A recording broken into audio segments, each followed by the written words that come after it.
Hi, IOY. I am Skycat live, and I love you. And it is 10/10/2023. Thank you for hanging out with me in my YouTube channel and being there for me. I appreciate it. And today we will be playing mostly Rust and some other games and stuff. I'm messing with my little symbols toy here. Sorry, as you can see. And I love you guys. Tonight I must admit I've been doing some drinking on a Tuesday night, which is something I haven't done in like 4 weeks. I'm not an alcoholic, but I would like to cut loose on a Tuesday night, so I'm going to. So tonight I will be fairly quiet while we listen to a lot of videos. Probably not as much talk, but that's okay. Gonna definitely talk a lot. And that's pretty much it. As it gets towards the end of the night, I will probably cut this video a little shorter than I normally do, which is 12 to 15 hours. I'll probably when I feel like I'm a little too drunk, I'll probably kill the video. So, but until we reach that point, I hope you enjoy. This is Rust Hardcore Zombies. It is 10/10/23. This sound is to help cleanse your mind and get in the MMO lifestyle zone with me and be there with me. So I hope you enjoy. I love you guys. This video will not be as long, I promise, because sooner or later I'll probably be too drunk to actually like be a content provider. So before I get to that point, I just want to say thank you. I love you for hanging out with me. And I really appreciate the patronage. Right now, I'm playing Rust Hardcore Zombies. I'm going to fix my camera here. Scene. Activate. There we go. And then we're going to get on the camera there. Very good. Get over a little bit more. Maybe a little bit more, right? And then a little bit more up. Yep. Like that. Yep. A little bit better, and then further back, and a little bit upwards. Yep, like there. And I believe we are good. Hello, people. I love you. So I got a rush. I've got a potion, as you can see. 100% you wood yield. 13 minutes left, and I've already got a box of wood. I'm going to drop what I have here already. Yep, and we're going out to chop some wood for about 15 minutes here. Got a free potion yesterday. I figured I'd use it to flip it into scrap and get the rest of the base work done to make it like, like a 40 rocket rave for a solo player, and there's no way they're getting in. By making them they can get in, but uncomfortable. And even so, they didn't consider their body painting streams to be sexualization, since it was done with an artistic approach in mind, and not intended to be regarded in such a way. It was these two conflicting opinions that led to Natty's tweet becoming the subject of scrutiny by the online public, and intense debate would ensue, possibly there we are, visual. To avoid sorry. repeating their past Streamlabs is a piece of shit that barely works. OBS is barely functioning. Acknowledge the hypocrisy argument for the majority of the time they were defending their stance. It's the age of the algorithm. To condemn the practice of it's kind of funny. It's the age of the algorithm, right? But I don't think they use the algorithms for the right thing, or the AI. I think one of the things that the AI could be really good at is trying to be a video producer for us, and it just like understands that the screen is blurry, so it adjusts the video. I can't wait for AI to fix all of our problems. It'd be fucking sweet. Not all of our problems, but a lot of our problems. Okay, now I'm going to go back to farming. I'm listening to a video, when a Twitch streamer loses everything. This is from The Gamer from Mars. He has 1.11 million subscribers. I'd like to sub to your channel. Thank you, The Gamer from Mars. I'm listening to When a Twitch Streamer Loses Everything, which is a controversial rise and fall of Nettie Casanova, a.k.a. Zombie Unicorn. Babes and those who agree. Thank you for the excellent content for my stream. I like and appreciate your channel. Thank you. And incel. Similar to their initial response to the backlash that followed Bully Hunters, she's right too. Natty's passion for the topic resulted in a slew of strong tweets on the matter, and the focus became less about defending the stance and more about getting back at those who began to push back against them. After around a day of Natty and their detractors responding back and forth to one another, they posted a Twitter video to clarify their views on the matter. People are taking this and going in a few directions with it, and one of the directions is they're making it about me. this isn't about me. This is just me speaking up about it. I'm not the only one who's been speaking up about it. I'm just the loudest voice. I'm also like a very tenacious person. I will stand up for what's right no matter what. It doesn't matter who hates me for it. That's just how I am. Right? There's like dudes being like kind of creepy, curvy to the girls on stage and stuff. And this is not a gaming company. They're an energy drink, and they hired some scantily clad girls to shake their butts on stage. And you know, there's nothing wrong with them. The women. After posting this, a dancer who had performed at panels like these in the past responded to Natty's tweet and stated that they had made false assumptions about the profession, including that the job is simple and doesn't give them a speaking role. Natty denied bashing her work and simply stated that they wished for more respect to be given to people like her. They then responded saying that while the occasional creeps come around, the environment was not disrespectful and that her employees were fair and did not seek to exploit them. Natty continued to argue their case in other replies for the next few days, before eventually dropping the topic.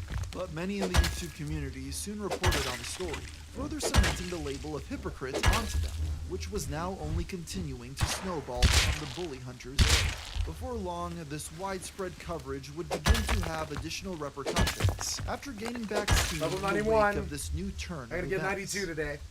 Zombie Unicorn would be one of the hosts of a panel at VidCon 2019, and a YouTuber by the name of PlainRock124 who knew of bully hunters would also be in attendance as an audience member. Can you tell me where you first heard about Zombie Unicorn? From that famous bully hunters club where she goes, well, she doesn't go, the other host goes, now that's what this is all about, but yeah, that got tied to her real quick. As the panel concluded and Natty exited the stage, PlainRock would ask them to recite one of the infamous introductory lines from the bully hunters screen. Zombie, can you say now this is what it's all about? Aww. Now this is what it's all I hope that you feel better, okay? Alright, thank you very much. Yeah. Because, you know, it's not really nice to just harass me. This short interaction would have far more of an effect than anyone knew at the moment. Well, that video I clearly plastered a lot online. Basically, her going after me for harassment. And after she ran her speech about the harassment, she walked away, and I'm pretty sure she talked to a security guard, because after I was done, security guards told me I had to leave. Given that the event was over, this didn't pose much of an issue, but seemingly appeared to have been a reactionary measure on Natty's part, and one that he would tweet about soon after. Before long, Keemstar took notice of this and discussed the incident in a tweet of his own the next day, seemingly under the impression that PlainRock was banned from the entirety of VidCon. Despite being ousted from the panel, he was still able to continue attending the convention, and clarified this the same day in a reply to Keemstar's tweet, also adding that he wasn't sure whether him being kicked out was a decision made by Natty himself or by security. He would later upload the entirety of the footage from this event nearly 2 weeks later, further making it clear that he was continuing to attend the convention after the incident, since his encounter with Natty occurred only halfway through the video. Even still, the community grew outraged by this turn of events, which once again rekindled the drama against them. As for Natty's take on the matter, they didn't give any statement at the time, but clarified their thoughts during an interview. One time was at VidCon this past summer, and they were just trying to like bug me about that, you know, anti-harassment campaign. And I was really nice to them, and I just said, hey, it's not really nice, man. I'm not gonna say that. I'm not gonna, like, it's not nice to do that, okay? And that's Were all they I trying to said. record it too, or were they Yeah, just... they recorded it, they put it on YouTube. It was actually a drama content creator type of. They then claimed that PlainRock intentionally misrepresented the sequence of events to make it seem as though he had been banned from the entire convention, and only clarified that this wasn't true later on. While it may have been possible for some to get this impression, his tweet simply stated he was kicked from the panel itself, and it was Keemstar who formed the conclusion that he was banned, to which PlainRock corrected him that same day. You know, knowing that this was a lie, he said to like tag me in a video and said that I got him kicked out of the entire convention. Not happen. You know, he then corrected himself later. He didn't even say, like, I don't even know if she said anything to them, but it was over and they just asked me to leave early. he corrected himself later, but the damage was done, and his like drama following and all these other drama channels picked up on it, and so I just like constantly got hate from that too. And I was just so nice, like, hey dude, that's not really nice, and walked away. They also were seemingly under the impression that Plain Rock was a drama creator exploiting the situation for the sake of controversy. However, this wasn't the case. His main focus on YouTube was tech destruction and vlogs centering around his life on a secondary channel. I felt like she should have followed the advice she gave herself on the Twitch panel, where you should laugh it off, make it a meme, because it was already a meme, so she could have laughed it off, and I think a lot of people would have respected her way more if she went that route instead. After all this, many other YouTubers covered the event, with several of them still under the impression that Plain Rock was in fact banned from VidCon for this transgression. While this wasn't necessarily his fault as Natty thought, it was the end result of the matter. Met up with someone who was actually on the panel. I'm not gonna say who it was.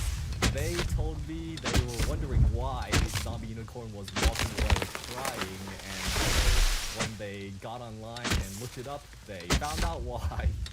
Even still, the event was reported on correctly by many others who took issue with Natty's actions. With time, many more instances of drama occurred which surrounded them, such as in February of the following year when Keemstar reported that a male Twitch streamer by the name of XQC was banned for streaming a game with nudity, while Natty did the same and received no punishment. This wasn't exactly justified, because Natty's game was on a list of approved titles by Twitch, with minor nudity, while XQC's game was pornographic in nature, and was one of the many banned titles that weren't allowed to be streamed. Like before, Natty didn't comment on this matter at the time, although soon enough, a much more serious event would emerge that took the focus away from all else. 2 months after the VidCon incident on June 21st, 2020, Natty would create a video on Twitter stating that years ago, they had a non-consensual sexual moment with Pro Syndicate, a gaming personality well known for his skills in the Call of Duty franchise. According to them, the two were in a friends with benefits relationship, and at one point, while both were attending the event Legends of Gaming in mid-2016, some troubling things occurred. I actually just now, yesterday, having seen so many people come out about their situations, realized that I too have a situation. I passed it off as them just being a short person, and because of their power and their position, I tried to maintain, a friendly relationship with them until one day I just cut them off. They claim that during one night with Syndicate, he said he had no protection on hand, and for that reason the two agreed for him to stop before the activity was complete. This was especially important for them since Natty didn't take birth control due to being afflicted with a condition that makes them highly reactive to hormones. The two then got drunk and became intimate, but as they approached the conclusion of their session, Syndicate did not stop the action as he agreed upon prior, instead forcibly holding Natty. Natty would then be forced to take Plan B, and the hormones drastically affected their mood for the remainder of the event. Upon them calling him out at the time, he gave them a quote, empty apology, and soon they cut contact with him entirely. They first brushed off these actions as simply him quote, being a dick, until later on when they realized upon hearing stories from other women that this would qualify as a non-consensual experience. They also added a string of replies, stating that he had also taken nude photos of them and sent them to friends without their permission, and bragged about doing it later. This same day, another Twitter user by the name of Caitlin Witcher, who also had a relationship history with Syndicate, posted a video alleging that she had her own troubling experiences with him. She claimed that he was her first partner at the age of 18, and that he told her to, quote, be quiet during their first intimate encounter, and that she was supposed to like it. With hindsight after being involved with several more people, she would come to realize these actions were wrong on his part. As for evidence, very little was definitively provable about either situation due to most of these events occurring in real life and long ago. What can be said for sure, however, is that Natty did in fact interact with Syndicate in real life many times in the early portion of 2016, and also attended the Legends of Gaming event together. These interactions also came to a full stop within a few months of when the alleged event occurred. Natty posted a link to a recording of Facebook messages with Syndicate, in which they said they were not pregnant after what had happened, which she acknowledged positively. In terms of proof surrounding the nature of the non-consensual portion of the events, another creator in attendance of the same event, known as Ashley Marie, corroborated Natty's words and said that she had been one of the people they had confided this information in at the time. Another friend would stick up for Caitlyn in a similar manner when he posted a series of DMs exchanged back in 2015, where she vented about the experience. She had also appeared on Syndicate's channel in a Minecraft Let's Play series that would go on to be deleted after these events. The same day as the allegations were made, Twitch themselves would acknowledge this turn of events, stating that they would be looking into the matter further and aiding however they could. As for Syndicate, he would respond himself with a tweet expressing disbelief about the situation and saying he would make a statement on the false allegations against him. 3 days later, he would do just that and tweet out an image giving his full thoughts on the matter. He claimed that while he did have relationships with both of these people accusing him, he did not hold Natty down as was discussed, nor did he force them to take a morning after pill, and that the decision to do so was mutual. As for Caitlyn, he said their relationship never reached sexual activity because she had stated she wasn't looking for that. He also added he was unsure about the motives of the two giving false accounts of their relationships with him. His tweet was not accompanied by any definitive evidence of his innocence, and neither Natty nor Caitlyn responded to it. With no ironclad proof of innocence or guilt, the matter was viewed largely as a he said, she said situation. After the statement, Syndicate moved on from the event largely untouched, with many forgetting about it entirely.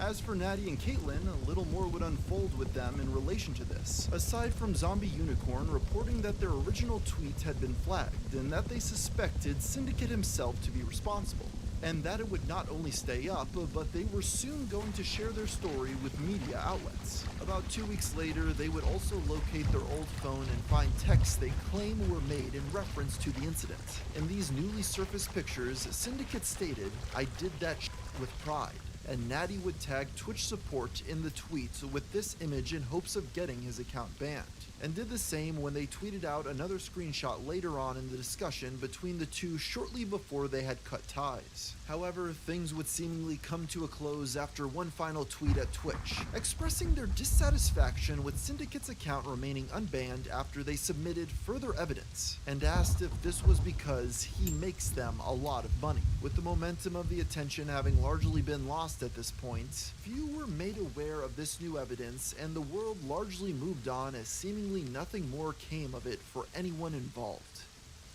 Zombie Unicorn would continue their streaming ventures for the next few months, but in September would run into a troublesome situation. During one of their cooking streams, they would discover that a roommate had placed a camera inside one of the kitchen cabinets. They would elaborate that the cabinet contained primarily his own items, and was rarely opened by anyone else. Some speculated that the camera was placed in order to see if anyone touched his stuff. Even still, Natty claimed this was an attempt to spy on them and the other female roommate. They also stated that hiding cameras in a community space was illegal in the state of California due to the two-party consent laws when it comes to recording any form of conversation. In this video, they stated that the camera was motion activated, possibly meaning it was only intended to start recording when his cabinet was opened.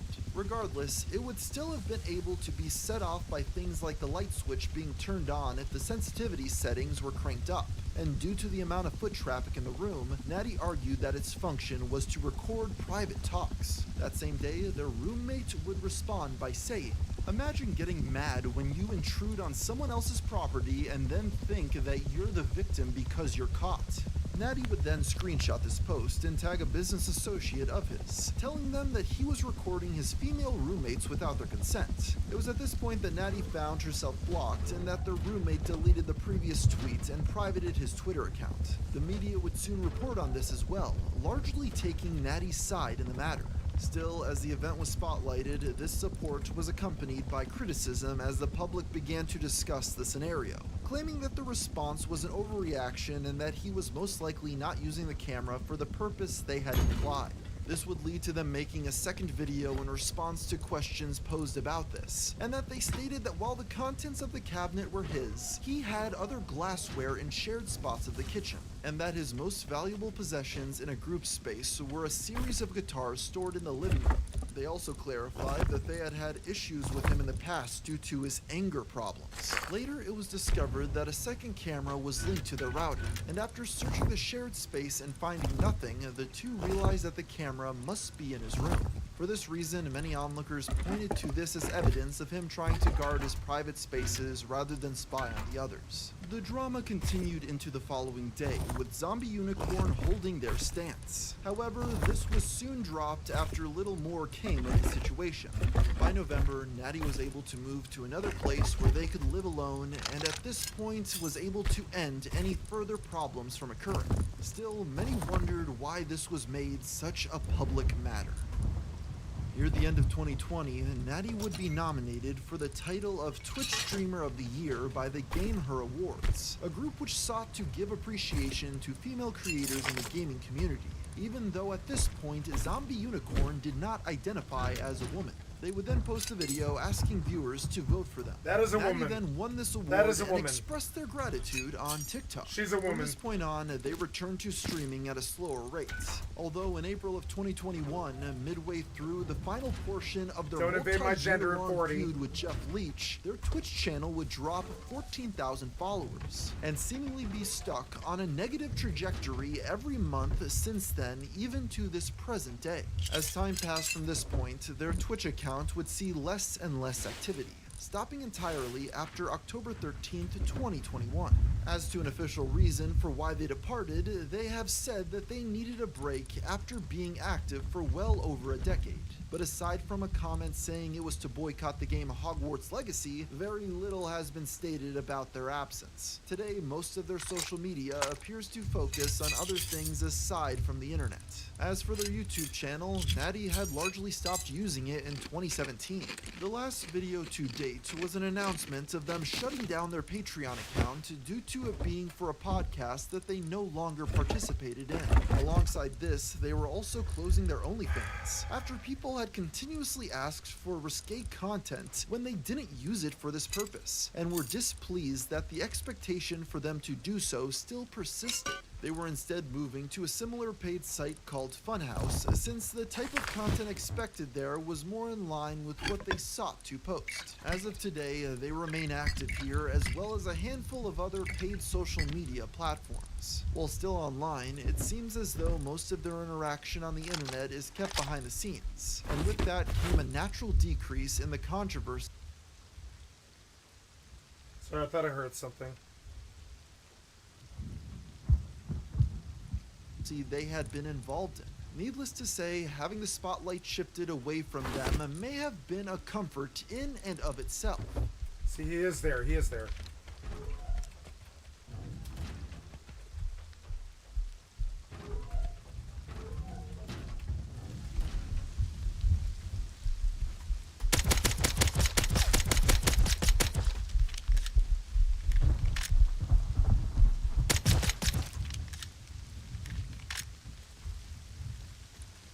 Should grab the knife.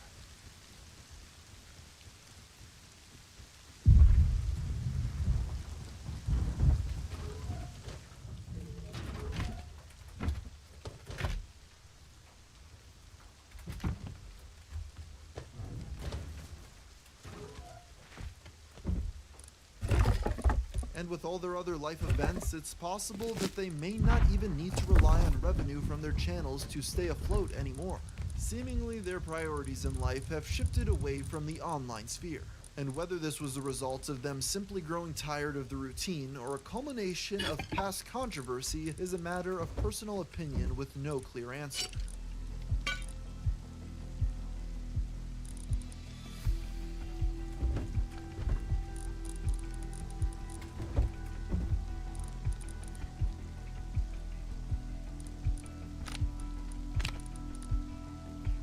It was good. Thank you for the content for my stream, The Gamer from Mars. I've liked to sub to your channel. I actually liked you. You did not voice your shitty right-wing opinion, you know, very much, you know. You didn't really like slut shame her or any of this stuff that I would have expected from you, you know, because I know most of the people on the internet are right-wing, I think. But I don't know, maybe not all of us. And I like this video. This is a story about science, education, YouTube, Gotta and pee, I'll be right back. most importantly, money. It's a story about what happens when the desire to educate comes into conflict with the desire to get paid.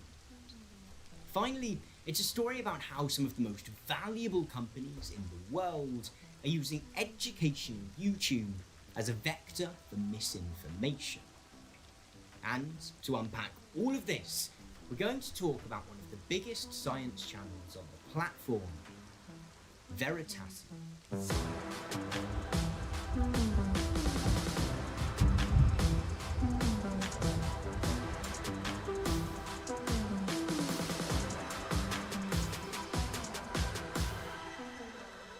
In July 2021, the science YouTube channel Veritasium released a video titled "Why You Should Want Driverless Cars on Roads Now." It featured the channel's host and founder, Derek Muller, making a characteristically compelling argument for the embrace of autonomous vehicles. Attempting to debunk the anxieties some people feel about having driverless cars loose on public roads, Muller asserts that self-driving vehicles are actually far safer than their human-driven alternatives, and have the potential to both save lives and greatly improve contemporary urban life. A large part of the video is delivered from the backseat of one of a I'm fleet back. of driverless taxis currently Hi, I operating love in you. Phoenix, Arizona by Waymo, the successor to Google's self-driving car project. All in all, it amounts to a glowing review of currently existing driverless car technology in general, and Waymo's implementation of that technology in particular. Oh, oops. Muller so thoroughly punctures any concerns that one might have about autonomous vehicles that it's hard not to come away from the video as an enthusiastic evangelist for self-driving cars. For a YouTube channel which derives its name from, as it were, truth, to be able to make a video which is so uncompromisingly positive, so lacking in caveats or caution, must be reflective of a highly refined technology, right? Well, Going no. out. It's actually reflective going of out. little more than the size of Waymo's PR budgets. For, as Muller admits 30 seconds in, this is a sponsored video, paid for by Waymo and very clearly designed to contribute to their present PR strategy. To describe the video as an advert is perhaps to slightly miss the point. The primary goal here isn't to promote Waymo's taxi service to potential customers. That's only actually available to unvetted members of the public in a handful of Phoenix suburbs, so most people can't use it anyway. Instead, the video is a more general attempt to reassure viewers about a technology that has been attracting some increasingly negative headlines.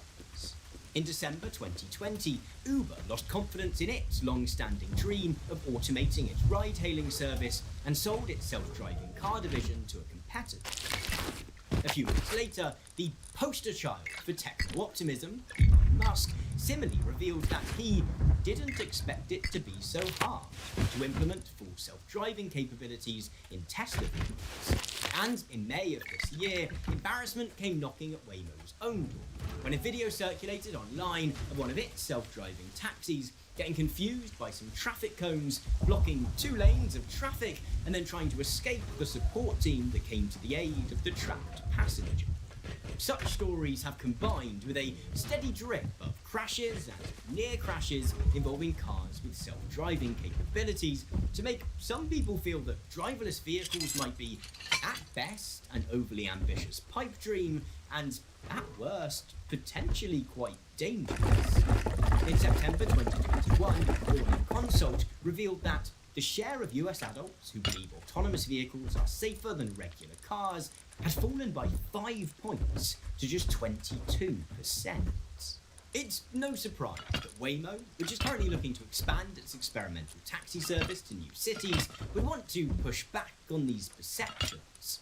Should opposition to self-driving cars gain too much traction, then securing permits to test these vehicles on public roads is likely to become much more difficult.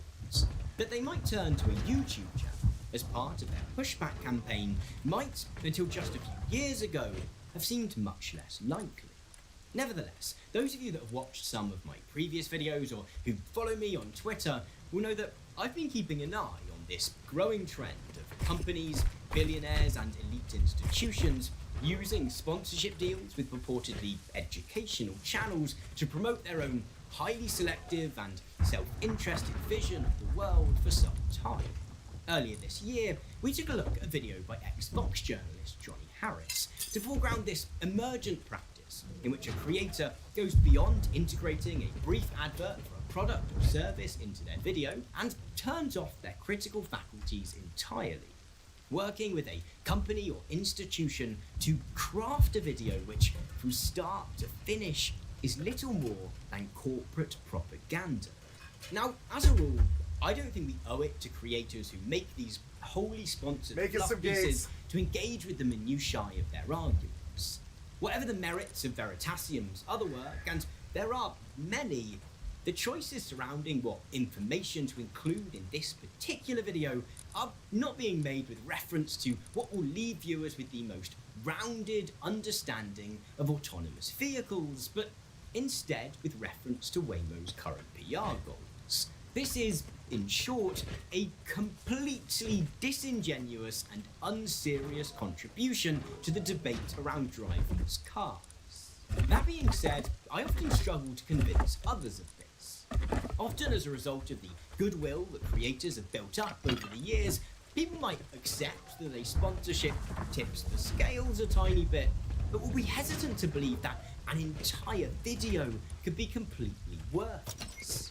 In fact, Muller himself sums up many people's attitudes towards these kinds of corporate partnerships when, following his revelation that the Veritasium video is sponsored by Waymo, he gives a little shrug, as if to say, no big deal.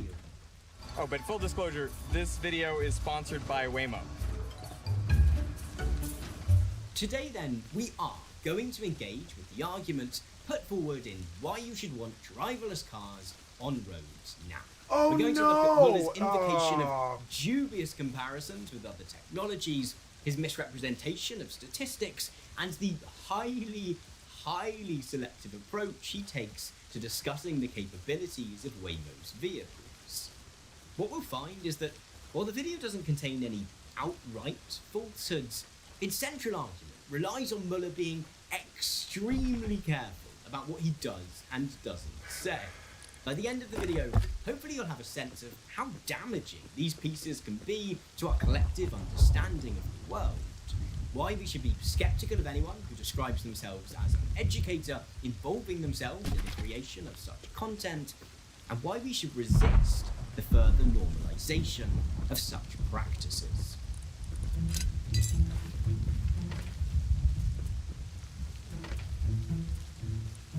To reiterate, while we're going to be focusing primarily on Veritasium's partnership with Waymo today, Muller and his team are far from the only science, tech and or educational YouTubers to periodically give corporate sponsors the opportunity to influence the editorial content of their videos. In fact, the video we're discussing today was itself just one part of a larger PR campaign in which Waymo recruited 5 YouTube channels and tasked them with creating videos which would push back against declining trust in self-driving cars.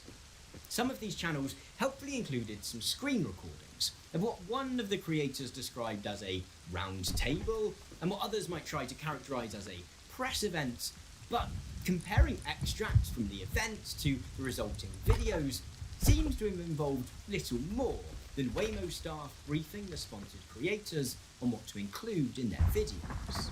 The uploads which resulted from this campaign varied depending on the size, resources and styles of the channels making them. Shannon Morse's video simply involves her talking to camera with the occasional bit of stock footage overlaid to keep things visually interesting. The video released by Snazzy Labs favours showing clips from the briefing event itself, What was that allowing about? Waymo specialists to explain how the company's vehicles operate in their own words. By far the most entertaining video is by Jason Silver, largely because of how sensationalist and ridiculously superlative laden the whole thing is. We have literally with the Waymo driver a level of situational awareness, a level of prediction, a level of mapping of the environment that is unsurpassed, something we've never seen before. Silver also doesn't seem to entirely understand the technology that he's been told to talk about, and so is reduced to drawing What? upon Arthur C. Clarke Oh to my describe God. self-driving cars as indistinguishable from magic. Waymo Driver is indistinguishable, my friends, from magic. The experience, unsurpassed. The Veritasium video is clearly that which has had the most time and resource pumped into it. This is reflective of both the channel being much more established than the others, and presumably the much larger payment that would therefore have come attached to the sponsorship deal. Interestingly, where other channels have apparently been asked to include the hashtag Waymo Ambassador, either in the descriptions of their videos or in the video itself, the team at Veritasium appears to have negotiated that term away. And this is interesting, in that it hints at a desire to not want to be seen to be too close to the company the video will discuss, even if the content of the video itself remains dubious. What really sets the Veritasium video apart is that it is the only sponsored video in this campaign in which someone actually rides in a Waymo car. And notably, this does not work in the video's favour. In an attempt to showcase the car's ability to deal with tricky situations, Muller instructs it to drive through a car park. What I want to see here is how does it handle a parking lot? In the event, there aren't actually any other moving vehicles around. Nevertheless, there is a person pushing a trolley along the pavement. Despite this person being a decent distance away and being well within the bounds of the pavement, the car comes to a screeching halt. The wheels actually squeal, it's so abrupt. Whoa, that was a sudden stop. Muller tries to turn this into a positive, using it as an opportunity to talk about how the Waymo software calculates various different possibilities of what might happen in any given scenario. Ultimately though, it's not convincing. One is left to wonder whether the software's reasoning is so uncertain that it stops every time it sees a person on the pavement just in case they leap out into the road. While the Veritasium video may be a more accomplished production than those released by the other creators involved in this campaign, however, the key talking points remain broadly the same. Throughout each of the videos, the same statistics, many of which we'll critique later, crop up time and again. We repeatedly hear about how 94% of serious road accidents in the US are caused by human drivers. More about that figure later. And how the Waymo software has driven a cumulative 20 million miles. More about that figure later too. Several of the same cutesy anecdotes are repeated by different creators. In fact, if one watches through all 5 videos, one finds clips of Waymo employees at the briefing event priming the creators with talking points which later crop up in videos by other channels framed as opinions that the hosts have come to of their own accord. Now, it would be entirely possible to scrutinise Veritasium's contribution to this PR campaign by playing through the video in question and ridiculing it for its general cheesiness. There's one moment, for example, where, having supposedly come to the end of his planned ride in the Waymo vehicle, Muller is apparently having so much fun that he just can't bear to get out. He therefore calls the support team and arranges to extend his ride. I just completed my ride, but I don't want to get out of the car. I just want to keep driving. Is there a way that I can do that? Putting aside the weirdness of the fact that extending his ride involves him having to get out of the car, wait for it to drive around the block, and then come back and pick him up again. I just left all my stuff in the car. I hope it comes back.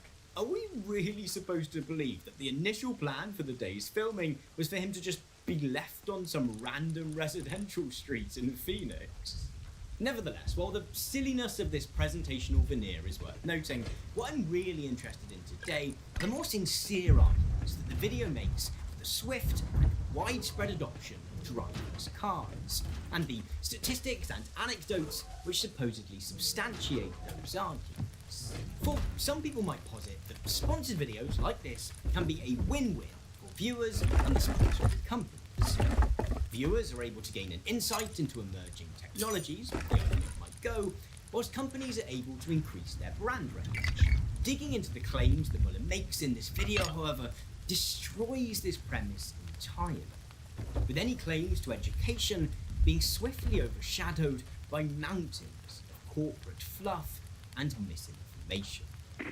Now, this video isn't corporate propaganda, but this brief section of it has been sponsored by Surfshark, the Formula One of VPN services. Protect yourself online by heading to surfshark.deals/Nicholas to get 83% off the 2-year plan and an extra 3 months for free, allowing you to safely and securely browse the web for just $2.21 a month. As we all know, today's internet is dominated by massive platforms who are looking to sweep up any and all information they can about your online activity. As such, we can all benefit from putting measures in place to protect ourselves and our identities while we surf the web. Surfshark allows you to control what websites and your internet service provider can see about who you are and what you get up to, through essentially creating a private internet connection that keeps you safe and secure whenever you're online. Unlike other providers, Surfshark allows you to use their VPN service on an unlimited number of devices with just one subscription. And they have apps for PC, Mac, iOS, Android, smart TVs, Xbox, PlayStation, to name but a few. This ensures that you can keep your online activity secret and safe whenever and however you get online.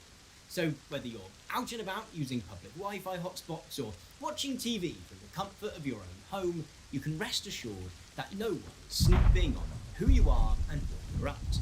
So if you want to take advantage of that time-limited offer of 83% off the 2-year plan and an extra 3 months for free, you can support the channel by letting them know that I sent you through heading over to surfshark.deals/TomNicholas. And with that, it's on with the show.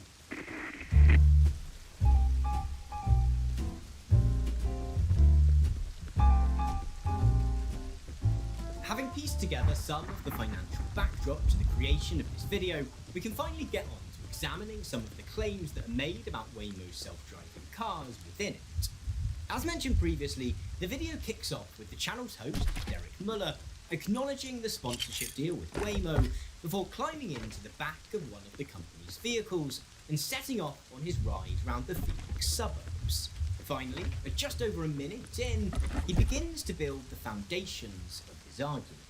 The preconception at the heart of this video is that self-driving cars are underdeveloped, can occasionally be dangerous, and that we should therefore be cautious in how and when we allow them to be used. Muller evidences the prevalence of this view through showing us the results of a YouTube community poll, which revealed that 40% of Veritasium's audience believed that self-driving car technology wouldn't be ready for at least another 10 years. Highlighting the lack of a driver in the moving vehicle that he sat in, Muller makes it clear that his goal in this video will be to prove those doubters wrong.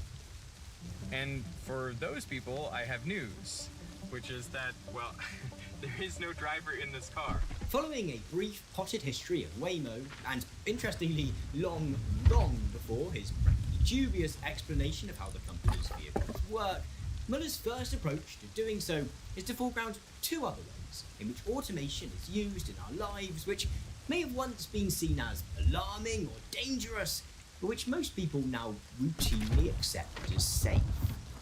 He begins with lifts, or elevators to our American friends, suggesting that concerns surrounding self-driving cars can be likened to the public response to the introduction of automated elevators. When people started putting in driverless elevators, well, the public was very concerned and they didn't want to ride in those elevators. Now, this obviously isn't a very good comparison. As Muller quickly admits, elevators only have to travel in one dimension, and a lift shaft is a highly controlled environment relative to the multitude uncertainties of public roads. Interestingly, this section is also entirely plagiarized. A quick Google search reveals it to have been lifted beat for beat from a 2015 Planet Money interview with architectural historian Lee Gray. We won't have time to go into Veritasium's somewhat disingenuous approach to referencing and citing evidence for this video today. However, it just seems unnecessarily rude not to have credited the source here. Muller's second choice of comparison is more successful, though not for the reasons that he thinks it is. He continues by discussing AutoPilot, the automated guidance system that is used to land aeroplanes in conditions of low visibility. I saw this particular landing where a plane is coming into Vienna, and it's just so foggy that the pilots can see almost nothing. I mean, this is the view from the cockpit. And yet they make a textbook landing right on target. So how do they do it? The answer is the pilots didn't do it. It was a Cat 3 auto land procedure. The plane just came in and landed itself, essentially. The automation of plane landings is obviously far more complex and therefore impressive than the operation of an elevator. The problem with using it to make the case for the rollout of driverless cars is that Autoland is far more limited and requires the involvement of many more human beings than Muller cares to mention. For one, the suggestion that the plane landed itself ignores the fact that a good deal of the technology which makes these landings possible is on the ground. Those of you that have flown to or from large airports may have noticed an array of antennae at the end of the runway. Collectively, these are called the localizer, and they essentially fire out a beam which, alongside other systems, guides the plane to the centre of the runway. The result is that autoland procedures can only be accomplished at certain airports that have this kit. It's far from a case of the plane simply responding to the environment around it. Additionally, autoland involves a lot of human input. There are several videos on YouTube of pilots flying the exact same model of plane featured in the clip that Muller shows us, and watching them, one finds it to be an incredibly involved process. They're not even just monitoring the landing either. Pilots are actively involved in adjusting the speed of the aircraft, the flaps, deploying the landing gear, and much more. And this is before we consider the huge number of people involved in monitoring and making safe both the airspace and the runway. As we'll see later, these geographical limitations and the involvement of significant numbers of human beings actually makes Autoland pretty comparable to Waymo's vehicles. And admitting these caveats doesn't make the technology any less impressive. Unfortunately, at least in part due to the video being sponsored by Waymo, Muller is hell-bent on both pretending that automation technology is more capable than it actually is, and on pretending that human involvement in its operation, rather than being essential, has the potential to be fatal. In a pretty distasteful turn, the video draws our attention to the case of Asiana Airlines Flight 214. When Asiana Airlines Flight 214 was on final approach to San Francisco, attempting to manually land the plane, the pilot accidentally left the throttle at 0, and by the time they realized and tried to abort the landing, it was too late. The plane crashed into the runway seawall and split in two. The implication of Muller's version of events is that the pilots of Flight 214 were too egotistical to make use of automated systems in landing the plane, and that if they had done so, the crash could have been avoided. The problem is that the pilots were making use of automated systems in the form of what's called an auto-throttle. More than this, the official investigation placed the onus for the crash on that very technology. On publishing the final report, the acting chairman of the investigating body told the BBC that, in their efforts to compensate for the unreliability of human performance, the designers of automated control systems have unwittingly created opportunities for new error types that can be even more serious than those they were seeking to avoid. To use the crash of Flight 214 as proof that autonomy is good and humans bad then is frankly ludicrous. This tragic episode is an argument for more caution, not less. There is likely a brilliant discussion to be had about what other implementations of automated and autonomous technology can teach us about how, why, when, and where we as a society might want to deploy driverless cars. Unfortunately, again, at least in part due to the sponsoring relationship with Waymo, the Veritasium video chooses to do away with such nuance. By misrepresenting automated systems as more capable than they actually are, the video implies hesitancy over driverless cars to be entirely irrational. And in the next part of the video, Muller doubles down on this argument.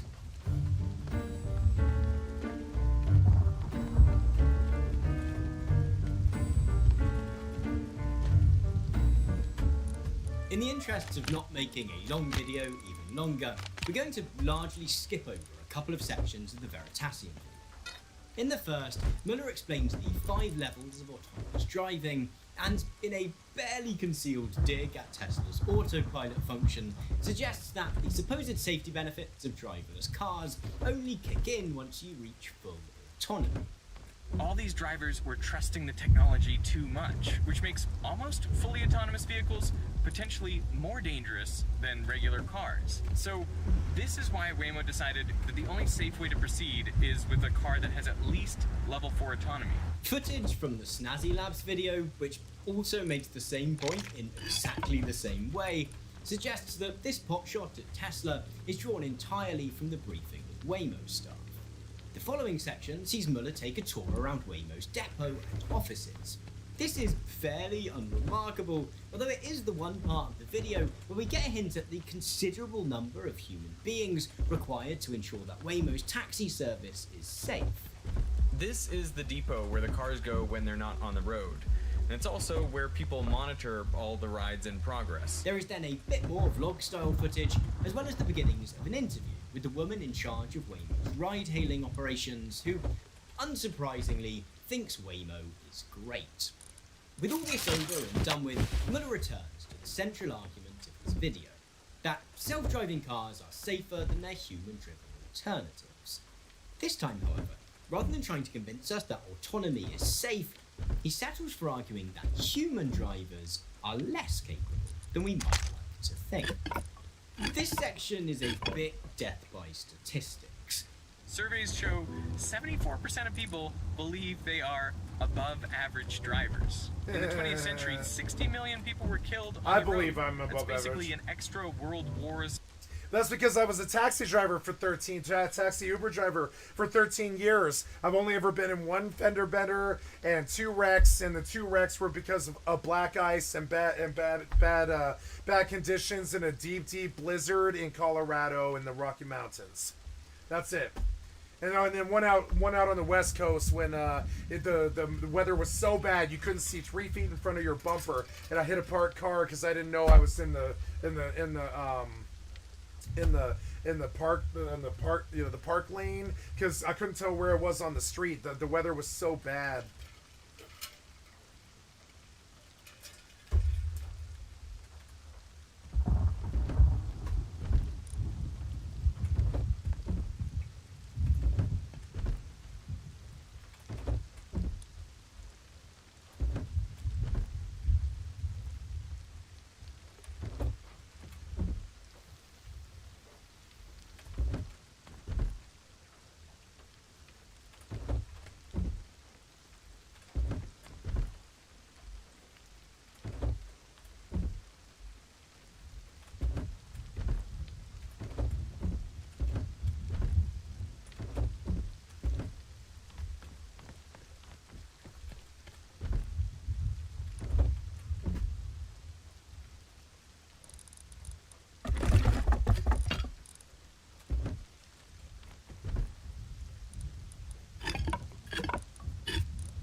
worth of deaths. The National Transportation and Safety Board has identified human error as the cause of 94% of accidents. Unlike in most of their other videos, Veritasium doesn't provide any sources for these figures, and a brief use of a search engine gives some indication as to why this might be. The figure suggesting that 74% of drivers believe themselves to be above average appears reputable, having come from a short 2003 article in the Journal of Safety Research. After this, however, things become more questionable. The idea that 60 million people were killed on the road in the 20th century and the comparison to World War II is lifted straight from Wikipedia. Wikipedia in turn cites an infographic produced by Information is Beautiful in 2012 to accompany an exhibition at the Wellcome Collection in London. The infographic's creators acknowledged at the time that there may be some inevitable double counting, broad estimations, and ballpark figures. And consulting the spreadsheet which details the origins of each statistic, one finds road traffic accidents to be one of those causes of death for which no source is cited. This therefore appears to be a cautionary tale about relying too heavily on Wikipedia. Whilst it might reveal a slight lack of research rigour, however, whether the 60 million deaths figure is verifiable or not doesn't really affect the meat of the video's argument. People dying is tragic no matter the quantity. The more important figure in that respect is the claim that 94% of driving accidents are the result of human error. This statistic was included in Waymo's briefing to the 5 creators it recruited as part of this PR campaign, but has also previously been used by Muller to make the case for self-driving cars, in a video released in 2017, sponsored by BMW. Unfortunately, when we actually read the report which the figure is taken from, we find Muller and Waymo's weaponization of it to support the rollout of driverless cars to once again be a gross misrepresentation. The statistic is drawn from a 2-page document released by the National Highway Traffic Safety Administration in February 2015. Drawing on a body of data surrounding car crashes gathered 8 years previously, the data sheet does indeed state that the critical reason for a crash was assigned to drivers in an estimated 2,046,000 crashes that comprised 94% of crashes at the national level. The following sentence, however, continues that in none of these cases was the assignment intended to blame the driver for causing the crash. This may seem confusing or contradictory at first, but Phil Cooper, an associate professor at Carnegie Mellon University who specialises in self-driving car safety, explains it well in a 2018 blog post. See, labelling the driver as the critical reason for a car crash does not necessarily mean that the crash took place due to negligence or malice. Instead, the critical reason for an accident is akin to the final point of failure leading up to the crash.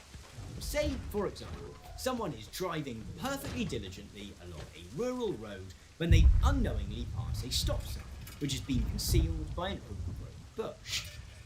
When they reach the upcoming crossroads, the road markings have also deteriorated to the point where the driver understandably believes it to be their right of way.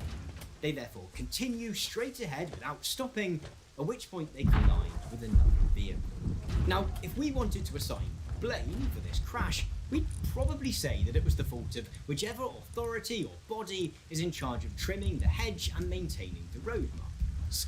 Nevertheless, the condition for assigning the critical reason in the NHTSA study was such that as long as there was some possibility that the driver could have seen the other vehicle approaching their side and reacted to avoid the crash, the driver was still marked down as the critical reason for the incident. In short, while the 94% figure does include some people who were drunk driving or asleep at the wheel, it also includes people whose sole failing was not quite being able to react sufficiently after suddenly finding themselves in a difficult and dangerous scenario. The overtone of this section of the Veritasium video is clear, that greater adoption of driverless cars has the potential to reduce the number of road accidents in the United States by up to 94%. Most of these errors are impossible for a machine to make. But if you have a vehicle that has, LiDAR and radar and 29 cameras, you're just not going to hit them. It's also heavy on emotional manipulation. Every year, when people are backing out of driveways or parking spaces, in the US, up to 200 people are killed, and it's frequently older people or children, the children of the drivers. The problem is that the adoption of driverless cars wouldn't be a solution in anywhere close to all of these cases. In our example of the neglected crossroads, an overgrown hedge and lack of road markings would be just as much of a problem for an autonomous vehicle as it would be for a human being.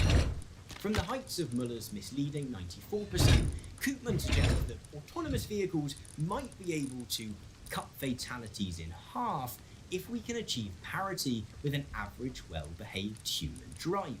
As we'll see in the following section, that's still a big if, with driverless cars far less capable than Waymo and Muller imply. Furthermore, none of this takes into account the new risks and dangers that would undoubtedly accompany greater use of autonomous vehicles. In this section then, we again find a refusal to approach the topic at hand with the slightest degree of nuance. A non-sponsored video about driverless cars could have featured a really interesting conversation about what problems autonomous vehicles will solve and those they won't. Instead, Veritasium chooses sensationalism and misrepresentation. Of course, there's a chance that the misrepresented statistics in this section are largely the result of confirmation bias, of stumbling across a figure that supports the argument that Waymo has asked Veritasium to make, and simply not questioning it, rather than an active decision to leave out information that complicates their position. When it comes to the video's highly selective explanation of how the Waymo vehicles work, however, such excuses begin to seem much less conceivable.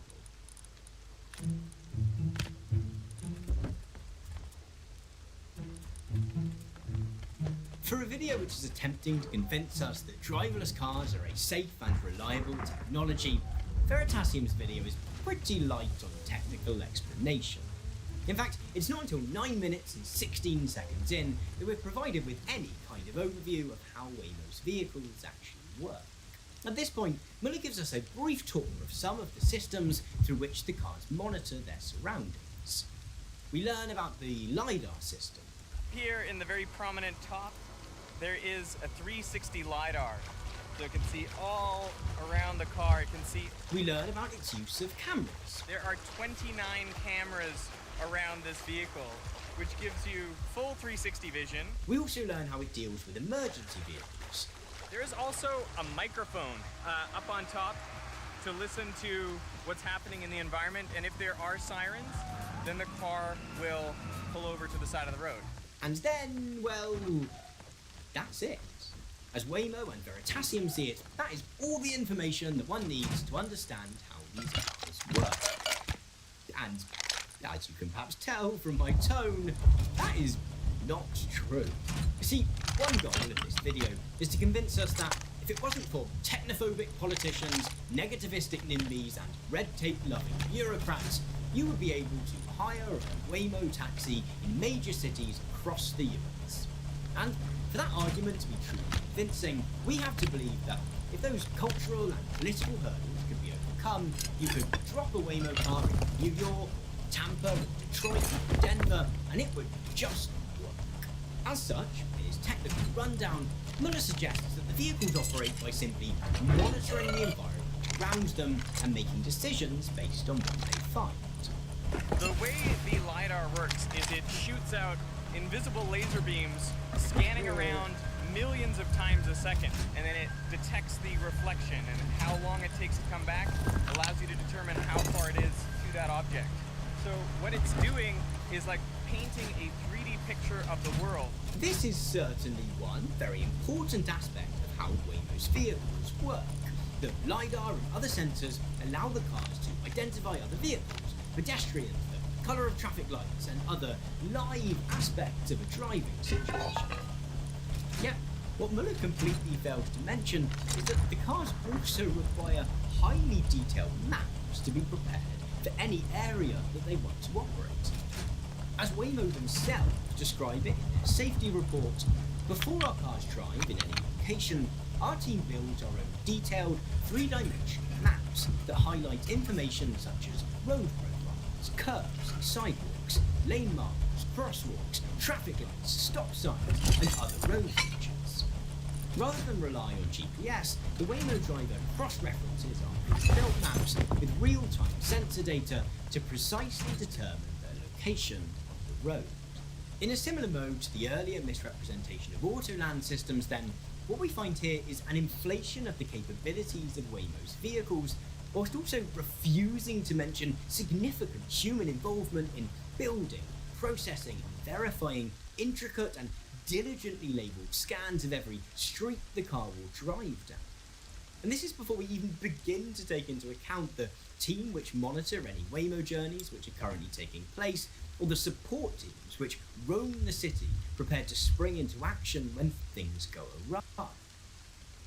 Okay, guys, you have been watching Skycat Live for an hour. I'm going to do a station identification here just so you know what's going on. I am Skycat Live. I'm not an affiliate of Twitch or YouTube, and I never will be. So, you know, I don't want to be a partner with any corporate entity. I don't think that's something I'm not comfortable doing. So, I need your help on a more personal level from a PayPal donation. Come to the cat space at skycat.live and click on the Skycat space to donate. Full-time variety gamer, all day, every day. Put me on in the background. Skycat.live is the website. Catch me on Twitch, YouTube, Facebook, TikTok, Twitter, or Instagram, Twitter, etc. Some of these I'm not active on, depending on whether or not they're in disgrace or not, which most of these are, I would say. Not all of them, but a bunch of these are in disgrace right now, so. But yeah, thank you so much for your time. That's all I've got for you, in terms of advertisement and stuff. Sorry I'm not talking too much. I've just been drinking some liquor tonight, and I figure rather than talk tonight, most nights I talk for 14 hours a day. I thought I'd do a quiet session today, once out of the 3 weeks before I get drunk again or whatever. And yeah. So hopefully you guys are having fun. You're enjoying the solo Rust Zombie experience. Hopefully the content's more importantly, hopefully the content is entertaining to you in terms of what's going on in the background and how I'm playing Rust. And thank you so much for your time. I've not been talking too much, but I mean, there will be nights in the 50 years that I do this, or whatever it is, like 40 years that I do this. There will be nights when it's just not very eventful. But I'll be there every night if I can be, barring, death or high water or, people trying to kill me or something like that. All of that's happened to me before. So, shouldn't be too bad, should be okay. All the bad things that were going to happen in my life, I think finally have all happened. I don't think there's any more surprises coming beyond family death. So I should be here for like 40 years and stuff. And, and despite it being so hard, I really love the battle, and I love the struggle, and if it was easy, it would suck. And I like being here with you guys every minute of every day. And I want you to put me on in the background while you're studying, put me on in the background while you're doing homework, put me on in the background while you're fucking, put me in the background while you're playing video games, smoking weed, smoking crack, smoking speed, smoking heroin, whatever the fuck, I don't fucking care what you're doing, popping pills, you're at the club, you're bored, you're at the bar, you have a pair of headphones on, put fucking Skycat Live on in the motherfucking background and tune out, and I'll play you YouTube videos over like the next like 40 years and shit, and I'll fucking, or whatever the future, whatever the future holds, and I think I finally found where I belong, which is good, and it's with you. So, I love you guys. Thanks so much. I'm gonna just keep on grinding here. I'm gonna go back to this wonderful video by Tom Nicholas about Veritasium, a story of YouTube propaganda. Thank you so much for Tom Nicholas. I discovered you yesterday, and I think you're one of the greats on YouTube. I haven't heard anybody with an intellect like yours in a long, long time, and it's refreshing to see somebody who actually thinks for themselves and is actually educated, and actually grew up in an academic circle, and actually cites his sources and actually knows what he's talking about. It's refreshing. And it is no surprise to me that is a British person that I'm referring to at all.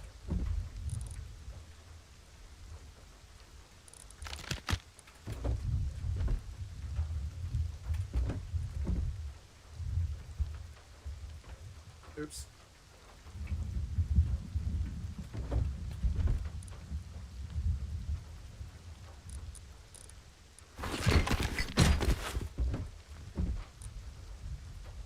Without wanting to preempt my conclusion too much, we have here a perfect example of why we should be skeptical of supposedly educational creators handing over their platforms to companies like Waymo, where a non-sponsored video might have given us a complete and balanced insight into how Waymo's vehicles work. Veritasium's deal with the company sees them leaving out vital information in order to make their sponsor look good. Geographical limitations, and a failure to mention them, again become relevant in the penultimate section of the video. Prior to this, there is another vlog section featuring the hilarious car park incident mentioned earlier, and a discussion of the ethical questions surrounding whose life a driverless car should choose to save should a vehicle find itself forced to make a choice between hitting two people.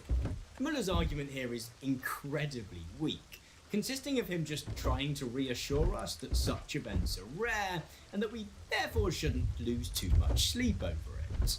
The reality is that 99% of accidents aren't like that. I hope it's sufficient to say in response that rare things still happen. In 2015, The Economist reported that the odds of an aeroplane crashing were 1 in 5.4 million. But as a society, we still dedicate significant resources to try to stop that from happening. Where geography once again becomes an issue is when Muller returns to trying to convince us that Waymo software is, to borrow the phrase the company loves so much they've trademarked, the world's most experienced driver. He does so partly through continuing his cringe-worthingly softball interview with the head of Waymo's ride-hailing operations. Perhaps the lowest moment in this interview sees Muller make the following suggestion.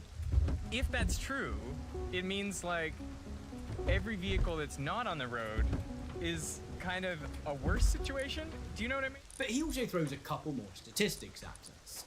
These vehicles have way more experience than any human driver because they've now accumulated data over 20 million miles of driving on public roads. If you were an average driver, you'd have to drive for Humans have a lot 1,000 more than years that. to accumulate that sort of experience. Humans have Waymo 100 loves billion to put times this more than statistic that. in their promotion. It's a faulty argument. What they seem less keen to reveal is exactly where these 20 million miles of driving took place. Yep. For throughout the Veritasium video, Muller simply refuses to mention that the reason that he filmed this video in the suburbs of Phoenix, Arizona, is because that's the only place in the world where Waymo's taxi service operates. While in August 2021, the company began testing in San Francisco, a human safety driver is behind the wheel in every vehicle, and prospective passengers are forced to sign a non-disclosure agreement. That's not to say that the vehicles have only driven in these two cities. The Waymo safety report claims that the cars have driven in more than 25 cities across 10 US states. Nevertheless, the proportion of those 10 million miles that have been driven in different places is highly significant. See, as Mahmoud Hikmet highlights in one of his videos about Waymo, the primary reason that the company is seeking to introduce its vehicles to new cities at the moment is because new environments bring new challenges. These vehicles are under a test and they're going to fail, they're going to run into edge cases. Some of them might seem really, really obvious, but it's really hard to account for all of those edge cases during initial testing. So what Waymo are hoping to achieve here in this public rollout is they're hoping to run into more of these edge cases. In short, letting the car drive up and down the same roads again and again eventually has diminishing returns. It might be amazing driving on those particular roads, but still terrible elsewhere. We see this with Waymo's vehicles in relation to the weather. Phoenix has pretty favourable conditions for driving. It is generally clear and bright. The safety report does stress that the vehicles have been tested in other conditions, from sunny Phoenix, Arizona, to rainy Kirkland, Washington, across the snowy Upper Peninsula of Michigan, through Death Valley heat, and in foggy San Francisco. Nevertheless, it would seem the company is still not entirely confident in the vehicle's ability to operate in all weathers. A 2019 blog post by the company's chief safety officer revealed that Waymo's taxis are designed to come to a safe stop under certain bad weather conditions, and a Morning Brew article from July 2021 highlighted that certain conditions require the reintroduction of safety drivers behind the wheel. As with the statistics suggesting that 94% of accidents are the result of driver error, then, while the 20 million mile figure might appear to be a slam dunk in favour of allowing Waymo carte blanche to launch a taxi service in every city in the world, the truth is far more complicated. And, as we've come to expect from Veritasium in this video, none of those crucial questions are asked.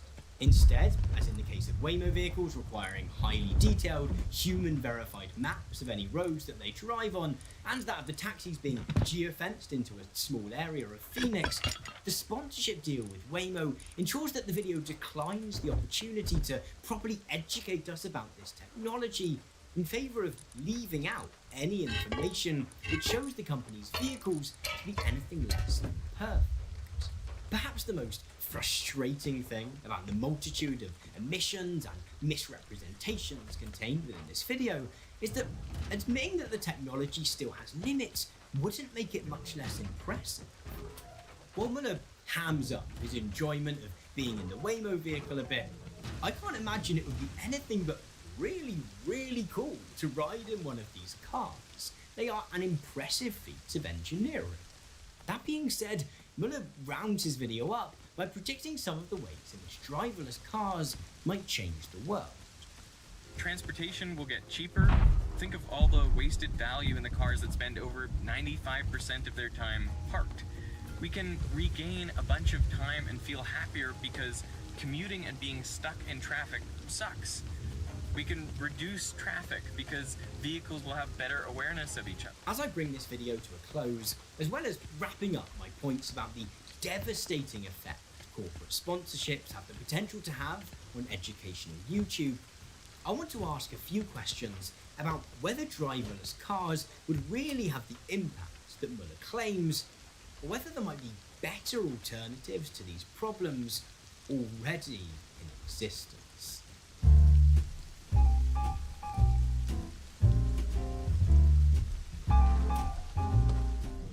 Throughout the videos sponsored by Waymo as part of their PR campaign, but particularly those by Veritasium, Snazzy Labs and Jason Silver, there's an interesting assumption which goes completely unacknowledged. It's the assumption that self-driving cars are the future of transport, with the only uncertainty being when they will become a viable option for replacing human-driven cars as the dominant mode of transit in the global north. In his 2018 book, Winners Take All, Anand Giridharadas suggests that in recent years, technology companies have often used the circulation of such limited visions of the future as a key rhetorical tactic. He writes that, in Silicon Valley, prediction has become a popular way of fighting for a particular future while claiming merely to be describing what has yet to occur. The advantages of doing so are evident throughout this Veritasium video. By painting driverless cars as the only and inevitable future, you can portray anyone who is even mildly skeptical as simply a ratchety old fuddy-duddy who is standing in the way of progress. Even assuming that the present flaws in autonomous vehicle technology can be ironed out, and there is nothing to say that they can't be, it's highly unlikely that they would solve many of the problems that Muller suggests they would. The idea that driverless cars would reduce congestion is a complete non-starter. Assuming people otherwise maintain the same habits, a car driven by a machine takes up the same amount of road space as one driven by a person. The suggestion that we could reclaim the wasted value residing in the 95% of time that the average car spends parked is another excellent example of lying with statistics. It ignores the fact that much of that 95% is the night time, or the middle of the day when people are working. For lots of people, the 5% of the time in which they need their cars is the same 5% of the time that everyone else is using their cars. Finally, whether autonomous cars would make getting around cheaper is just complete guesswork. Whilst the lack of a driver might reduce costs for taxi companies such as Waymo, there's nothing to say that they would pass those savings on to customers. The argument that Veritasium makes for driverless cars here is then pretty poor. If we take off the Waymo-sponsored blinkers, which consider autonomous vehicles to be the only possible future of transportation for a moment, however, we find that the problems highlighted make a fantastic argument for another solution: public transport. These problems of congestion, of the wasted value, both of the time that people spend driving and of everyone having their own personal vehicle that they only use 5% of the time, and finally of cost, these are all problems which would be much better addressed by well-funded, publicly owned, integrated mass transit systems. The vehicles could even be autonomous if you really want them to be. That I couldn't find a single sponsored video similar to those paid for by Waymo, but making the case for the introduction of more usable public transport points us towards the larger problem that the existence of videos like this one by Veritasium highlights. On the one hand, what we have here is simply a bad educational video. At every opportunity, Veritasium chooses making Waymo look good over actually teaching us anything useful about driverless cars. In fact, in its multitude misrepresentations and omissions of vital details, I think it's more than fair to call this misinformation. As I said at the very beginning of this video, it is a perfect example of why we should be highly skeptical of creators who are willing to hand over their platforms to corporate sponsors in this way. Nevertheless, it's also worth thinking about what effect these practices, particularly by supposedly educational channels, might have on our public discourse more broadly. Rightly or wrongly, YouTube has become a platform to which people flock not only for entertainment, but for education, and to seek out potential responses to the various social and political challenges facing our world. As is the case with this set of videos sponsored by Waymo, companies, corporate lobby groups, and billionaires are increasingly using sponsorship deals to ensure that the answers that people find on the platform are amenable to their interests. Actual solutions which serve everyone, such as, in this case, public transport, tend not to have anyone willing to bankroll sponsored videos on their behalf. We might not be able to change that, but we can at least become attuned to recognising and critiquing these corporate propaganda pieces. Thank you so much for watching this video. I hope it's been worthy of your time. If you've got anything out of it at all, then I'd be incredibly grateful if you consider sharing it with a friend, either online or off, who you think might also get something out of it. Thank you. Thank you, Tom Nicholas. This was an excellent video about YouTube propaganda, about certain things. Luke Meyer, Gary. I think the kids, I think the greatest sin that the kids are, like the kids generation, like 15 to 28, right? I don't know, like the Zoomers or whatever it is. Their greatest issue is they think they can digitally simulate lives, and they think they can just replace driving with AI and replace sex with a real person with AI and all this other shit. And when the grids go down, what do you think is going to go first? Your entire lifestyle. The one of the things that I like about my lifestyle is no matter what, I can probably go find a laptop. I can probably go find a solar-powered battery. And I can keep on playing Bethesda games like Fallout 76 for the rest of my life. Even if the internet were to go down, my lifestyle will not die. But I think your guys' lifestyle will. I think your lifestyle will die. I think all that shit, Twitter, Uber, cell phones, cell phones, yeah, but in the end it'll be like VR, implants and stuff. Like, it's weird because it's like the better the tech gets, the less likely that their vision of how they want to live in 2023 is likely to last. I think they think cyberbullying is going to last. I think they think shooting each other down here on planet Earth is going to last. No, I think we're headed in for a lot of change here. Dylan Gordon, Dick on Spain. Yep, it was good. So now we're going to play the next one. This was Veritasium. Yeah, and then Andrew Tate is lying about his disturbing case. Me, Mutahar, again, and I dislike liars. Ladies and gentlemen, Me too. Andrew Tate is one of the most controversial figures on the internet, and I just do not like this person lying. I just do not like I this don't like it. I hate the fact that the Matrix is now reappropriated for the stupidest reasons imaginable. So today, I'm going to dive into the Matrix of Andrew Tate, how the mainstream media like Tucker Carlson and Candace Owens, don't do the level of journalism that they should. And I'm going to look through a court case that makes Andrew and, frankly, anybody in a situation that defends him look really, really bad. Now, I want to give a shout out to my friend Willie Mac Show. He's been on the podcast a few times, and he's pretty much running a train on every red pill idiot that you can find on the internet. I also want to shout out another channel known as Milk Bar TV, who has done a lot of digging into this situation, and I'll be referencing both of them a little bit. Realistically, we're all kind of working on this video just because there's a court case that's out, and reading through it is not exactly beneficial for Tate. Now, I want to start off this video by saying the catalyst for me was reading a comment that was actually written by an individual on my channel. You made a video about Andrew Tate when he got in jail, but you didn't make one after his release. What a shame. Now, this is kind of implying that, I made a video where he obviously got charged. He was sent to prison. But there was no confirmation, if he actually is out of prison, beyond just getting a looser house arrest. Scrap. 75 scrap. Picked up this document, looked at it, and said, 100 scrap out of nowhere. What the fuck? They're bulletproof indictment. After all I just described, they finally put together a document that the judge has instantly said, let him go, this man should not be held. Oh, they let you go, huh there, buddy? The judge just let you go? Well, I'm going to break through the matrix, and I'm going to show you some nuggets of truth. Fresh from portal.just.romania. Right here, ladies and gentlemen, in regards to Emery Andrew Tate, Tristan Tate, Radu Luana Alexandra, and Nagel Georgiana Manuela. So I'm going to read you something here real quick. I'm going to show you what he's talking about the judge let him go.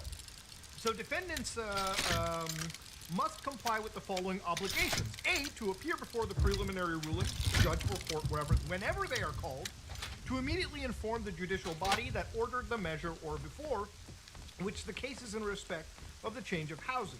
C, to report to the police body designated with their supervision, respectfully the police station in the territorial constituency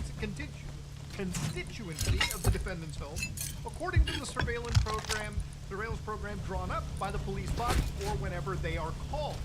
Not to exceed the territorial limit of Ilfov County and Bucharest, except with the prior approval of the preliminary chamber judge or the court. Dog, they don't even let you leave the city or the county. That's like me trying to leave the province of Ontario. Now, Andrew Tate has been a flight risk, and that's not me saying it, that's literally by his own admission. Listen to this. If I fuck up big time and England wants me in jail, I can fly on a Nigerian passport, or an American, or an English, or a Polish, or an Estonian. I have so many fucking passports. What, are you gonna block them all? How about 4 more I haven't even named on YouTube? They can't stop me traveling. There's always a passport I can pull out. There's always a driver's license I can pull out. If you ban one, I've got another one. I've got bank accounts in 19. Whoa, wait, hold on. You're telling me the prosecution was worried he was a flight risk? That's him admitting it, dog. That's the problem with just talking out of your ass. When you have so many lies floating on top of lies, and you have so much like bolstering, and you're trying to impress the 12-year-old, you're gonna say shit that the prosecution doesn't forget. This they didn't forget, and that's exactly why he is on house arrest. They just like extended the leash a couple inches, all right? He's still chained into his home. He's still under investigation. So again, I wanted to address this because it was a little bit stupid by the amount of defenders over here. So again, ladies and gentlemen, let's dive further into his case right now. So according to Andrew Tate, Palm Beach County accuser sued by kickboxer Andrew Tate for alleged defamation. So in this case, it actually says that Tate sued Emma Gabby, who lives in Palm Beach County, on July 12th, alleging defamation, false imprisonment, civil conspiracy, tortious interference, intentional infliction, and negligent infliction of emotional distress. I'm going to go skip through and show you from Justia, Tate et al., v. Gabby et al., okay? So instead over here, you've got the Andrew and Tristan Tate versus Emma Gabby, Willie Gabby, Mona Gabby, all these people, okay? Filed August 14, 2023. Which is why I'm making this video, because it's so close to the time frame. Now, what I did was I went to mypalmbeachclerk.com, e-case view. I looked up Tate Andrew versus Gabby Emma. And in this situation, I found the complaint sheet right here. So you can click that little PDF button and read this all for yourself. Now this contains a 57-page indictment, an indictment that I have read all of. You know why? Because I like to do my research. Because unlike some of these mainstream media figureheads that pick one side or the other, it's always worth reading through everything so you can get a full accounting of the entire picture. And this is not a good painting for Andrew Tate and the people that he's apparently defending in this entire situation. Now in this complaint, Tristan and Andrew Tate sued defendant, and of course they mentioned the parties over here. So, however, where it gets really, really disingenuous, or it starts to give me an aura of disingenuousness, is on point 27. Compared to Western Europe and the United States, Romania has long been known to be a traditional company with rich cultural history and Christian values. Tate's a Muslim brother now, okay? Come on now. Complying with the Tate brothers' personal convictions and worldview, because of this, beginning in or about 2015, the Tate brothers became full-time residents of Romania. Indeed, the Tate brothers have gone on record saying through their... These fucking weird, crazy, like, weird... I'm sorry, crazy is a bad word. It's like... I mean, crazy is how I feel, though. I feel like they're crazy, kind of. It's, like, weird. That's how I feel like it is, kind of, though. I mean, it seems like it's kind of like sanity doesn't really come into it. I think their whole vibe is crazy asshole. You know? I don't think sanity comes into it.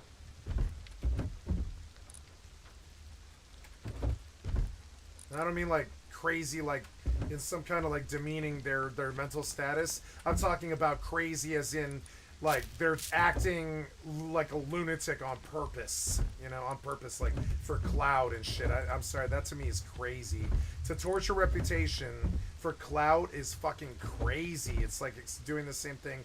Like, you keep torching your reputation, expecting something good to happen. And that to me is crazy. Do you want to? I'm not talking about like this is doing something repetitively, expecting a different result. That's crazy. It's like it's just crazy. You keep going up against it, like how I went up against Streamlabs this year. Like you just keep going up against it, and that to me is like a little bit crazy. It's not crazy like to making fun of their mental status or something. I'm talking about like you keep trying to do crazy things, expecting to get a good result, and I don't think that's going to happen for you.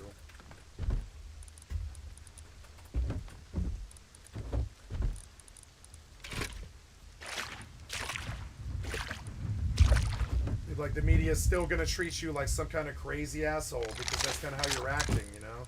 It's unfortunate, but it's true. Like you've been acting kind of like a crazy asshole, dude. And so now, spokesperson Matea Petrescu, that one of the reasons they chose Romania was because of the country's strong laws against abusing women. And ladies and gentlemen, it's one of the things, but there's also another reason too that he stated, not through his spokesperson. Child sex, and prosecution.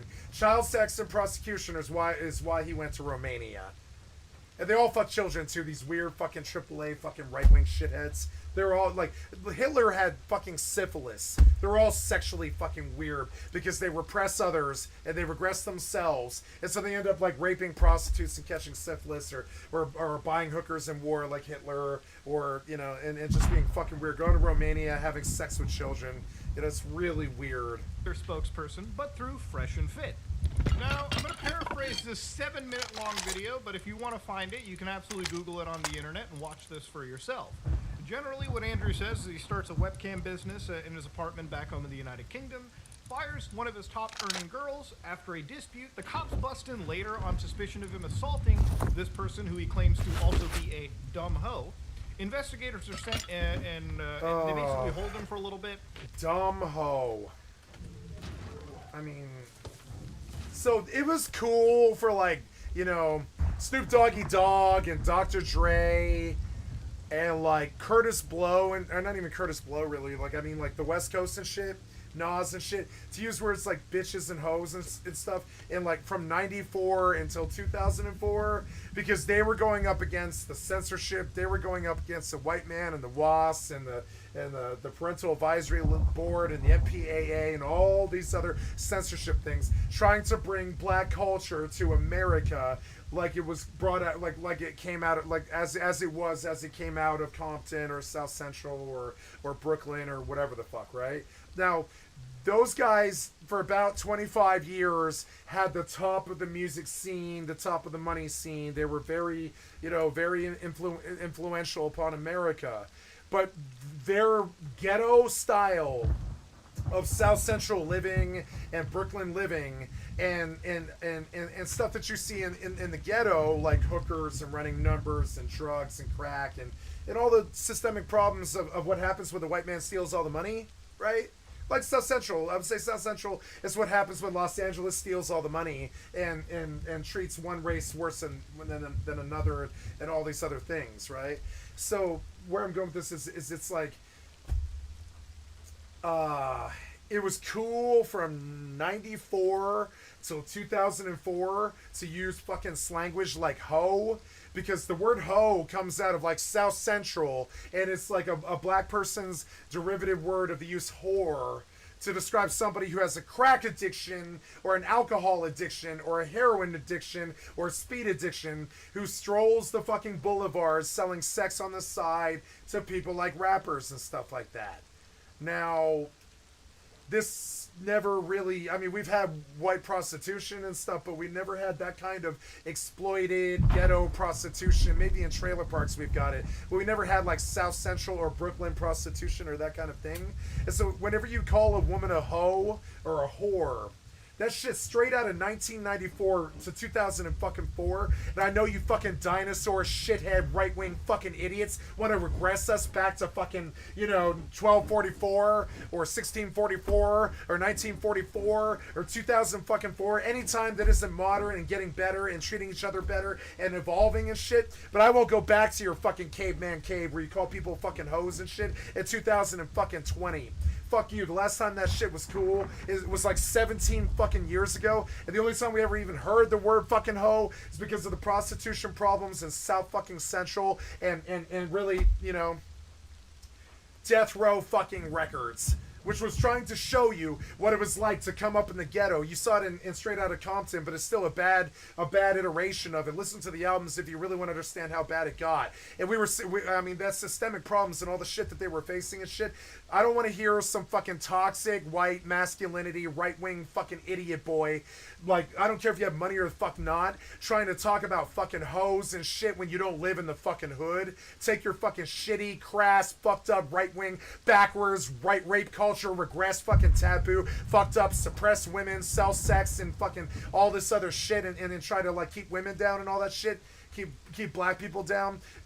They say Andrew Tate is toxic masculine because it has this implication that he's pushing male identity and trying to be against the woke culture. But when I hear toxic masculinity, is fucking misogyny. That's it. It's just misogyny. So the word hoe out of fucking Andrew Tate, even if she is a hoe, is still inappropriate past 2004. Get a fucking clue, you fucking cocksucker. And I'll use a word that does mean what I fucking say it means. Get a fucking clue, you fucking rape culture promoting shithead, fucking clueless right-wing fucking bastard. Fuck you and your bullshit fucking anti-woman, anti-black, anti-this or that, as long as it's not the rich white misogynist man. Go fuck yourself. That shit's straight out of fucking 1844, 1944, 2004. I will not let you regress us back into the fucking cave, you right-wing fucking misogynist cocksucker. Fuck you. And I'll say it to your fucking face too.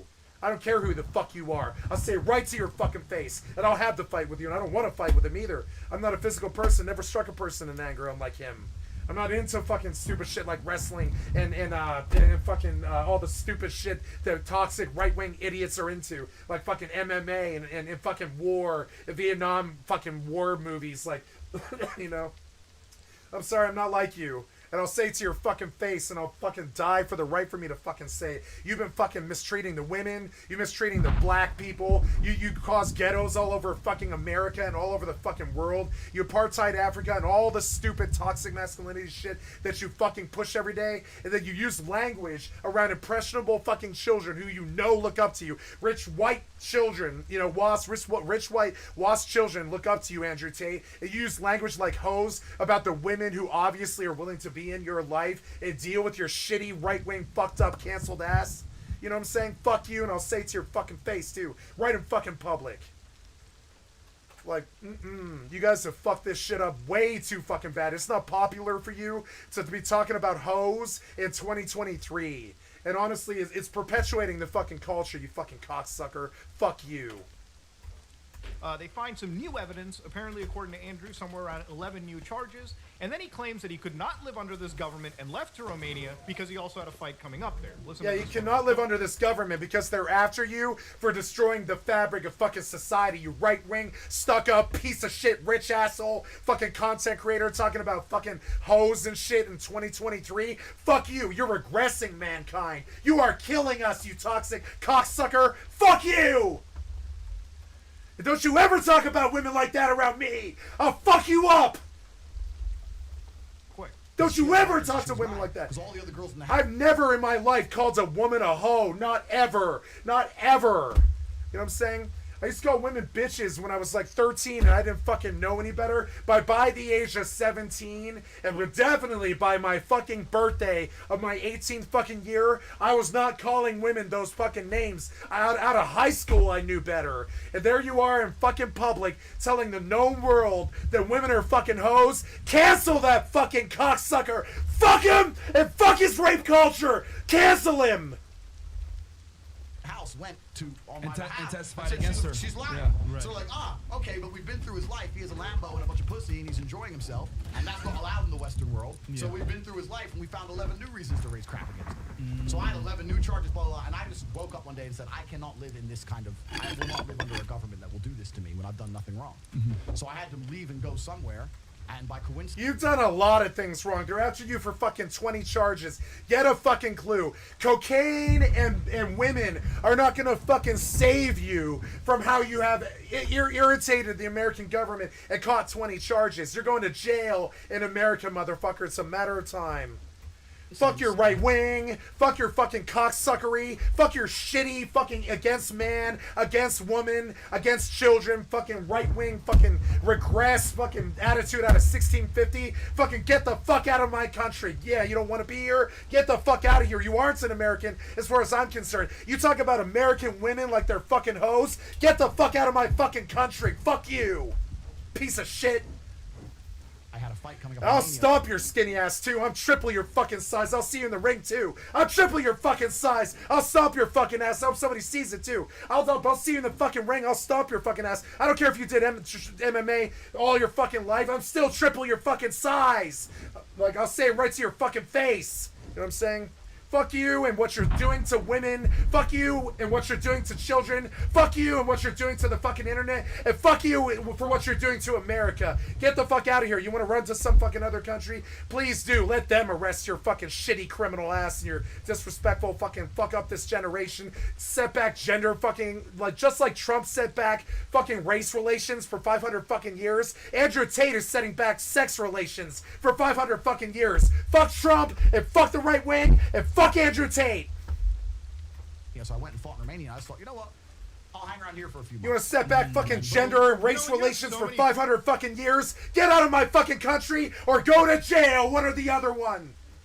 Fucking cocksuckers. Fuck you for fucking up my country. Fuck you for making the women around me really nervous and feel uncomfortable and really unhappy with you. Fuck you for making us all feel scared that you might be stirring up the fucking right-wing storm and sending men to fucking come fuck us or whatever the fuck, like, vibe that you're fucking pushing with your anger, and you're like, control women and fucking use them and all this stupidest shit. I've seen you talk before. Fuck you. You are Satan. You're basically Satan's minion. You push darkness upon the fucking world. I don't care if you join Islam or not. Islam won't want you either once they understand who the fuck you are. You're a piece of shit criminal, just like Trump. Trump wouldn't want Islam wouldn't want Trump either. Even if he did want to convert, they wouldn't want him because y'all are fucking criminals. Get the fuck out of here. You mistreated women your entire fucking life. Grab them by their fucking pussy or talk about how they should be used or abused and shit. Fuck you, you piece of regress shit. Get the fuck out of here, traitors. You traitors. Fucking talk about women in my community like that? Yeah, I'll beat both your fucking asses. I'm triple your size. I don't care. I'll take you physically too. Step to me, motherfucker. I'm not pushing a liberal woke agenda. I'm trying to save the world agenda. You try to kill my world with your fucking sexism and your fucking racism and your classism and your fucking money and your bullshit and your fucking grifting. Fuck you, criminals.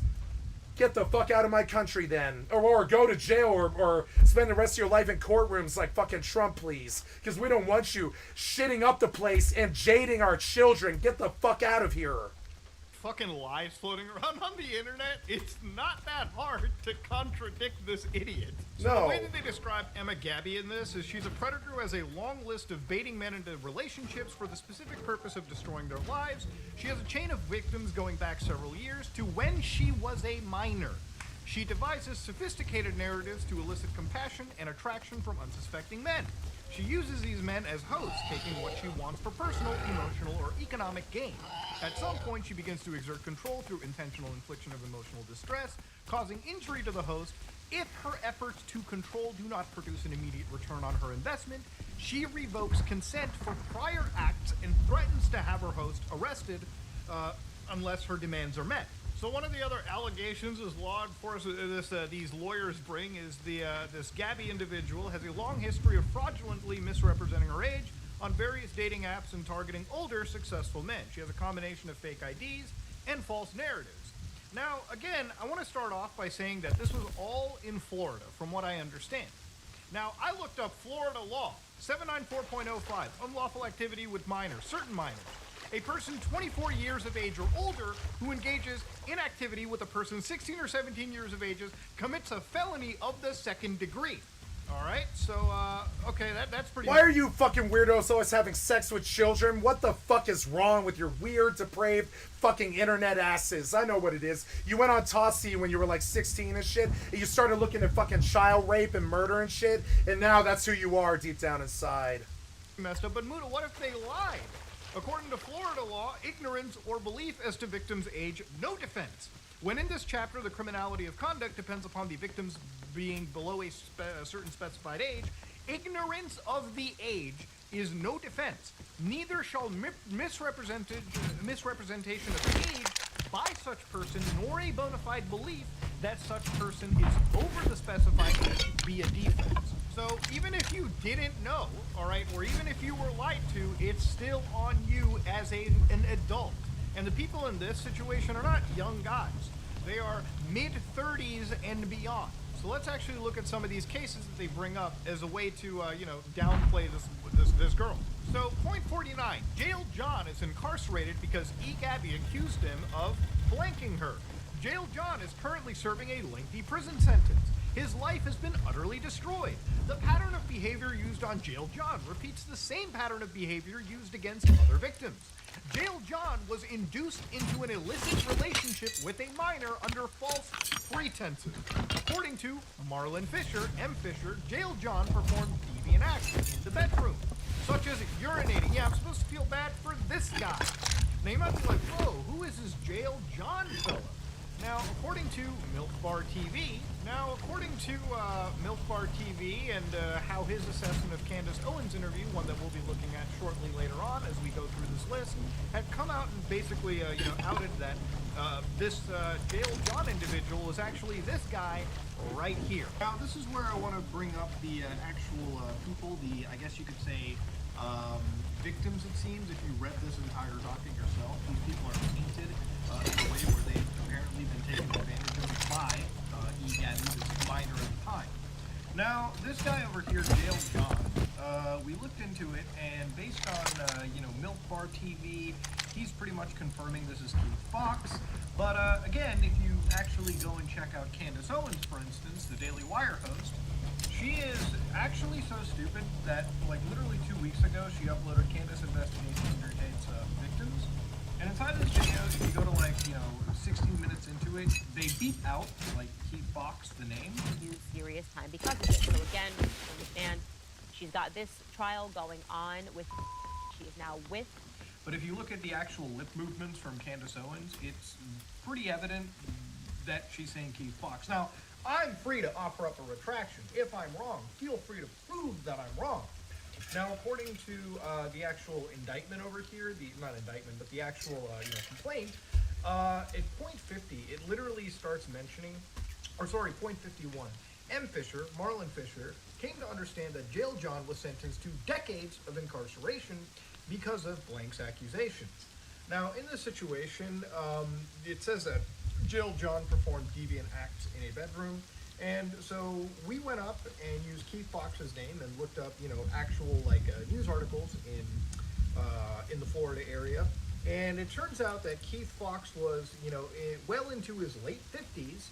And if you actually read the article in this situation, it's pretty damning. First off, he is completely guilty and sentenced to 24 years of prison. So clearly there is, these decade-long, incarceration decades long. And also in the situation, Keith Fox, the mom of the girl, Gabby in this case, employed a private investigator who actually had caught these people in the act. So he had actual media that then showed to law enforcement, which led to the actual incarceration of the scumbag. Now again, based on what I've read, according to this, it seems, that they're painting this guy to be a victim that was taken advantage of because this girl lied about her age, allegedly. Now, again, Florida doesn't give a shit about that. In fact, most people don't care about this. This guy is in his 50s preying on individuals that, at the time, were well under the age of 18. Now, I don't know why they used the name Jail John. I have to assume that, obviously, if they used Keith Fox, may not be. I don't feel like any jury or judge or anybody in any prosecution department would feel particularly sympathetic. Again, very, very weird that they would do this. But again, we've got a lot to cover, so let's move on. But of course, it goes even wilder, okay? Let's get down into the situation. The tragic case of Dustin Milner, okay? Now, Dustin Milner is an interesting character. In fact, I'm going to let Tate put it the best way, all right? Tate actually talked about this. I'm going to let him describe this guy to you. So yeah, if you're ever making content on this guy, all of his stands either use Billie Eilish songs, just some random rapper nobody's ever heard of. And just to let you know, all right, the YouTube content ID system is real. Wait, what? Tate actually talked about this. I'm going to let him describe this guy to you. So yeah, if you're ever making content on this guy, all of his stands either use Billie Eilish songs, just some random rapper nobody's ever heard of. And just to let you know, all right, the YouTube content ID system is real friendly. That's why you're hearing my voice. Okay, so anyways, ladies and gentlemen, he's a weird dude. This is a name you gotta watch out for. So the name that they mention here at the end of that is Dustin Miller. Obviously, Dustin Miller, we just looked at him. Now, Dustin Miller's story is the most heartbreaking of all. He had actually ended up taking his own life, all right? And, of course, the two strongest sources of intelligence regarding this tragedy are Dustin Milner's brother, Jason Milner, and Dustin Milner's close friend, Adam Heinrich. So we're literally going with an assumption from his brother, who, obviously, that's clearly not biased right over there. Also, where is the accusation if these are the strongest sources of intelligence? These are two people bringing about their theory. It doesn't even appear that this is, overly... Anyways, let's go into it. According to Justin Milner, so, again, if called to testify, Jason Milner and Adam Heinrich would likely state that Dustin Milner quickly became enraptured by Gabby's mystique and seductive... She's underage, guys! What the hell? Which lured him into an extremely volatile relationship. So Gabby allegedly manipulated, gaslit, and emotionally abused Dustin Milner, a person predisposed to depression. However, go down a little bit, eventually driving Dustin Milner to take his own life at the age of 35, while still in a relationship with Gabby, who had yet to turn 18. And if you just read exactly what kind of triggered this level of depression, he literally just got ghosted. She just didn't respond, and that's what sent him over the edge. And I'll say, it's tragic to see somebody lose their life, but I honestly find it difficult to feel bad for somebody who is 35 years of age interacting with a minor. Guys, why are we even defending somebody that was 35 plus, knew better, and underneath Florida law would still be violating a second-degree felony? Why? I get it. It's a tragedy that it happened. Somebody took their own life. How you expect me to feel bad for a scumbag like that is beyond me, okay? Now, of course, the deception of Tyler Hensel. Gabby fraudulently induces Tyler Hensel into a relationship and extorts him. Tyler Hensel is another boyfriend of Gabby. The summary of Gabby's statements to the investigators are as follows.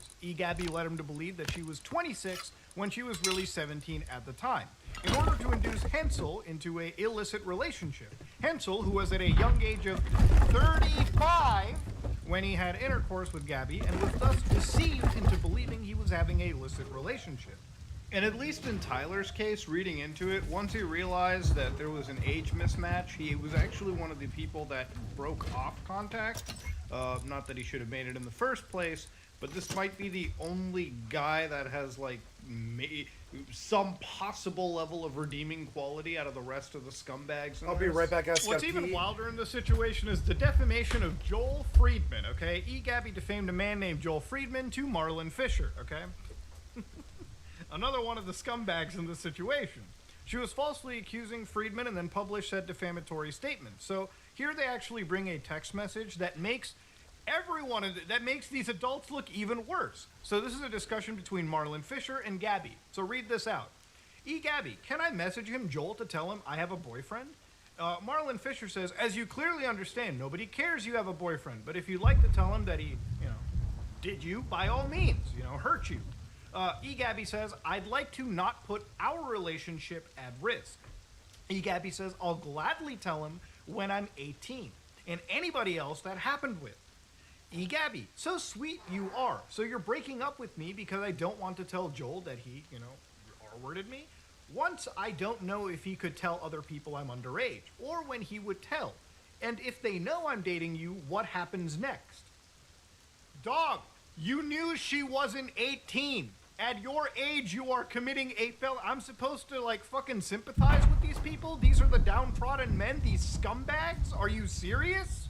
Now, if you thought reading that was disgusting, I want you to listen to Candace Owens of the Daily Wire. The same publication that's all about, protecting kids and shit. Listen to how she describes the situation. Either she's getting paid off by the Tates, or she is genuinely stupid. So sweet you are. You're breaking up with me because I don't want to tell Joel that he's with me. One, I don't know if he would tell other people that I'm underage, or who he would tell. And if they know that I'm dating you, what happens then? Two, it'd be awkward to go to a drum circle again, LOL. Marlon Fisher ended up actually confronting Friedman. You imagine your girlfriend tells you that she was by some other man. How stupid are you? You literally just read to an admission that this person was romantically interested. Literally sent a text message. How you, as the Daily Wire pundit, cannot chastise this dipshit for engaging with a minor, according to this text message, is beyond me. I want to ask the Daily Wire, how can you actually let that stupidity fly by your network? Jesus Christ, it's insanity to me. She's wild. Milk Bar makes a pretty good point where he adds up all of these names like Keith Fox, Marlon Fisher, Dustin Milner. Marlon was one of the people that got a formal accusation. Dustin Milner and Tyler Hensel did not get any accusations. So again, going by Tate's description of this girl just hands out kidnapping and whatnot charges to 7 people, that's not true. She wasn't she did not charge at least 2 of these individuals, all right? And the people that Tate is defending and bringing up in this lawsuit are utter scumbags. But again, the reason why I'm making this video is because I really don't like lies like this. And when I actually break out of the matrix, the Tate tricks, so to speak, and I look down into these files, it's even more fucked up than I initially thought. And it makes me genuinely angry and sick to my stomach the more I make this video. So I'm going to try wrapping things up. What's even wilder to me is when he talks to Tucker Carlson, who I expect to be an actual journalist, but he's just a clown from San Francisco, it seems. Listen to how this goes right now. Listen to how Tate is downplaying this situation. And these guys let him get away with it. Listen to it. So what are you charged with? That's a really good question. I'm charged with being the head of an organized criminal group, which is in charge of recruiting girls to make TikTok videos to steal the money from the TikTok views. What?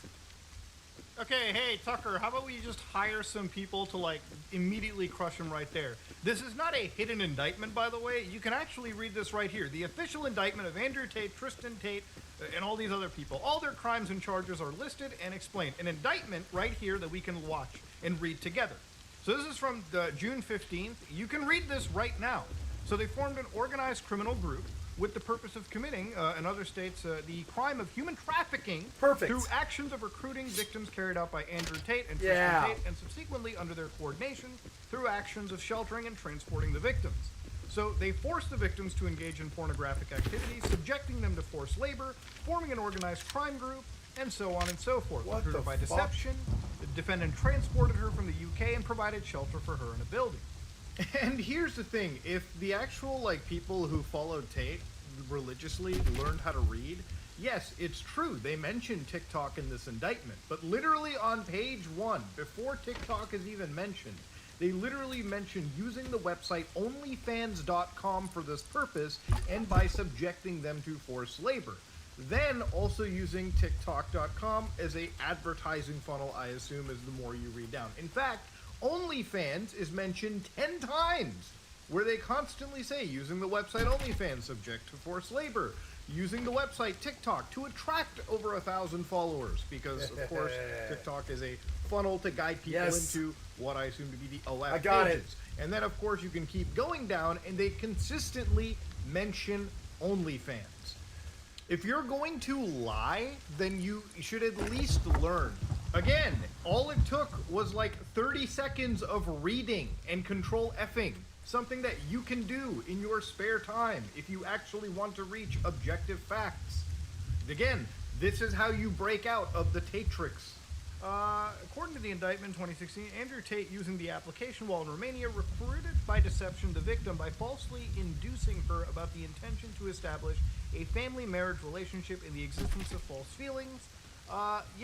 This actually fits the description of the United Nations when it comes to human trafficking, which is basically the recruitment, transport, transfer, harboring, or receipt of persons by the means of threat or use of force or other forms of coercion. You know, if you actually read into like Epstein for a minute, it gets really wild, because even in Epstein's indictment, now if you read closely into Epstein's indictment, you can even see that Epstein actively encouraged certain of his victims to recruit additional girls to be, put into bad situations. Now, again, this is weird because a lot of these guys make it out like human trafficking is from the movie Hostel, like it's sort of like overly dramatized. When in reality, in a lot of these cases, it really is just like the main ringleader recruiting one person, and then that person recruits another person, and it almost becomes like a serious pyramid scheme of awful behavior. But the reason I'm bringing this up is just so we can play a clip from Tate, where I just want to see if the audience here sees a similarity. Bottom bitch is the one who does the selling. You don't do the selling. The girl has to hear it from a girl.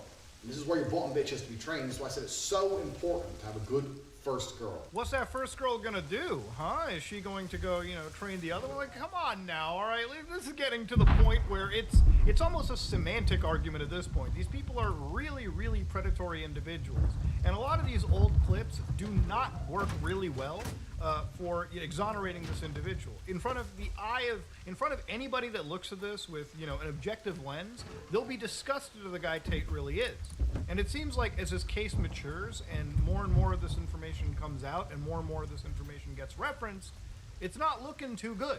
Now, normally in situations like this, by the time I'm finished these videos, I'd have a long sort of discussion about like, hey, why are you following people like this? Do you really need somebody on the internet that's this interesting to explain basic concepts like working hard, doing what you can to be successful, and eating right or working out? If that's what you need, all right, this information can be passed to you by anybody, a doctor or whatever. If you're looking for a father figure, you can do a lot better than people like Andrew Tate and whatnot.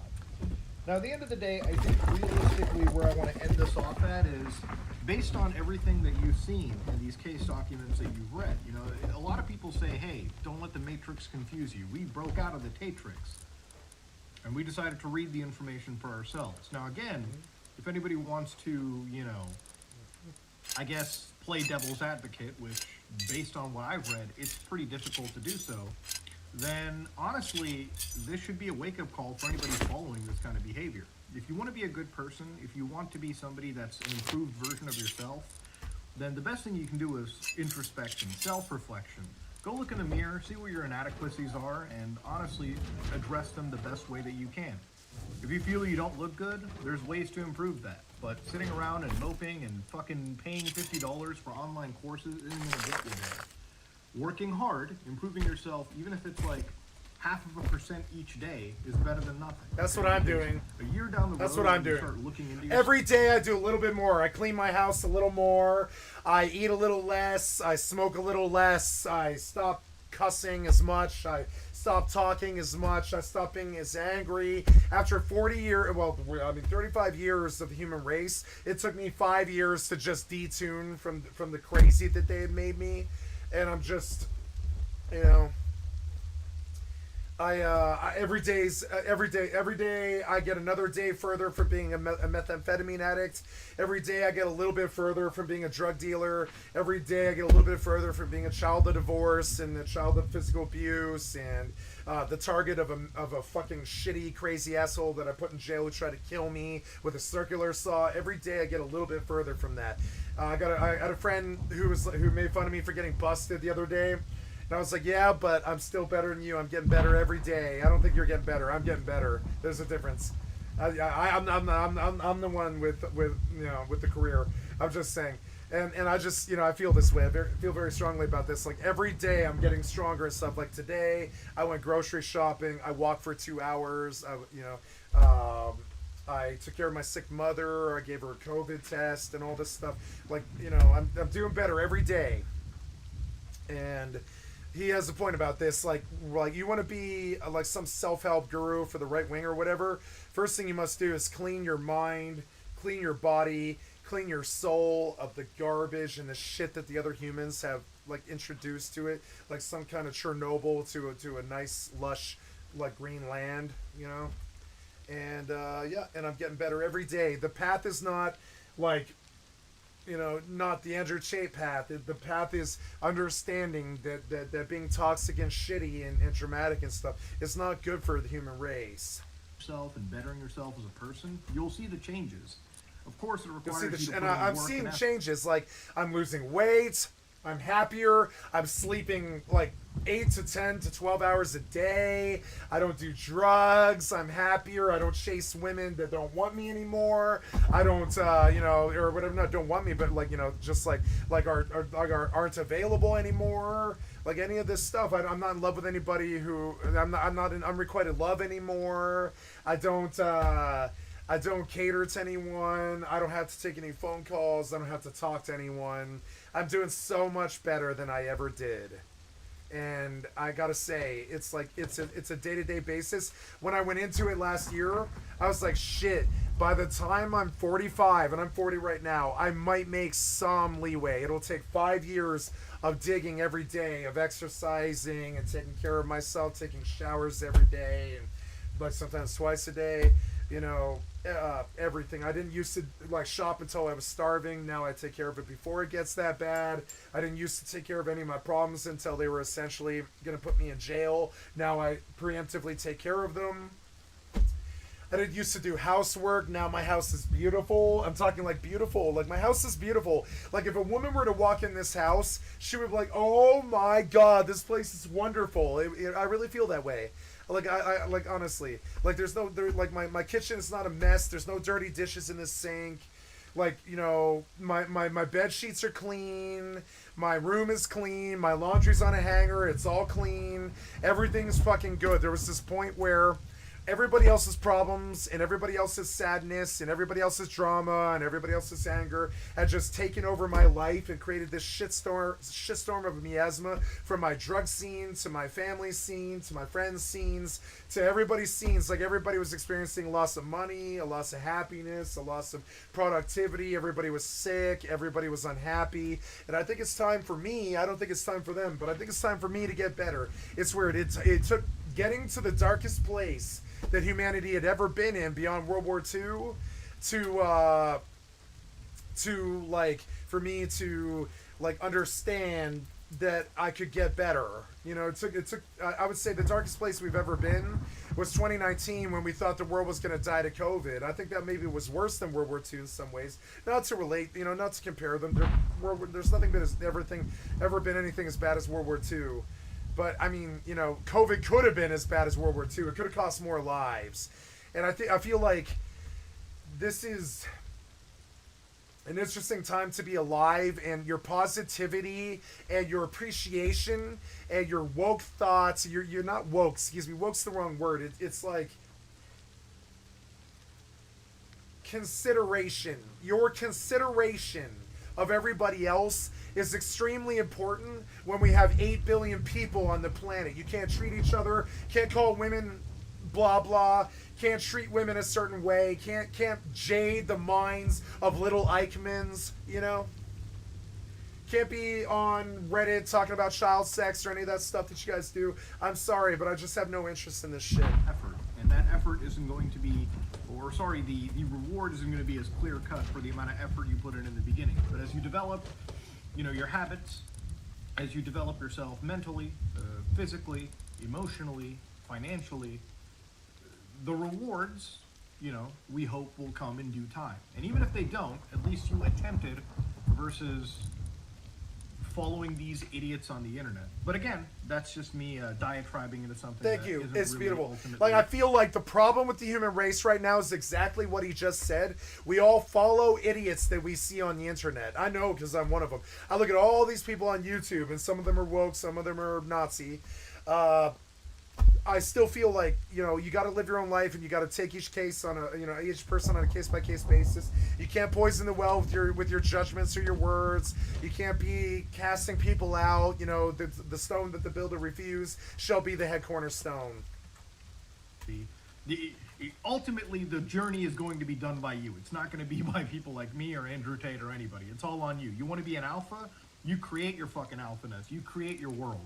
But ladies and gentlemen, based on Andrew Tate's cases, it's tough to follow this guy, and it's tough to... the people that once defended him, it's getting tougher and tougher the more this kind of stuff comes out. But ladies and gentlemen, let me know what you think in the comment section below. Sorry for the sort of guerrilla-style exit. Ladies and gentlemen, this is Mutahar, and yeah.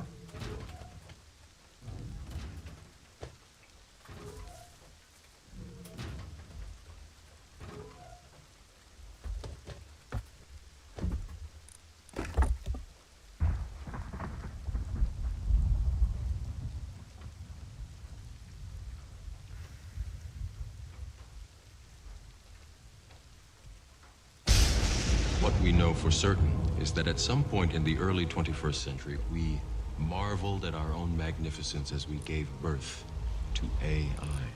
And then, we mostly just used it to plagiarize art. That's what this episode's about. This episode is brought to you by Nebula, where you can watch the bonus companion video right now. True. We used it to have sex with children or something. It's so disgusting. It's like, what? We have this new electronic friend that we didn't have before that's going to do all of our digital work for us. And the first thing that we think about it is, can we rape it? Can we rape the AI? I wish I was kidding. I really believe what I'm saying too. Men are sick now. Men's mental health must be addressed, like, really bad. Men's mental health, you know? It must be addressed. We have a problem.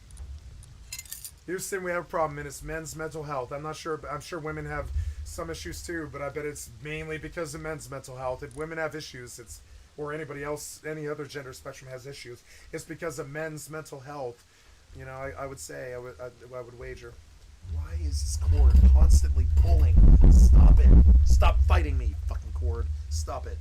Constantly pulling my camera away. It's so annoying.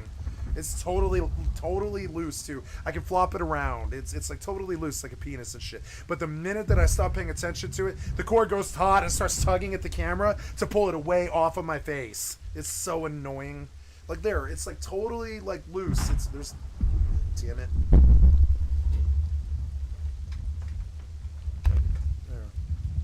Fucking camera, man.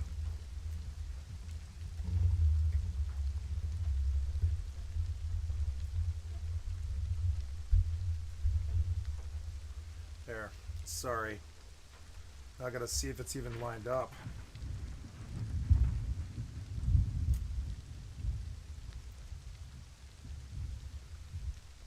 Nope. Now the cord's all taut again. Come on, man. Fucking so annoying. Come on, man. Stop fucking with me.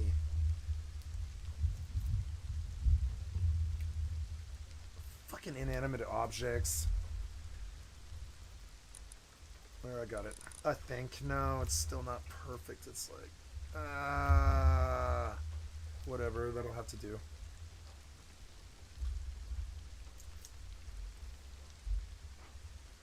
Yeah.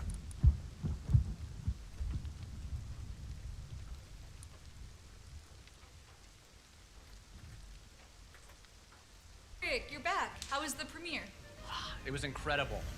I walked the red carpet and mingled with the stars. It was a true Roman holiday, and I was Audrey Hepburn.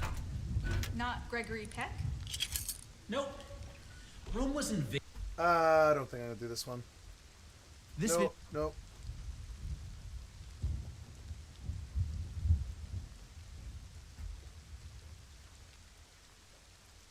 Right, newbie. First things first, welcome to the Evening Gazette. It's great to have you on board. You know, it was a really tricky recruitment process, and you got through because of your hard work, dedication, and only a little bit because I went to school with your dad. So you should be very, very proud of yourself. Secondly, I recognise that look in your eye. That desire to want to shine a light in the darkness, speak truth to power. Oh, I remember that feeling, that BRB naivety. Because I will not have any such complacency as merely wanting to speak the truth at this venerable newspaper. No, we do not merely report the truth. We create it. We reach out and grab the very matter of reality with our bare hands and mould it to our will. Or at least that of the owner. That is the power that I grant to you this morning. Use it profitably.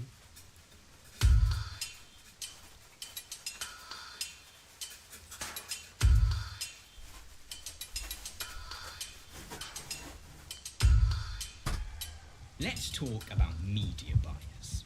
In the past few years, there's been an ongoing debate over the role that the news media, whether that be TV, radio, newspapers, or digital news, plays in our society. Polling in both the UK and the US has documented a decline in trust in the accuracy of journalistic reporting. And of course, this isn't an entirely new debate. Since the very inception of the mass media, some people have questioned the way that it reports on the world, including its potential biases. Nevertheless, over the past half-decade, the legitimacy of the mainstream media has become a central theme of our political discourse. Some of this has been the result of Donald Trump's repeated declarations that much of the US media represents fake news, a term which has quickly gone from being the reserve of fringe conspiracy theorists to part of our everyday lexicon. This disdain for the mainstream media among some portions of the population has since spread to other countries. Supporters of Brexit in the UK, for example, have often levelled similar accusations of bias at the British press. Nevertheless, such critiques have not only come from the political right. Supporters of left-wing candidates in both countries have... Hi guys. It's gonna sound like a lie, but it's not. I've had 12 shots. 12 shots. Totally doing fine. A little bit of slurring. That's it. 12 shots. Doing great. Almost sober. I wouldn't drive or anything like that because I'd probably get arrested. But I mean, like, I could stand on one leg right now after 12 shots. You begin to understand why I don't drink or why I was never an alcoholic. It would take hundreds of bottles every day. I mean, really. I mean, I have a very strong head for drink and drugs. So it was a lot different for me to get high or drunk than anybody else I ever met. It takes like, it doesn't take more. I've just got a very strong head for it. I'm gonzo, and the drunker or more high I am, the better I function. It's very weird. It's like very weird. You ever had that before? The better I am, the more drunk and high I am, the better I am at most things. It's actually kind of crazy. Video games included. Now, there's this point where you've gone too far, and then I suck. Like anybody else. But I mean, like, right at about 10 shots, I'm fucking perfect. You see it? Like, I could wax intellectual about, remember how long Trump kept saying fake news, fake news, fake news, fake news, fake news? Is any news really fake? Maybe National Enquirer? I mean, there's news that's inaccurate, but I mean, misinformation would have, I don't know if any news is fake, because all news is real if you're reading it or experiencing it. All news is real, right? But whether it's true or not, if it's untrue or misinformation, I wish she had just said misinformation, you know?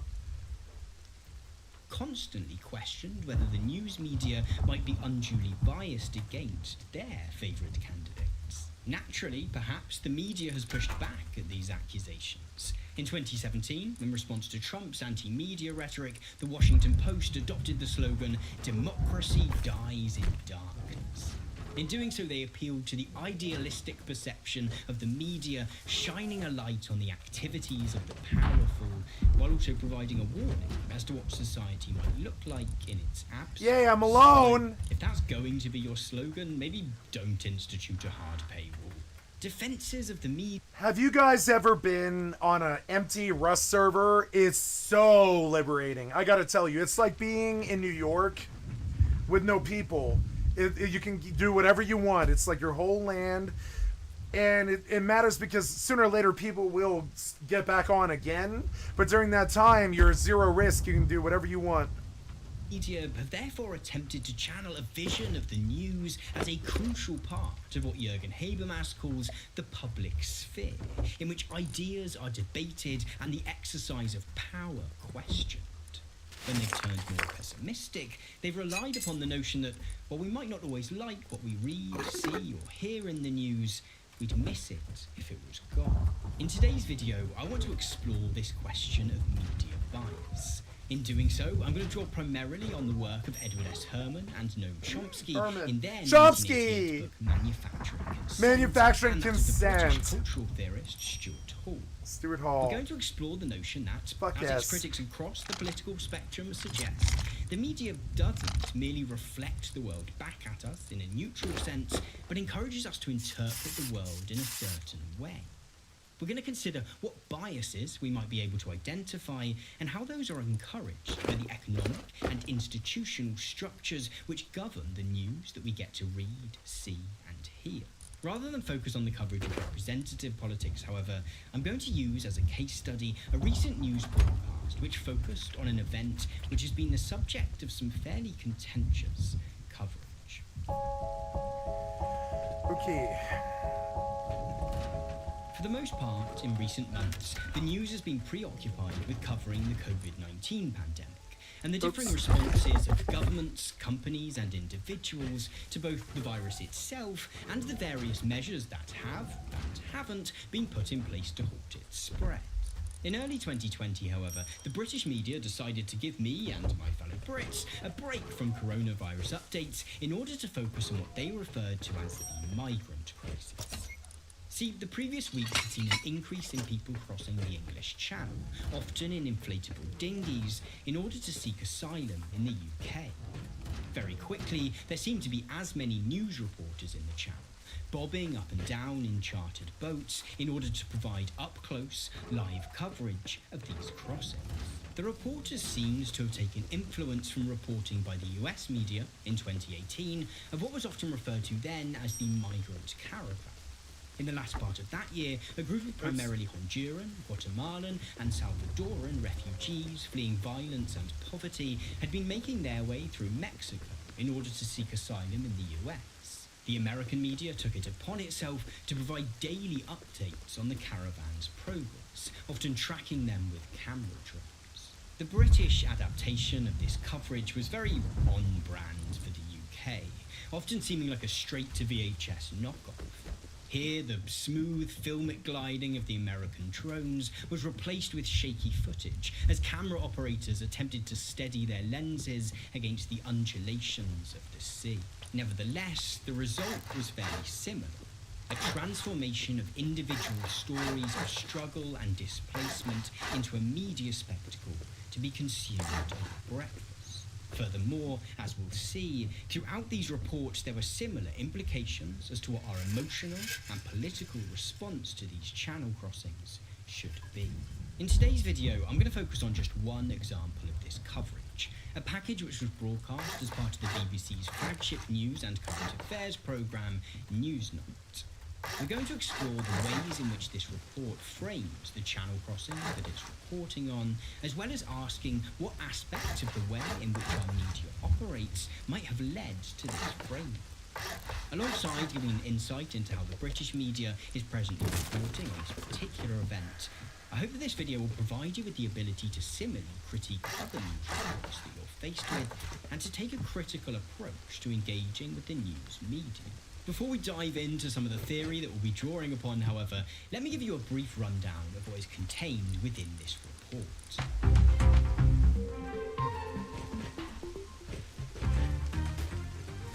I'm not going to show the full news report that we'll be discussing here for copyright reasons, although I have linked it in the description if you want to watch it in full. In this part of the video, I'm therefore going to provide a bit of an overview of what is contained within it. I'm going to do my best to undertake what Clifford Geertz might refer to as a thin description of the report, focusing as much as possible on simply stating what we can see and hear, and leaving the analysis bit for in a moment. What I am going to do, however, is divide this broadcast package up into sections, which I think will aid our later discussion of it. So, as I see it, there are 6 main sections to this report. The first we'll call the introduction. In this 20-second long segment, we're shown a medium shot of 17 people heading towards the English coast in an inflatable dinghy. The reporter tells us that this is a dangerous way to cross the English Channel, and establishes that the people in that boat are from Iraq. We'll call section 2 the numbers. In this section, which totals 46 seconds, the reporter tells us that the reason that the people in this boat are newsworthy is because there has been an increase in the number of people crossing the English Channel in this way during this year.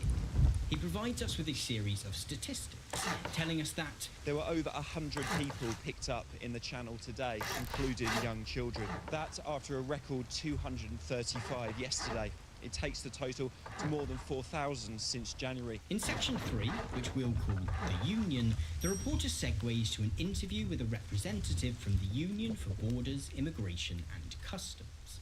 This interview section, which comes in at a whopping 1 minute and 10 seconds, again stresses the increase in the number of people crossing the English Channel, and implies that this is making work difficult for Border Force officers.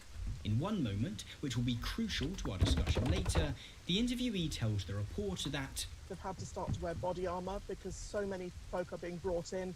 There's not enough time to search them whilst they're still on the cutters, so they're coming onto the cruise on the quayside at Trypaven without having been searched, so the staff have to wear body armour. We'll call section 4 the government.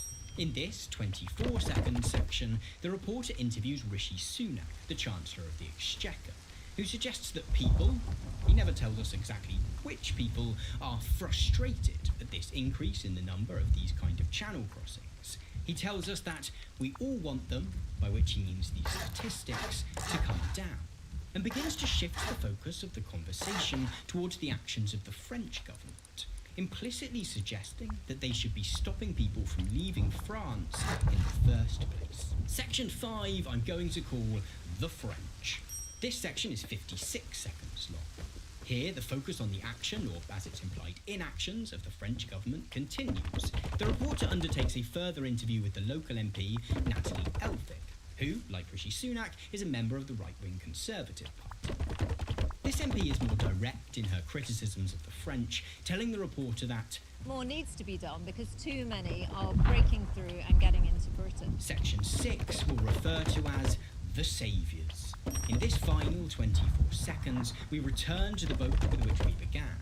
Its motor has broken, and against the backdrop of the White Cliffs of Dover, Border Force arrive to meet it. The reporter describes the people on board the boat as being picked up by Border Force, with no further indication as to what will happen to them next. Throughout this video, we're regularly going to return to this report in order to put some of the concepts surrounding the media and representation, which I'll be introducing, into practice in a deep analysis of it. We're going to question how the choices that have been made in research, reporting, filming and editing work to encourage us to view the people situated in that boat at the opening of the video in a certain light.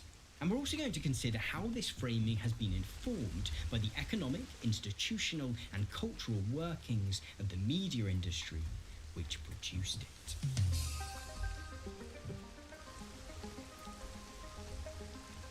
In their 1988 book, Manufacturing Consent, Edward S. Herman and Noam Chomsky write that gaining a complete understanding of how the news media operates requires a macro alongside a micro, story-by-story, view of media operations. In short, they argue that in trying to understand media bias, it's necessary to take account of both the big picture of who owns media outlets, how they're governed, and what their relationships are to other political, economic, and commercial institutions and actors, as well as the smaller picture of how this inflects individual reports. I want to begin by taking that micro view in order to establish some basic principles surrounding how news reports communicate and construct meaning.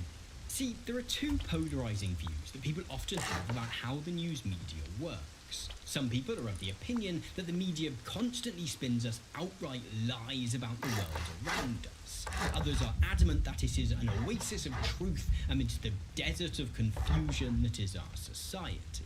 In the context of the so-called West in the present day, however, neither of these positions are entirely accurate. Whilst one can likely find some isolated examples, it is generally fairly rare for a mainstream media outlet to entirely fabricate a story, for them to claim that something happened which simply never did.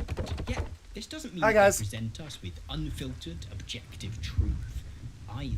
I want to draw here on Stuart Hall's 1997 lecture, Representation and the Media, to suggest that we can draw a useful distinction between events and meaning. By an event, I mean a thing that is being reported on. In most instances, we can assume that the event on which a news report focuses did take place. Again, in our contemporary context in the so-called West, complete fabrications are, if not non-existent, relatively rare.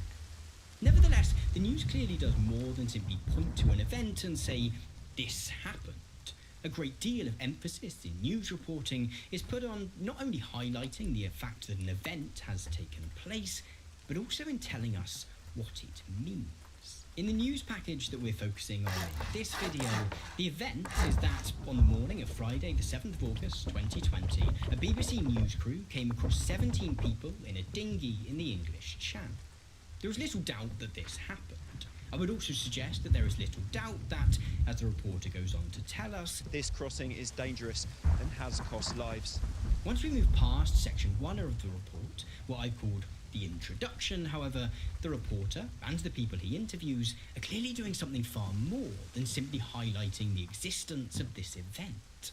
Instead, they are working to attach meaning to it, to tell us why we should view it as significant and what questions we should be asking about it. In some aspects of the report, the fact that meaning is being attached to this event is fairly clear. Take section 5, which I've called the French. Here, the local MP, Natalie Elphick, tells us that So we need to see the French authorities really step up their game and stop the boats leaving France. in this interview, we have a fairly clear attribution of meaning to this event. The fact that this boat is in the English Channel, Elphick encourages us to think, means that the French state is failing to police their borders strictly. Furthermore, meaning begets meaning. The indication that this event means that there is a problem with the way in which France polices its borders also more broadly encourages us to view people crossing national borders as something that we should be bothered by, perhaps even outraged at. As I mentioned a moment ago, however, this part of the report is an interview. And so the fact that the report is here going further than simply communicating the existence of an event and attributing meaning to it is, to any even mildly critical viewer, fairly obvious. Later in this video, we'll certainly question the decision to choose certain interviewees over others. What I want to focus on for now is the fact that this attribution of meaning also occurs in parts of the report which are framed as being relatively objective. Let's take section 2, which I've called the numbers, as an example. Here, the reporter moves away from describing the boat itself and those upon it, and begins to provide us with some broader context. His focus is on the number of people that have crossed the English Channel in a similar way this year. And in some regards, the reporter is here simply giving us more information about the event being reported. Yet, we have to remember that there are myriad different contextual factors that could have been chosen to highlight. The reporter could have given us greater detail about why the people in that boat might have chosen to make such a dangerous journey, for example. This focus on the numbers, however, occludes any interpretation of this event which focuses on the welfare of the people in that boat, encouraging us instead to view them as little more than statistics that are broadly too hard. And of course, even such a focus on statistics could have been... What he's saying is, this is the thesis statement right here, right? I'm gonna have him say it again. To the people, to view them as little more than statistics. So they want you to believe the right-wing, Fourth Reich, cock-sucking shitheads of the fucking world, straight bred like Hitler. They're straight out of Hitler's fucking fascism, right? They call illegal aliens because they want you to think of them as a statistic instead of your fellow human being who has been driven out of their fucking country because of their religious or beliefs or their finances or strife at home or that kind of thing. The same way that we came to America from Britain, those people came to America from wherever they're from. So we call them illegal aliens the same way that Native Americans probably called us illegal aliens. And it reduces an entire fucking hundreds of thousands of people to a fucking 2-word statistic so we can just marginalize them. It's white people behaving badly. Really badly. This kind of shit causes the Trail of Tears, Holocaust, it's just statistically, like they turn people into a statistic. They're just an illegal alien. They don't have thoughts or feelings. They're not a human being. They're just, just a statistic. Oh, they didn't grow up here, so they must be a piece of shit, right? Nah, you're just a privileged piece of shit traitor. Statistics that are broadly too hard. And of course, even such a focus on statistics could have been sympathetic to the people in that boat. It could have led to a discussion about how this crossing could be made safer. Nevertheless, taking into account the later interviews, it is evident that this section is laying the groundwork for an attribution of meaning to this event, which holds that, as the local MP later claims, too many are breaking through and getting into Britain. The decision to focus on statistics therefore does more than simply add objective context to this event.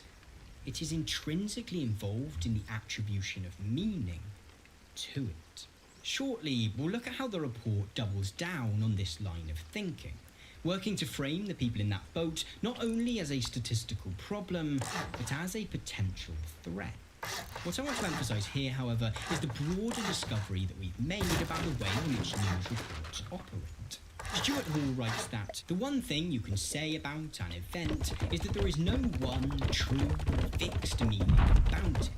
The true meaning of it will depend on what meaning people make of it, and the meanings that they make will depend on how it is represented. Hopefully you've seen that almost every aspect of a news report, even those which at first glance seem entirely objective, are still involved in the attribution of meaning to events. The question to ask of this and any other news report, therefore, is not necessarily, is this true, but how do the choices that have been made in how to represent the event which this report focuses on work to encourage me to attribute certain meanings to it? If you're watching this video, however, my guess is that you want to be able to do more than identify the way in which the mainstream media attributes meaning to events. You likely want to be able to establish why certain meanings are foregrounded over others. In order to gain such an understanding, we therefore need to take a step back from our micro view of how the media works and take a look at the macro view. Something we're going to do here through the lens of Edward S. Herman and Noam Chomsky's 1988 book, Manufacturing Consent.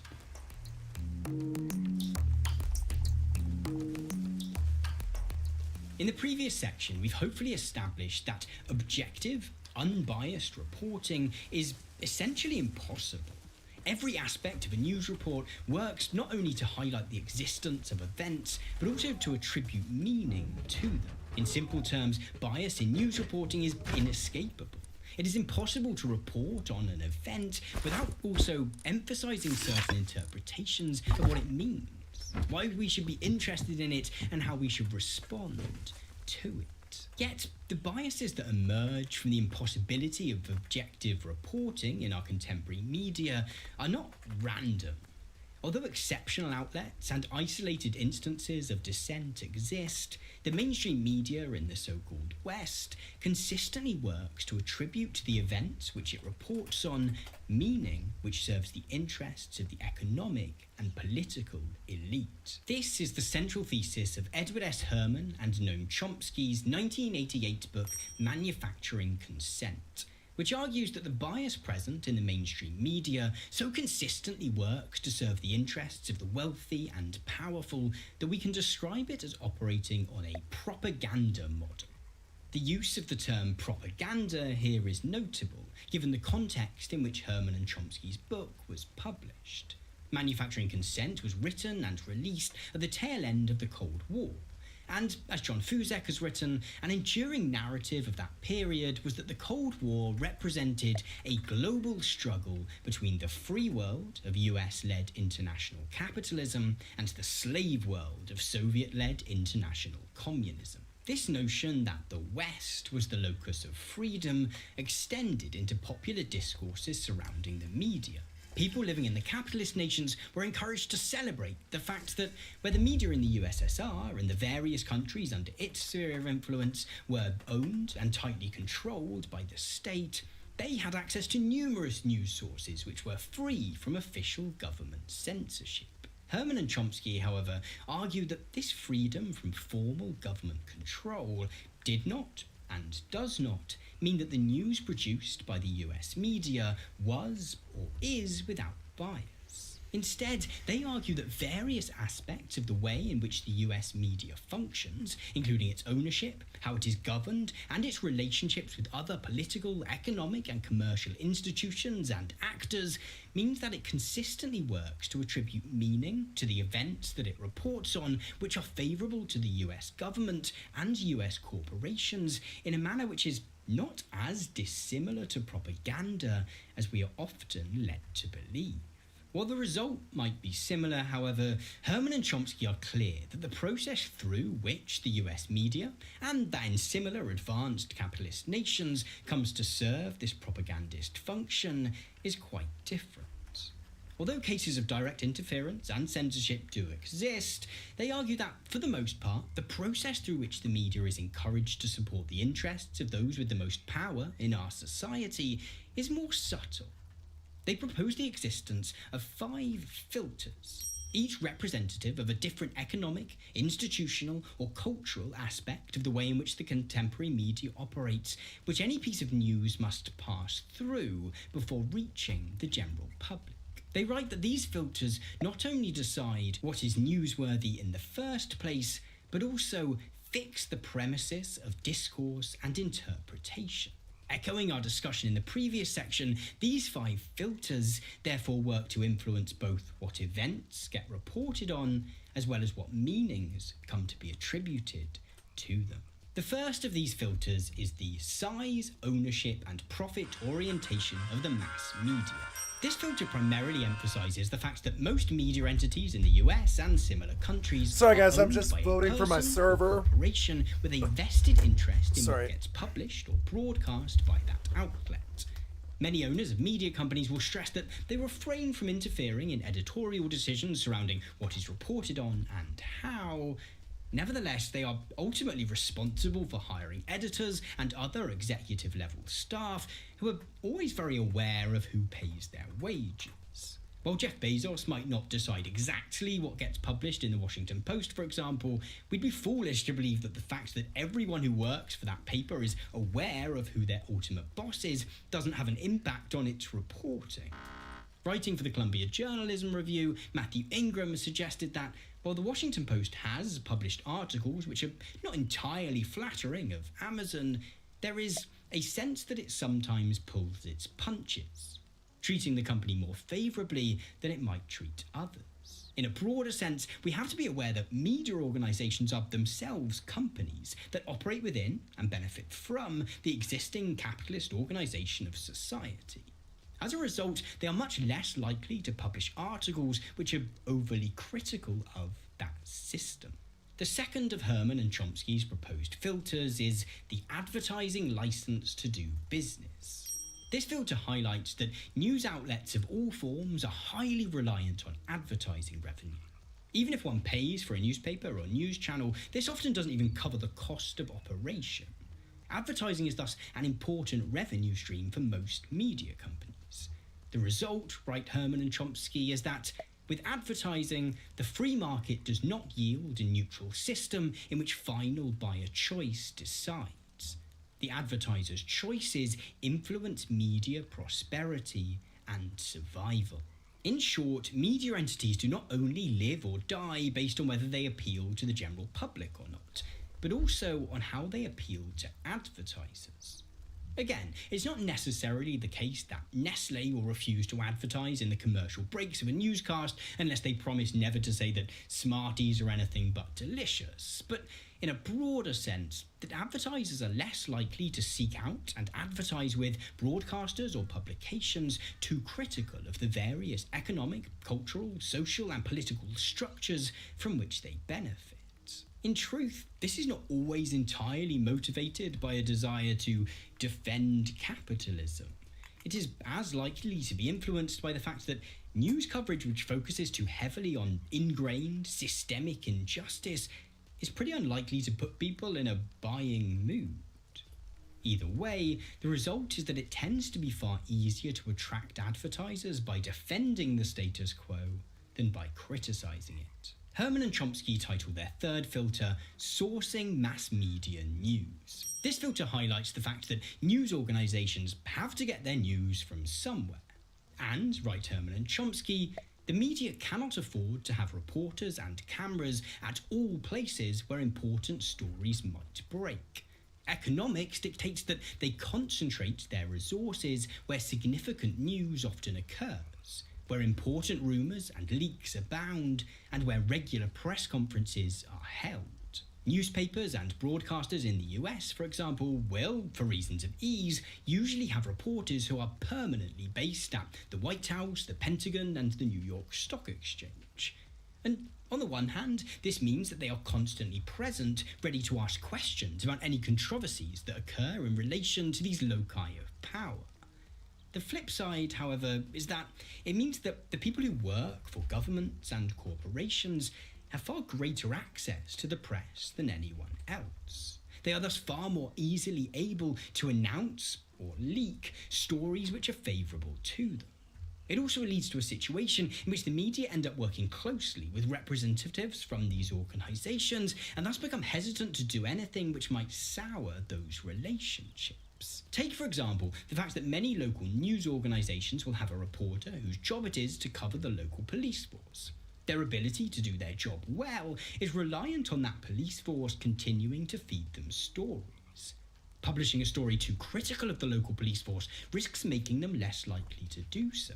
When a big arrest is made or a significant crime committed, that force might decide to notify another reporter first. While having reporters stationed in the halls of power might provide an opportunity to question those institutions, then this close relationship between the media and those with power often ends up working to the benefit of the latter, more than to their detriment. The fourth filter is flack and the enforcers. This refers to the manner in which those with economic, political, and cultural power are able to essentially astroturf campaigns of outrage against news outlets if they deem themselves to have Sorry been guys, I'm reported just on in an voting for my unflattering server. way. Nowhere has this been more apparent in recent years than in Donald Trump's accusations of fake news. Trump has constantly encouraged his reporters to act with hostility to reporters critical of him and to boycott the outlets that they work for. In this case, the media has proven relatively resilient, absorbing this flack and continuing on regardless. As we'll see shortly, however, in other cases, such campaigns can prove highly effective. encouraging news agencies to desist from covering certain topics in the future in order to avoid having the hassle of having to firefight these outrage campaigns. The final filter in Herman and Chomsky's propaganda system is anti-communism as a control mechanism. This final filter emphasises the way in which Red Scare tactics are used to paint even mild, liberal critiques of the US, its government, and the capitalist system on which it functions as being anti-patriotic, verging on outright evil. Herman and Chomsky write that even liberals, often accused of being pro-communist or insufficiently anti-communist, are kept continuously on the defensive in a cultural milieu in which anti-communism is the dominant religion. As we've seen in the coverage surrounding the socialist and social democrat politicians who have risen to prominence in the past few years, the end of the Cold War has not ended this need for journalists to prove their anti-communist credentials in their work. Being too heavily critical of the US government or American capitalism more broadly is therefore heavily discouraged. Even when the media points to instances of injustice, it is often hesitant to attribute them to ingrained structural phenomena. Herman and Chomsky's goal in outlining these 5 filters was to articulate how a capitalist media industry, devoid of formal censorship, can still operate in a manner not dissimilar to propaganda. A key focus throughout Manufacturing Consent, for example, is the way that these filters encourage the US media to uncritically support US foreign policy positions every bit as jingoistically as would be the case were it to be owned and operated by the government itself. Let's take this propaganda model then and use it to contextualise that BBC Newsnight report, in order that we can gain a deeper, more politicised understanding of how the news works and of how consent gets manufactured. Herman and Chomsky's 5 filters were conceived with reference to the mass media of the United States. In most cases, however, the model coheres remarkably well with the functioning of the media in other, similar capitalist liberal democracies. Where the report we're focusing on in this video differs slightly is that it was produced by the BBC. As some of you might be aware, the BBC is not a commercial entity but a public broadcaster, funded by what's called the licence fee, a compulsory fee paid by anyone living in the UK who watches live television.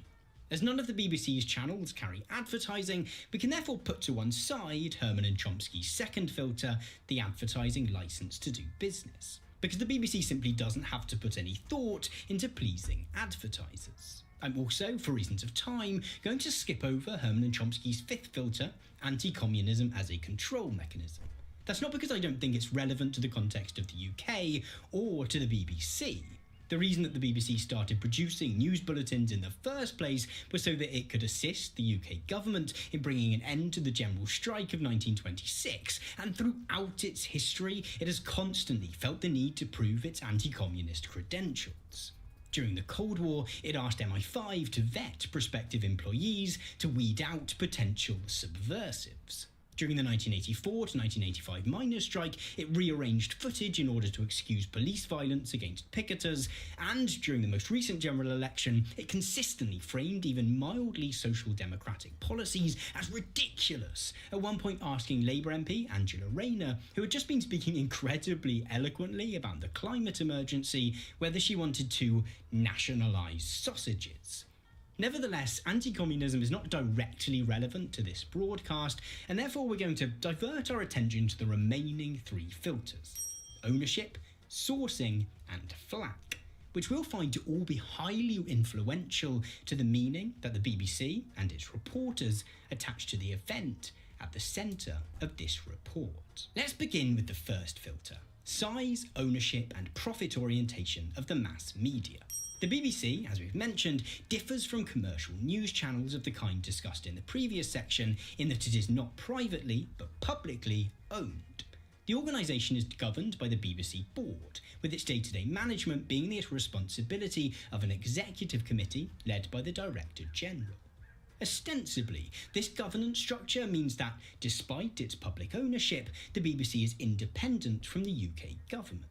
In reality, however, the relationship between the British government and the BBC is fairly similar to that which we suggested likely exists between Jeff Bezos and the Washington Post. As Tom Mills argues in his book The BBC, Myth of a Public Service, the BBC has never been independent in the sense that its most enthusiastic supporters imagine. Senior executives are all political appointees, and its major source of funding, the licence fee, and its constitution are both routinely set by governments, a fact which inevitably influences its reporting. While the UK government might not generally intervene in the day-to-day running of the BBC, then it both chooses who runs it and has control over its primary source of income. This leads to huge conflicts of interest. In September 2020, Tim Davie took over as Director General of the BBC, again essentially its biggest boss. Davie, who was appointed under a Conservative government, has himself ran for public office as a Conservative Party candidate and was, for a time, the deputy chairman of his local Conservative Party. It's therefore fair to say that he's not a particularly independent figure. Even when such egregiously partisan appointments are not being made, the fact that the government holds the BBC's purse strings has, since its inception, led to it giving a much fairer hearing to whichever political party has been in office at any given time. This is all acutely irrelevant to the report that we're discussing in this video. For the present Conservative Party administration has been obsessed with immigration. The party won the December 2019 general election on the slogan, "Get Brexit Done." And although other reasons for supporting the UK leaving the EU do exist, immigration was certainly the defining issue of the Brexit referendum. The focus was supposedly on migration between countries within the EU. Nevertheless, the talking points of pro-Brexit campaigners consistently tapped into a much broader anti-immigrant sentiment, and the present government has made reducing immigration a key priority. This has included not only reducing the numbers of economic migrants coming to the UK, but also those travelling to Britain in order to claim refugee status. The BBC Newsnight report that we're discussing in this video constantly works to promote this agenda. I've already highlighted the way in which the reporter focuses on numbers and statistics, encouraging us to interpret the arrival of this boat on the British coast as representative of a problem in which, to once again quote the local MP interviewed in the broadcast, Too many are breaking through and getting into Britain. As I mentioned before, this focus on numbers works to occlude any interpretation of this event which focuses on the welfare of the people in that boat. Later, when the representative from the Union for Borders, Immigration and Customs tells us that Border Patrol agents have had to start wearing body armour, this takes an even darker turn, and we're encouraged to view the people in that boat as a potential threat. We do have to recognise that both these statements are made by interviewees rather than the reporter himself. Yet, neither the premise that there are too many people arriving at the UK border or the idea that they might be a threat is ever questioned.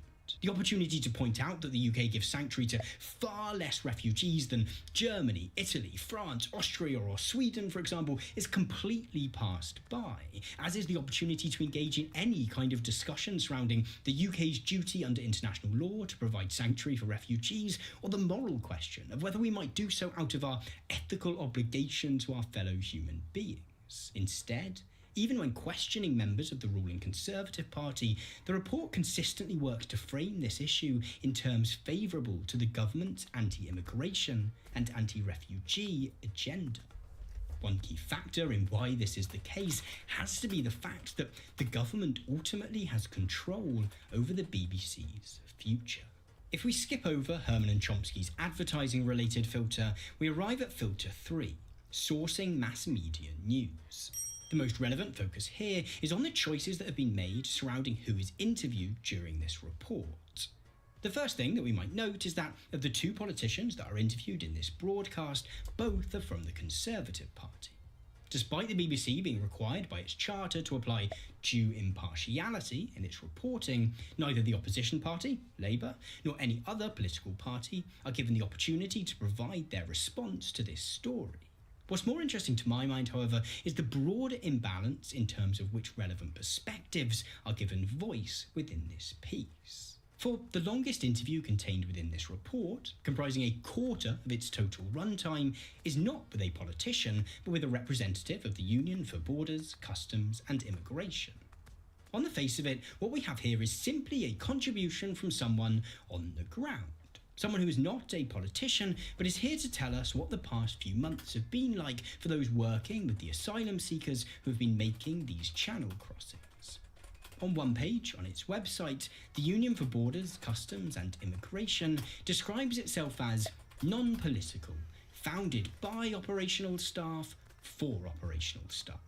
Elsewhere on the same site, however, it decries the radical left-wing politics of the Trade Union Congress, the federation to which most UK unions are affiliated. In short, this is a deeply political right-wing union. It's certainly a given that a spokesperson from a union which represents border force agents is going to provide a response which focuses on the concerns of those agents. Yet, in almost every interview I've managed to unearth with this union spokesperson, she's quick to paint asylum seekers, such as those featured in this report, as potentially violent. In one interview with the radio station LBC, this same representative even admits that everyone that they've met so far has been reasonably calm, yet continues to talk about what would happen if someone they came across were potentially to be violent. Of the 3 interviewees featured in this report then, all 3 are outright hostile towards the people in that boat. They consistently either dehumanise them through discussing them merely as statistics, or paint them as a threat through implying that they might be violent, as per the union representative's comment about body armour, or as akin to an invading force, as per the local MP's comment about breaking through into Britain.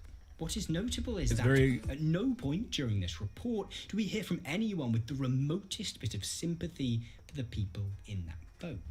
We only hear from the asylum seekers themselves once, when the reporter on the boat shouts, "Where are you from?" at them, and they reply, "Iraq."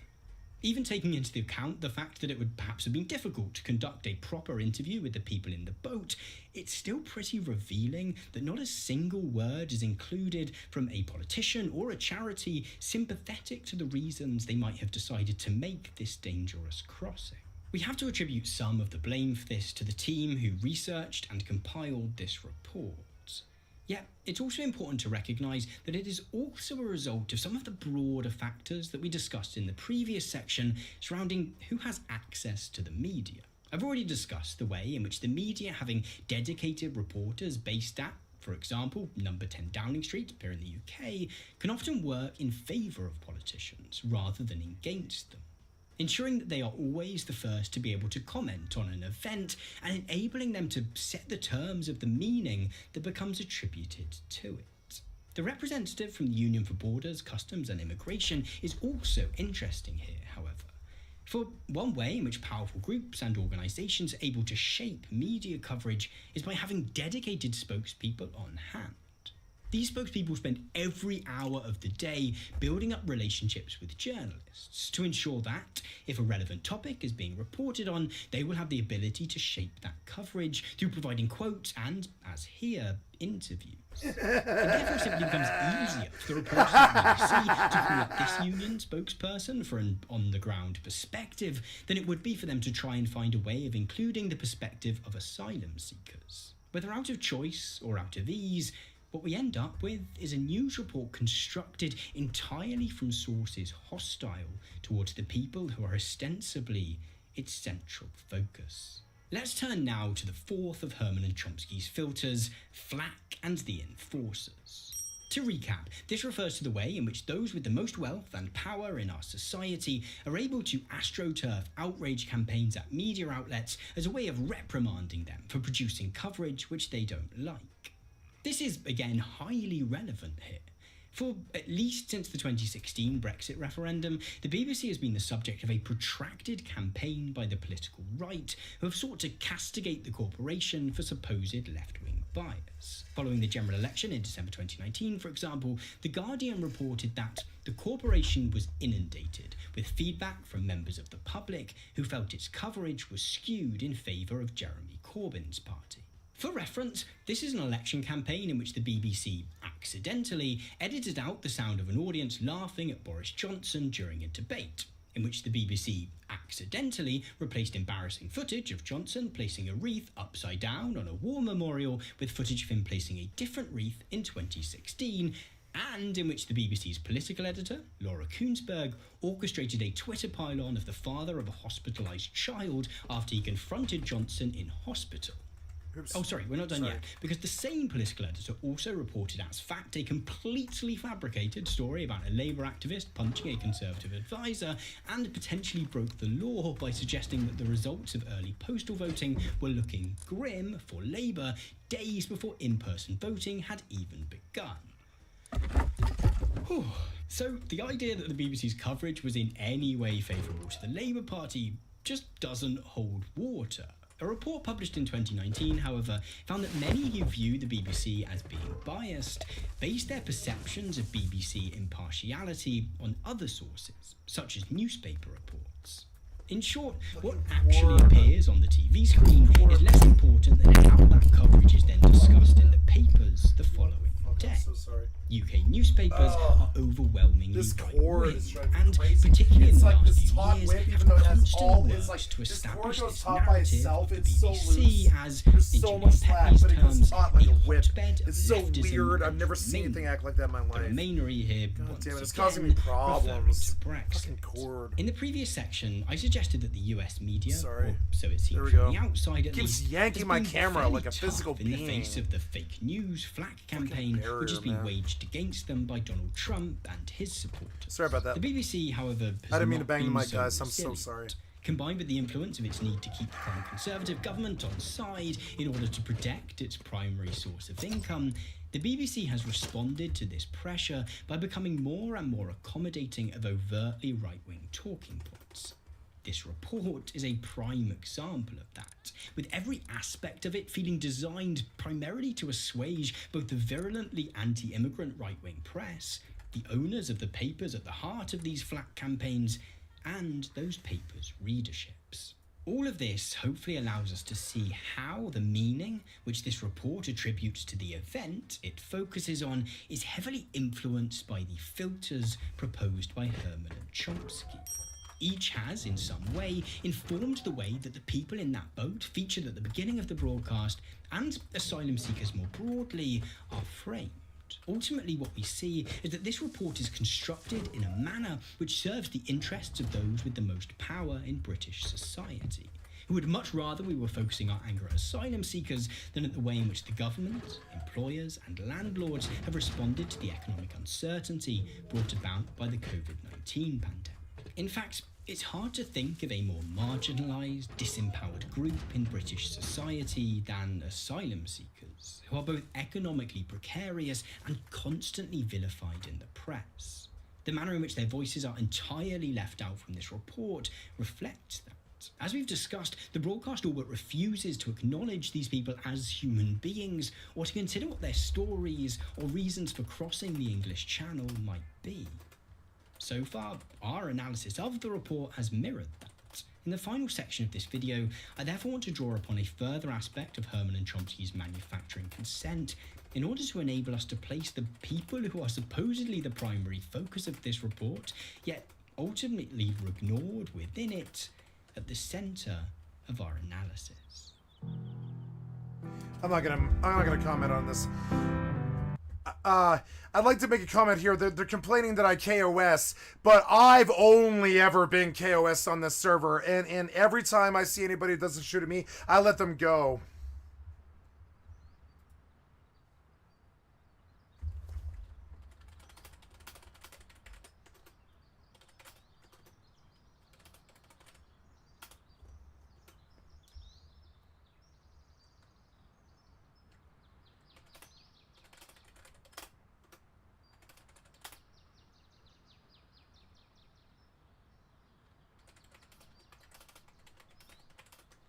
No, I'm not just gonna.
No, I'm not gonna make my comment here. I want to make a bunch of comments about being like frowned on for killing people, but honestly, I get killed so much more than I kill on this server.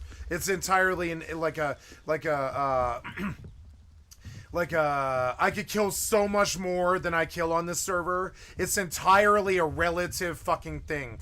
Rust is KOS. I've never been on a... Okay, I'll show you my server list, right? Look at this fucking history. You see how many servers I've been on? I've never, ever, on any of these servers, I'm talking single one of these servers, ever been let go. I've never not ever seen KOS. The KOS is all I've ever seen in Rust. Like now... On a PvE server, yeah, you wouldn't kill anyone because you can't. But in Rust, you kill everybody that you see. Unless you're in the outpost or the bandit camp and you have a safe zone. I would kill pretty much everybody you see, even in hardcore. This is not a hardcore server. I mean, it's a hardcore server, but it's not hardcore like, let's be friendly and fight the server. It's a very PvP-centric server. Last month... I'm sorry, was it last month? Yeah, I'm sorry, 2 months ago, we did 85, I'm sorry, no, it wasn't that much. It was like 25 raids? 25 raids, I brought my trio here, and we did like, we must have hit like 20 bases, I think it was, or something like that. It's on my channel. I thought a lot of people watched that and stuff. This is not a PvE server, guys. If you see someone, fire your fucking weapon. This is not a PvE server. This is one of the most, like, cutthroat, killer be killed servers in all of video game history. There is no don't shoot at me. There is no oh don't kill me or don't knock me or if you see me don't shoot at you. Rust isn't like that. Maybe in DayZ it's like that, but Rust is not like that. Rust is KOS. If you came to a PvE server the first time you ever came to a Rust server, that's on you. The whole 100% of Rust is KOS. I've never heard of not KOS on Rust. All of Rust is KOS, guys.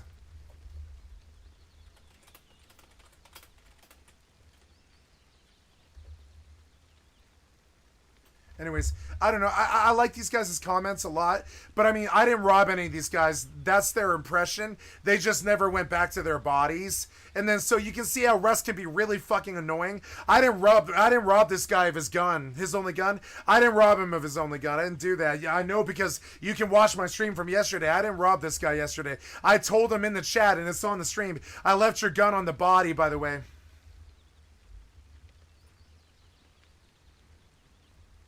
I want to reply to this.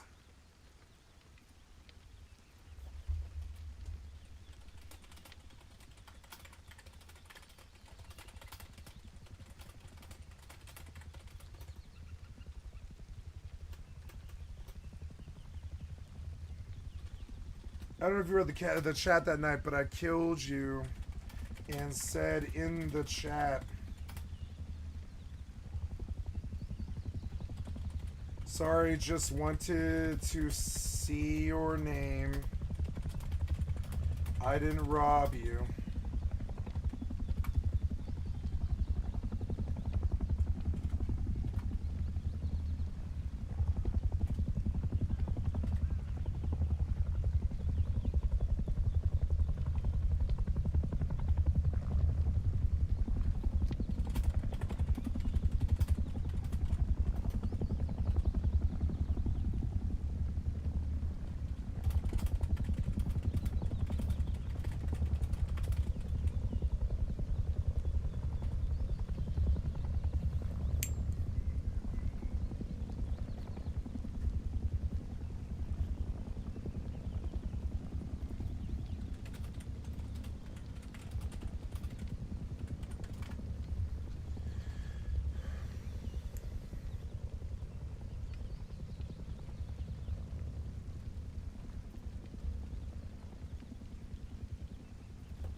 Nope. Nope. Just gonna delete it all. Just gonna say.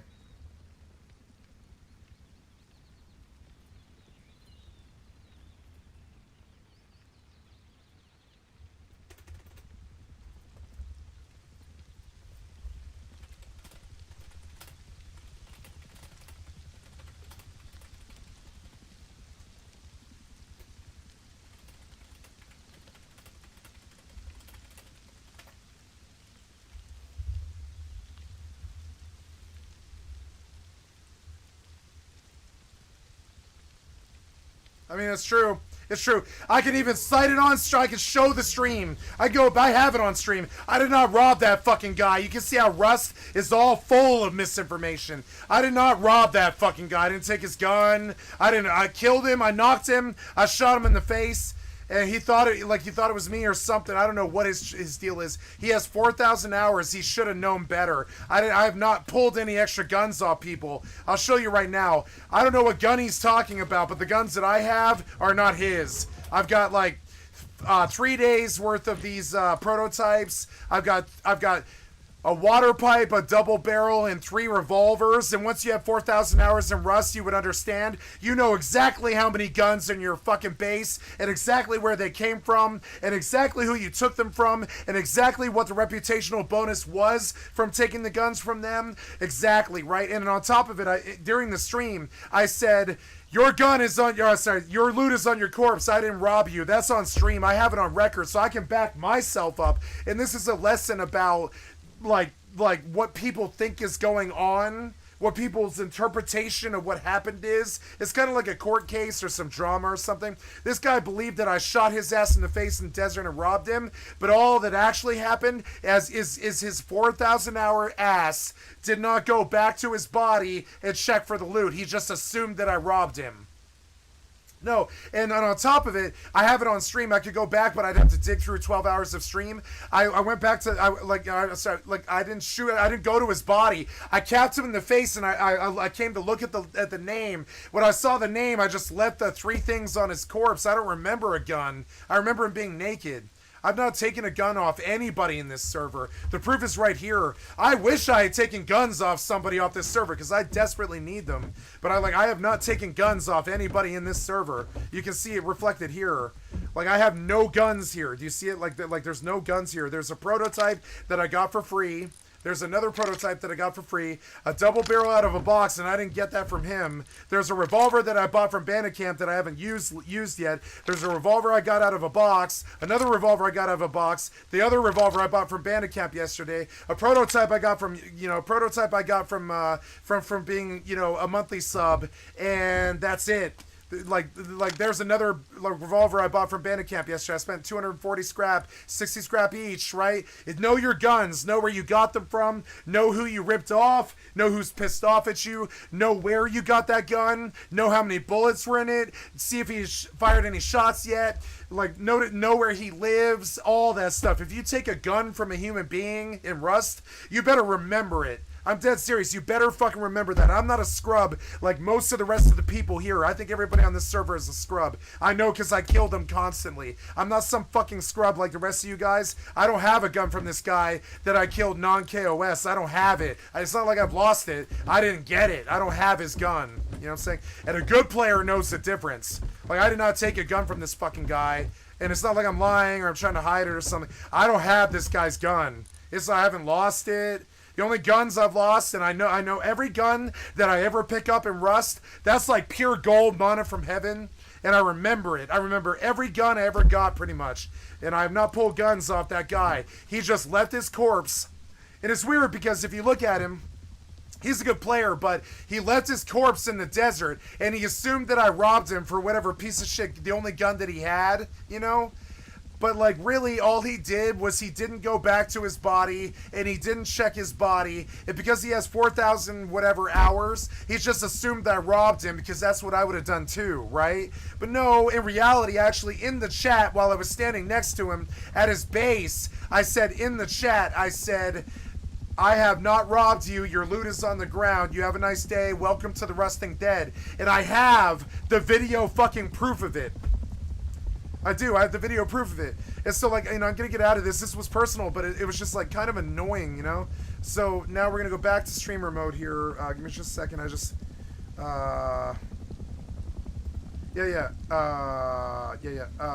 enable. There we go. Sorry, I just... I don't like being, I'm going to say it. This server is KOS, guys.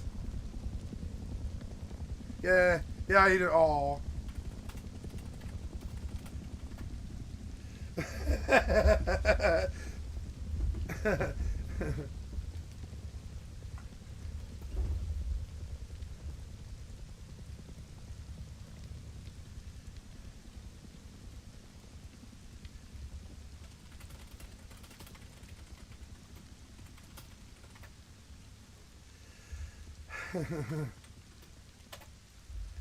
Yeah. What else was I gonna say?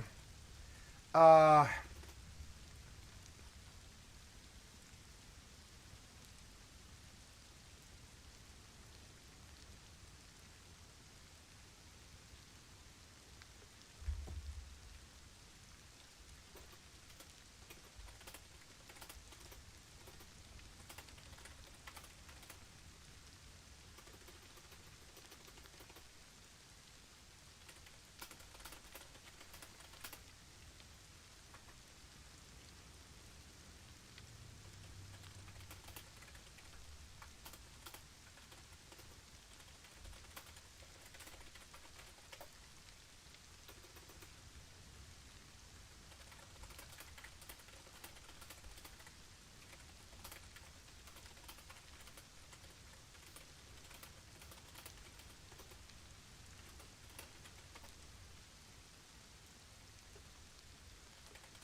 it's been longer than that.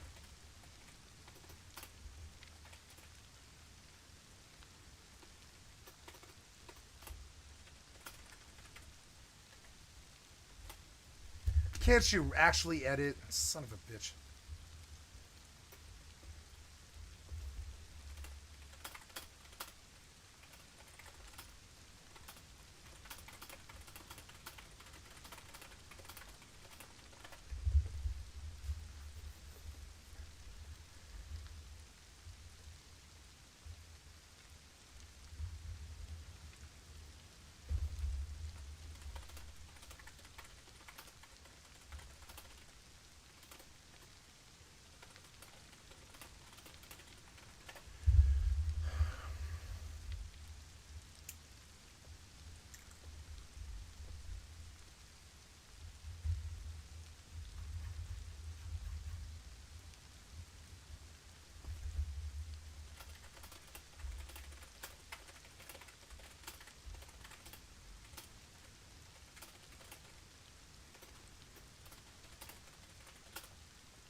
Nope.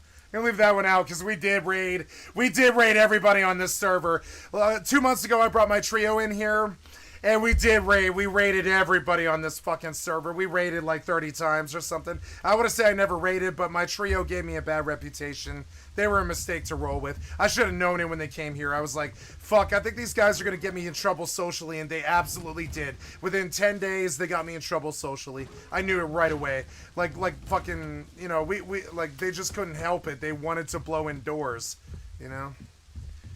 But the problem is, like, there's 5 people on this server. 5 people. There's 2 right now. They're like 5 people on this fucking server. Like rating 5 people 30 times is really morally bankrupt. And I couldn't say that to them because they're my friends, but I mean it is. It's morally fucking bankrupt, really. You know, and but that's what they did. So my trio enacted like a Dark Ages on this server for an entire month and then left, and yeah, that has some ramifications and stuff. Yeah, so I can't say I didn't raid. I mean, I stole everybody's shit for an entire month. Like just 2 months ago. Oh, really, piece of shit. Oh wait, never mind. I just got a double, is what it is. Yeah. Oh, I can't do this totally. But that's all right.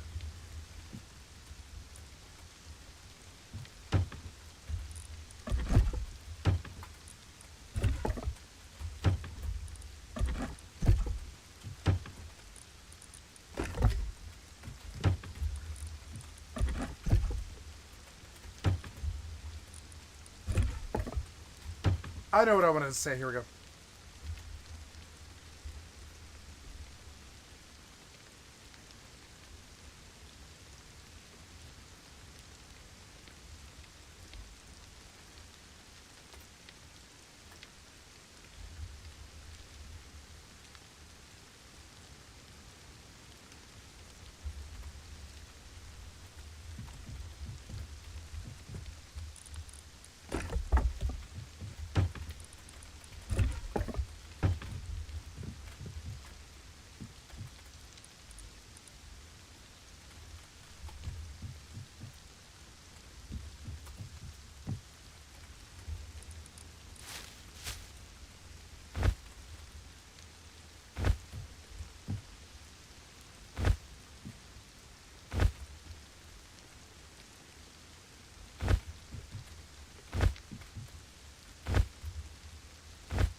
Rust is a KOS game. It's the only non-consensual PvP game left beyond EVE Online. Rust is a non-consensual game. Expect people to kill you. It's very rare. For every time I got killed 10,000 times, I got spared once. Rust is about killing innocent people. It's why it's the worst game ever made. I mean, there's no such thing as non-KOS in Rust unless you're on a PvE server. There's no such thing as not being raided. There's no such thing as not being stolen from. There's no such thing. Rust is the cruelest, most fucked up real game ever made. DayZ is a child's game in comparison. There's no such thing as KOS in Rust. That doesn't exist. Expect them to kill you every single fucking time you ever see anyone. There's no such thing as peace in Rust. That's a fantasy that you can only find in one place in Rust, right? Doesn't happen here. Doesn't happen anywhere else. There's no such thing as I won't shoot you in Rust. There's no such thing. If you're labeling under the assumption that there's a nice person left in Rust that won't shoot you, I would like to abuse you of that notion immediately. Every single time you ever run across a person in Rust, doesn't matter what server it's ever been on, you can see all the servers I've ever been on right here. I have never been spared in the 4 years I've ever been played. I've never been spared. I've been KOS'd entirely and robbed every single fucking time. Now, there's been a couple of times mid-raid when people just gave up and left. They were like, we like you, we're going to leave. But I mean, there's no such thing as non-KOS in Rust. If you are on anything but a PvE server, there's like player versus environment, right? This is not a PvE server. There are only 5. I'm sorry. Let's go to actual like modded, right? For PvE is only modded. There is about so we can sort by players here. There's no such thing as a popular server in Rust that doesn't have KOS. Rust is KOS. The whole point of Rust is KOS. Anybody who doesn't, even somebody with 4,000 hours, it doesn't matter, right? KOS, Rust is KOS. Anybody who doesn't expect you to KOS is an idiot. Now, and notice that the most successful non-KOS server in Rust has 57 out of 100 people. Rust is a PvP game only. Only. These are the servers where you can actually get by without getting killed by everybody on it. That's it. There's only about, 50? Yeah, there's like, 60, 70? There's a few, I'm sorry. There's 539 servers in Rust out of the 38,000 where you can actually trust people not to rob you or kill you. Rust is entirely a PvP game. Think Call of Duty. Call of Duty multiplayer. There's no such thing, or Battlefield or something. There's no such thing as, now you can be nice and let someone go, but it's rare. It is uncommon. And each 1,000 hours that you get, even at 4,000, you should have known by then, there's no such thing as non-KOS in Rust.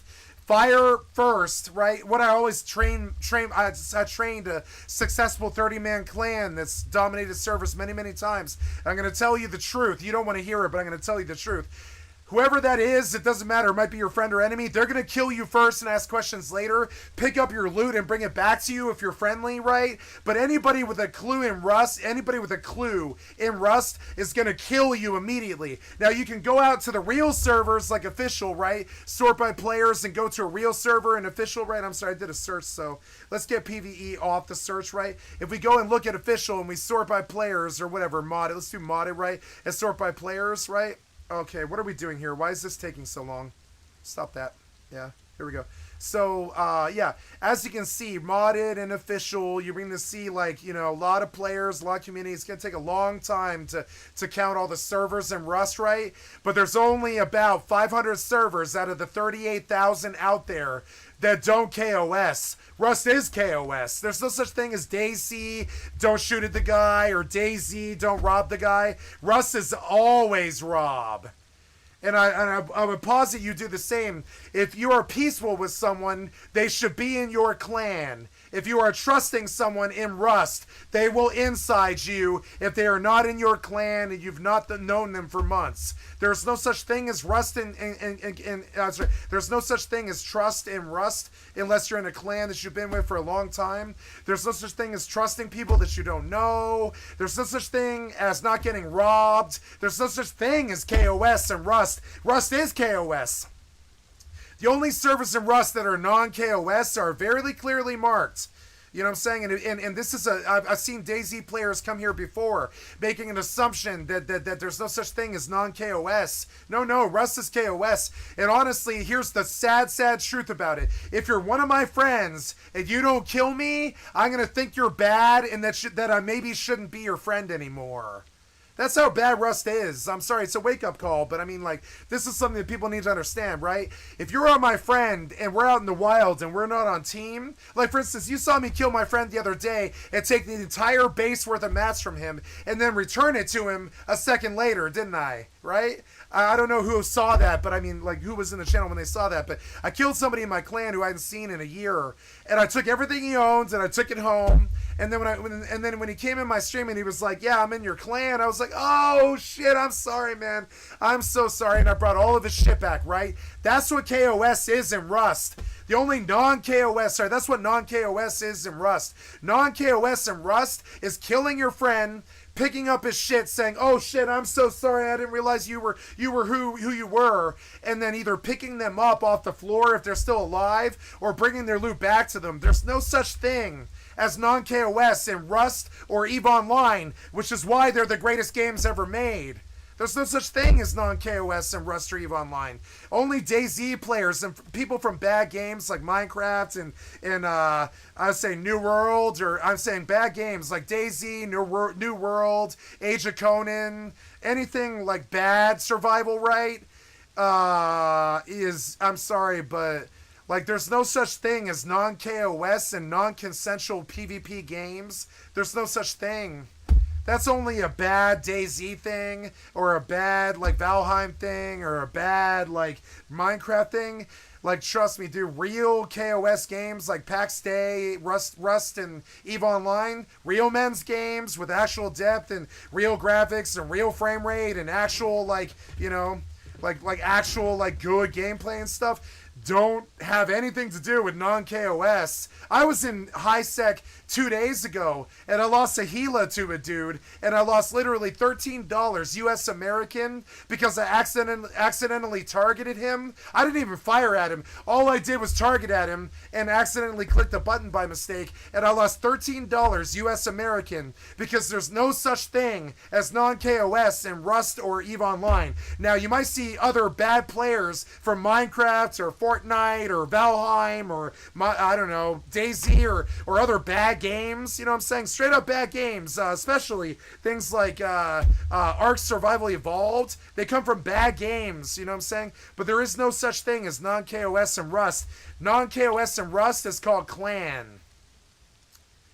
There's either your clan that is green dotted, and I'll show you an example of this, clan raid, right? I'll show you an example of what green dots in Rust look like, right? Yeah, you don't shoot your own clan member, right? Clan raid in Rust, right? And you're gonna see what dots look like, right? And so whenever he's rolling, whenever Wellen is rolling with his friends right here, shout out to Wellen. I've liked and subbed to your channel. I'm seeing 123,000 likes. That's pretty good. I've never seen anybody with 123,000 likes except for, you know, hey, sexy lady, right? So I'm going to try to get you to some scene here where he has his friends on screen, right? I think he's edited so much that you can't see the reality of Rust in this video anymore. But if he looks at any of his friends, you're going to see a green dot above their heads. There it is. See it? There it is. I saw a moment there. Notice his friends are always on screen, right? And there it is. You see there's a green dot right there. It's very hard to see, but there's the green dot. This is the only time you don't ever kill the person. They have to have a green dot on them. Otherwise, I know you guys like to think it's a nice world and all this. And you like to think that because you live in America or something that people are nice and don't rob each other. But in reality, humans rob each other all the fucking time. And maybe you just don't know about it because they weren't arrested or put in jail or weren't killed by the person they robbed or something like that. But in reality, the truth to human reality is you will get robbed by anybody who isn't in your family. And this guy with the green dot, he's in your family. If you don't have that green dot, rob the motherfucker. Trust me, they will rob you. And I'm sorry, I 110% believe this. Now, on other servers in Rust, if I don't want the target because he's naked, I won't shoot him. But that's rare. Most of the times when you're naked, that's when you really get shot. Because nakeds have a lot of loot. Nakeds have more loot than most geared guys, dude. It's actually a really fucked up thing. But once you've played Rust for the many thousands of hours that I have, like, 4,200 hours or whatever, you're going to begin to understand that, like, there is no such thing as non-KOS in Rust. There's no such thing. Only bads talk like that.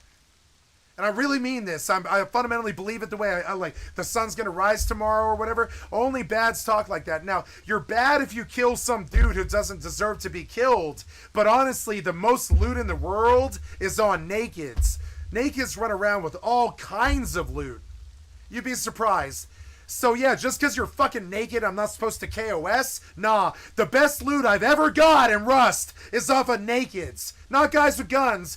The best loot I've ever got in Rust is off of nakeds. You know what I'm saying? So KOS, yeah, KOS, that phrase, that doesn't belong in Rust. Rust is KOS. There's no such thing as non-KOS in Rust.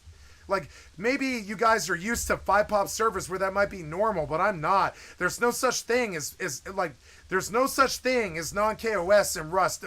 Disabuse yourself of that notion immediately. Especially because if you think that nobody's going to rob you or whatever, one of your friends will rob you to make fun of you. Your friends will inside you if you think that there's such a thing as honor in Rust. There's no such thing as Rust honor. It's a real game with real humans, real guns, and real realities. It's not DayZ with like weird, like, you know, things going on. It's an actual fucking like survival situation where if you trust somebody, that person is better than you. Literally, like, I really believe this. If you trust somebody in a survival situation, that person is inherently better than you and in a better social situation and honestly has more currency than you because they have your trust, but you don't have theirs, right? A good survival person doesn't trust shit, not even their own crew. You know what I'm saying? Because trust me, backstabs happen. Nakeds roll around with $50 billion. Using what's called misdirection. The most misdirection in Rust is nakeds, right? Nakeds will roll with 10,000 sulfur all the time. All the time. They'll roll with 10 guns that they just grubbed off of people. There's no such thing as non-KOS in Rust. That's loser talk. Bads talk like that. And I'd like to disabuse you of that notion. Only bads talk like that. I'm sorry. And the only place I've ever seen talk like that is people who can't handle real servers, right? Now, I can't handle a real server because I had a stream sniper coming after me for 15 months who stalked me wherever I went, who's disappeared now, right? So I might go back to real servers eventually because at no point should you ever trust anybody in Rust except for anybody who has a green dot above their heads. It's right there. See it? See the green dot? If you don't have a green dot above that head, you kill that person, and you can choose whether or not to rob them. And you can go into the trade chat, and you can be like, I didn't rob you. Your shit's on your corpse. I didn't go walking to your body to figure out what you had. I just left your body on the ground. It's on you to go back there and pick that shit up off the ground, which is what happened 2 days ago, right? So I'm just saying, like, this thing about trust, right? You can trust your family in this world. You cannot trust your friends. You can't trust your government. You can't trust like Mr. Rogers. You can't trust Bill Cosby. You can't trust anybody in this world unless they have your blood in their body. And I'm dead serious about this. Now, am I saying we should be piece of shit humans who don't trust each other? No. But the cold, hard reality is, if you're trusting the other humans around you, you won't have a good life very long. Most of humanity is about taking advantage of people. It's a sad, sad, sad, true state of affairs. But it is true. So now, if you have a green dot above your head, I won't rob you. But trust me, man, like, especially on this server with 5 people, I'm going to rob you if you aren't on my team. I don't want anybody on my team because I don't trust them. And this is how real Rust is. And DayZ if it was good. You know? That's how Fortnite is. If you see a guy, you shoot him. I mean, I'm sorry, but that's how EVE Online is. If you're in nullsec and a guy pops in your belt or your fucking event or your holiday event or whatever, you begin to either tackle his ass and begin to fire, or you better get the fuck out of Dodge, because there's no such thing as non-KOS in EVE Online or Rust. If there is, it's very carefully marked as PvE. PvE in Rust means player versus environment and AI only. The only time you can ever not be KOS in Rust is if you're in a server that has a PvE tag. If it has a PvE tag, it means nobody can damage your base, nobody can take your shit, Nobody can blow your doors. Nobody can take anything off your body. Anywhere else in Rust, you better assume they're going to rob you, even your fucking friends, because I've been robbed by my friends a lot. So like this thing about trust in Rust, or these weird archaic notions from like EverQuest of PK or RPK or MPK or KOS or anything. These are archaic notions from half PvE and half PvP games. Rust is an entirely PvP game. Entirely. There's only 500 of the 38,000 servers in Rust that cater to PvE. Rust is an entirely PvP game. You might think because I'm showing you that I'm farming all the time that you can just go clean the environment of its materials. No, it took me 2 years and 7 months to find this server where I could like still farm and not be harassed by 200 people every time I went out of my door. And if you'd like to see an example of it, I can show you this. If I go to a real server, this is not a real server. This is a joke server designed for people who can't handle real Rust anymore, right? Real Rust, if we go and look at it, right? If we go to a server like this, real Rust, right? If you go to Rustoria US Long or Rusty Moose US Monthly, right? You come to a 211 out of 225 pop server or 300 pop server, right? If you spawn on the beach, there's gonna be some dude wailing on you with a rock inside of 5 seconds.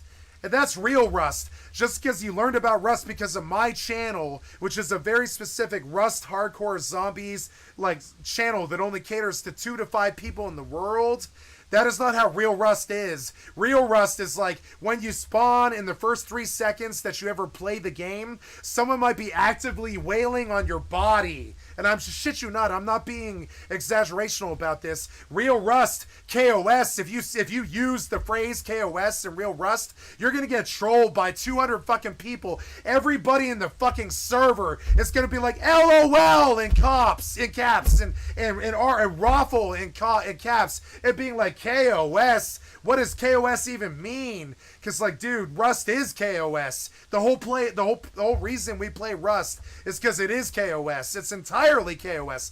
Like, anybody who doesn't rob you is an idiot. Unless they're on the team with you. Anybody who doesn't rob you, that's shit that they didn't have in their pockets that they could have had, but didn't choose to take. And that's how I view it too. When I see anybody who isn't on team, I knock them on principle and I go and see what they have, right? You'd be surprised how often a naked will have 30,000 sulfur on his ass. You'd be surprised. So this thing that you have from DayZ or like, I don't know, Overwatch or some PvE game like World of Warcraft or whatever, KOS, yeah, that's shit from 15 years ago. EverQuest and World of Warcraft. KOS, Rust is KOS. The whole point of Rust is KOS. Anybody who says, "Oh, don't KOS me," is a bad.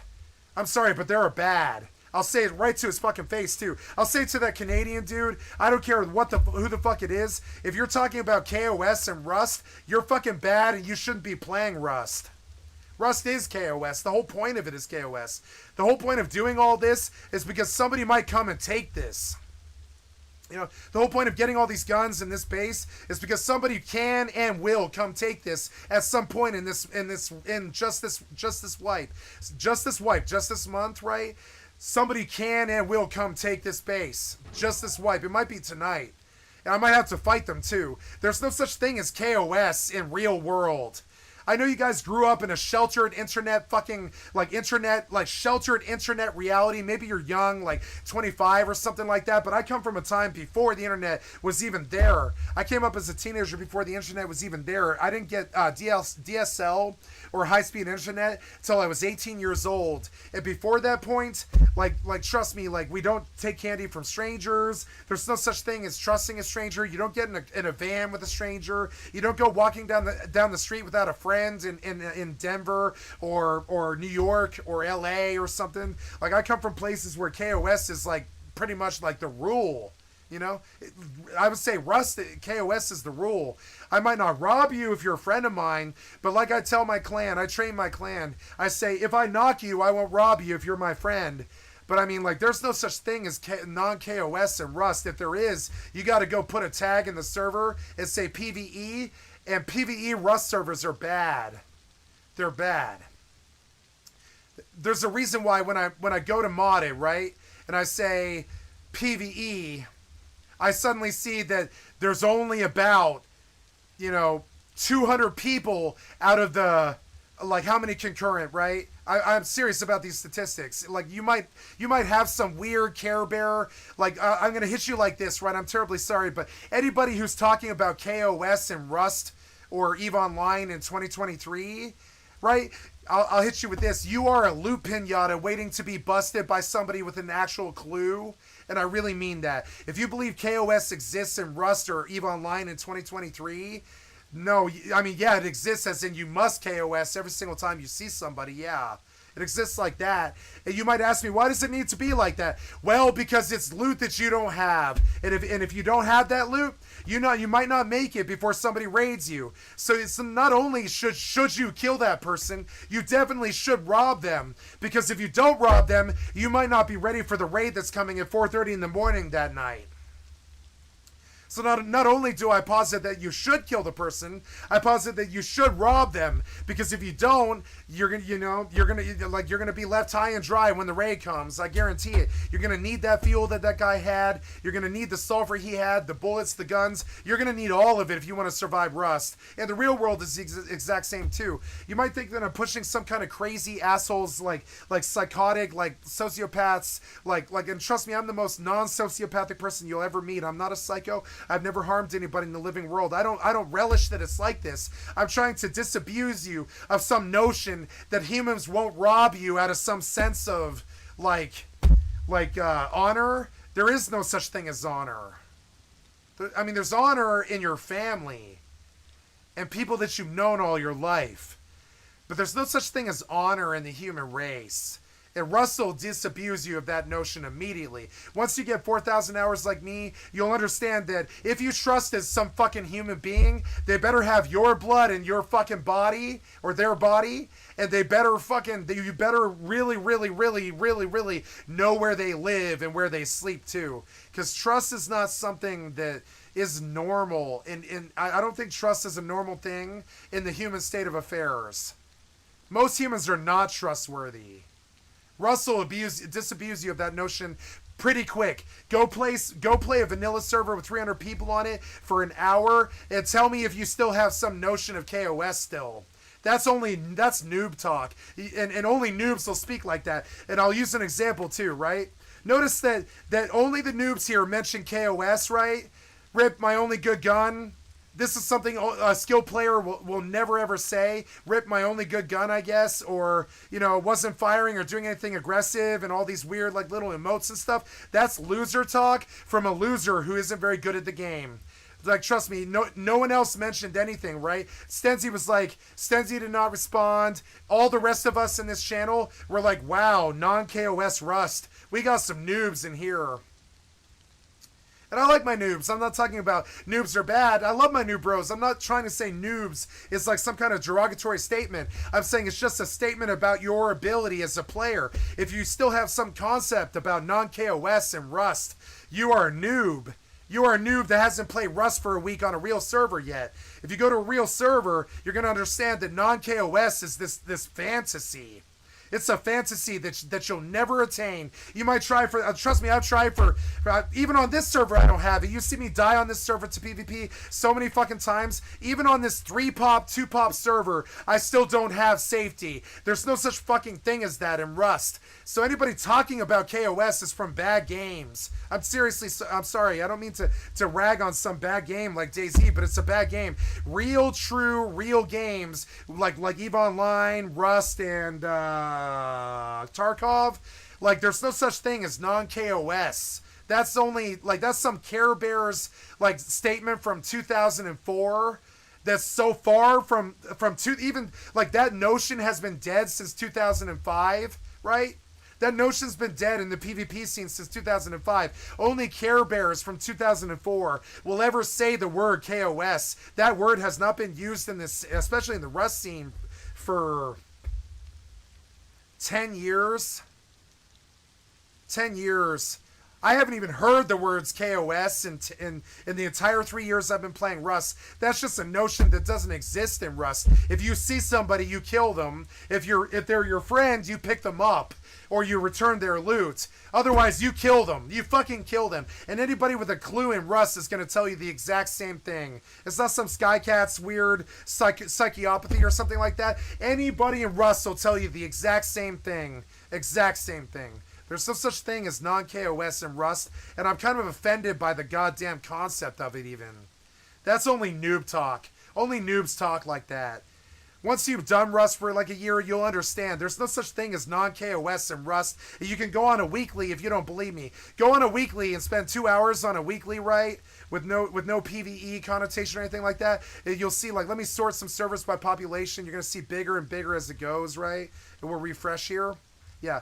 So in weeklies of official Rust, right, you're going to start seeing, you know, here's 1,000 people, there's 1,000 people, you know, there, like, go deeper, there's 1,000 people and stuff. In community, there's 1,000 people, there's 1,000 people, there's 1,000 people, there's 1,000 people, keep going deeper, there's 1,000 people, keep going deeper, there's 1,000 people as we keep going. And so you understand that on none of any of these servers will any of them ever let you walk.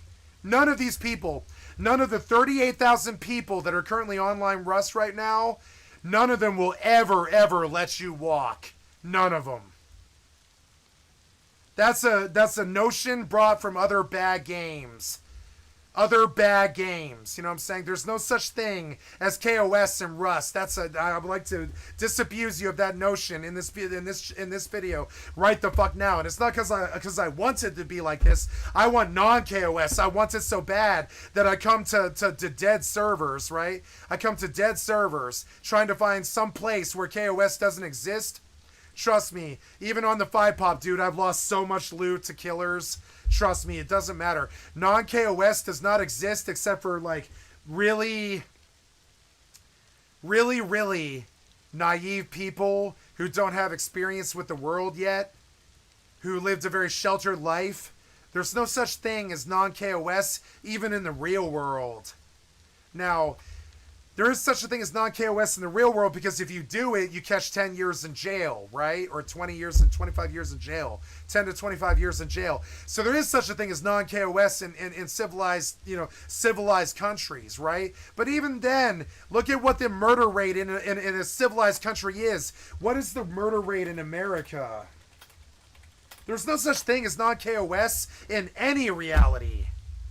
I'm sorry, there is just no such thing as non-KOS in any reality except for, like, PvE Minecraft, PvE Rust, PvE games, you know? What is the murder rate in America? In the U.S., right? U.S. murder homicide rate for 2021 was 6.81, a 6.02% increase from 2020. I don't know what this is. It's, homicide rate, right? The homicide rate. I don't know what the rate is balanced off of by, but, you know, in St. Kitts and Nevis, right, county, that's probably Missouri, I think. Per 100,000 people, 30 of those 100,000 people die every year due to murder. Even in America, there's no such thing as non-KOS. Non-KOS is some weird idiot's idea of what they want reality to be. There is no such thing as that. You'll get killed walking your doggy. And that's quoting the great Al Pacino in the movie Heat. You know what I'm saying? That's a good quote from the movie Heat. You get killed walking your doggy. Tell me I'm wrong. You get killed walking your doggy unless it's inside of your own house with a nice magnetic seal, you know? Seriously. Like, you get killed walking your doggy. There's no such thing. So now that I've disabused you of that notion very clearly, and if you don't believe me, go to a weekly and play the game for half an hour. You'll get killed 35 times, and you'll understand what I mean. There's no such thing as non-KOS and Rust. Only bads talk like that. I don't want bads talking like that around me. I don't want bads on this server talking like that. Don't be talking like that. Rust is KOS. The entirety of Rust is KOS. There's only 50 servers out of the 38,000 that aren't. Rust is KOS. Like, I'm sorry, if DayZ is not, you were playing a bad game. Rust is KOS. Absolutely. Like, I'm not trying to convince you of it. I'm trying to tell you that I challenge you to try to find a situation where it isn't. Show me a place in Rust, even this server with 3 pop, right? 3 pop, and I've killed 7 people in the last 2 days. There's no such thing as non-KOS and Rust. Disabuse you of that notion and get it out of your head for real life, too. People will kill you in real life for your girlfriend, your money, your house, your car. It doesn't matter what the fuck it is. Even in real life, they'll kill you. It doesn't matter, man. Like, murder happens. You might be disabused of, so you might be like laboring under some false assumption that life is a nice place or that life isn't shit. Nah, man, trust me. The minute that you trust people that aren't your blood, you'll have a quick fast lesson. You'll be taught a quick fast lesson right away. When I was a kid, every time I handed drug money to somebody that I didn't know, it was taken from me. It was just taken from me, because that's how it goes. If you trust people, you don't deserve anything. Like, I'm sorry, but that's how humanity is. And you might say that I'm jaded or I'm fucked up or whatever because people try to kill me or treated me bad. Nah, man, go read the statistics. Go look at the murder rate and you'll understand what the fuck I'm talking about. I'm not talking about me or my reality or what's happened to me in my life. I'm talking about what the reality is statistically. Is that there's no such thing as non-KOS in any reality. Statistically, there's no such thing as non-KOS in any reality. Any. So just, understand that. Like, you might be, used to some other reality or something like Minecraft where that doesn't happen. Nah, man. Non-KOS is this fantasy. They'll kill you for your wallet.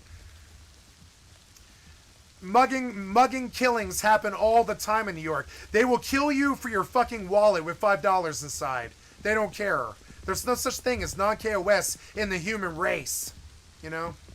In any reality that the human race inhabits. There's no such thing as non-KOS, So this is why Americans believe in guns. There's no such thing as non-KOS. Only an idiot believes that.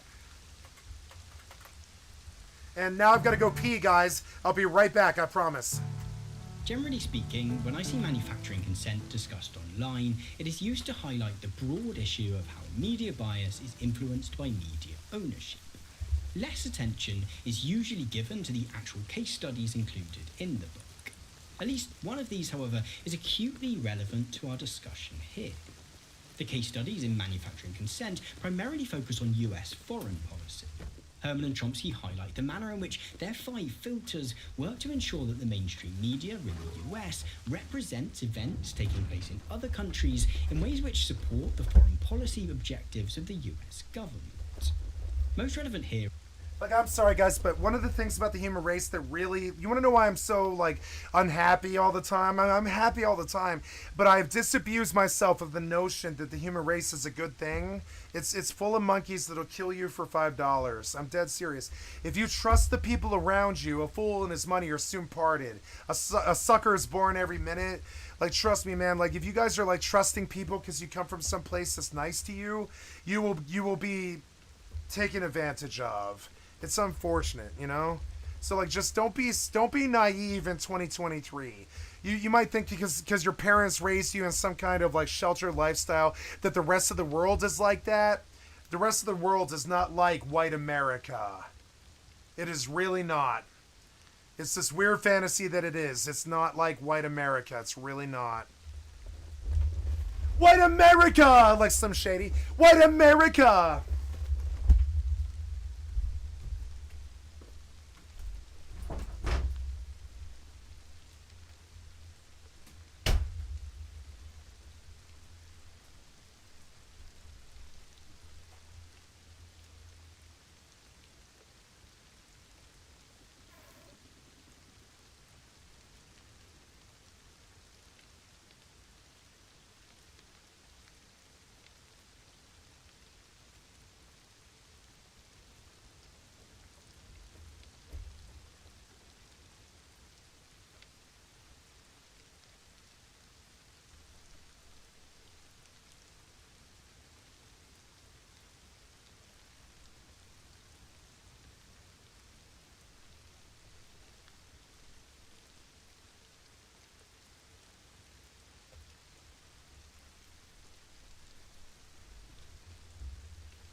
I have something else to say along these lines, right? So America was created in 1776. We've been around for 200 some odd, 300 some odd years, right? And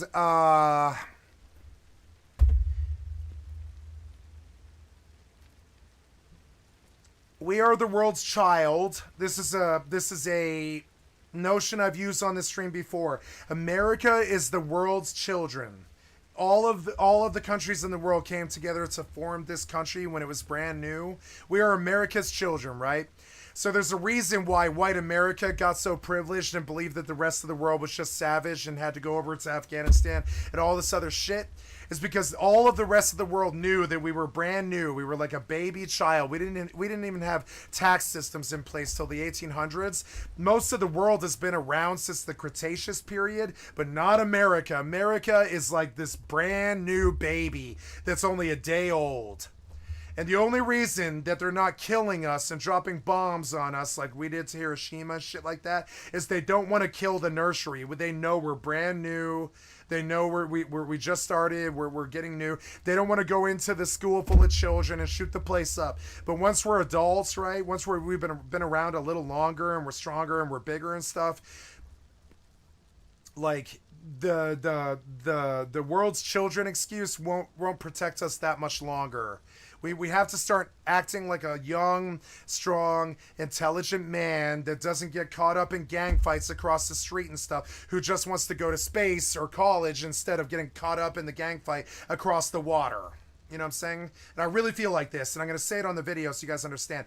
It's really important for America as a young man or woman, or whatever you want to view America as, because we're a child. We've only been here 200, 300 years. The rest of the world has been around for tens of thousands. They've had infrastructures in place like China for tens of thousands of years, Japan and all that shit. We've only been here for 300 years. We are a toddler on this planet, which is one of the reasons why they never attack us. They know that we're brand new. They know that we're finding our way in the world. We're young and we're dumb and we're full of cum, so we threaten the rest of the world and we drop bombs on Hiroshima. We're like the baby rattlesnake. Hiroshima to me was like the baby rattlesnake who bites you but doesn't know how to handle its venom correctly. I really feel like Hiroshima was like America wanted to be a baby rattlesnake and kill someone, right? So we bit someone like Japan with Hiroshima and Nagasaki, but we didn't know how strong our poison was.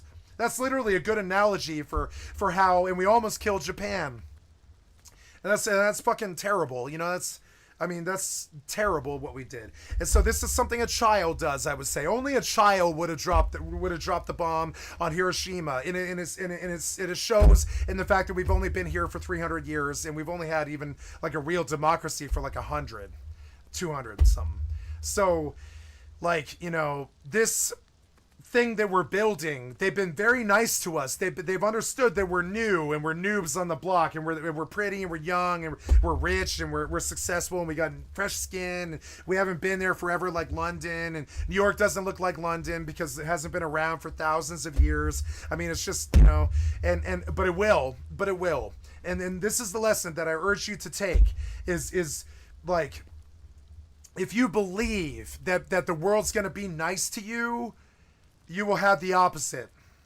You must understand that an ounce of prevention is worth a pound of cure, or whatever the cliche is, right? Prevention is how good fences make good neighbors and all this stuff, right? If you think the world is some middle class, rich white suburban place with 2.3 kids and 2 houses and 5 cars or whatever, I really would like to just disabuse you of that notion. That is not how most of the rest of the world is. And we seem to think, why isn't the rest of the world like us? Well, because they're not brand new. They've been around for a long time. They've got problems. They've got wars. They've got you know, incessant problems that have been there for thousands of years and stuff. It's just, you know, like they're not new like us. They're older people. They've got adult problems. We have child problems. I really think we do. And like a baby rattlesnake, we struck out in Hiroshima without understanding how powerful our poison was and damn near killed Japan. Now that's a problem, you know what I'm saying? And I worry all the time, not of reprisal, but that how long will the world go on this like weird notion that like boys will be boys with America. You ever heard that cliche? Oh, boys will be boys, and the world just sort of excuses America's bad behavior because we're young and we're dumb. But I mean, we'll only have that for so long. America is like a 10-year-old, and we took the BB gun and we shot our Japanese friend in the face with our BB gun and poked out his eye, and now he's looking at us with one eye, and a few years have passed, a few decades have passed by, so we kind of forgot that happened and stuff. But I mean, really.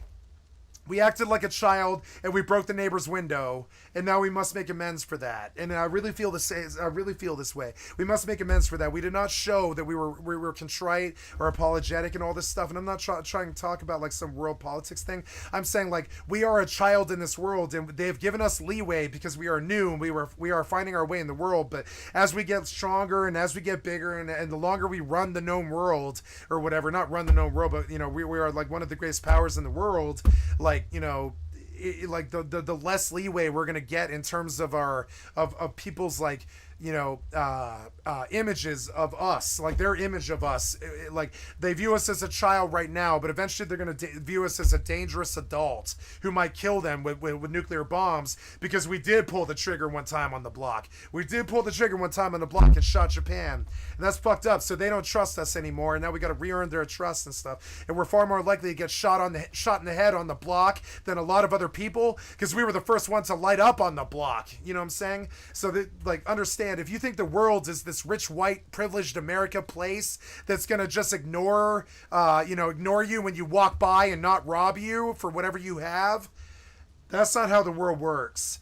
When you walk by somebody who doesn't have anything and you have something, they're going to rob you. That's how the world works. It's just how it works. It sucks, but it is, you know? Here is chapter 2. Especially if they're Herman and starving. Chomsky draw our attention to the differing ways in which the US mass media reports on suffering and violence in non-US countries, depending on whether that suffering is the result of the actions of the US and its allies, or whether that suffering is the result of the actions of governments or groups considered to be enemies of the US. They write that the American mass media tends to portray people abused in enemy states as worthy victims, whereas those treated with equal or greater severity by its own government or clients will be unworthy. In short, victims of the actions of enemy states and groups are represented as being worthy of our sympathy, sorrow, and anger. We are encouraged to believe that something has to be done to stop this suffering, that something often being embargoes or military intervention. Victims of the actions of the US or its allies, however, are framed as unworthy of the same level of sympathy. Their suffering might be unfortunate, but it is positioned as ultimately inevitable, or perhaps necessary in favour of some greater good. This dichotomy of worthy and unworthy victims is useful for our analysis of the BBC Newsnight reports. For throughout, the asylum seekers which the report supposedly focuses on are resolutely portrayed as unworthy victims, unworthy of our sympathy and understanding. Again, at multiple points, even implied that we should be fearful. Viewed through the lens provided by Herman and Chomsky, we can posit that part of the reason for all this is that portraying them as worthy victims and asking why these Iraqis have chosen to make this dangerous crossing so far from their homes would have to involve confronting some hard truths about the consequences of British foreign policy. James Bloomel's 2020 documentary series Once Upon a Time in Iraq, which for what it's worth was distributed and aired by the BBC, documents the disastrous consequences of the US-led invasion of Iraq, in which the UK was a crucial participant. While acknowledging that the invasion did lead to the overthrow of a brutal dictator, it highlights how Western intervention, which involved occasions of brutal repression of the Iraqi people, fueled sectarian violence within the country and laid the groundwork for the rise of Daesh. By 2008, an estimated 2.4 million Iraqi refugees had fled the country, an exodus which continues to this day. Portraying these asylum seekers as worthy victims would therefore have to involve in engaging with the fact that they are, at least in part, victims of UK foreign policy. By point of comparison, anyone watching who is my age or older might remember that prior to that invasion and occupation of Iraq in 2003, people living in the same towns and cities which these asylum seekers have fled were framed as intrinsically worthy victims. Coverage on the BBC and in other outlets foregrounded the atrocities committed by Saddam Hussein and framed those living under his rule as worthy of our sympathy, concern, and outrage. The press constantly implied that it was our moral duty to do something to help these people. When it served the interests of UK foreign policy, then Herman and Chomsky's 5 filters worked to ensure the media represented Iraqis as worthy victims. Now that displaced Iraqis are suffering in part because of the actions of the UK and her allies, those 5 filters work to encourage the media to frame them as unworthy of the same concern. So, to conclude, in this video we've explored the massive issue of media bias. Through looking at the work of Stuart Hall, we've established that reporting without any bias is essentially impossible. Yet, we've also found that the bias which does exist is not random, and instead consistently works to support the interests of those with the most wealth and power in our society. Drawing upon Herman and Chomsky's manufacturing consent, we've seen that despite the absence of formal censorship in the contemporary press, various aspects of the way in which the mass media operates, including its ownership and its relationships to other institutions, works to ensure that it reports the news in a way which benefits the state, corporations, and the economic elite. I hope that this video enables you to look differently at coverage surrounding the present situation in the English Channel and the broader crisis of displacement. Yet, I also hope it gives you a set of tools which more broadly enable you to engage critically with the mainstream media and to understand why it gives certain emphases to certain interpretations of the events that it reports on. If you've made it this far, then thank you so much for sticking through what is by far my longest video to date. I hope it's been worthy of your time. If you found it interesting, then I'd love it if you'd consider sharing it with It was good. It was good. It was good. It was even really good. Thank you so much, Mr. Tom Nicholas, for the excellent content on my stream. I'd like to sub to your channel. It was very enlightening. Yeah, the media bias explained is very good. And then also, oh, the queue. Yeah, the queue. Huh. Okay. Who you think might also get something out of it. Thanks as always to Michael V. Brown, J. Fraser Cartwright, Richard, Kaya Lau, David Brothers, Chris Brown, Paul Arrowsmith, and Max DeVos for being signed up to the top tier of my Patreon. If you'd like to join them in supporting what I do here, as well as in getting early access to my videos, commentary tracks to them, copies of the script, and more, then you can find out how to do so at patreon.com/Tom Nicholas. Thank you once again for watching and have a great week. Oh, hey everyone. You just found me here in the great outdoors, doing a bit of bird spotting. See, I'm a bit of an amateur conservationist me at the weekends, you know. There's a particular species I've got my eye out for today. Fascisticus potentialicus. You might be more familiar with their cousin of sorts, Fascisticus actualicus. Horrible creatures, those murderous things. Potential fascist or actual fascist. Relatively rare, though, thankfully, and easy to spot too. You can usually tell Fascisticus actualicus by its call. It sounds a bit like a dog whistle. Yep. The thing about Fascisticus actualicus, though, far too rare to have any meaningful impact on its own. In fact, in all known instances where Fascisticus actualicus has been able to see through on its horrible designs, they've always been supported by the local flock of Fascisticus potentialicus. Oh, the latter might seem far less keen initially. They're not all that likely to open their beaks in support of the things they'll end up doing. But as soon as Fascisticus actualicus has established a meaningful presence in the locality, well, you'll soon find Fascisticus potentialicus puffing up its chest and flying in whatever formation it is that Fascisticus actualicus decrees. The problem for conservationists such as myself, though, is they're just so damn hard to spot. Recognising these floundering fowl is essential if we're ever going to encourage them to beat their wings in a different direction.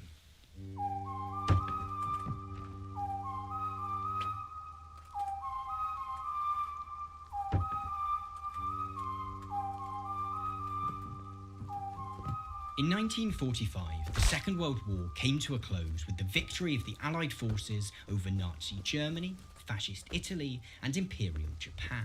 If they hadn't been already, the crimes of the former regime in Germany were now plain for all to see. 6 million Jews, along with Poles, LGBT people, and so-called political dissidents, had been systematically murdered. These genocidal plans had been drawn up by the state.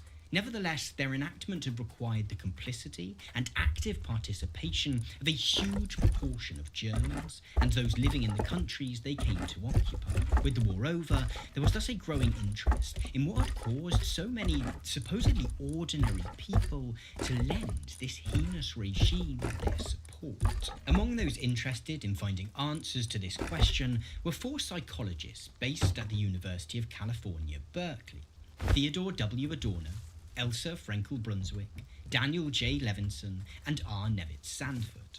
2 of their number, Adorno and Frankel-Brunswick, were unavoidably existentially invested in this topic, both being European Jews who had fled to America to escape persecution.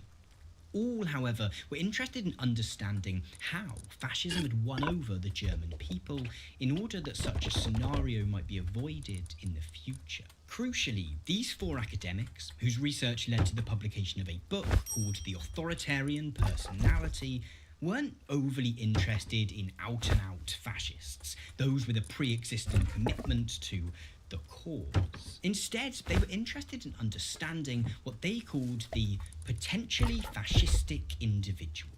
The kind of person who might distance themselves from fascist beliefs in any normal time, but who, should fascism take hold in the country in which they live and appear to have some level of popular support, might be persuaded to participate in its murderous designs. Eventually, as the title of their book suggests, they began to consider whether there might be a set of personality traits which make some people more susceptible to fascist propaganda than others. It's worth saying that Adorno et al. Weren't seeking to propose a purely psychological explanation for the Nazis' rise to power.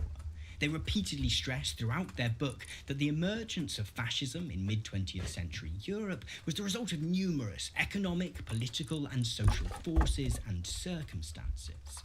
Furthermore, though the Nazis did win a huge share of the popular vote in Germany in 1932, for many, both in Germany and Europe more broadly, fascism was something that was forced upon them, rather than something which they brought about themselves. What the researchers behind the authoritarian personality were interested in exploring was, instead, what people's responses to a fascist regime might be should it come to power, and what it is that separates those likely to resist such a movement from those who might end up participating in it.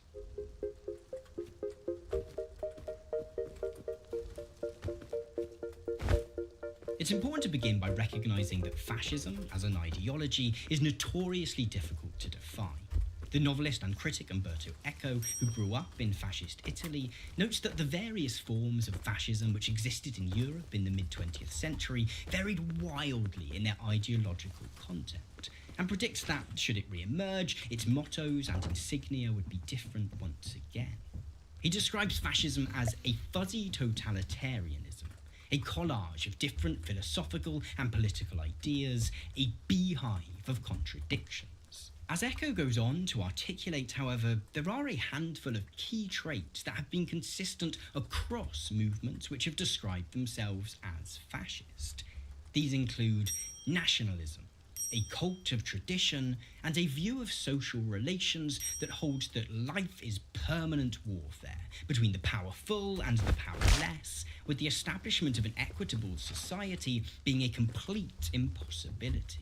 Although, as we'll see, many of these aspects of fascism did eventually come to be of interest to the researchers behind the authoritarian personality, they were primarily focused on another consistent aspect of fascism, and its most pernicious: the popularization of racism, prejudice, and bigotry. For, as Eco writes, fascism grows up and seeks for consensus by exploiting and exacerbating the natural fear of difference.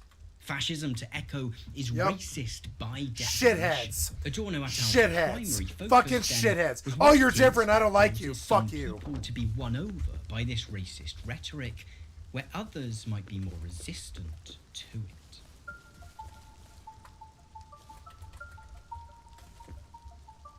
Rather than engage in mere philosophical speculation, Adorno, Frankel-Brunswick, Levinson and Sanford decided to launch an empirical study into why people might be drawn to fascism. This study utilised two main methods. The first was the distribution of 2,099 anonymous questionnaires to primarily white, non-Jewish women and men living in the San Francisco Bay Area, with smaller groups being recruited in Los Angeles, Oregon, and Washington, D.C. These questionnaires featured two main types of question. The first were factual questions, which, in the researchers' own words, had to do mainly with past and present group memberships, church preference and attendance, political party, vocation, income, and so on. The second set of questions were opinion attitude scales, or Likert scales, in which the participants were asked to what extent they agreed or disagreed with a series of statements. These questionnaires were later followed by a series of interviews in which the researchers were able to get a better sense of why participants had agreed or disagreed with certain statements. Led by the particular focus of the racism of the Nazi regime, the researchers' initial focus was on anti-Semitism.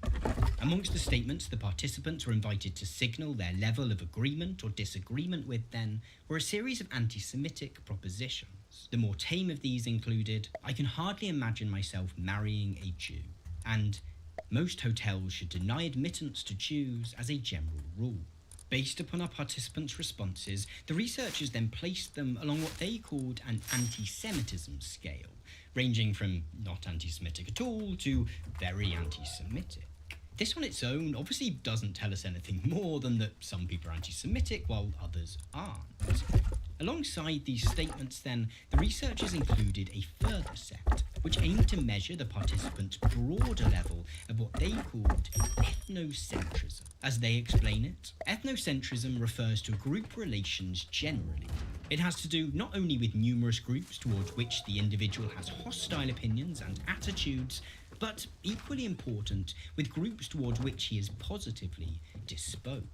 Where the previous set of statements had focused entirely on the participants thinking about Jewish people, this element of the questionnaire thus broadened the focus, inviting participants to agree or disagree with a series of statements about black people and other quote-unquote minority groups. They also included some statements which sought to gauge how loyal or otherwise participants felt to their own in-group. One such example being, "The main threat to basic American institutions during this century has come from the infiltration of foreign ideas, doctrines, and agitators."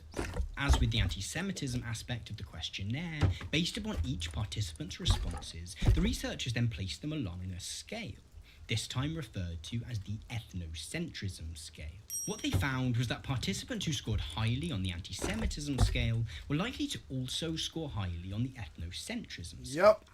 And this might initially Poor seem Jewish unremarkable. people. We might expect that someone who holds racist views towards one group is also likely to be racist towards other groups. The consequences of proving this empirically, however, are significant. As one of the researchers, Levinson, wrote, "This seems to strongly suggest that we are faced here not with a particular set of political convictions and a particular set of opinions about a specific ethnic group, but with a way of thinking about groups and group relations generally. That anti-Semitism in particular goes hand in hand with a broader ethnocentrism, suggests that people are not won over by fascist bigotry due to them being simply convinced through facts and logic that the particular group they are being encouraged to support the persecution of are inferior. Instead, it suggests that one's susceptibility to fascist propaganda might be the result of something more deeply rooted in the way that they view the world. Or, in short, their personality." You are 4 hours and 29 minutes and No, you are 4 hours and 30 minutes and 20 The seconds into notion that this video. someone's susceptibility to fascist and racist propaganda might be connected to... Sorry. You are 4 hours and 30 minutes and 29 seconds into this video. Please like and sub to this channel. Thank you so much. This will be going for at least 12 hours, if not 15. Thank you for hanging out with me. You're about a third of the way through. Something deeper about their personality was further supported by the next stage in Adorno et al.'s research, in which they sought to find out whether there might be a correlation or connection between the participants' position on the ethnocentrism scale and their opinions on politics and religion. The researchers invited the study's participants to agree or disagree with a further series of statements which sought to ascertain, in a very rough way, where the participants sat on a left-right political-economic spectrum. Statements in this portion of the questionnaire included, in general, full economic security is harmful. Most men wouldn't work if they didn't need the money for eating and living. And it is a fundamental American tradition that the individual must remain free of government interference, free to make money and spend it as he likes. Analysing the responses, the researchers then placed the participants on what they referred to as a politico-economic conservatism scale. To my mind, this is where the results begin to get truly interesting. For while the researchers did find that those with progressive or liberal economic views were more likely to have disagreed with ethnocentric statements, amongst conservatives, things were more complex. As Levinson wrote, strong political liberalism is a pretty good indicator of anti-ethnocentrism, but political conservatism is less consistently related to ethnocentrism. In short, as we would hope, it was entirely possible for the participants to hold conservative political and economic positions without necessarily being ethnocentric or racist. Where there was a distinction was in why someone held those conservative views. Take the statement, America may not be perfect, but the American way has brought us about as close as human beings can get to a perfect society. There are at least two reasons why someone might agree with this statement. One person might do so because, after careful consideration of numerous economic, political, and social systems which have existed throughout history, they have decided that they believe that the contemporary American one is the best so far achieved. Another, however, being an American resident, might support that statement out of blind loyalty to their nation. What the researchers found in their later interviews was that those who had scored highly on the ethnocentrism scale were far more likely to have arrived at their conservative beliefs through the second way of thinking than the first. Even more than the correlation between anti-Semitism and ethnocentrism, that the deciding factor here is not the political and economic views that one holds, but the manner in which one has arrived at those views begins to suggest that a person's susceptibility to fascist propaganda might be informed by their personality. This was further corroborated through comparing participants' placement on the ethnocentrism scale with their religious beliefs, in which the fact that a person was or wasn't religious turned out to be far less important than how and why they had become so. Those who had scored low on the ethnocentrism scale, for instance, were far more likely to have chosen the church they attended of their own accord, whilst those who scored highly on the ethnocentrism scale, if they were religious, were more likely to have simply joined the same church as their parents. It's worth highlighting that this doesn't suggest that everyone who goes to church and goes to the same church as their parents is a potential fascist. What it does allow us to do, however, is to begin to get inside the minds of those who have already expressed agreement with fascistic and racist sentiments. We are perhaps already beginning to see a set of shared personality traits emerge here. In relation to both politics and religion, we see that those who had agreed with fascistic statements being somewhat conformist and less critical in their approach to the world. Drawing upon these observations, and others, Adorno, Frankel-Brunswick, Levinson and Sanford thus set about painting a more complete picture of what the personality of the typical, potentially fascistic individual might look like.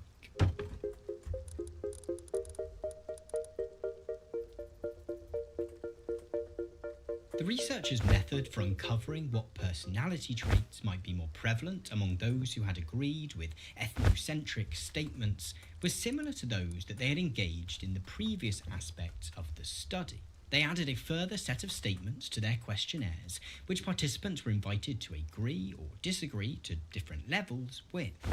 A participant's responses to those questions could then be compared with their placement on the ethnocentrism scale in order to find out if there were any personality traits which were particularly prevalent among those who had agreed with fascistic statements. The researchers referred to this portion of the questionnaire as the F scale, with the F standing for fascist.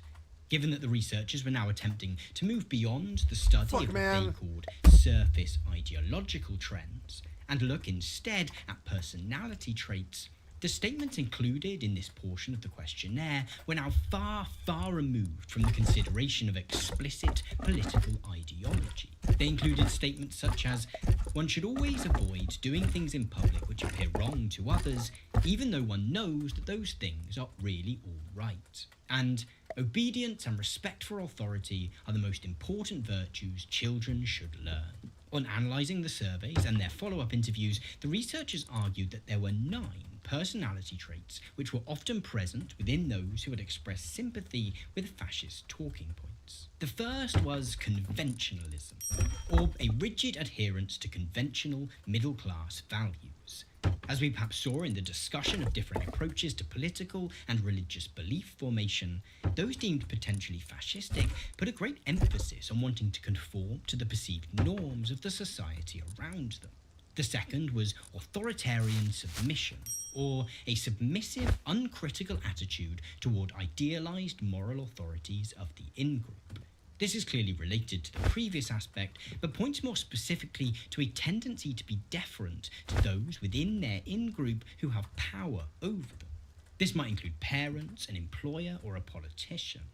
Importantly, they were likely to follow the guidance of powerful individuals and institutions from within their in-group in an entirely uncritical and unquestioning manner. The third was authoritarian aggression, or a tendency to be on the lookout for and to condemn, reject, and punish people who violate conventional values. Alongside a desire to conform to societal norms, then, there was generally a belief among those who had agreed with fascistic statements that anyone else who fails to conform to those norms should be harshly punished, no matter what their reasoning for breaking from those norms was. The fourth was anti-introception, or an opposition to the subjective, the imaginative, and the tender-minded. The researchers found that those who had scored highly on the ethnocentrism scale had a hostility to any kind of subjective or emotive discussion about the world, their position being that what the dominant social order holds to be facts, to borrow a phrase, don't care about your feelings. The fifth was stereotypy, or the disposition to think in rigid categories. We've already seen this at play in the potential fascists' views towards quote-unquote minority groups.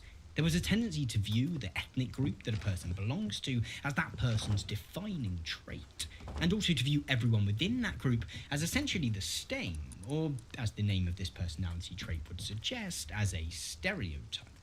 The potential fascist was shown to apply this kind of rigid, stereotypical thinking to every aspect of the world.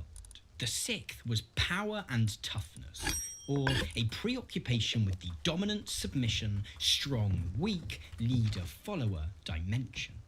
Everything to the potential fascist is about power. They often like to think of themselves as essentially strong, but perhaps view their power as being restrained by some aspect of democratic society. They often value a tough, no-nonsense attitude in political leaders, believing that leader's toughness to be a reflection of their own. Importantly, their interest in power doesn't extend to how we might dissolve it and build a more equitable society. For the potential fascist, imbalances of power are an intrinsic part of human society, with the only logical response being to ensure that you and your in-group are at the top of the pile. The seventh was destructiveness and cynicism, or a generalized hostility and a vilification of the human. Again, here we see a celebration of strength, but we also see a desire to want to unleash it on the world. Humanity has become so corrupted, the potential fascist might posit, that we would benefit from tearing everything down and starting again, led by the strongest among us. The eighth was projectivity, or the projection outwards of unconscious emotional impulses. In some of the previous attributes, one might recognise that there are some contradictions.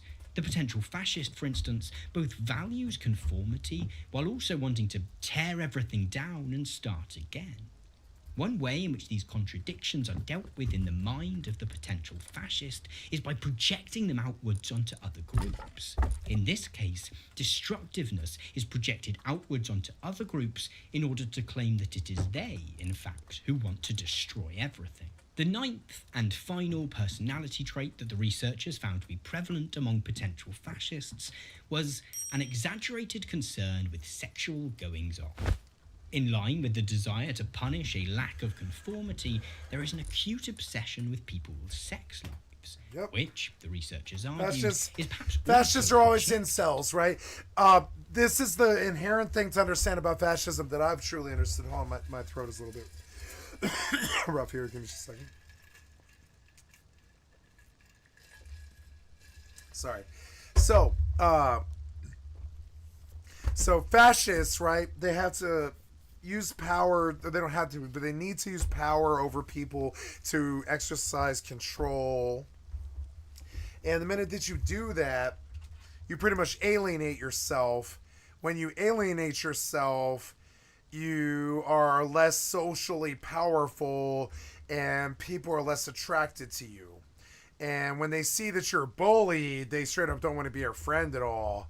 And this is why most fascists end up being incels. I think the incel thing is directly pretty much full-blown correlated to fascism. They want to control that which they can't control, which is the repulsion that other people feel about them.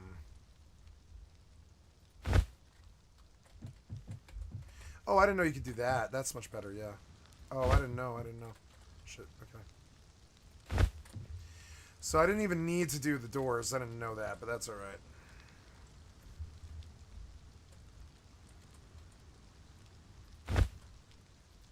Gonna make more of these.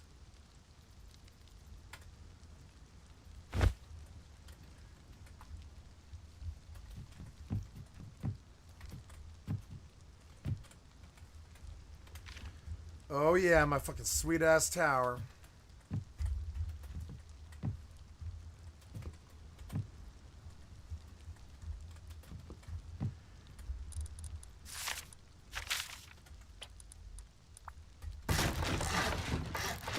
Okay, well, I've done quite a bit of work here. I'll come back here and finish up, but... Well, there we go.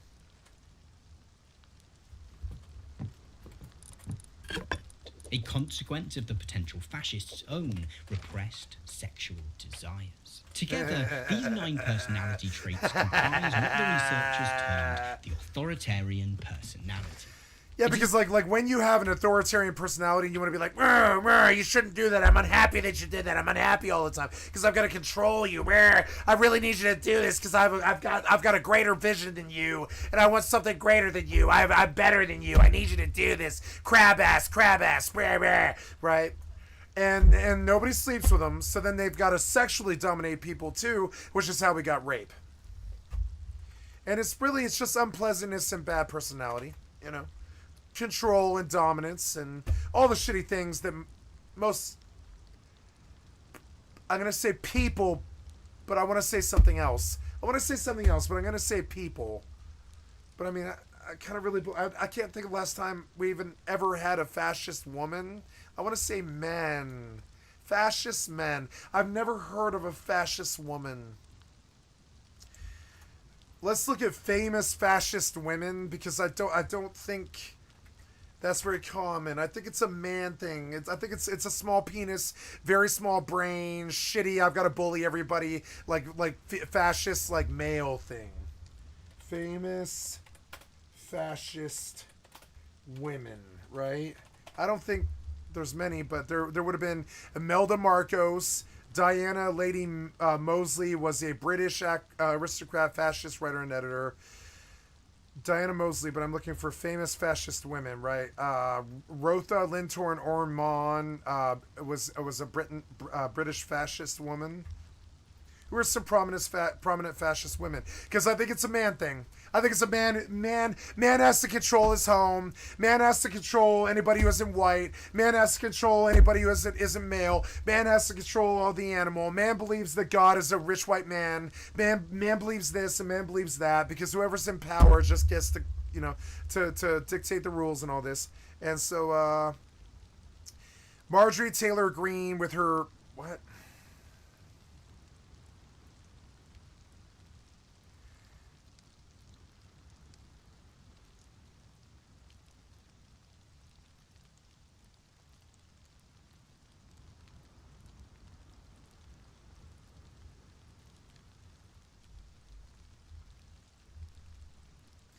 Gianna Prada.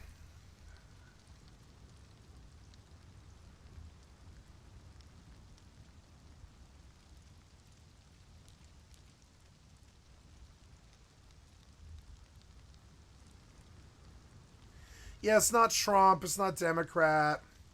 It's not capitalism or communism. It's a national corporatist third positionist ideology. Yeah. It's like a national corporatist. It means like when you have a corporation or a business that wants to run the country and they're never in power when they rise. They're on the rise, which means third positionist, right? They're in the third positionist. Third position means they're in the third position. They're nationalists. They believe in their country a lot. They're corporate. They believe in having a lot of money and people like Fox stepping on our souls. They tend to be corporate. The things that I hate. I hate nationalism. I like this country, but I love the world. I don't care about my country any more than any other country. I'm not a nationalist. Corporate. I love a lot of other countries that I've been to. I've been to France, I've been to Spain, been to England, been to Mexico, been to Canada. Those are the other countries I've been to, right? Not many, but enough. I think more than most Americans. And I would say, to say that America's the only country in the world or the greatest country in the world is goddamn ridiculous. I'll start with the history of fascism before moving on, right? With this philosophy and ideology, right? Georgia Sorrell, right?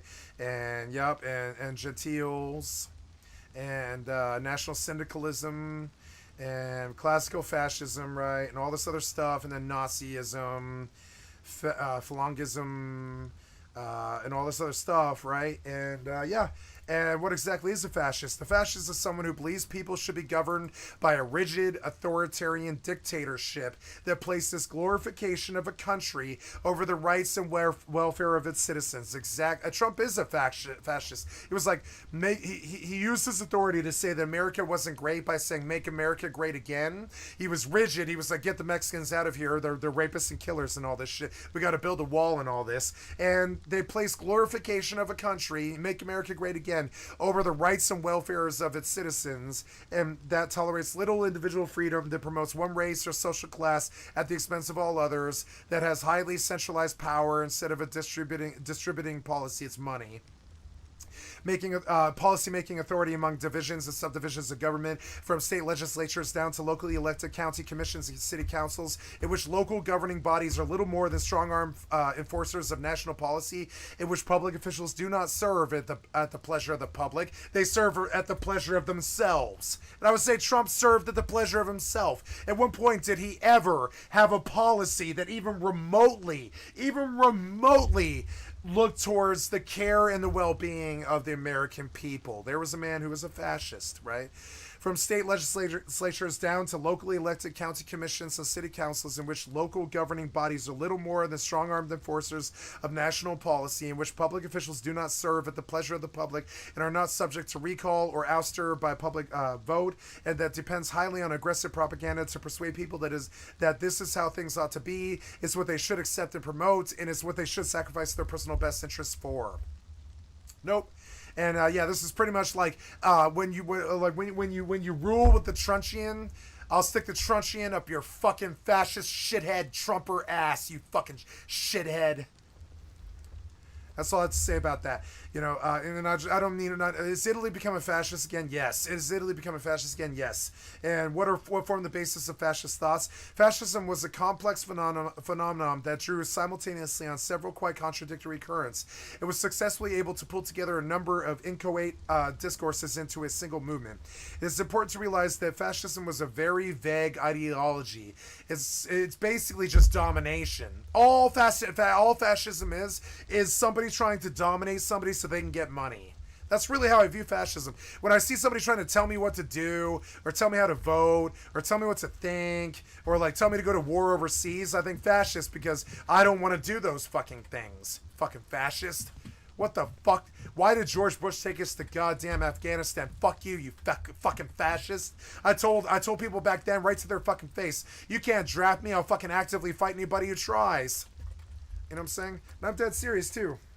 I'm not going to fight your dirty war overseas against my brothers who I feel more closer to. I feel more closer to the fucking whatever your shithead myth of the Taliban is, whatever your shithead myth of the Taliban and the ISIS is, I feel more closer to those people as brothers than I do Trump and the right wing. I really do. I feel like those people have threatened me a lot less. And have caused me, like those, okay, there's never been an instance where the Middle East ever tried to throw me in jail or fuck me over or beat me or any of that shit, but the rich white man has. Fascists. And so you keep trying to say, go hate the Middle East, or go hate China, or go hate Russia, go hate anybody but our fascist asses here at home. No, I'm going to hate your fascist asses right here at home. Fuck you, fascists! I'm going to hate you. I'm going to hate you. I'm not going to hate China. I'm not going to hate Russia. I'm not going to hate India or Palestine or fucking, you know, Israel or any of these fucking things. I'm going to hate my own fascist fucking government trying to tell me what to do, tell me what to think, and send me to war overseas. You know what I'm saying? Go fight Joe. Go fight fucking, you know, go fight Joe. Go fight the Viet Cong. Go fight, you know, some fucking made-up myth like goddamn Osama bin Laden. Go fight Afghanistan or whatever. Just don't fight me. Yeah, I'd like to. Okay, I'm far more likely to fire upon American leadership than I am against any other country. And I'll say it. I hope they put me in jail over it, honestly. Like, I'll say it right now. I'm far more likely to fire upon fascist Republican leadership in a field of war than I am China, Russia, or, I don't know, North Korea combined. I'm far more likely to fire on Republican leadership in America than I am, like, fascist leadership overseas that I don't care about because I don't live there. I care about what's happening here, right here, you know? I care what's happening where I live, and it's very, very bad. It is important to recognise that these are all personality traits that one can have to a greater or lesser degree rather than either having or not having in a binary sense. I figure if I keep spouting thoughts like this, somebody will kill me. So, you know, I don't want that, but it would be a way out that wouldn't be mine. It would be a way out that I didn't self-orchestrate or whatever, you know? It would be, and I don't believe in suicide. So it's like, yeah, I'll bash my head against the fucking fascists of this fucking world. You know, I really will. The fascists being the right wing, you know what I'm saying? Like trying to say abortion is wrong, or women shouldn't be paid as much, or that we should put our knees into the necks of black men until they can't breathe anymore, or you know, lower the taxes for the rich but raise the taxes for the poor, or charge $1 billion for cancer medications, or go kill the Viet Cong even though it's 1,000 miles away, go kill Afghanistan even though it's 1,000 miles away, get our Mexican people who comprise 35% of the, or whatever, how much of this population is Hispanic, right? I don't know. Let's go, before I misquote, right? We're just going to go look, right? Only a fascist will say, get these Mexican fucking rapists and murderers out of here. Fuck you, you fascist piece of shit. And I'll say it to your fucking face and swing on you if I'm in the same room. You know what I'm saying? Fuck you, Trump. I'll swing on you if I'm ever in the same room as you. So stay away from me.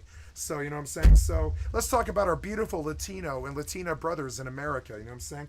What percentage of America is Hispanic? 19%. So yeah, you might want to hate 1 in 5 people like fucking Trump, but I only hate Trump. And I hate any fucking fascist that steps like that and tries to say that 1 in 5 of us is a bad person. I'll say, fuck you, you're a bad fucking leader, and you're lucky that everybody is a fucking pussy but me. Swiggity swooty, I'm still coming for that fucking booty. You better believe that the only reason I never came for you, you know what I'm saying? It rid the world of a definite evil is the fascism prevented me from ever being successful ever. Every aspect of my life. The minute I started ever making money, they immediately shut it down. Didn't matter what it was, legal, didn't matter what it was. Fascism, when they realized that the public's making money, they immediately shut it down. And they take it over. So, and that's what I fundamentally believe. I don't know what fascism is. To me, the definition of fascism is when they see something happy, they must stop it. I would say is the most basic definition. Important you to know, note that a party pooper. Or a Debbie Downer, or I don't like the sexist Debbie Downer, fucking negative Nelly thing. It's a Donnie Don't.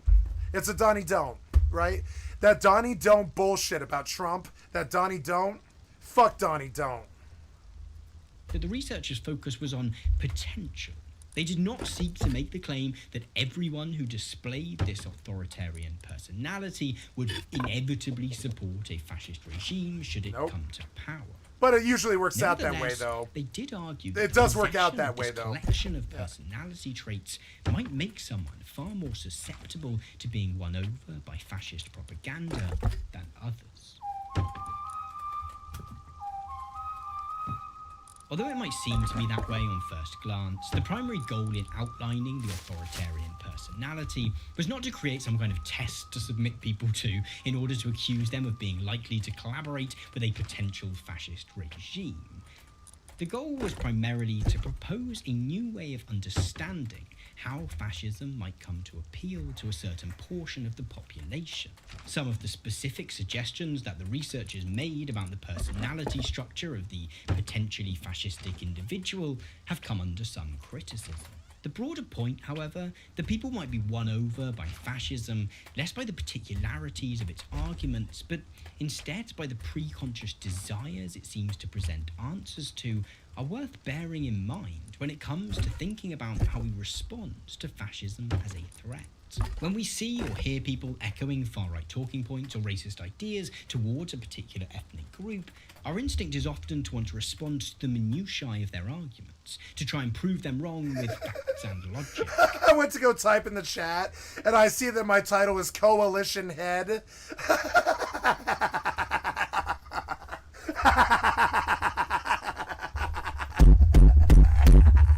I'd say so, yeah. I'd say so. Coalition of the willing against the coalition of the unwilling. Yeah.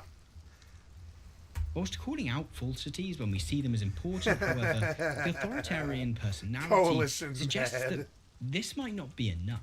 As Adorno et al. Argue in their conclusion to the book, if we should succeed in diverting hostility from one minority group, we should be prevented from taking satisfaction by the knowledge that the hostility will now very probably be directed against some other group. As we have seen, the views that the potentially fascistic individual holds towards any particular group are not the sole product of them having come to believe in particular tropes associated with that group, but instead by a deeper psychological structure or worldview. To talk such individuals back from the fascistic precipice, then, has to involve a much deeper level conversation about how they see the world. Ultimately, the researchers felt that reducing susceptibility to fascism had to involve a broader societal effort. For our individual personalities are not separate from society, they are shaped by it. The researchers thus wrote that, for the fascist potential to change or even be held in check, there must be an increase in people's capacity to see themselves and to be themselves. Whilst they regularly highlight throughout the authoritarian personality that those who held ethnocentric views were in the minority among participants in their study, with most people falling towards the centre of all of their scales, throughout the book, there is a sense that such personality traits might often be encouraged by our society. In order to truly quash the potential for fascism, then, their suggestion was that our focus cannot merely be on changing the hearts and minds of individuals, but in reforming society as a whole into one built not on hostility, but solidarity, and not on the pursuit of power, but its deconstruction. thanks for watching this video. If you found it interesting, then please do consider sharing it. It was so with good. others Thank that you. I'd think like might to sub also to your find channel. it interesting. It was so A good. big thank you as ever. Let's learn more about fascism, guys. Like what?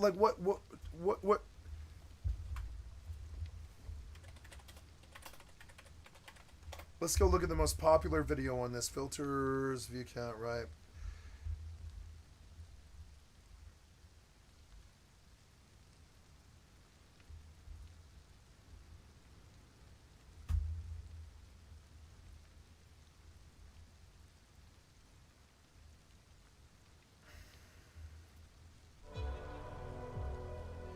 Hey, what's up everyone? What up? So today's video is going to be answering one question and one question only. And that is, what is fascism? Fascism has to be a strong contender for one of the most loosely understood words in the political lexicon. And in my opinion, that's probably not going to be changing anytime soon. But if you're someone that wants to develop a tighter understanding of it, this video is going to be targeted for you. To date, there have only ever been 2 governments that have even remotely... You know what I feel like? You know what my definition of fascism is? I can't make any money. I can't do any drugs. I can't have any good sex. I can't fucking say what I think. I can't fucking go do what I want to do without active opposition and shit. I can't spend any money without paying a lot of taxes. I can't fucking make any money without paying a lot of taxes. I can't go speak my mind in public without being suppressed. And if I do drugs in my own home, cops might show up and put me in jail. That's fascism. It's directly the fucking thing. Like, it's fascism. Whatever man does short of murder. You know what I want? I want a national law that says whatever a human does in the privacy of their own home, short of rape, murder, child molestation, scamming, frauding, or theft, right? It should be sacrosanct. Whatever they do in the privacy of their own home. I don't care. Drugs, liquor, it doesn't matter. I think you should be able to pound 5 grams of heroin and 5 grams of speed and 5 grams of coke and 5 grams of heroin and whatever, all in your own home, right? And sure, you can control me trying to get it to and from my home, but once I'm inside of my home, I think only a fascist would ever bust in there and ever ask me what I'm doing. Because remember Land of the Free? Remember Land of the Free? Land of the Free used to mean, oh, I can get high. Or, oh, I can speak out against my government, or whatever. Like, it used to be the land of the free. Now it's the land of the Republican cocksucking fascist. Been considered fascist. And those are the governments of Italy and Germany, established between World War I and World War II. Yep. Calling Germany fascist is slightly controversial, but I'm not going to get into that here. In my opinion, Nazi Germany was fascist. And I think that will become clear as I talk about it in the video. Yep. But either way, it shouldn't change my conclusions. You should be able to theoretically drop Germany from my analysis here, and my conclusions should still hold up. But I will talk about Germany in this video. So I'm going to mostly cover Italy first and Germany second, but I will to some extent go back and forth between the two for the sake of comparison. To the surprise of no one, this video will get dark. I'm not going to show anything very graphic, but I'm also not going to intellectually shy away from the subject matter either. No. And the subject matter will get dark, especially when we cover Germany. Fascism is dark. It prove always my point- manifests darkly. Whenever you want to tell someone what the fuck to do that isn't you, you are a shithead. You're a fucking asshole. Don't tell other people what the fuck to do. The only people who do that are people who can't control their own lives. Shithead fascists. You gotta tell other people what to do. You can't control your own fucking life.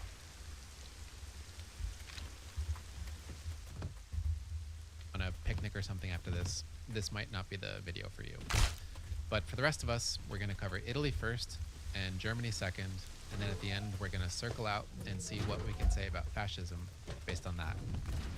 And yeah, that's the plan. Yeah, I like him. He's good.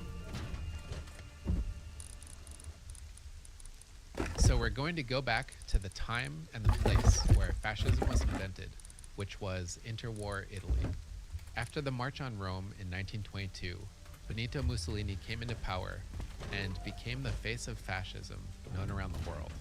Mussolini had a background in academia and considered himself something of a philosopher. We're going to get into Mussolini's ideas, but first I think we should get into some of his influences. And a good place to start with that is Gustave Le Bon. whose book The Crowd was of a special interest to Mussolini. By the end of the 1800s, the nature of politics seemed to be changing, and Le Bon believed that civilization was at a turning point. As he wrote, "While all our ancient beliefs are tottering and disappearing, while the old pillars of society are giving way one by one, the power of the crowd is the only force that nothing menaces, and of which the prestige is continually on the increase. The age we're about to enter will, in truth, be the era of crowds." What Le Bon is describing is the beginning of mass politics. It was a time when politics were getting less elitist and more populistic. So to gain political power in that context, people would have to spend less time targeting educated people and elites, and more time trying to win the support of everyday people, who would then express their support in a crowd. So he argued that that was making politics more simplistic and more homogenous. Le Bon believed that there was something like a psychological law of the mental unity of crowds, which is this idea that when individuals identify with crowds, they to some extent lose their ability to think for themselves, and they instead think with the crowd. So then you have a crowd of like-minded people, which can then be directed and influenced. So in this analysis, crowd psychology acts as a hypnotizer, and individuals in the crowd are hypnotized. So if an individual becomes swept up in a crowd, then all feelings and thoughts are bent in the direction determined by the hypnotizer.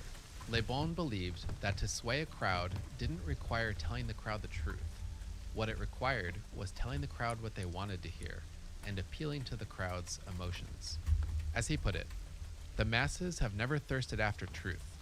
They turn aside from evidence that is not to their taste, preferring to deify error if error seduce them.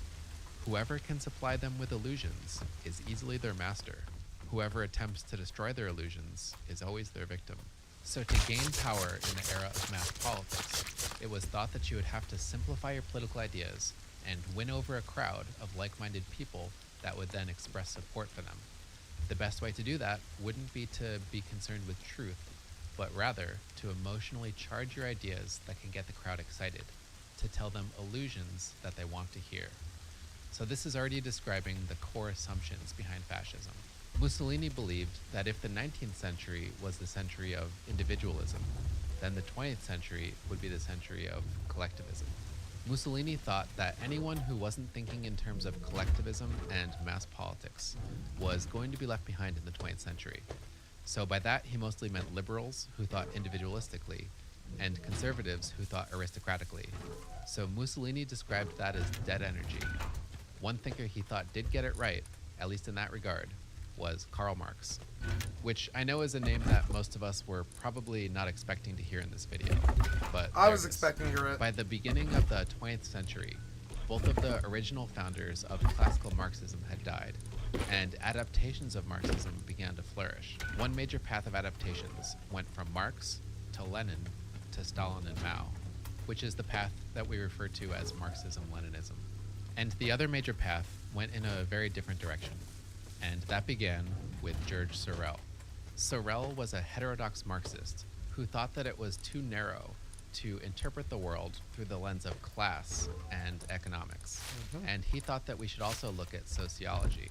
So he thought that sociology would have an effect on the revolution. So he specifically thought that in order to create the ideological unity needed for the revolution, people would have to create mobilizing myths.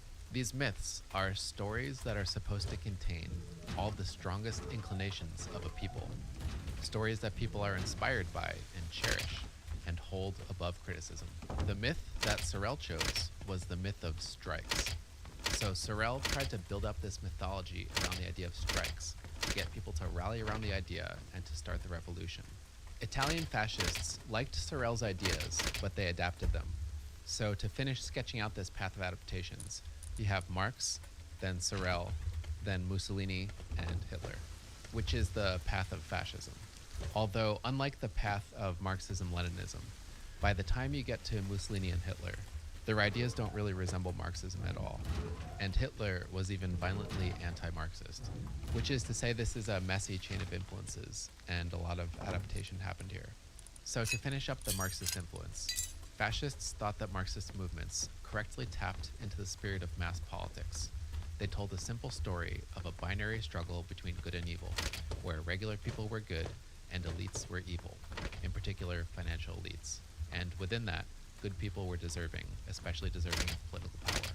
Hitler even tipped his hat to Marxism in that regard, saying, "No movement has operated with such a thorough knowledge of the characteristics of the masses as the Marxist movement." A point he elaborated on in Mein Kampf, saying, "The strong attractive power of the social democracy, yes, of the whole Marxist movement, rested in large part on the homogeneity and hence one-sidedness of the public it addressed. The more seemingly limited, indeed the narrower its ideas were, the more easily they were taken up and assimilated by a mass whose intellectual level corresponded to the material offered," which in the context of Mein Kampf is actually kind of a backhanded compliment. He was arguing that this is a necessary component for a successful populist movement. But fascists thought that Marxist movements were fatally flawed and therefore likely to fail. To name a couple reasons why, they were inherently divisive. They turned one part of the population against the other, working class against property owners. And they also tended to be dogmatic. They tended to rigidly adhere to Marx's ideas, whether they worked in practice or not. So fascists thought that thinking that that would work was wishful thinking, and they thought that something new had to be thought up. As Mussolini said in his autobiography, "It was necessary to imagine a wholly new political conception, adequate to the living reality of the 20th century, overcoming at the same time the ideological worship of liberalism, the limited horizons of various spent and exhausted democracies, and finally, the violently utopian spirit of Bolshevism." So they needed a galvanizing idea, an idea that crowds could rally around, something that excites people and binds them together. Something they thought wasn't doing that was internationalism. As Mussolini put it, "I saw that internationalism was crumbling. The unit of loyalty was too large." So he thought that internationalism wasn't an idea that people could feel passionate about and rally around. And here he is on the next page, following that to his conclusion. Facing this new situation, every political man, including myself, began to examine his conscience. The mere mention of this problem was sufficient to make clear and evident the hidden travail of national consciousness. I was transformed in my thought. So national consciousness replaced class consciousness and became fascism's Sorelian myth. As Mussolini said in his speech, "We have created our myth. The myth is a faith, a passion. It is not necessary for it to be a reality. It is a reality in the sense that it is a stimulus, is hope, is faith, is courage. Our myth is the nation. Our myth is the greatness of the nation." So what became the bottom of fascism, the mobilizing idea that became the bottom of fascist ideology, was a passionate nationalism. So Mussolini collaborated with a circle of Italian intellectuals, notably around the magazine La Voce, and notably with the philosophy professor Giovanni Gentile. And they worked to develop a language and theory of fascism around nationalism, to turn nationalism into their mobilizing myth. And they did it by encouraging people to have a kind of mystical attitude about it. They said, if you close your eyes and you feel deep inside you, you can feel your nation down in your bones. You can feel the spirit of your country inside you. Here's Giovanni Gentile using that language. "History is not a past that is of interest only to the erudite. It is present, alive in the soul of us all. Those who are Italians feel themselves a part of this Italy. They find themselves not only in the blue of its sky, in its hills and its water, nor only in the desolate or mountainous land that alternates with its fruitful plains and its smiling gardens. We close our eyes. Let us make abstraction from the horizons of its landscapes, so varied in beauty and light, and Italy remains in our soul. In fact, it enlarges and expands in the glory of that which it is." So they created this myth around the nation and treated it not just as a territory, but something spiritual. And then they talked about the nation in as passionate language as they possibly could. To give a shorter example, look at Mussolini describing his national identity here. He doesn't just call himself Italian. He says, I am desperately Italian. I don't know about you, but I think that's about as emotional as you can get when you're talking about your country. National identity is something that all citizens of a country technically share. So what fascism tries to do is it tries to stir up the emotions of the public to get them to unite and rally behind the idea. It tries to sway the crowd using the myth of the nation. Something that's distinct about fascism, something that separates it from other versions of nationalism, is that for fascists, their nationalism is an overriding principle. It overrides all other traditional or moral or political concerns. Going back to this Mussolini quote, our myth is the nation. Our myth is the greatness of the nation. And then look what he says next. And to this myth, this greatness, which we want to translate into a total reality, we subordinate everything else. That's actually an accurate description of fascism. If the question is, what does a fascist say or do? And we're talking about Italian or German fascism here. The answer is, whatever brings about the greatness of the nation. They say whatever they need to say, and they do whatever they need to do in order to bring about the greatness of the nation, at least in their minds. Here's Mussolini describing the common goal. So, are you hearing what he's saying? He's saying fascism is anybody who will make their country great at any cost, including the lives of their own people. They're like, they believe in the country more than they believe in the people that live there. Objective, which both wanted to achieve and have achieved, is the same: the unity and greatness of the people. So this is a two-part objective. Part one is to unify the people using the myth of the nation. And part two is to bring about the greatness of the people by bringing about the greatness of the nation. So then I think it's natural to ask, what do they mean by making the country great? And fascists tended to leave that answer pretty vague. Here's Mussolini saying, the nation is great when it translates into reality the force of its spirit. So this is a Hegelian idea. The idea that history is marked by stages, and those stages are defined by the human spirit. And going to Hegel now, spirit is the director of the events of the world's history. So spirit directs the world's history and drives it forward. So Italian fascists aspired to use the force of the Italian people to make an impact on the history of the world. If they did that, they would be translating into reality the force of the Italian spirit, which was supposed to make history, Forgot about that. which was supposed to make Italy great and the Italian people great. To understand exactly how to do that, again, Italian fascists looked to Hegel, who Mussolini called the philosopher of the state. Hegel argued that in the history of the world, the only people that get noticed are the people that form a state, and that the state is the embodiment of the human spirit. It's the external manifestation of the will of people. So therefore, changes in the stages of world history are attached to the concept of the state. And if you haven't noticed, I have to edit Hegel a bit to make his writing clearer, because read as is, it's not. So anyway, so Hegel argued that you need a strong state in order to manifest the will of the people. Fucking fascist idiots, Trumpers, goddamn cocksuckers, destroy this fucking country. So then you might ask, what makes a state powerful? And here's Hegel's answer. A state is well constituted and internally powerful when the private interest of its citizens is one with the common interest of the state. So if the citizens and the state have identical interests, that makes the state powerful, which Hegel calls a desired harmony. He then says, the epoch, when a state attains this harmonious condition, marks the period of its bloom, its virtue, its vigor, and its prosperity. So according to this philosophy, the goal is to create a unity of interests between individuals and the state, so there's no conflict between individuals and the state.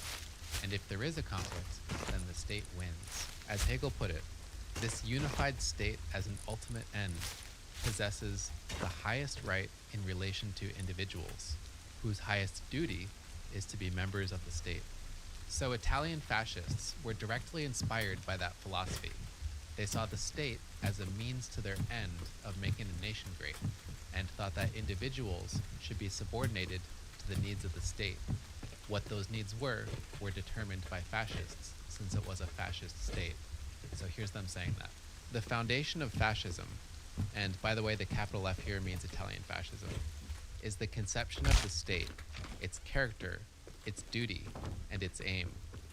Fascism conceives of the state as an absolute, in comparison with which all individuals or groups are relative, only to be conceived of in their relation to the state. What we're seeing here is a justification for totalitarianism, having a powerful state with absolute right over the individual, a powerful state that subordinates the individual to it. So totalitarianism was a word that Italian fascists openly used.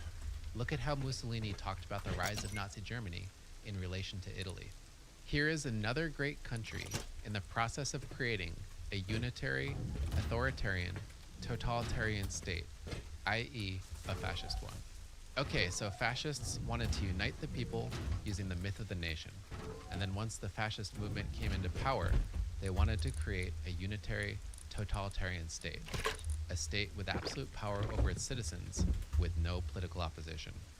And then from there, they wanted to assert the spirit of their people on the world stage and therefore make history.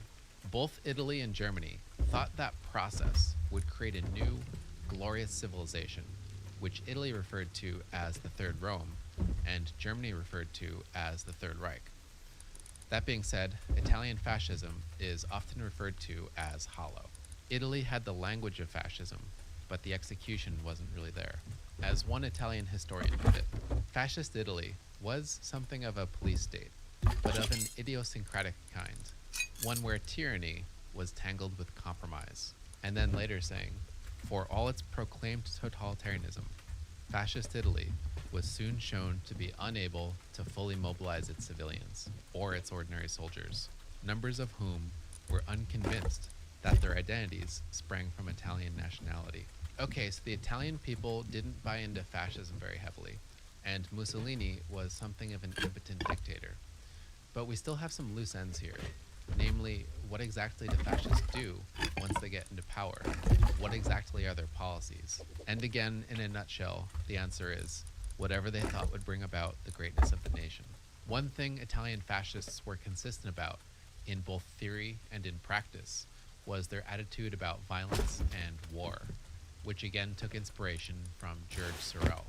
They saw violence as a legitimate political expression and extensively used violence on their way into power, which is something they shared with German fascists. They also glorified war. They saw war as something that would bind a country together, an attitude largely shaped by their experiences in World War I. They were also expansionist. They saw the expansion of the nation as an expression of vitality and strength, which led them to go around conquering weaker countries, notably Ethiopia and Libya, much to the detriment of the people living there. In terms of economic policy, Italy took a hybrid approach. Mussolini theorized about something that he called a corporate state, which was supposed to create a synthesis between liberalism and socialism. Or in other words, he wanted to create an alliance between capital and labor under fascist rule, which Italian fascists claimed abolished class conflict in Italy. Although how exactly that worked was far from clear. Regardless, it didn't do the Italian economy any favors. And while Mussolini was in power, Italy's economic growth fell further behind the powerful countries of Europe. On that note, there's been something of an ongoing war of categorization when it comes to fascism in that regard. People that are sympathetic to socialism try to push our understanding of fascism towards capitalism, and vice versa. People that are sympathetic to capitalism try to push fascism towards socialism. I think neither side ends up being very convincing, because both sides are only partially looking at the subject. It's true that fascists campaigned on socialist language and with socialist policies, but it's also true that fascism came out of capitalist economies. But the idea that fascism can only come out of capitalism, I think, comes from a partisan mindset. Moreover, once fascists came into office, they pursued hybrid economic policies. They weren't cleanly capitalistic and they weren't cleanly socialistic. They had elements of both. So for example, they might nationalize certain industries and implement a certain amount of welfare, but then also cozy up to big businesses and allow them a high degree of autonomy. So I think this aspect of fascism is sort of a conceptual cul-de-sac. I don't think it's an illuminating way to be able to categorize fascism. If anything, I think they were categorized by pragmatism. so they weren't dogmatic. Once they came into office, they pursued the policies they thought they needed to pursue to make the economy work. I think in particular that was true for Germany. So on that note, I think it's time to turn our attention away from Italy and towards Germany.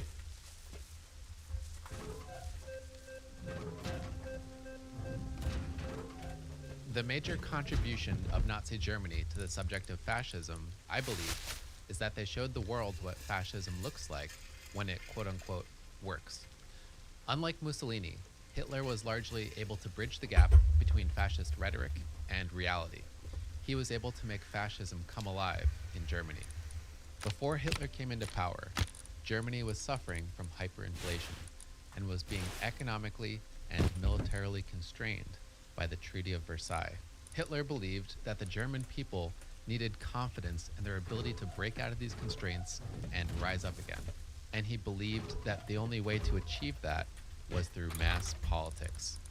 As he wrote, "What will raise the German people up again is confidence in the possibility of regaining its freedom. And this conviction can only be the final product of the same feeling in millions of individuals." German fascists had their own set of influences, like Nietzsche's idea of will to power and Francis Galton's social Darwinism. So that was a source of difference between the two fascisms. Another source of difference, I believe, can be understood through this quote in Mein Kampf: "The psyche of the great masses is not receptive to anything that is half-hearted and weak." The Nazis ended up actually embodying that. They embodied a full commitment to their ideology, and they meticulously crafted an image of maximal strength. But we're getting ahead of ourselves. Like Mussolini, Hitler was an avid nationalist, so he fashioned a Nazi doctrine around populism and nationalism. As he wrote, "For me, and all true National Socialists, who are Nazis, there is but one doctrine: people and fatherland." So Hitler explicitly set out to nationalize the masses. And this wasn't a weak nationalism. This was a strong nationalism with a fighting spirit. And this was all for the purpose of changing the quote-unquote destiny of Germany, to lift Germany out of its troubles and to make it great again, to bring on the new, glorious Third Reich. So like Italian fascists, Hitler's plan was to nationalize the masses. And also like Italian fascists, Hitler framed his nationalism as something mystical, something you can feel deep inside you. The way Hitler put it was that nationality isn't just a language, but rather that it's shit. something That shit that's deep inside of you, it's bullshit. Bullshit. And you want to know how I know? If you were to take mankind off the entire planet, and I mean this, if you were to take mankind off the entire planet, that country wouldn't mean shit. Wouldn't mean shit to nature, wouldn't mean shit to the planet. It would moss over and kill the rocks within 100 years, 200-300 years, call it 1,000, 2,000 years, maybe 10,000 max. And your little fucking Berlin was never even a fucking side note on Gaia's brain in a billion years. Or whatever. I mean, I said it badly, but it's like not even a side note on like the Earth's head. Like it's not like I doubt the Earth even will even remember all of the Nazi rule. In 1,000 years, I doubt anybody will even remember what the Reich was. And you know, and I'm just saying, like you can remove all that shit, it wouldn't matter. And that's how you know fascism is goddamn horse shit. Trying to tell people what to do, trying to tell them to be strong no matter what, even though we all have weak moments, you know, it's disgusting. It is. It's like really disgusting. It's like kind of the abandonment of your humanity in a way. You abandon the soft side of yourself. Like, to quote my best friend, she says something I'll never forget. She said, "I've noticed that me not acknowledging my softness and sensitivity and choosing to try to mesh with a society who have made it their goal to destroy all softness just takes me to a dark place." And that's what's wrong with fascism. They take you to a dark place when they try to destroy all of your softness. It takes two types. It takes like balance, right? It takes kindness. It takes hardness to be a strong human. You have to be kind, but you got to be hard. You know, you got to be kind, but you got to be strong. You know, and to only be strong and hard, pretty much gives away your sense of humanity, your sense of self, your sense of value, your sense of goodness, and all you have is the truncheon at that point. All you have is the pistol in your fucking mouth. In the bunker after the bullshit that you caused with your fucking fascism and your desire to rule anything that isn't you. And sure, we all have got desire to ride a horse or ride a jet plane into the future or ride a boat or a fucking, ride a fucking country or ride an ideology or a political ideology or something all the way into the fucking future, but I don't know. I'm just gonna stop there. I'm sorry. That lays in your blood. So the Nazis described this quote-unquote German blood as a kind of living thing that thinks a certain way Bullshit. and behaves a certain Bullshit. way. Bullshit. If you were to remove all of the humans, imagine humanity in Nazi Germany as an ant farm. If you move all of the ants out of the fucking farm, it's just sand, you fucking weird mystical shithead. What the fuck are you talking about? It's so far from reality that it's not even true. It's not even remotely true. You could never prove it in a court of law. There's no way you could ever prove that there's some kind of mystical magic behind a state. There's no mystical there's no mysticism behind a fucking state. There's none. It's just the sand that the anthill lives in. That's it. You're fucking dumb. You're fucking dumb to try to say that God put you there. That's just another way that you control people. Just another way. It was the role of Germans to get in touch with it and conform to it. As a high-ranking Nazi explained, individuals are to be subordinated to the greater idea of the people. So when Nazis are referring to the people, they're not referring to just everyone living within the territory of the Reich, but rather only those who, within this mass, profess loyalty to their German blood and to a duty to their Germanness, which means that the people, in the eyes of Nazis, were those who had subordinated and professed their loyalty to the idea of thinking with their German blood. So they wanted to create a community of psychically homogeneous creatures, as Hitler put it, that again, like Italian fascists, would be directed by a state. And again, like Italian fascists, for the Nazis, nationalism was an overriding principle. Whatever they thought would make the nation great, for them, was the correct course of action. Here's Hitler essentially saying that. So this is right after saying, for the Nazis, there's one doctrine, people and fatherland. What we must fight for is to safeguard the existence and reproduction of our race and our people, the sustenance of our children, and the purity of our blood, the freedom...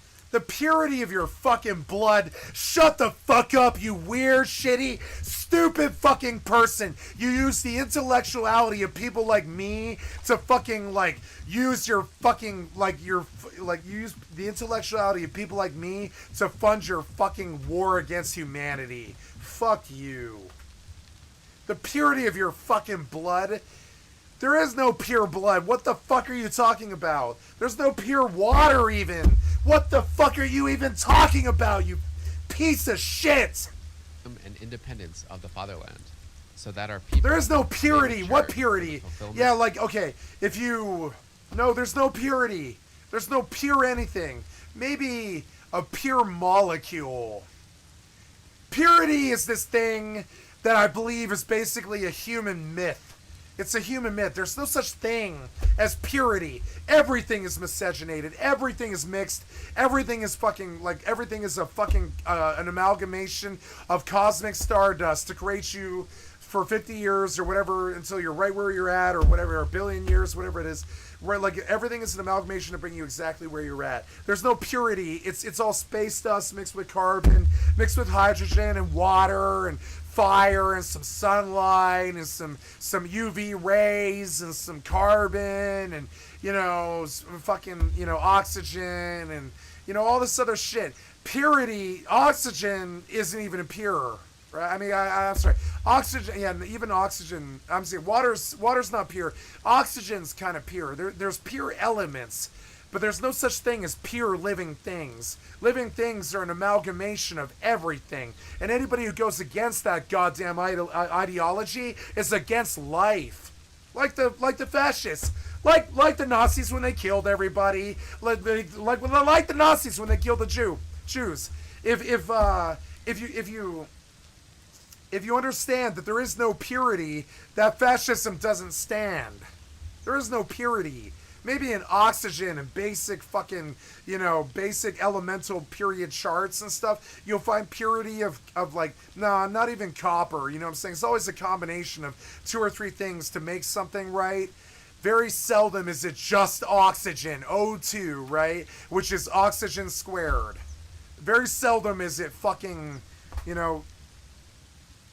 very seldom. I mean, what is oxygen, really? Let's go look. Like I don't know if oxygen is even pure. Nothing's pure. You know what I'm saying? Oxygen wiki, right? Oh, sorry. Okay, so oxygen is the chemical element. Sorry, I gotta pull my OBS right. So oxygen is the chemical element with the symbol 0 and the atomic number 8. It is a member of the chalcogen group in the periodic table, a highly reactive non-metal and an oxidizing agent that readily forms oxides with most elements as well as with other compounds. So oxygen is pure. Oxygen is pure. Anything else is basically the most mixed shit, including like the oxygen and carbon are pure. Anything the fuck else is your fucking fantasy. It's your shitty monkey mind taking over and deluding you into believing that you're not a combination of a bunch of things. Fuck the Hitler, fuck the Nazism, fuck trying to say there's something like pure race or pure even water. Water is do you guys remember what water is? Do you think water's pure? Do you think water can be pure? It's an interesting question. Remember what water is, right? What is water on the periodic chart, right? It's hydrogen and oxygen. That means that with 2 sources, you aren't pure anymore. You had 2 different sources. Where pure would be 1 source. I mean, what's the definition of pure, right? Definition of pure. Pure means not mixed, right? So there's only like trying to chase purity with your shitty religions and your shitty fucking ideas about race and your shitty fascism and your shitty republicanism and your shitty fucking bigotry and shit. There is no such thing as fucking pure. And I'm gonna hit you with colors if you don't believe me. What is black, right? It's the absence of all color. What is white? It's all colors, bitch. All colors. The least pure thing is white. Least pure. Understand? Take your fucking fascist, bigotry, racism somewhere the fuck else, you shitty Nazi motherfuckers from 200 years ago or 100 years ago or even 50 years ago or shit right now today. You know what I'm saying? Not mixed, right? There's no such thing as not mixed. Maybe carbon, oxygen. That's it. Otherwise, yeah, you're a mixture of... I mean, remember that scene in Breaking Bad where they break down how many elements are actually in the human body? That thing about purity and blood and race and all that stupid shit? That's you being uneducated, fucking stupid, and fucking ignorant. Study a book, study science, study chemistry, and come back to me in 10 years when you want to talk about purity, you fucking fascist.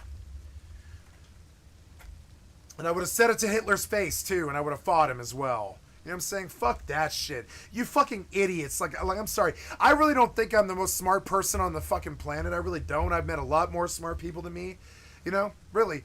But I do think I'm a lot more smart than Trump or Hitler. I'll tell you that. You know what I'm saying?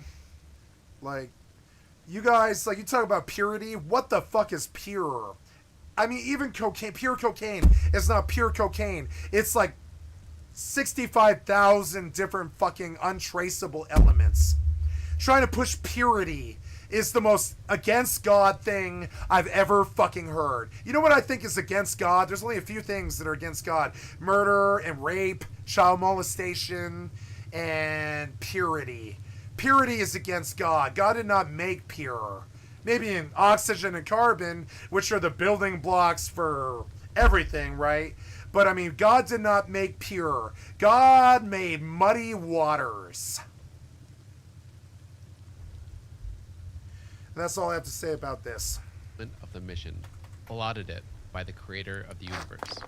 Every thought and every idea, every doctrine and all knowledge must serve this purpose, and everything must be examined from this point of view and used or rejected according to its utility. So Hitler does plug his Catholicism here, but in practice for Hitler, nationalism was his overriding principle. If his Catholic principles conflicted with his nationalist principles, the nationalist principles won, which gave Hitler a complicated and often strained relationship with Catholics of his time. Also, like Italian fascists, this led German fascists to glorify and advocate for violence, war, and expansionism. But in the German vocabulary, they argued that the German people were superior and therefore deserved more quote-unquote living space. Shithead. So that was largely their justification for trying to conquer Europe. They argued that the German people were And the worst part is, Hitler thought he was like smart. Hitler thought he was an intellectual. But I don't think he can even do basic fucking chemistry, or he never would have been talking about purity. The stupid assholes that try to fascist up the fucking place, one of the things I fundamentally believe about them, that the only thing that I can say about fascists, I don't know how to define fascism, except that they believe they know more than you. That's it. They believe they know more than you. But then superior and therefore deserved more living space. Now, the major quote-unquote modification that Nazis made to this theory was they said, not all those living within the German borders share the German blood. And of course, primarily by that, they targeted Jewish people. Hitler stereotyped Jewish people as Marxist internationalists and believed that they were hurting Germany, which sent him violently in the opposite direction, which led him to declare that Jews, despite living in Germany, do not share the German blood. Since they believed that whatever made the nation stronger was the correct course of action, it was soon arrived at that eugenics and genocide would make the nation stronger and therefore should be done, which in their language was quote-unquote purifying the German blood. So this brought an incredible mean-spiritedness to Nazi ideology that went beyond just targeting Jewish people. So to illustrate that, I'm going to read one passage. So this is a memo from a high-ranking Nazi official that details ideas on how to make the stock of the nation stronger. I'm going to read it, but I should warn you that the next minute or so is going to be disturbing. All right, here we go. All Germans are unequal. That is the starting point. The first logical conclusion to be drawn from inequality is the inequality of value. Some Germans are more valuable than others. A logical consequence of this inequality must be the principle of unequal treatment. That is, unequal share of state power, property, culture. All these must be distributed to people on the basis of how valuable they are. And then he gives criteria to determine value, and then says, no pity is to be shown to those who occupy the lower categories of the inferior groups: cripples, epileptics, the blind, the insane, deaf and dumb, children born in sanatoria, for alcoholics or in care, orphans, criminals, whores, the sexually disturbed, etc. Everything done for them not only means taking resources away from more deserving causes, but counteracts the breeding selection process. Nor should we mourn the dumb, the weak, the spineless, the yeah, let's just kick anybody who has a problem out of our lives. Because they go under innocently. This bottom category. Goddamn fucking assholes. And death. Yeah, I'll kill Wade you. And yeah, you want to see some fascism? I'll kill trees you. which do not Rid bear the human fruit race of should your be cut fucking down virus and brain. thrown into the fire. And that's what happened Which too. I suppose was a means of illustrating what can happen when your overriding principle is to do whatever makes the quote-unquote nation great.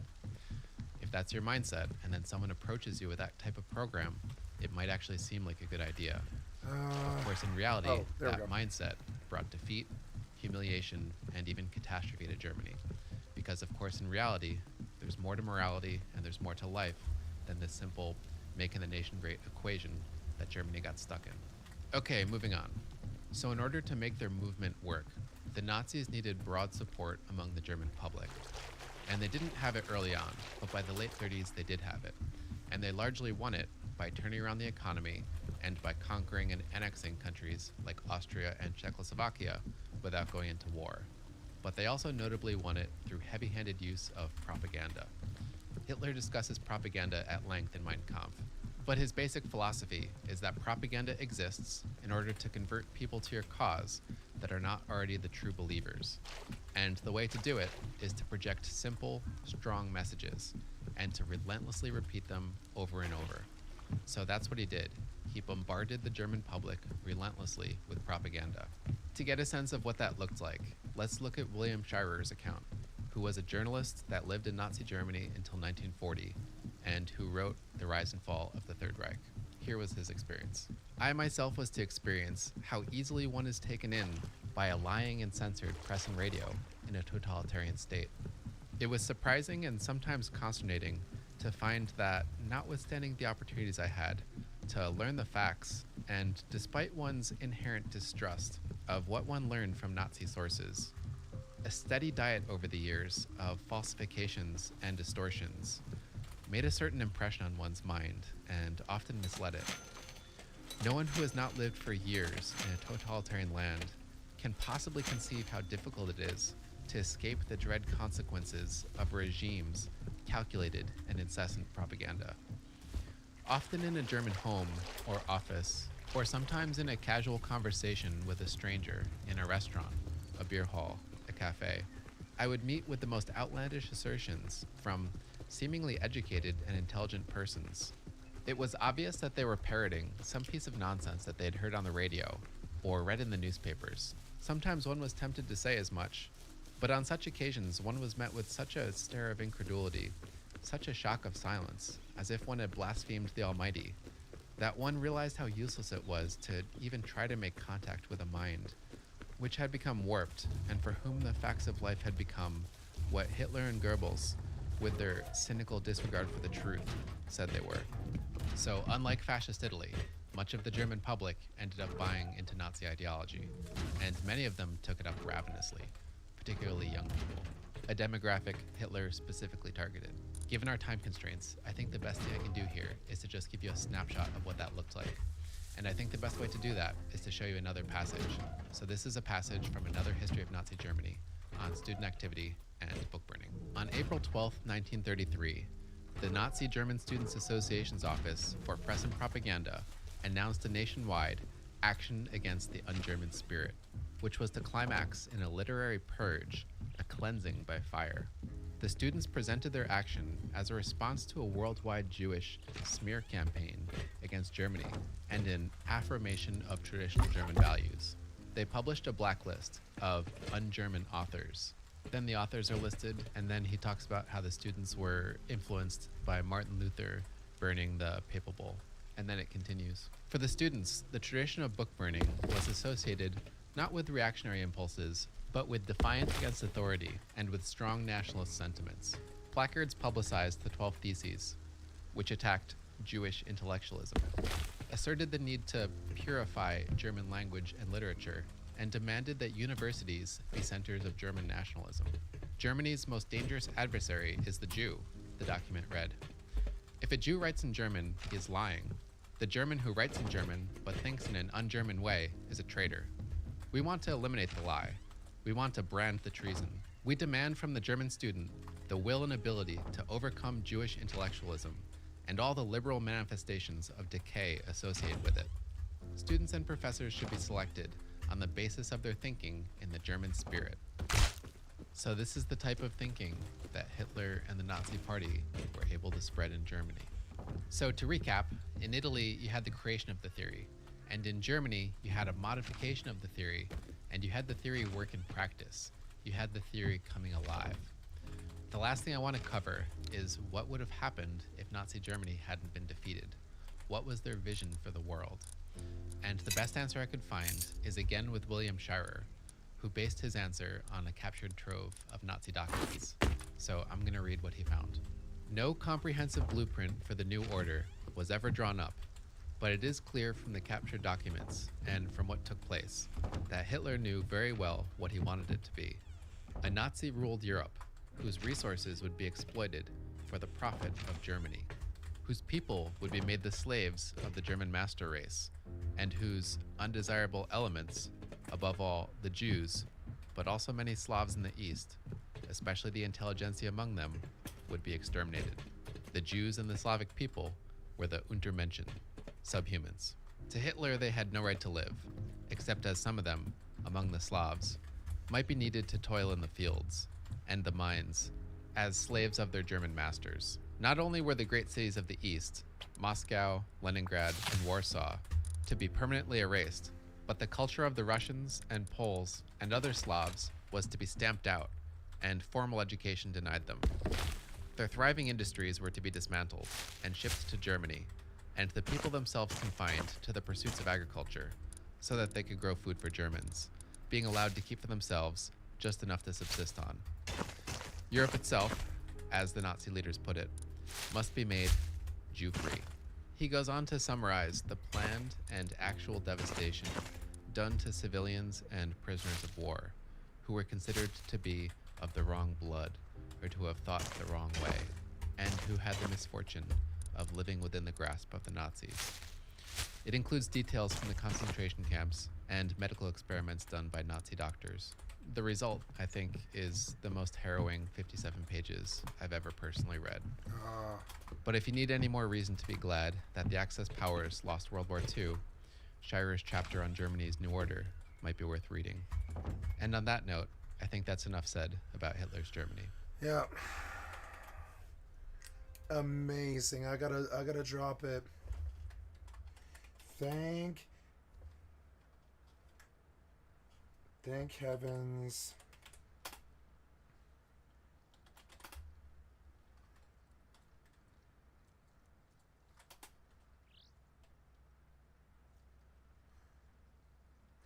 A sane voice.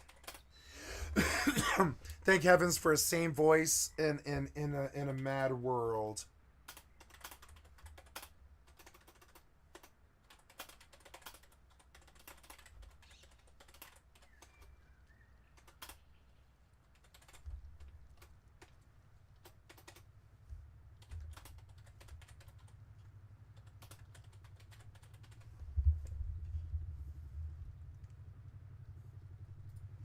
This is what I said for this guy's video. I said, thank heavens for a sane voice in a mad world full of hateful domination. Okay, now we're finally at the question, what is fascism? To me, this entire video has been answering that question so far. Telling people what to do. It's been answering what fascism looks like in theory. It's their lives. And They it's been should be giving able to glimpses choose. into what it looks like in practice. Fuck you. But now we're looking for something shorter. We're looking for something that resembles a definition. The most popular approach I see tries to define fascism by going into the details of fascist movements. So they might talk about say a charismatic leader, or a democracy being in trouble, or maybe something about late-stage capitalism, things like that. And at the risk of being rude, to me that's obviously the wrong approach. We don't define any of the other major isms that way. We don't define liberalism based on, say, details of liberal movements, or socialism by details of socialist movements. So to me, we should obviously define it based on its core idea and not the details of the movements. And for me, the gold standard here is Karl Marx's definition of communism in the Communist Manifesto, where he says, the theory of the communists may be summed up in the single sentence, abolition of private property. Which then makes me ask, abolition of private property. Everything is for public use, including your vagina or your soul, or your days, the money that you made for your day's work. Is there an idea or a set of words where if you heard them, you would recognize them as distinctly fascist? Since the 20th century, those words cannot be anything other than fascism. Because if that's the case, then I think that's a good starting point. And in my opinion, those words do exist. And those are the words, blood and soil. If we accept that blood and soil is fascist, and cannot be anything other than fascist, then we can test out the idea that fascism is the ideology of blood and soil, It's the idea that people are bound together by blood and bound to. I'm the sorry, guys. soil I of gotta the nation. pee real quick. In my I'll be opinion, right back. That does a pretty good job of covering the essentials. But then at this point, you might respond, well, yeah, but we associate blood and soil with fascism because it was a Nazi slogan. But I would argue that you're looking at it the wrong way around. Yes, it was a Nazi slogan, but it was a Nazi slogan because it captured the essence of fascism so well. I think calling fascism the ideology of blood and soil is serviceable, but it requires a lot of unpacking to understand, which made me wonder if I could find something better. And I do think I found something, but before I say it, I think I should show you the academic trail I followed to get there. There's a famous definition by Roger Griffin, who said, "Fascism is a political ideology whose mythic core in its various permutations is a palingenic form of populist ultranationalism." Palingenic means rebirth, like the rebirth of the nation. To me, this is a good definition, but it's also complicated. I don't think it's a definition that people can really walk away with and remember. Also, I think there's some components here that could be dropped, and I would still consider it fascism, namely the palingenic part. So we're going to try to get something closer to what Karl Marx did. I specifically want phrasing that's less clinical. I want phrasing that captures the mass enthusiasm and the demonic energy of fascism, as Robert Paxton put it. Something closer to what Jonathan Haidt said when he described fascism as hive psychology scaled up to grotesque heights. And the phrasing that did do it for me was Karl Popper's phrasing in The Open Society and Its Enemies. When he used the phrases, "We think with our blood," and "we think with our national heritage." To me, if you roughly combine those two ideas together, you have a good essence of fascism. And that would look something like, "We think with the blood of our nation." Yep. The blood of our nation runs through our veins, and it is through that blood that we think. It's when you have a hive of people imagining themselves bound together by the blood of their nation and surrendering their critical thinking skills and instead dutifully thinking whatever they're told the nation thinks. In my opinion, that's fascism. Which means if you don't have that, then you don't have fascism. It could be something that resembles fascism, but then there's other words out there that can describe it. It could be authoritarianism. Yeah, It it's could be a military authoritarianism. dictatorship. It could be demagoguery, maybe racism. There's plenty of other words out there. Like I said in the beginning, fascism being used loosely probably isn't going away anytime soon. But among those of us who care, those of us who want to be able to identify it I believe in correctly, proper in definitions. my opinion, this is fascism. The ideology that we think with the blood of our nation. We think with the blood of our nation. I really liked it. We think with the blood of our nation. It's really good. It's super good. It's the best thing I've heard in a long time. We think with the blood of our nation.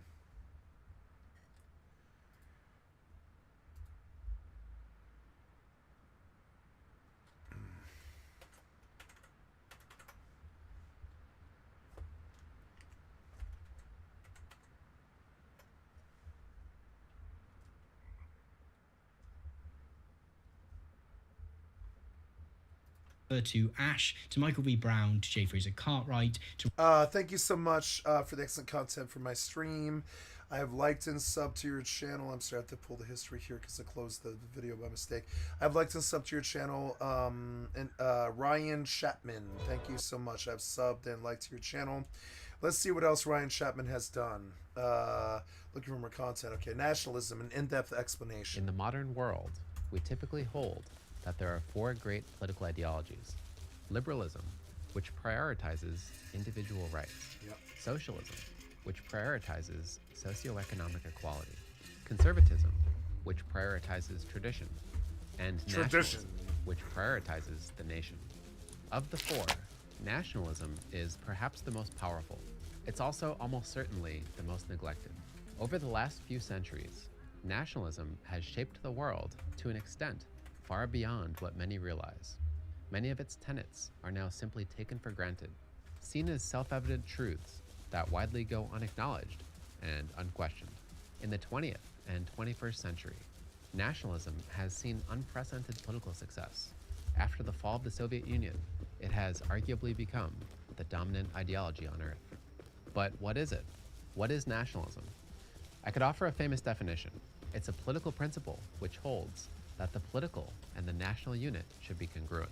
Or I could point at famous examples of it. But I think the best place to start with nationalism, and gain a full appreciation for it, is to roll the clock back, to look at nationalism as it came into existence and evolved over time and shaped the world. We're going to start with something concrete, the nation. You know what a nation is. It has a flag, a territory, a people, and an anthem. The United Nations is a coalition of nations, but the world didn't used to be covered in nations.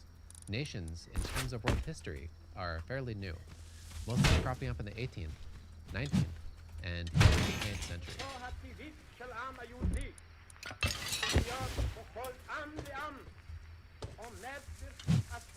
What we mostly had before nations were political societies tied to individuals or families, like emperors or royal families. Those societies were tied to territories, but the borders of those territories tended to be somewhat loosely understood and open to interpretation. For example, I could talk about the history of China and trace it back to antiquity. And doing that makes sense in a way. If I talk about what China was like 2,000 years ago, you understand well enough what I mean. But until modern times, there was no conception of a country called China, delineated by precise borders, its own government, and whose political leaders could come and go over time, while China, as a political entity, still remained. Before the nation of China came into being, it was fixed around the concept of dynasties. People were the subjects of dynasties, not citizens of a country called China. There was no sovereign political entity above the dynasty that would be there to hold the Chinese people together if the dynasty collapsed. And that was more or less the case until fairly recently with other societies around the world. We did have what you could call nationalities. The Greek nationality is a standout early example of that, when people in ancient times around the Aegean Peninsula recognized themselves and each other as Greek. But they never came together to form the nation of Greece until modern times, when they fought against the Ottoman Empire in the 1820s and made the country of Greece in 1830. Instead, the ancient Greeks were politically tied to city-states that fought one another and only occasionally banded together when circumstances seemed to call for it.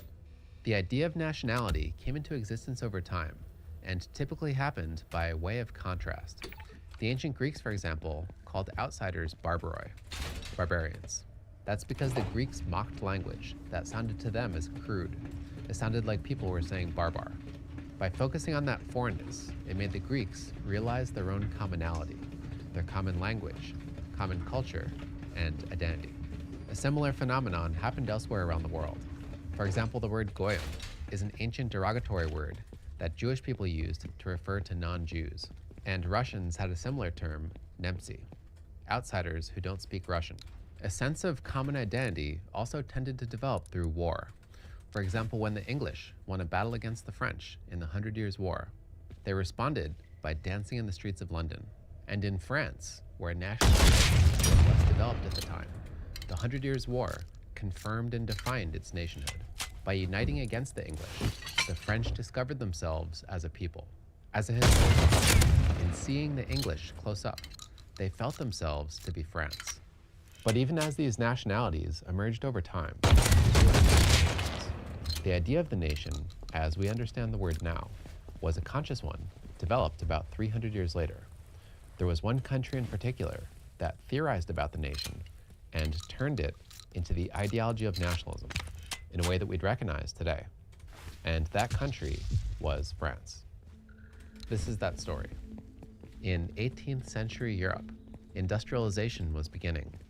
Populations were swelling. Something like a middle class was developing. People were growing wealthier and more literate. Communication and transportation technology was developing, and regular people began to gather in cities, communicate with one another, and think philosophically about the world. That was especially true in France, and even more true in Paris, which became the intellectual hub of Europe. In that culture, many words in French either first appeared or were redefined. Society, homeland, civilization, public, and even public opinion. Until that point in history, people may have believed that they had some sort of regional significance, maybe to their local communities. But history and culture, in the grander sense, were mostly thought to be made by standout individuals, the select few who made their mark on the world. Everyone else, the overwhelming majority of people, sort of just melted into the story, undocumented, unrecognized, and unremembered. But these new French terms, the trade trend, regular people started to think they were the ones who truly mattered, the ones who were truly shaping something even as large in France. The elite few suddenly started to seem overrepresented, overly powerful. Over time, that led regular people to challenge an old political order, one dominated by hierarchies and privilege. They started to call it the old regime, the ancien regime.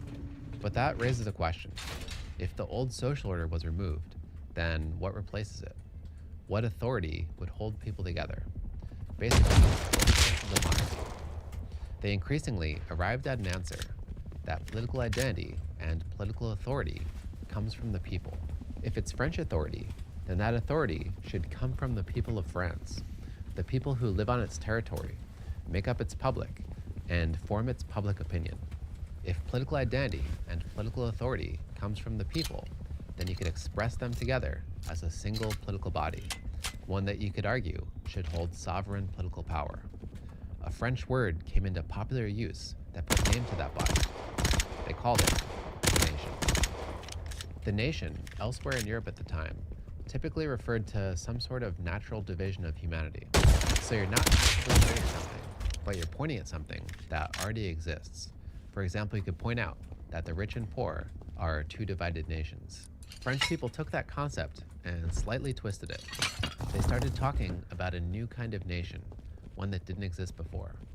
By putting name to it, they willed a new nation into existence. This new nation, they said, was the French people on the whole. And even more specifically, it was the French people on the whole, so long as they didn't have any legal privilege. To be a member of this nation, you had to live under the same laws as everyone else, and be represented by the same government as everyone else. That meant that to these French thinkers, anyone who held privilege wasn't part of the nation. For example, a leading revolutionary, CAS, said, "The nobility is not part of our society at all. It may be a burden for the nation, but it cannot be part of it." That went for everyone else who held legal privilege in France, including the clergy. He said, if the privileged order were removed, the nation would not be something less, but something more, which then left him with a third estate, the representative body for the common mass of unprivileged French people, who at the time were being disproportionately taxed. He said, the third estate then contains everything that pertains to the nation, while nobody outside the third estate can be considered as part of the nation. What is the third estate? Everything. That set the French Revolution apart from the American Revolution. The French declared that the people could be embodied in a single political body. The third estate technically only represented the unprivileged classes. And the revolutionaries wanted to have one single body that could claim to be the representative of the entire French community, privileged or not. So they abolished all the estates and formed a new body that could do that, called the National Assembly. The National Assembly was capable of making one decision, and therefore voicing one will, which they argued was the will of the people, which they also argued should be the sovereign power in France. Again, as CAS put it, the nation exists before everything. It is the object of everything. Its will is always legal. It is the law itself. That has since become a reoccurring feature in nationalism. The nation exists in nationalism as a single political body.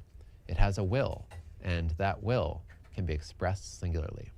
The French called their singular national will the general will, which was an idea taken from the philosopher Jean-Jacques Rousseau's Social Contract, which set out, as he described it, to find a new form of association, a new type of community, that defends and protects the person and goods of each associate within. That protection is made with a common force that unites each with all, while everyone nonetheless obeys only themselves and remains as free as before. To do that, Rousseau envisions a community of people coming together as political equals, so no one has any privilege and everyone follows the same laws. This is a community based in consent. Everyone voluntarily surrenders themselves to the authority of it. This is also a community Sorry, that can be didn't simply mean to bump my willed into mic. being. Everyone just has to Apologies. agree to form it. The decisions expressed by that community are called the general will. He said, each of us puts his person and all his power in common under the supreme direction of the general will. And as a body, we receive each member as an indivisible part of the whole. So the general will is the supreme singular will of the community. And for the community to be a just one, and he said a free one, everyone must be forced to follow it. He said, in order for the social compact not to be an empty formality, it tacitly encompasses the following commitment, which alone can give force to the rest, that whoever does refuse to obey the general will be constrained to do so by the whole body, which means nothing else but that he be forced to be free. So in Rousseau's society, everyone voluntarily surrenders themselves to the social contract, therefore making the decisions rendered by that contract just and equal. But the political realities in revolutionary France meant that the National Assembly getting universal consent to its authority and to its decrees was impossible. But the ideas of the revolutionaries were popular, and a conflict developed and pressure built on both sides. The basic question was, who has political authority in France? The privileged order or the nation, represented by the National Assembly? Over time, the National Assembly won that struggle by increasingly wresting political and financial matters under its own control. For example, by being able to pass a law that declared all existing taxes, which had not been consented to by the nation, illegal. Popular revolution swept France.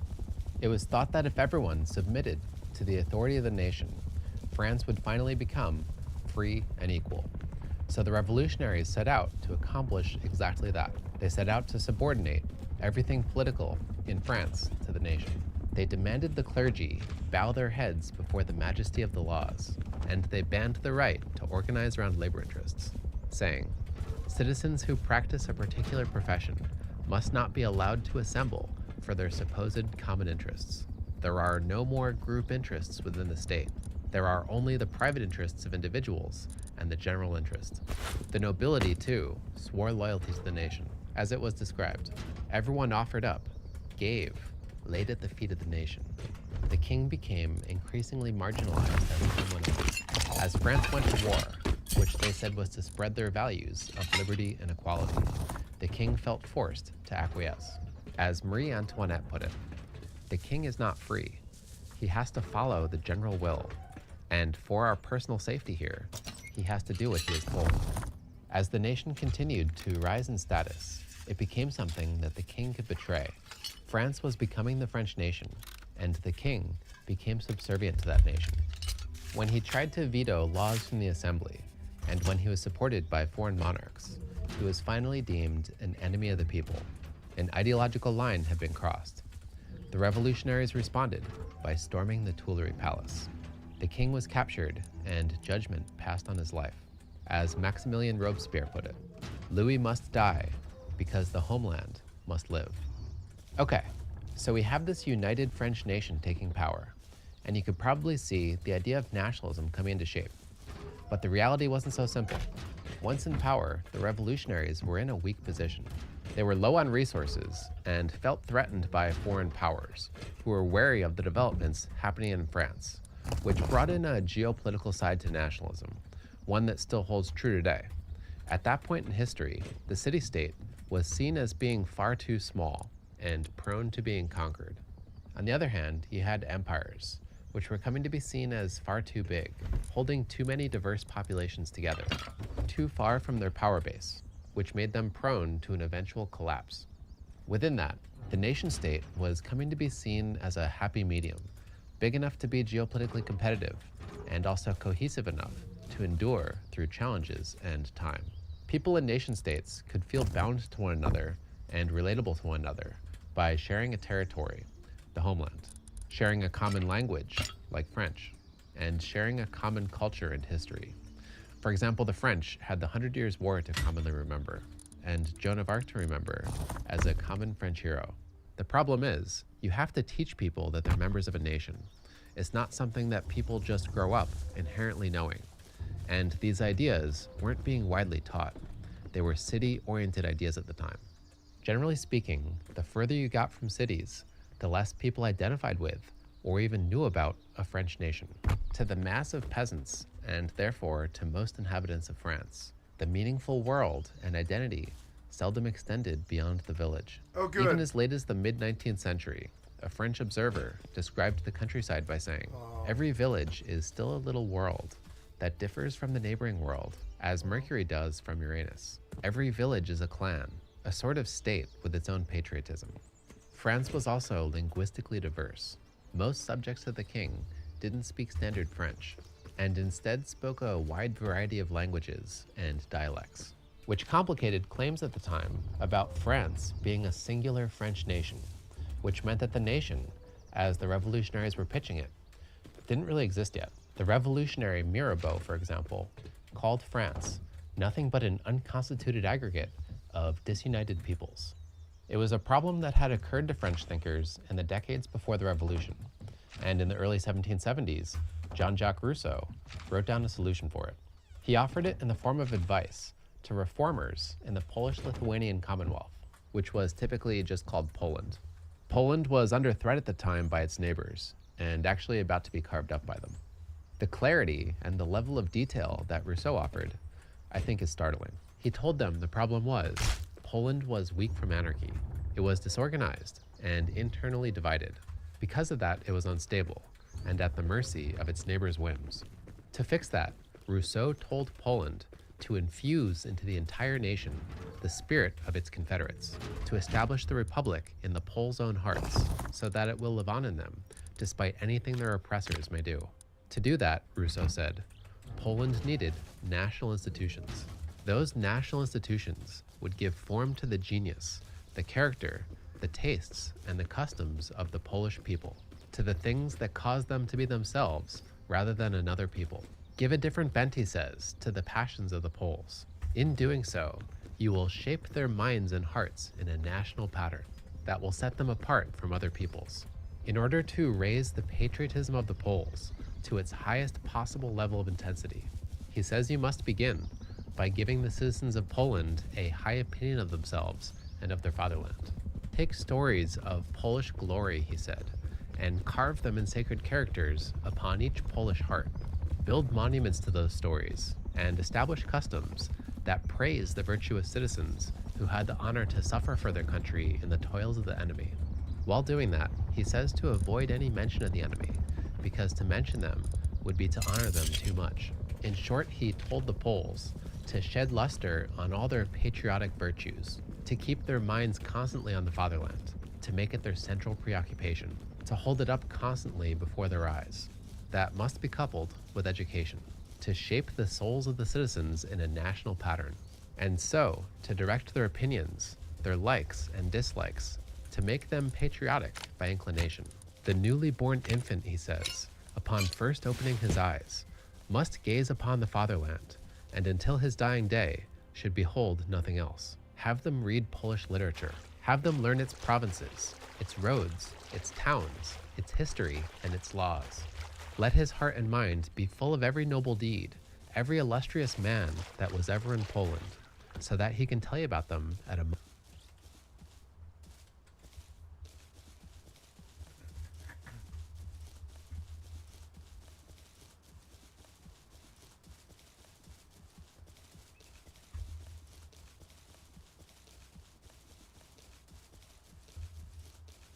moment's notice. That nationalizing template, Rousseau said, would act as a key for the Polish state that would allow it to unlock a great storehouse of energy. On one hand, what he's talking about here, you could say, is somewhat natural. States and societies of all types might build up myths about their own greatness. What was new here was the intentionality and the thoroughness, the imperative to educate and indoctrinate an entire society, and to do that in the context of nationalism. Everyone was to be taught that they were a member of a nation, and the nation was to be held up as an object of supreme importance, something that defined what people believed and defined who they were inside. Rousseau's treatise became a major source of inspiration for the French revolutionaries. So to make the French nation into a reality, they set out to intentionally nationalize the people of France. As one of the more radical leaders, Henri Grégoire, put it, all citizens were to be melted into the national mass. In that, they were somewhat successful. They established the first comprehensive system of national education and tried to make Paris into the artistic capital of the world, turning our royal palace into the first national museum, the Louvre. National festivals were also planned. Through those festivals and those schools, French was to be put forward as the only language used throughout the nation. A musician was also tasked to compose a patriotic song to celebrate France's declaration of war against Austria. The song produced began, "Arise, children of the fatherland, the day of glory has arrived." It then urges the French to charge into battle and let the enemy's impure blood water their fields. The song produced was the Marseillaise, still the national anthem in France today.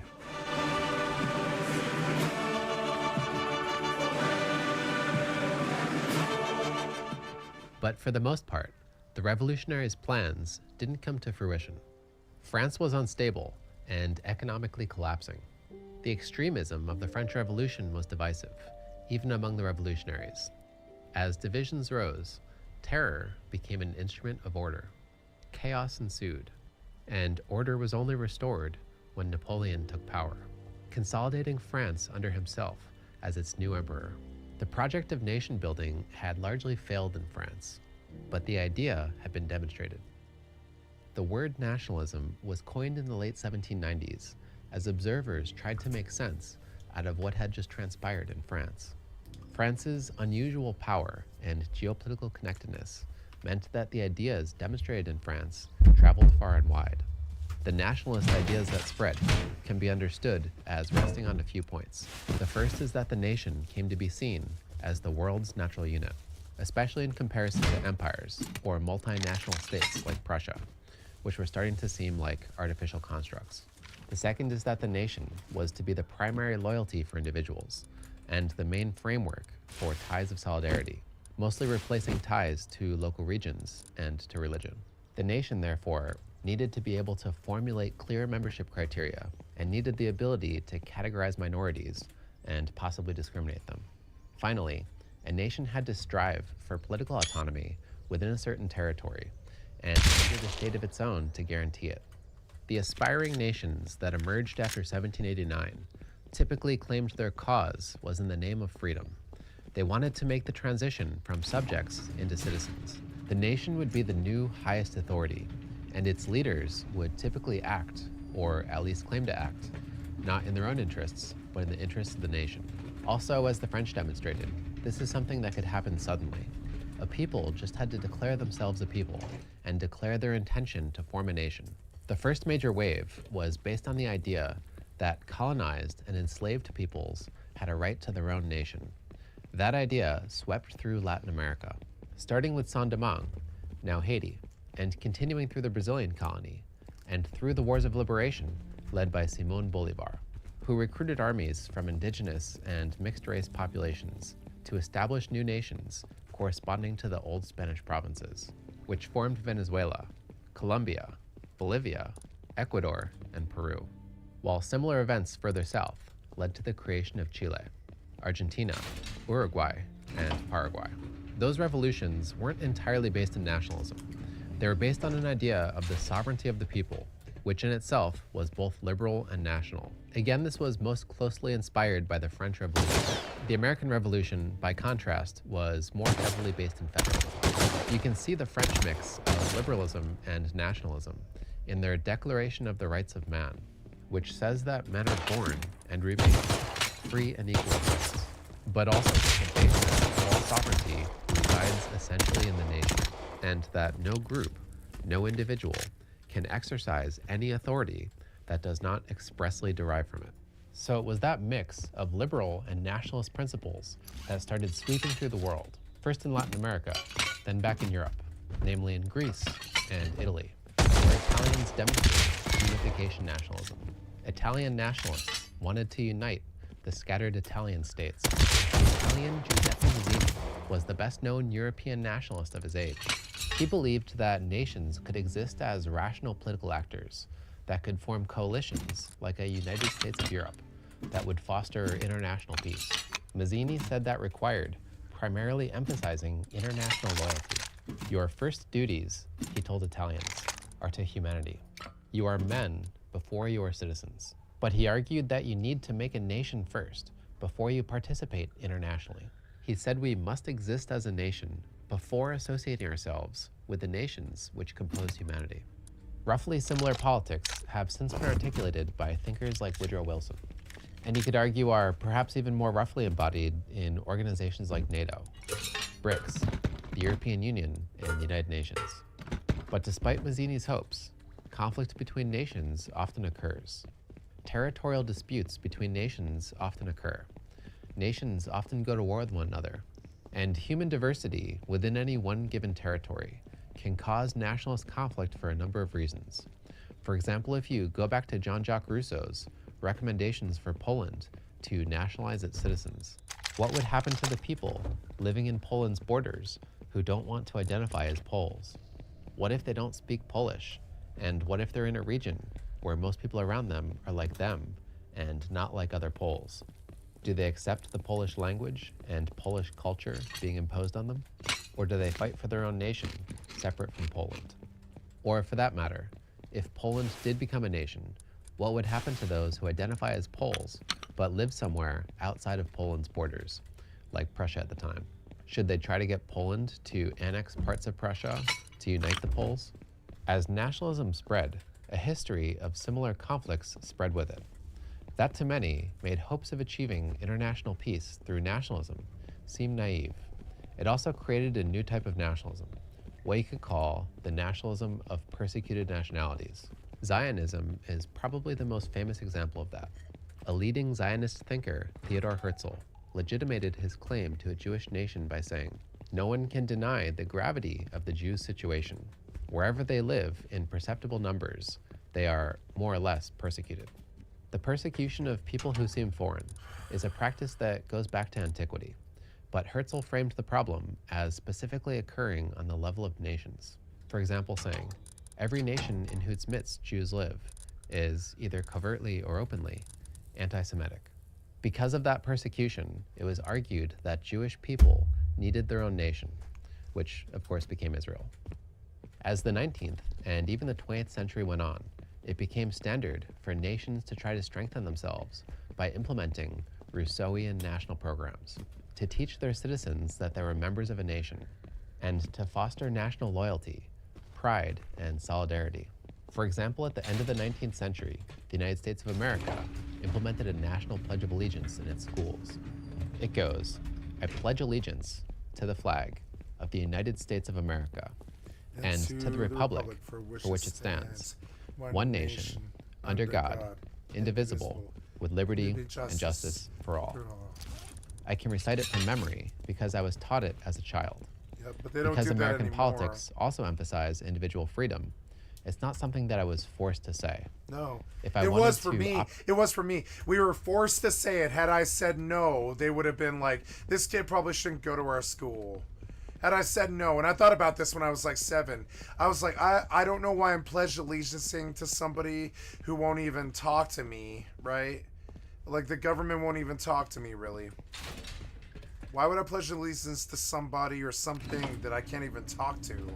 Much less, like, reason with or be like, oh, I have a grievance or something like that. I don't think pledging allegiance to something or someone is something kind of foreign to me a little bit. If you love them, like I would pledge allegiance to my best friends, you know?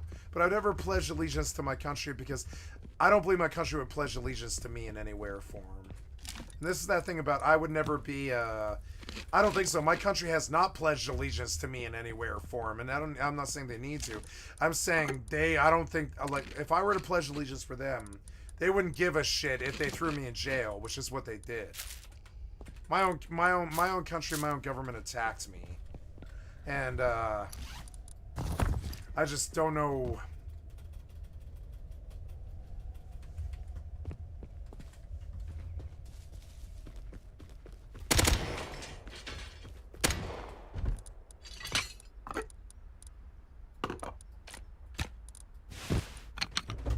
I don't know why you would follow something that would actively destroy you if given the chance. And if I could leave this country, I would. But they won't even let me do that. When I try to leave the border, they say, oh, no, you got some marijuana charge that wasn't even a felony from 17 years ago, and you can't go to Canada. You can't go to Mexico. Like, and for non-felony charges in the city and county of Denver, like, I literally have been, like, blocked from other countries. You know, it's happened to me before. I've been blocked from going to Canada and Mexico for a marijuana charge when I was, like, 22. I'm 40 now. And the last time I went was, like, 5 or 6 years ago. And, like, I'm sorry, but I don't see how my government has done anything. Well, they've done a lot for me. But the reason that they did a lot for me is because they destroyed me.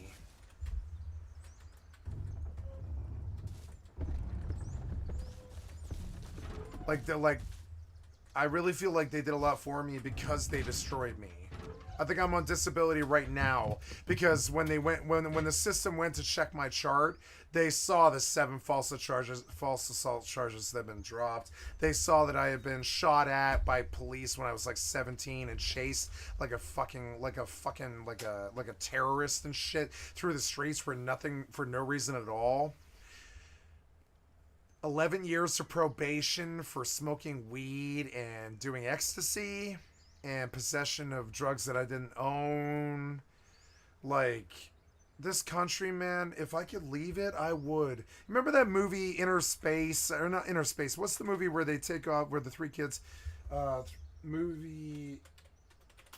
Three kids have a... Or was it 3 kids have a spacecraft? Yeah. What was that one? It was Explorers. You remember River Phoenix with Ethan Hawke and Explorers?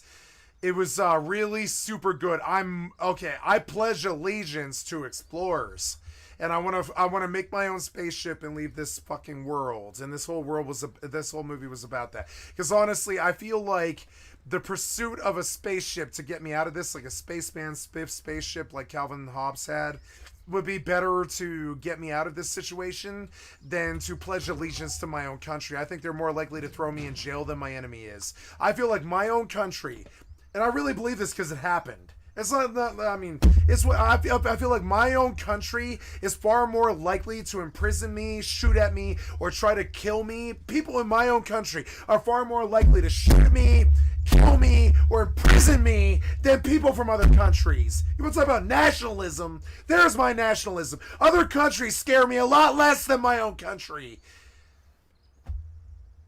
My own country tried to shoot at me, imprison me, fuck me over for what? I've never harmed a living thing. For what? My own country. You know what I'm saying? Try to shoot me, imprison me, and like fucking for over bullshit that they had to drop the charges and stuff. And now they're taking care of me. Thank God they did something in return, you know? Now they're taking care of me because when the government doctors looked at me, they're like, oh, yeah, PTSD from attempted murder from a madman who's probably crazy because he had to deal with the government. You have PTSD and you're a madman because you had to deal with the government. You wiped out on a moped and now have like a hole in your brain the size of a walnut, big black hole in your brain where the size of a walnut, and you have brain damage and retrograde amnesia, and you're fat and you're ugly and you're a chem reliant and you like drugs because you're depressed because I don't like drugs because I'm depressed. I like drugs because they make me happy, honestly. I'm depressed if I'm not on drugs because dealing with the American government makes me so unhappy. I mean, I'm sorry, but it made me so unhappy. Like, like, honestly, I think there were people who got out of World War II, people who got out of, like, well, I'm not trying to draw some correlation. I'm not going to do that. But the war that I went through in my own country, I think rivals war stories that some American soldiers faced in World War II. For my own country. In 2015, I saw stuff in my own country. I had my own country do shit to me that I feel is like less than what I would have faced in a foreign war. And so I don't hate them for this. I just think that my life is destroyed and you have to help me live until the end of my days now. I'm like the Trail of Tears or something like. I'm not like the Trail of Tears, but I'm like a victim of the Trail of Tears or something like that. You should definitely take care of me. You fucked up on this one real bad. And you should definitely take care of me. You should. I mean, that's what they're doing. But I mean, like, I don't know, man. Like, the 7 years of probation and threatening to put me in jail for 10 years over a non-violent, non-felony drug offense. And all this other shit that you did to me each day that I get sober. I think one of the reasons that you did all that shit to me is because I was so high, I had no idea what you were doing. I had like no idea how bad. I mean, I knew how bad it was. I suffered and cried, lost everything I owned, lost every love of my life, lost my family, lost everything. But I was like pretty high the whole time because I was like, well, this is how I deal with it, right? I just get high all the time, like Hunter S. Thompson, because it sucks. It sucks. I'm too empathetic. I watch you guys like shit on us all the time, and I'm like, oh my god. So I really like being high all the time, but I can't even do that because you legalize that and you try to throw me in jail over that a bunch of times. So now what? If I can't get high to like get over how badly you've treated me as a fucking American citizen, and I can't sue you, or you'll just try to kill me, or and I can't cause waves, or you'll shoot me with a high powered rifle across the street, you know, like you did at MLK and JFK and John Lennon and shit. And so what do I do here? What do I do here? I can't do drugs to get over the depression of dealing with my own country. I can't go fight the country without being shot with a high-powered rifle from across the street. I can't leave the country because of my drug history. I can't support my country because they kill people overseas. And I can't do anything. I can't leave. At this point, I believe in this movie right here, Explorers. This concept in this movie Explorers is I'm more loyal to this concept of leaving this planet than I am my own country, because I have been treated so badly by my own estimation. You know, it's my own estimation, but I'm gonna say I've met many people who went through a lot of shitty shit in their lives, but I don't know, man. I don't think most of them ever been through shit like I did, though. And I can't even like talk about all of it. I'm gonna watch this tonight. This was a great movie. Like, two dudes and a little girl go or two little kids and a girl go like out. Or no, was it three boys? I guess it was three boys. Yeah, it was three boys from the Goonies, I think. And they just decide to build a ship, and they get a computer from their dad or something, and they make a sphere that can contain oxygen, and stuff, with a computer program that makes a sphere that encloses around the ship, that encloses oxygen in and keeps pressure out perfectly, and then they use it to take the ship and leave the Earth. Now, they want to do this because they just want to see what's out in the stars. But honestly, I don't want to see what's out in the stars. I just want to get away from the humans that are down here. Not only do I want to leave humanity and never speak to another human being again, and I definitely won't once my family is dead. Not only do I want to like it's been so bad, the treatment's been so goddamn bad. It's not rape or murder like a lot of other people have dealt with. It's much worse than that. Those guys got their closure and they either died or they got out of the situation. It's been suffering for me now for like 15 fucking years, while I watched everything that I loved and everything that I treasured and everybody that I knew disappear. You know? And so now I'm like, well, I believe in this movie Explorers more than I do the United States of America. That's how fucking sad it is. This is my little fucking statement. And boy, I'd love to leave this country. If this country had let me leave, I'll swim out of here or whatever the fuck was necessary. I'd walk down a beach until I wasn't here anymore. You know, I'm serious. Like, whatever. I'll go to Mexico. I don't care. If you guys would let me leave this country, I absolutely would. But I think you want me trapped here, so I have to suffer. I really do feel like that. I feel like honestly, I think most of the way that people are trying to escape Mexico, I'm trying to escape America. I don't think they know what's going on here yet. Man. We think with the blood of our nation. We think with the blood of our fucking nation, you know what I'm saying? And I have a lot of blood on my... So, yeah, I guess I'm just a depressed, fat, 40-year-old asshole who doesn't matter, and his opinion doesn't matter, and he has no friends left and no family because America and everything that's in it killed everything that he knew and loved. You know what I'm saying? Try to imprison him a bunch of times for no reason. Try to kill me a bunch of times for no reason. Like, you're helping me right now, thank you. But I think what you're really doing is paying me just enough so I don't leave. That's what it really feels like. They're sending me $7,000 so that I don't leave this place. And I live off $7,000 a year so that I don't leave this place. I guarantee it's the only... They never would have given me a cent if they didn't know that if they didn't, I would have left. If there hadn't been some way to pay the bills without dealing with other people, I would have just left because the people that this country has like produced are really nasty now. They're like nasty people, I think. They judge you. I'm just not trying to speak out against my own country or my own people, but I have been treated fucking badly. Fucking badly. All my girlfriends were raped by American white men. I spent years and years and tens of thousands of dollars battling the system for non-felony offenses that I can't even remember what they are. I can't even remember what they are. I don't remember what they came after me for, really. I just know that it's bullshit. I didn't do anything bad. I smoked weed and drove my car to work and shit like that. And they were always trying to come after me for stupid shit. You know, it wasn't like I was drunk driving or something like that.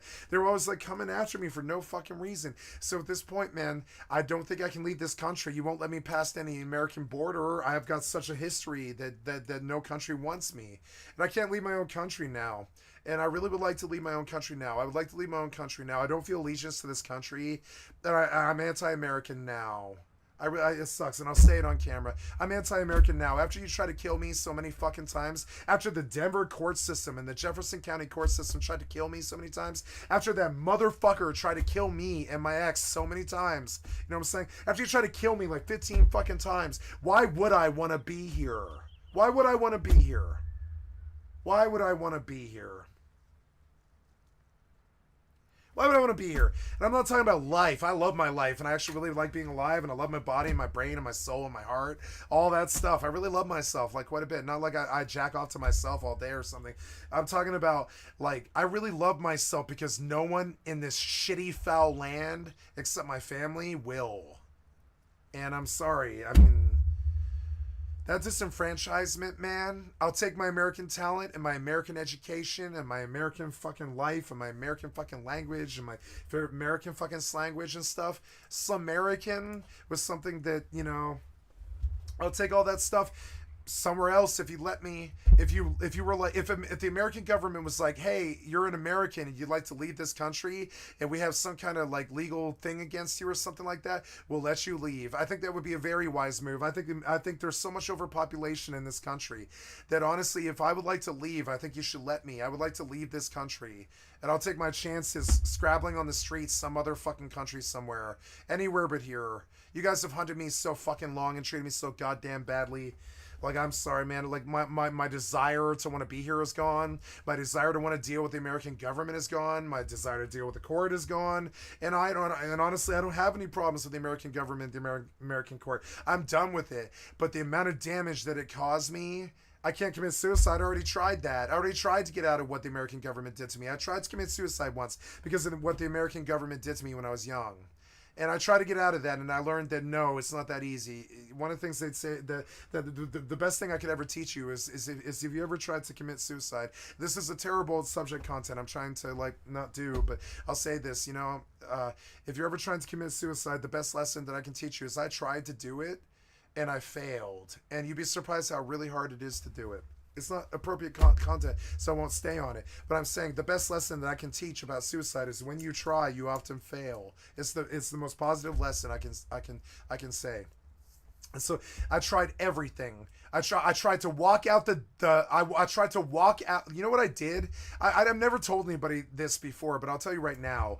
I was so scared of being here that I left everything I owned, including my wallet, my cell phone, my clothes, my luggage, my everything I owned in a busted out, burnt out restaurant where I was living homeless on the fucking streets because like rent was $2,000 at that point in America. I'm sorry, in Denver. In Denver, the rent was between $1,600 and $2,200 for a 1-bedroom. Anywhere in the city, even shitty ass Five Points or shitty. Well, Five Points is nice now. I'm talking about fucking shitty ass fucking like right up at Colfax and fucking Chambers where I almost got shot. That shit was still $1,800 for a fucking 1-bedroom. Who the fuck has God? You do the math on that, you shit ass American leaders. Who the fuck has $1,800 times 12? Who the fuck has that? I don't know any. My mother doesn't have that, and she worked all her goddamn life. My mother, a good American who never broke a law or did anything wrong ever, who worked all her life, still doesn't have the kind of money to pay for a 1-bedroom in Denver. And at that point, I thought, well, they've tried to incarcerate me for no reason 30 times. They've killed people that I've known. They've raped people that I've known. The cop has raped somebody that I've known, and is hiding. An American cop has raped somebody that I knew. The Denver system, it came after me 30. I think it was 28. There was like 28 or 29 times, and all this shit, man. And honestly, I would just leave if I could. I don't think you want me here. I would just leave if I could, but I've tried before and I can't. So I mean, I honestly, I don't know. You call that crisis? I'm not trying to be. I love America, and I think America is the greatest country in the world. And I live here, and I love this place, and I really like to stay here. I love this place. But the constant fucking barrage of attack from the government, the people, the pricing, and the housing, and the incarceration, and the problems over what, drugs or something? Fuck you guys. Now, honestly, I would leave if I could. I would take a spaceship out of the planet if I could, because I don't think I'm welcome anywhere else. So I'll just say it.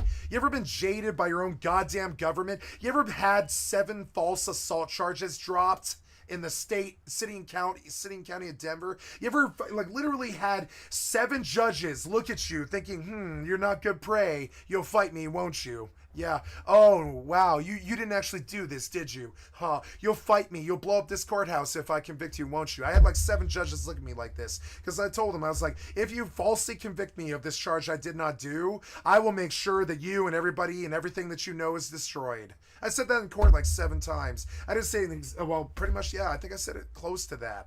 I said it pretty close to that. I was like, look, I'm at the end of my rung. I've been facing addiction for, 13 years and shit. The cops have been chasing me all my goddamn life. You can tell from the 27 fucking charge rap sheet that's never actually been convicted of I've never been convicted of a felony, just 27 misdemeanors and shit, that you've been actively hunting me for being a druggie all my goddamn life. My own government hunted me way worse than fucking Rambo. You know what I'm saying?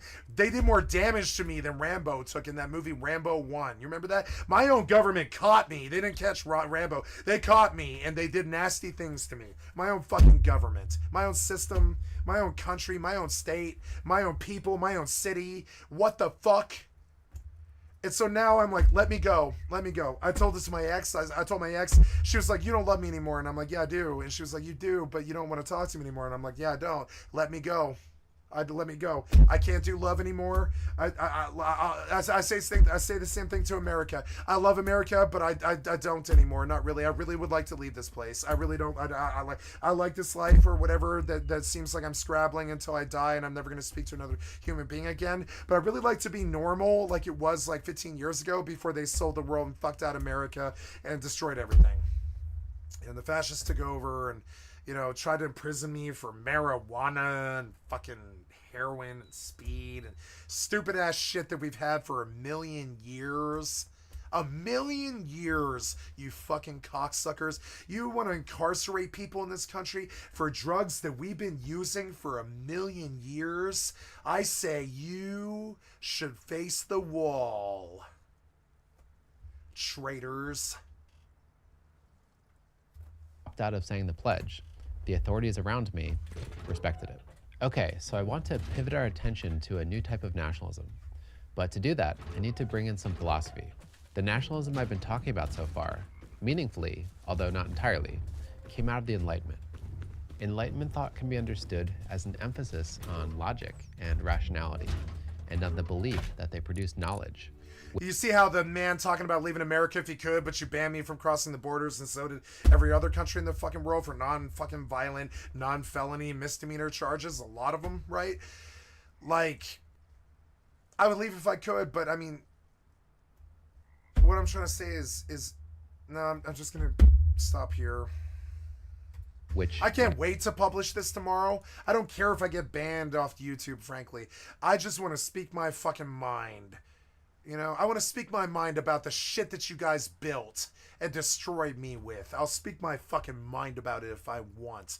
That's the America that I knew. The last bastion of America after you took away the shelter and charged too much, after you took away the food and charged too much, just like Nazi Germany, this is Nazi America. Exactly the same shit that happened right before the World War II started, right?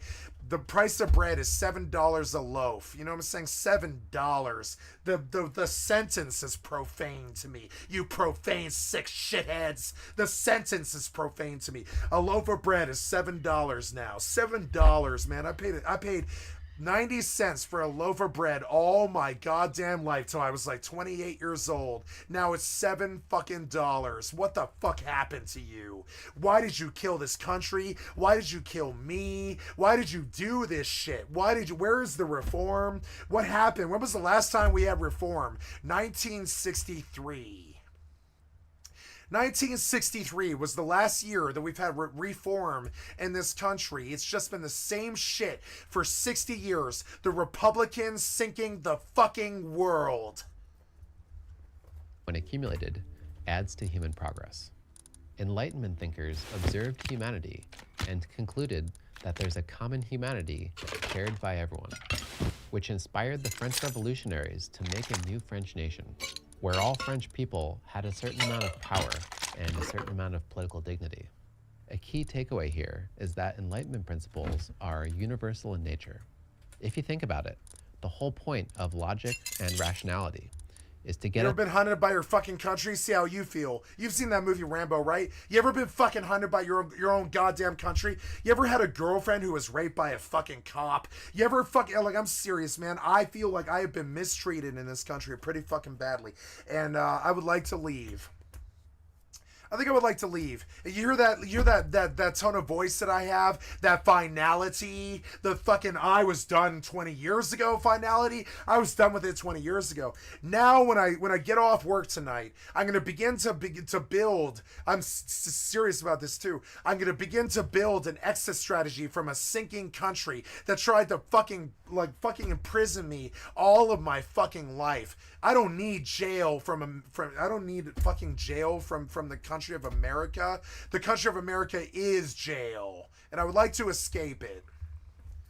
us away. And it's not like I don't love America. I love this country and I love this land. But fighting the government made me never want to be here ever the fuck again. And I've been all over this country. I've been to like 35 states, been to Yosemite. I actually really love this motherfucker. I know the name of every fucking state. I know the name of every fucking capital. I know the name of every fucking monument. I know all the names of every city in every state, almost not every city, but all the major metropolitan cities and stuff. I love this place. I know geographically where everything is. I've traveled across this motherfucker. I've road tripped across it like 20 times. I'm like Jack Kerouac. I've been all over this motherfucker on the road.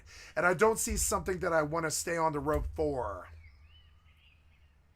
And so if I could leave, I would. There needs to be a new system in America to deal with the overpopulation where you're like, hey, if you'd like to leave the country, we'll help you. And bring us towards a universal reality. I would like to leave the country. The treatment now has not been good. It's not been good. The last time I saw a probation officer, he was so happy that we were done and all that. I was so happy that we were done.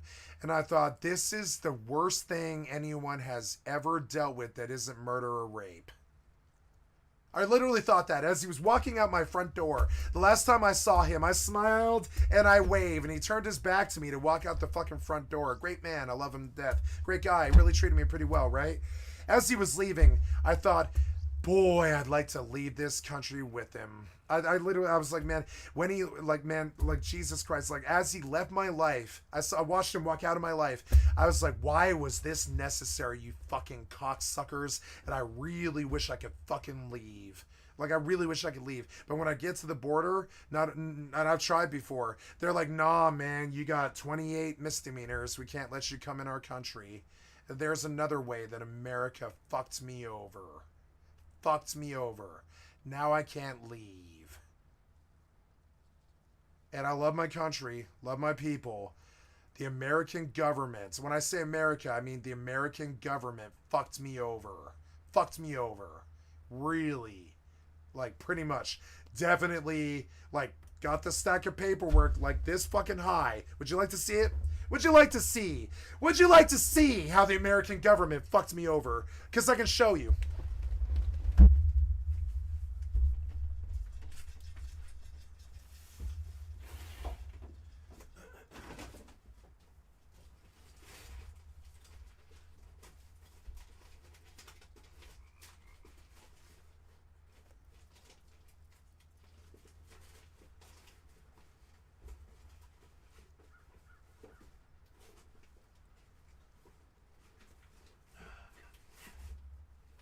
Here's the file. I can't pull it out. Damn it. There. Yes, there it is.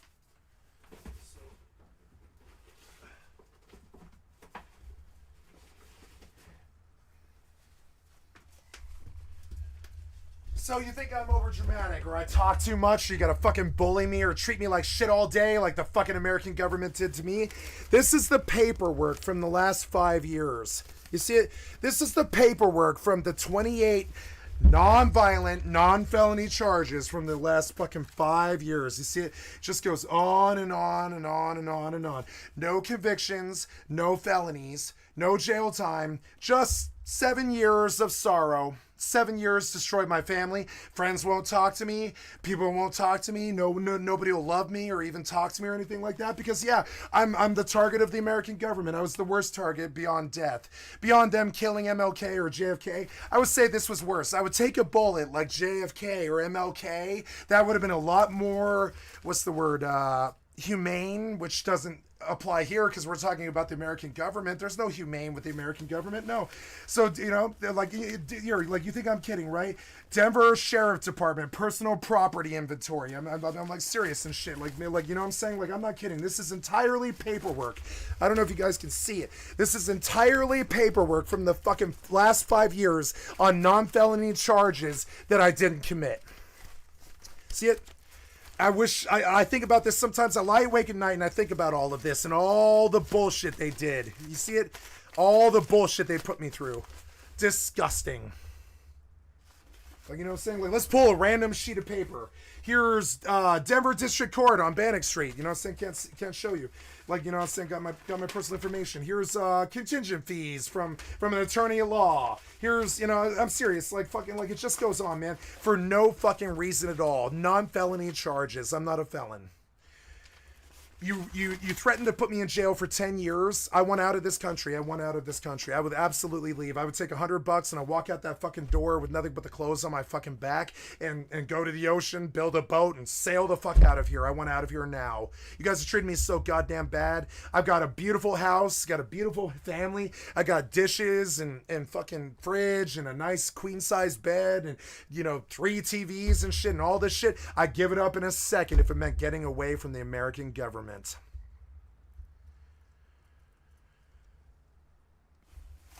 Why was this like this? Why did you treat me like this? I'd like to see you in jail.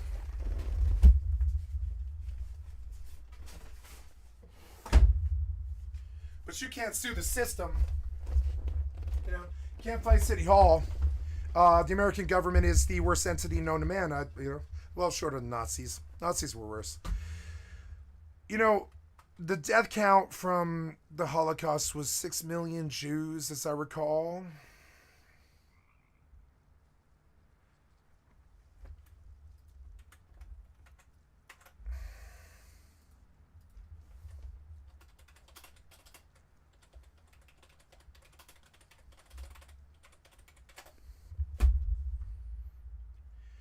So we're not up to 6 million, but we're at 176,000.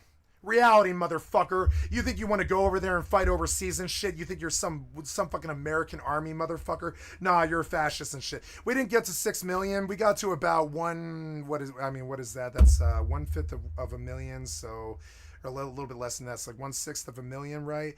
So yeah, like so we got 1/30th in Afghanistan of what World War II got. But I mean, we got a lot. The cost of the war was pretty bad with that one. I don't really see that much difference between us and a Mussolini or a Hitler. I don't really see that much difference. We do that shit too. We definitely do. Vietnam and all that shit, you know? People agree to use logic and rationality.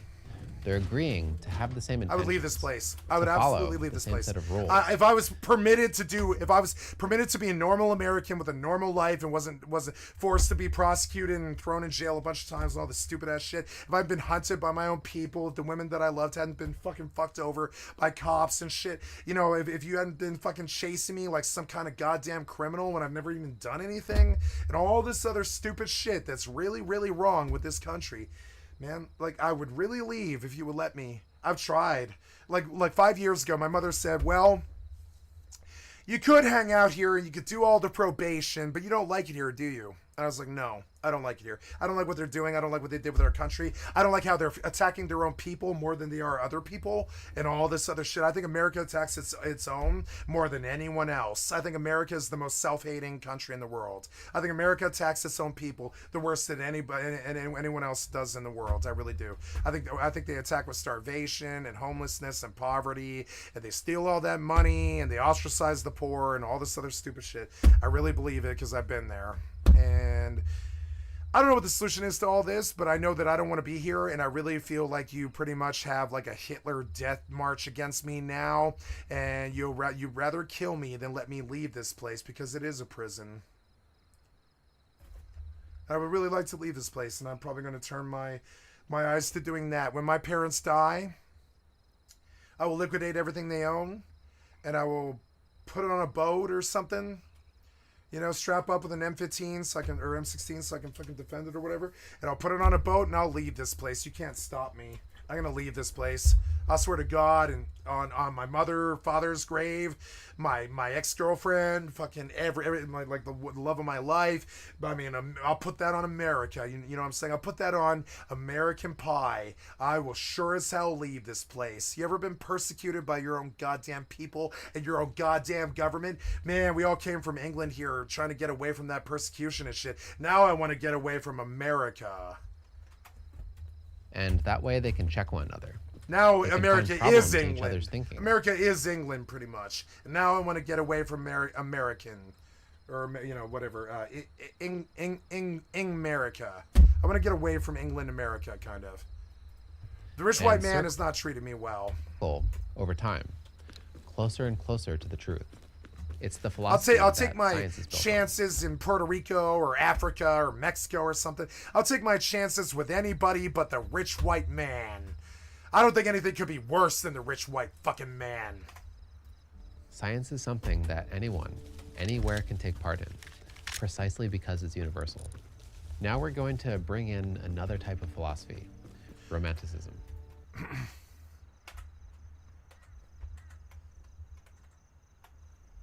Sorry.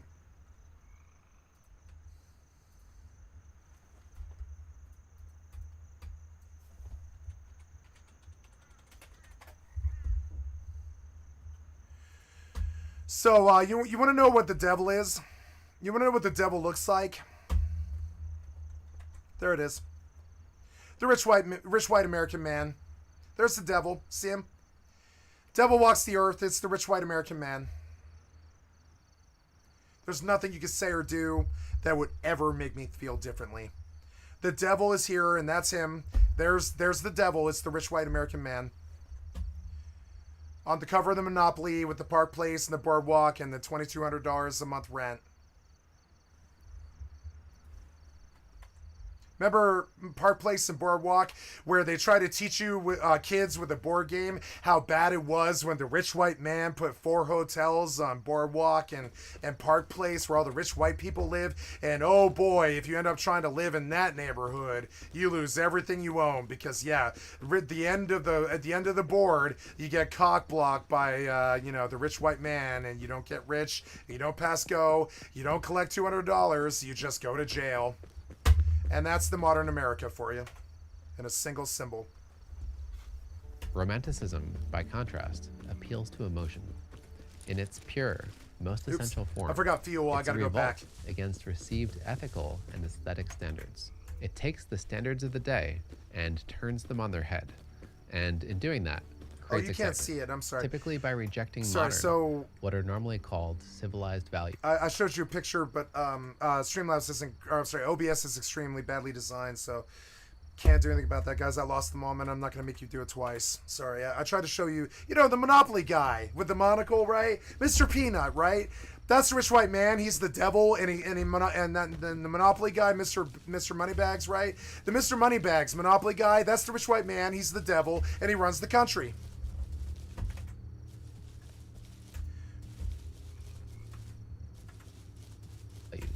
And by leaning into primal values, values that make us, on some instinctual level, feel alive. Rousseau is typically seen as its first major figure, though not all his writing works as romanticism.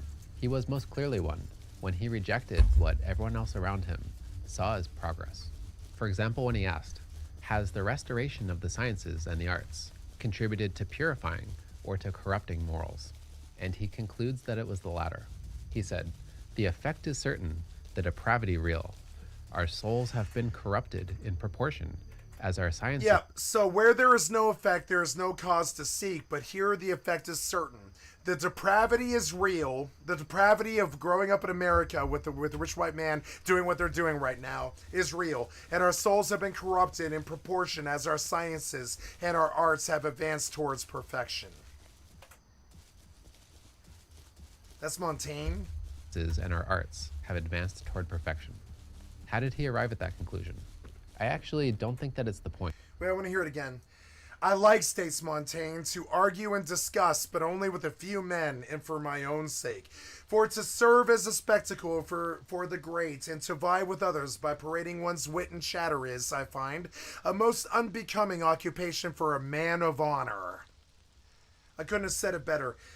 I like to argue and discuss, but only with a few men and for my own sake. For to serve as a spectacle for the great and to vie with others by parading one's wit and chatter is, I find, a most unbecoming occupation for a man of honor. This is the occupation of all our wits, save one. And that's Montaigne. Toward perfection. How did he arrive at that conclusion? I actually don't think that it's the point. The excitement and the shock of the conclusion, especially to its Parisian audience at the time, I think was the main point, and an argument was produced to procure that excitement. Romantics don't try to be universal, but instead appeal to the inward self, to their inner convictions and their inner feelings. That affects how they see others. To romantics, friendly relations to others are only possible insofar as the others can be regarded as a projection of their own self. That often leads to an emphasis on race, or, as we'll see, an emphasis on the nation. But Romanticism didn't begin in politics. It was typically in art, for example in paintings, poems, and literature. But after the French Revolution, Romantics were led into politics gradually through nationalism, which of the major post-revolutionary principles offered the most visceral excitement. It was the most vigorous. The country that developed and embodied Romantic nationalism more than anywhere was Germany. Germany at the time was far from being the European power that we know now. The German people were scattered, downtrodden, and economically behind. It was far from clear that there even was such a thing as a German state or a German nation. If anywhere, it seemed to be embodied most in the Holy Roman Empire. But that was a decentralized and unusually weak authority. A high-ranking imperial official put it this way in 1766. He asks, "What are the Germans?" And he answers himself, "We have been for centuries a puzzle of a political constitution, a prey of our neighbors, an object of their scorn, outstanding in the history of the world, disunited among ourselves, weak from our divisions, strong enough to harm ourselves, powerless to save ourselves, insensitive to the honor of our name, indifferent to the glory of our laws, envious of our rulers, distrusting one another, inconsistent about principles, coercive about enforcing them, a great but also a despised people, a potentially happy but actually a very lamentable people." In the late 18th century, Germans found a way to cope with that lack of national strength and unity by essentially getting in touch with Germany. They traveled the countryside in search of Germany's metaphorical interior. They looked for Germany's rhythm in bards and folk songs. They They tried to capture the sensual power of its landscapes through poetry. They also philosophized about the German language, calling attention to its unique character, but then going even further, claiming that words aren't just things that describe the world, but allow you to feel the world from the inside. That way of thinking found its clearest expression in the Sturm und Drang movement, the storm and stress movement. But it wasn't nationalism yet. It was Germans creating a romanticized sense of country, or a romanticized sense of nationality. It was making Germany into something subjective, something inferior. It was creating a deeper relationship between subject and object, a person and a place. It was something that would allow Germans to say, eventually, this is who I am. That feeling crystallized into nationalism for the first time after the French Revolution, specifically after the French invaded German lands. Its clearest proponent was a man named Ernst Moritz Arndt. Arndt explicitly called for the unification of Germans into a nation. In doing that, Arndt articulated a key feature of Romantic nationalism, which is that it leans into a sentiment that's felt, or could be felt, by its nationals. That's often a sentiment that flies in the face of the so-called civilized world. The sentiment that Arndt leaned into was the shared hatred of the French. It was a sentiment held personally by Arndt, as he recalled upon seeing the French occupy the Rhineland. Here I learned to hate them, as enemies and destroyers of my people, and hardly do I see one more, and my cheeks flush hot with blood. He then tapped into that hatred as a means of arousing and unifying Germany. For example, in this poem, "What is the fatherland of the German? Name me the great country, where the German tongue sounds and sings songs in God's praise. That's what it ought to be. Call that thine, valiant German. That is the fatherland of the German, where anger roots out foreign nonsense, where every Frenchman is called enemy, where every German is called friend. That is what it ought to be. It ought to be the whole of Germany." Arndt wanted the hatred of the French to be the main pillar of a new nationalism in Germany, something that would have the cohering power of a religion. As he put it, "Let the unanimity of your hearts be your church. Let hatred of the French be a religion. Let freedom and fatherland be your saints, to whom you pray." So there's a strong element of collectivism here. He's trying to get everyone to think and feel the same things, to behave the same way. Nationalism, by definition, is a collectivist ideology. A nation is a collective, and nationalists behave politically by collectivizing with their nation. But some nationalisms allow for a significant amount of individualism, while other nationalisms lean more heavily into collectivism. The Germans ended up creating a highly collectivized form of nationalism, most fully embodied by the Nazis. The man who developed the philosophy of collectivism for the Germans was Johann Gottlieb Fichte. Like Arndt, Fichte's nationalism matured once the French invaded Germany. A key moment for him was seeing Napoleon ride through Berlin in 1806. Fichte, in response, delivered a series of addresses to the German nation. A German nation, politically speaking, didn't exist at the time, but there was a common language that could be used to unite the German people. So it was on that language that Fichte focused. Fichte claimed that all the Neo-Latin languages around him, like French, were inferior. Since they were tied to Latin, he claimed that they were dead languages. He said, to be frank, they have no mother tongue at all. He pointed out that Germans had their own original language, which he called a living language. He also claimed that it transformed the people who spoke it. Germans, he said, by speaking a living language, were vital to people. For example, saying, description and characterization in such a language is itself a directly vital and sensuous matter, representing once more one's own entire life, seizing it and intervening in it. So all these German people are vitalized in the same way because they're speaking the same living language. From there, a metaphor to a body forms. He says Germans, separated, are a malfunctioning body. And to be strong and overcome their problems, the German people need to come together and form a new whole body. For Fichte, that process had the force of divinity behind it. He said, the animating breath of the spiritual world will take hold of our national bodies' inert bones and join them together so that they might gloriously exist in a new and transfigured life. He argued that this wasn't something you do just for the good of the nation. He said that if you join together with the national body's bones, you gain a profound existential meaning, a meaning that goes beyond your own finite life. He said a man is certain that the cultivation he has achieved remains in his people so long as this people endures, and that this cultivation itself becomes a lasting foundation for all further development. And it's the universality, he said, of that particular law that binds people together. He said it binds this throng into a natural, consistent whole. So in this system, Germans gain meaning in life by being part of their nation. That makes the existence of their nation more important than any one particular national. That means that Germans must be prepared to make sacrifices for their nation. To preserve their nation, Fichte said, a German must even be prepared to die so that it might live, and he live in it, the only life that he has ever wanted. That created a doctrine of people and fatherland. The people give everything, even their lives, for the fatherland. And the fatherland, in turn, is the people, who are kind of orgiastically brought together as this imagined living body.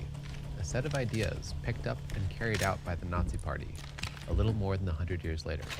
In such a society, the love of fatherland must itself rule the state as the supreme, ultimate, and independent authority.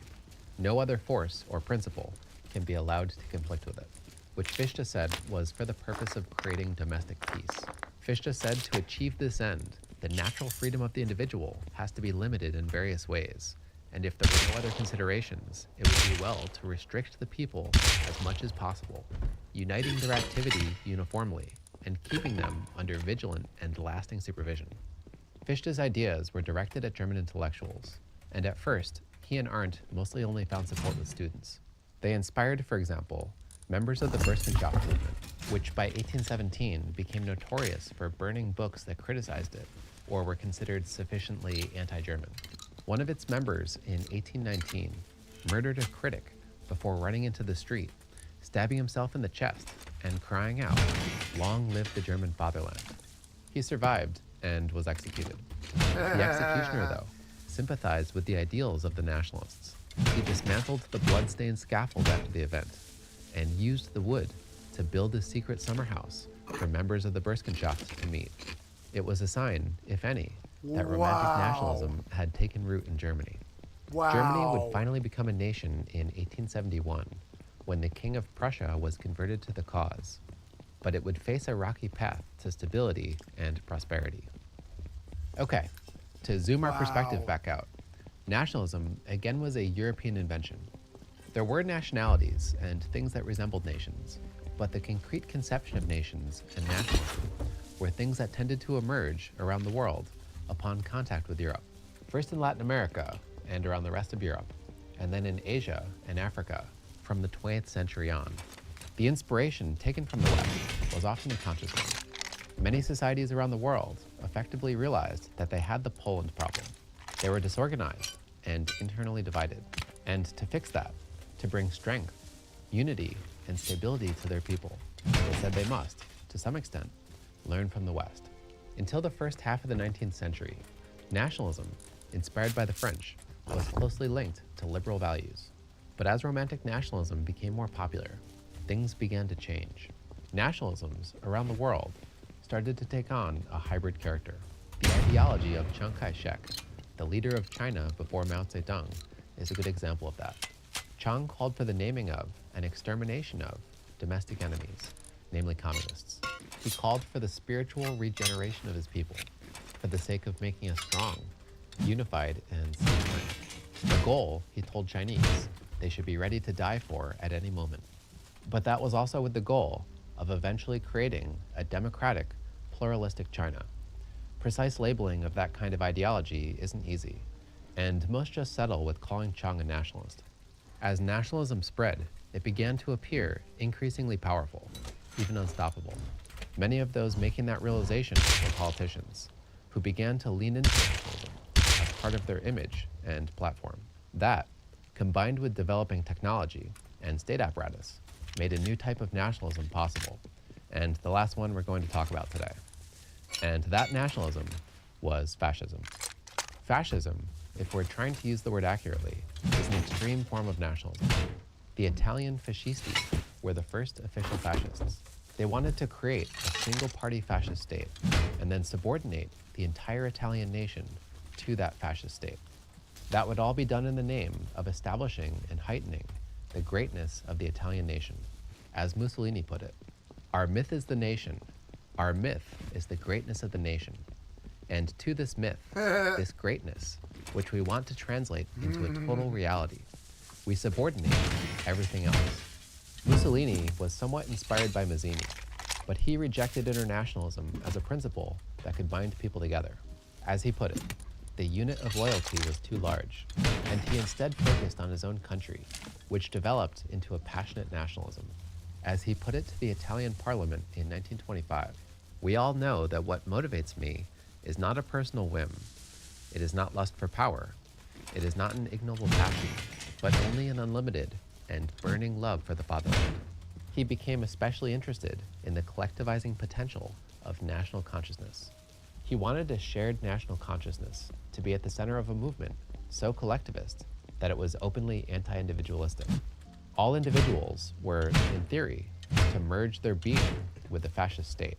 As Mussolini put it, fascism stresses the importance of the state and accepts the individual only insofar as his interests coincide with those of the state. This is taking nationalism to such an authoritarian degree that people essentially become subjects again. What the fascist state officially thinks and wants, its subjects also officially think and want. This higher personality, he said, becomes a nation. The state creates a nation. So fascists want to destroy the existing government and make a new state. Then that state creates a nation. And through that nation, the will of the people is realized. To the nation, volition is conferred, and the people are made one. It makes them, as he said, aware of their moral unity.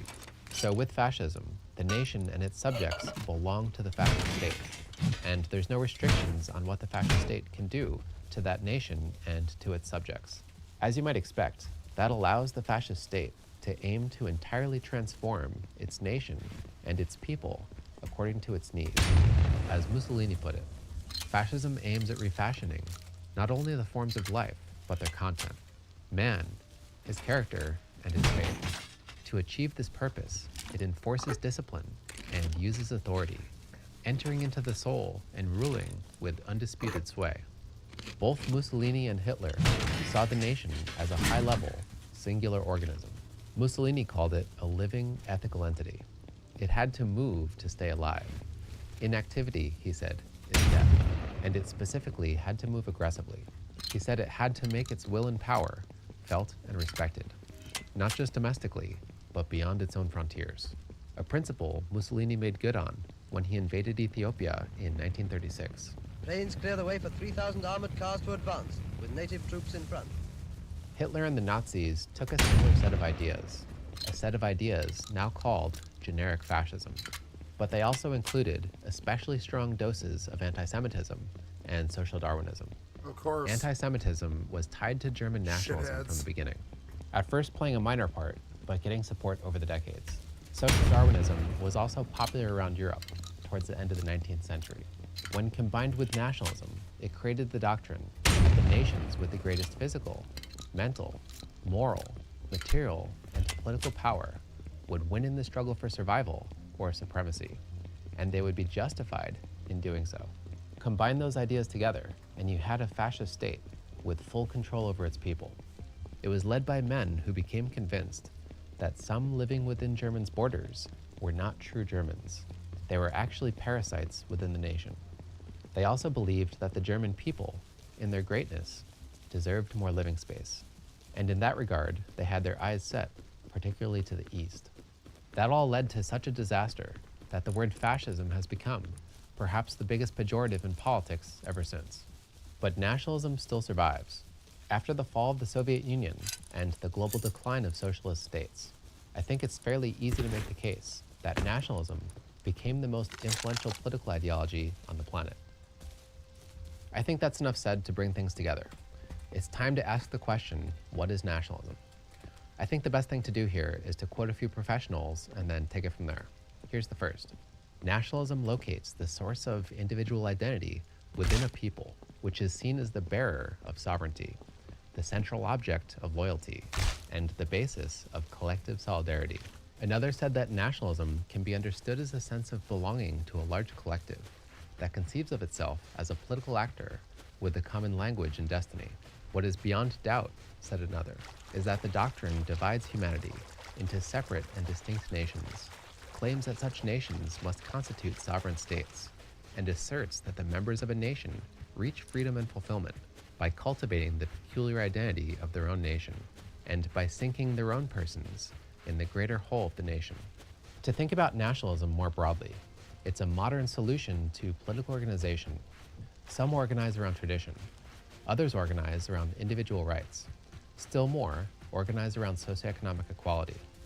Nationalists organize around the nation. They may blend in other principles, but that's the way they primarily operate. To expand that into a definition, it's a political ideology that sees the world as ideally divided into nations and sees citizens as ideally collectivizing for the sake of the interests of those nations. If we can accept that, then it breaks nationalism down into two main components. The first is the view that the world is ideally divided into nations. Those nations are units of people who are thought to have a sufficient amount of things in common, which almost always includes a common language and territory. The second component is that nationals should ideally politically behave by collectivizing for their nation. Since the 20th century, the first component has swept the world and more or less become a global belief. If there's ever been another political ideology that's had that kind of success, I'd personally be hard-pressed to name it. But the second component is still controversial, and for someone to be called a nationalist, they need to believe both. They need to see the world as ideally divided into nations, and they also need to prioritize the importance of national solidarity. What that nation is, what its interests are, and what it asks of its nationals depends on the nationalism. I hope this was helpful. Thank you very much for watching, and goodbye.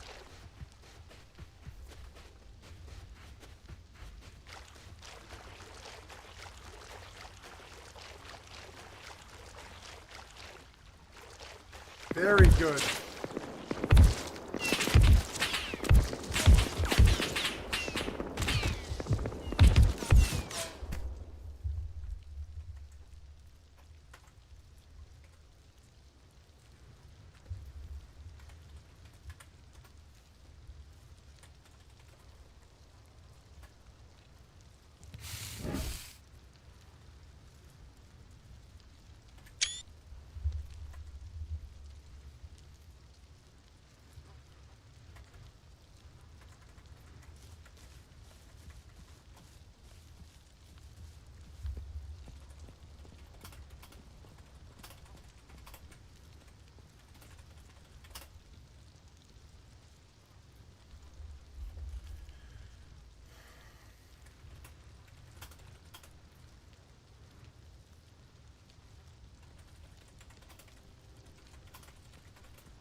Wow, you rated me.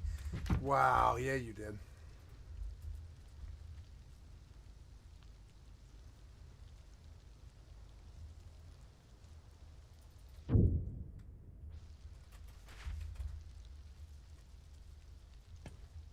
No, no, you didn't.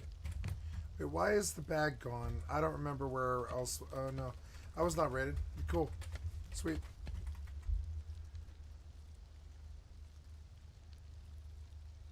Sorry. I had to tell the admin that his things are killing me. It took me a minute. I'm sorry.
That's them. That's them, isn't it? It is them. Oh, God, that is them. Fuck, are they camping the body?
don't know where my body is. There it is.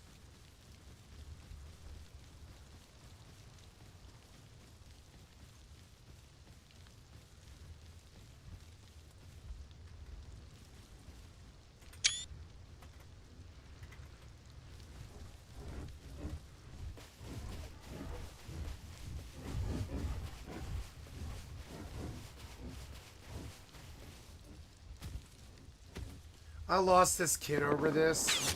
Yeah. No, wait.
damn it.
Okay, gonna load a video now. Sorry for the long, quiet, boring pause, but this is Rust downtime if you guys didn't know what it was.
Okay, apparently the server's not coming up anytime soon, guys. I concluded my business here. You can see what the MMO lifestyle looks like. I had to come in. Most of these guys are kind of fucking around, but I actually came in and showed them what I'm thinking about, which is, yes, but I think the plugin or add-on is currently bugged this month till next month. Dear admin, losing an inventory to perfect poison shots, heavy guard mod from 150 meters, getting shot out of the sky is game-breaking, unacceptable. Please fix, lost some hours to this. I remove entirely.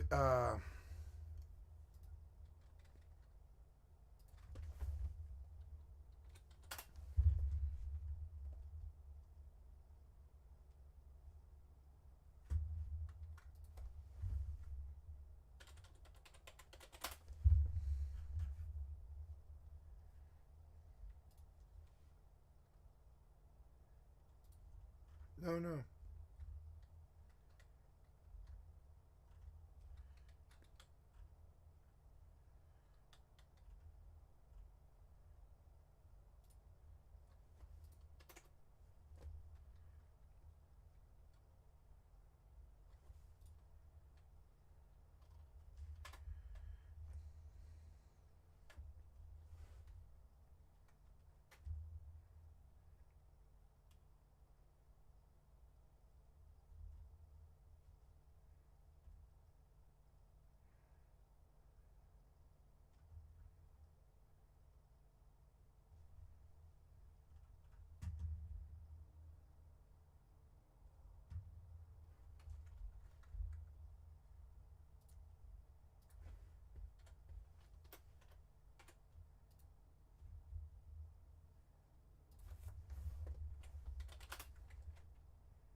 Okay, so in there I said what I needed to say. We get out. Now, I'm off. I'm offline, apparently. Am I offline right now? Seriously? Am I No, I am not disconnected. Just Russ won't look for servers or something? No, I don't want to. What are we... Oh, show full... What's wrong here? I mean, why are none of my servers showing? Refresh. What? You are disconnected, you liar. What?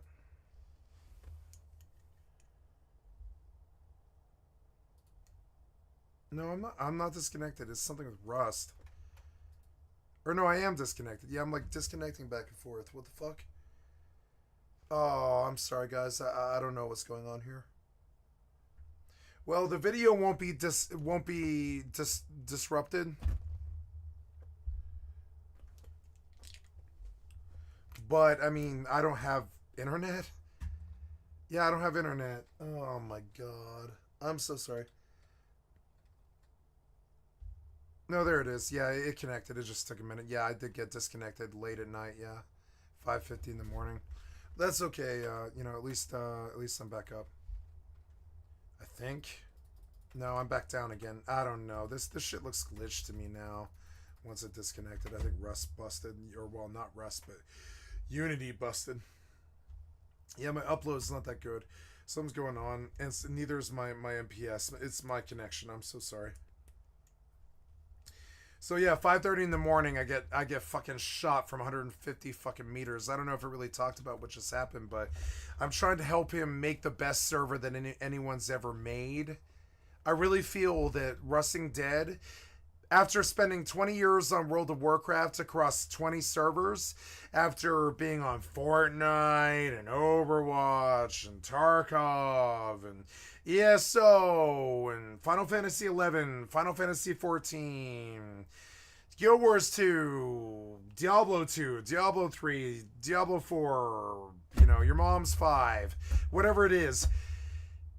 like I've never been on a server I loved as much as this one, so I'll spend the time to try and help him. But one of the things I'm scared about is I'll end up just complaining for pages and pages and pages about the balance and stuff. Not about the balance, but just giving him suggestions of how to fix the server. And I think what I'm really experiencing there is a desire to run my own server. You know, I want to run my own server. So like, I don't know.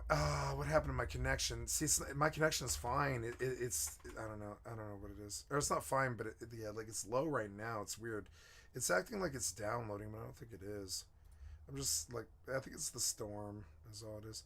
Let's hop in over. Well, I need to get back to that body, and hopefully the server reset killed them. I bet it did.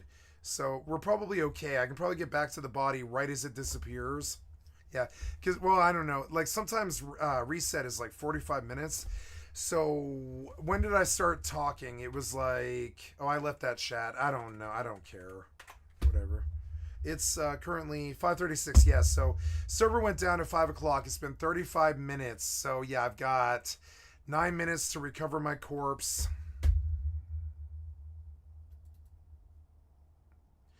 I lost this loot. I'm just going to hop games. But I mean, I just don't like accepting lost loot due to server problems or game problems, that kind of thing. Because it's like, that's not my fault. It's not my fault that the mod is not appropriate for the server. There it is. There it is. I might be able to get in. I'm going to go pee while the server resets, guys. And then, or I'm sorry, while I log in. And I'm going to go pee, and then I'm going to run. I've got a spawn right close to that body. I'll be right back. And let's see if I can get that body off the ground, maybe. I don't know. I don't know if I can locate the body again.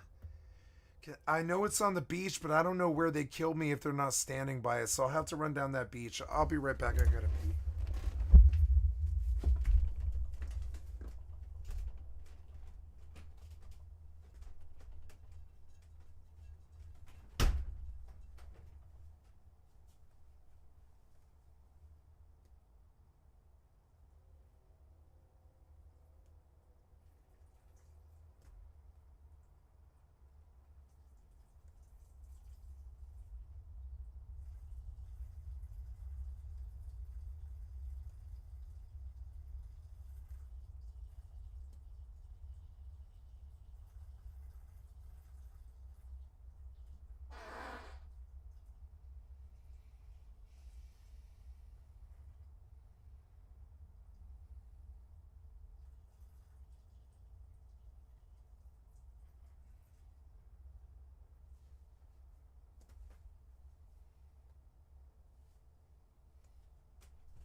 Okay.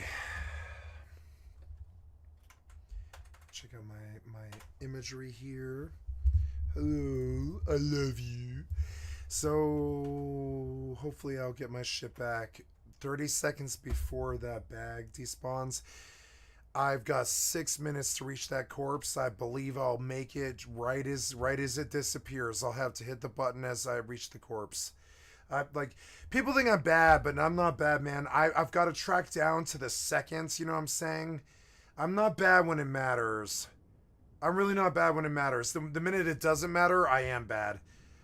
I'm not bad when it matters. I'm bad when it doesn't matter. Does that make sense? When it doesn't matter, it's hard for me to commit. It's hard for me to care. It's hard for me to do well. I don't care if I die, any of that stuff. When it matters, I do well, though.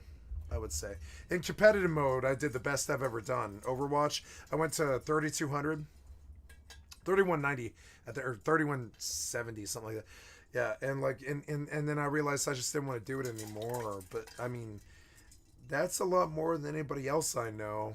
Anybody else? That's a lot more than anybody else I've ever met, except for the people that were playing with me. And by the way, shout out to Mermaid.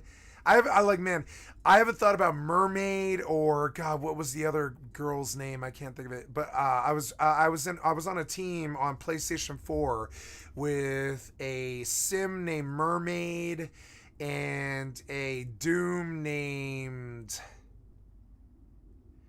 I can't remember his name because it's on my PlayStation account. I'm bad with names, but he's a really good friend. He's a trans dude, black dude from Chicago, wonderful trans dude from Chicago, and he was hanging out with a 16-year-old white girl. And the three of us built a trio that was like, I don't know why he was hanging out with a 16-year-old trio or a 16-year-old girl, but he was. And we were on Overwatch, just playing PlayStation every night for like 3 months and stuff. We ran a 3-man and just filled the other ones by pulling out of the competitive menu. And they taught me a lot about what I know about Overwatch, especially Mermaid. She was so fucking good. She was like the best sim I've ever seen. She would wipe through 6 people, and she was like, "All right, guys, I need you to put the mercy beam on me right now." And all right, go, and she'd tell Jack to run out there, and like he would, and then like fucking like she would just like wipe the floor with all 6 of them by herself. And it was like a 16-year-old white girl or something. I didn't like her very much, but she's kind of mean. But she was so good. She was actually really like DPS, like just, you know, you kind of want to like write a song about it when you see a Kobe DPS, you know? Because you're like, oh my God, this person is as good as the other 5 DPS we just came up against, you know? They're like, and it kind of blows your mind a little bit. You're like, wow, like this person is so good that if you give her the proper tank and the proper heals, like that makes you 3 people just as good as their 6. A good DPS can be really liberating, you know? Like my friend Dino. Dino was a good DPS. I've only ever met like maybe, well, no, on World of Warcraft I met about 10 good DPS, and I can name them too. There was my friend Evie. There was my friend Bagon. There was my friend Datsik. There was my friend Kyle, Kaiser. And then there was Tyrion, the mage that ran Fallen Chapter, and then later, by extension, Kill It Please. And then Ziviara on Elemental Shaman. Elizabeth on Boomkin, yeah, just Boomkin, and then later DPS wise, there was Mermaid on Sim for Overwatch, and my friend Dino from Rust, and I've met about 20 good DPS in my life. I'd like to say this. I've never found the words to say this before until now. Yeah, I lost this kit. Look at this. I lost a proto. So I lost a whole kit. I lost a whole kit to this. It's so tragic. Look, I'm close to it, but I don't know if I'm close enough. I'm going to go up and down this beach, but I think I lost the kit. I lost the kit. That's so tragic. It was like a fucking proto and a scientist suit. And like, I mean, I don't know. I had like 4 stacks of bullets and all this shit. And they fucking killed me like over here, up here somewhere, and I'm never gonna find this again. I'm never gonna find this again. I need to look at the pictures that were in my Discord that I posted, cause yeah, like fucking. Oh, I don't know. I don't want to look at the pictures anymore.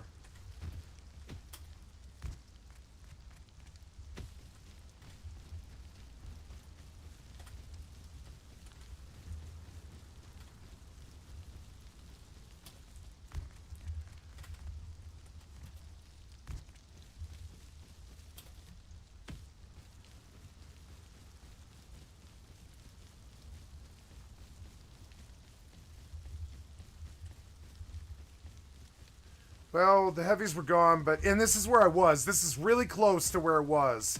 I'm really close to it. This is it. But I don't see the bag. I think I got here too late. Oh my God, it was like right here. Where is it? I can't aggro them. It's over. It's gone. I lost it.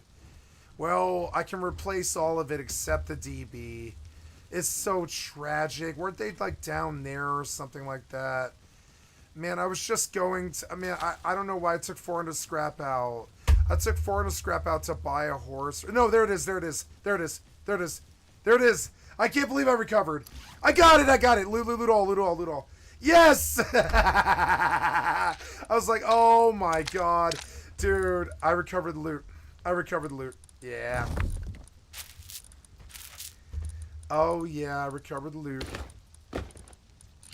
411.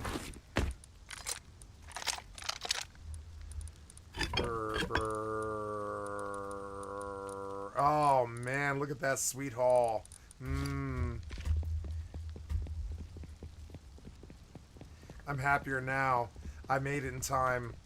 It's fucking sweet. I mean, I might as well go do what I was doing. There's really no reason to not do that. If they're not spawned here, it's fine. I can't believe I had like 3 minutes to recover that corpse. Believe it or not, I tracked it down to the minute. So I believe I'm going off what my friend Taylor Will told me, right? But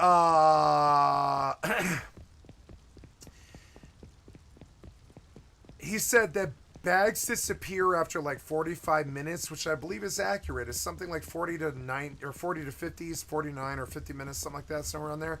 So and the reset was 41 minutes, and it took me 4 minutes to run to that corpse. Believe it or not, I think I actually did have like 90 seconds or something to loot that bag when I saw it. I really believe this. I think that like I had like 90 seconds to loot that bag before it was gone. And I got there in time. Did you see it? I got there in time. When it matters, I don't fuck up, do I? Not really. When it matters, like the minute that it doesn't matter, I immediately like stop trying to waste the energy, you know? But yeah. So I remember the horse stable being down this direction, but I think I'm wrong. So I'm just gonna keep going with the scrap until I either hit outpost or like I hit the stable, whichever.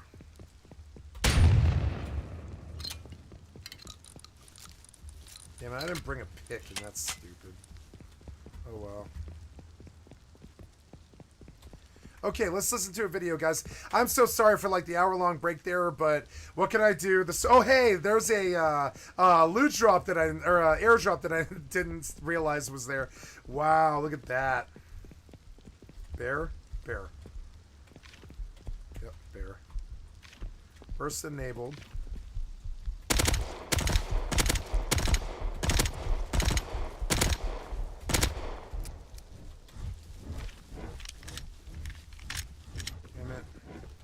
See him. To Richard, to Chris Now, and to Lalami for being signed up to the top tier of my Patreon. If you would like to join them in supporting what I do here and whilst getting early access to my videos and copies of the scripts to them and more, then you can find out more about how to do so by heading to patreon.com/TomNicholas. A pump shotgun! And have a great week. Oh my god, I just came a little. Oh my god, I'm so happy about that. I can't even tell you. Yes, yes. Okay. Yeah. Oh, it's beautiful. Look at it. DB pump shotgun. Ooh, scrap tea. Yeah, I'll take it right now. Yeah, let's do it. What? No. Oh, right, I relogged. Stupid ass Russ and his goddamn fucking moron keybinds. Fucking worthless ass, buggy ass, hard coded shit. Fuck off. There, it's a little bit better now. I'm just gonna start doing that every time I log in. I always forget though. I always forget. Man, for 3 years now I've been shutting off that goddamn keybind. I love pump shotguns. They reload so quick.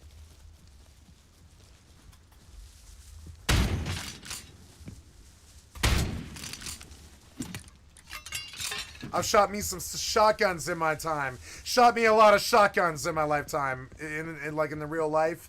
Shot me a lot of shotguns in the real time. You guys ever shot a lot of shotguns? I've shot a lot of shotguns. First shotgun I ever shot when I was like 7. My friend Chris's dad, Clark, he had like a double, or no, sorry, what was it? It was a pump shotgun, I think. I don't know, like a pump, a Mosin, or not, Mossberg pump. He had a Mossberg pump, I think. I don't know what it was. I was like 7. I really don't remember. And then when I was, oh God, I don't know, like later. I was like 19 or something like that.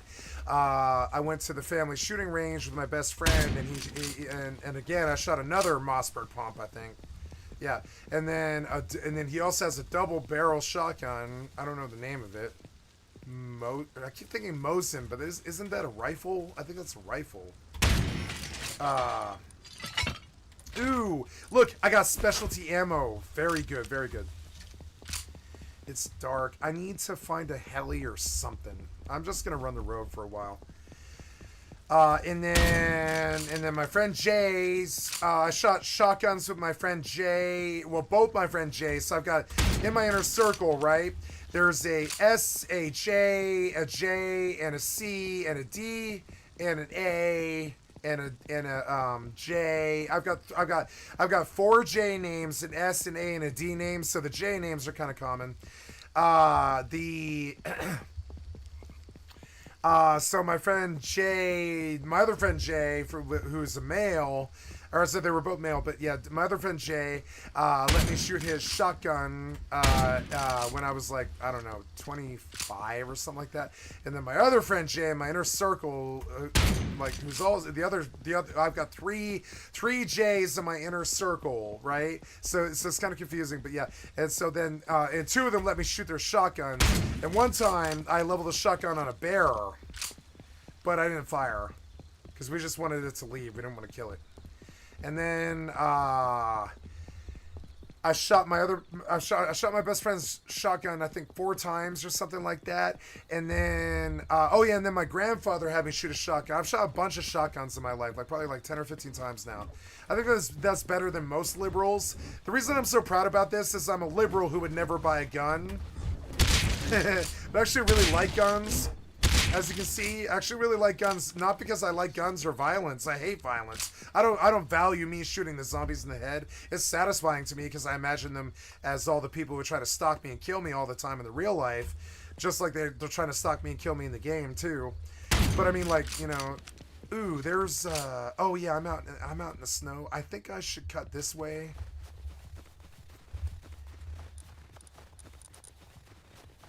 Oh, yeah. The ammo. Yeah, the ammo. 50 high qual is good. I should have just maybe gone back. Oh, well. Yeah, that's good. That's good. I like shotguns. I think they're really cool. Blow, and then a whole bunch of pellets go. I think shotguns are my favorite. Shotgun's my favorite weapon, but it's also my least favorite weapon in gaming. I think shotguns in gaming are worthless. I don't think they ever should have added them. Like, I think they're very specific for hunting and stuff. I really don't think shotguns are very common for combat. And I think they happen, and I think it happens, but I don't think it's very common. You know, I think it's more likely to get shot by a revolver than a shotgun most times.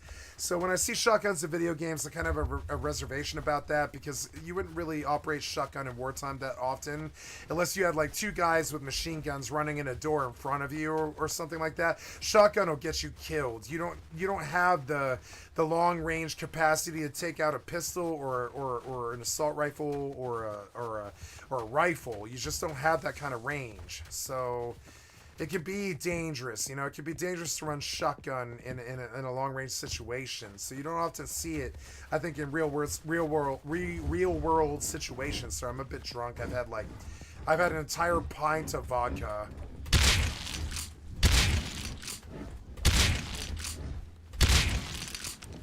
And I'm still not missing my shots. You see it? I've had an entire fucking 5th of vodka. I just drank a 5th of vodka. You dare me to drive? I'm just kidding. That's it. That's some shady.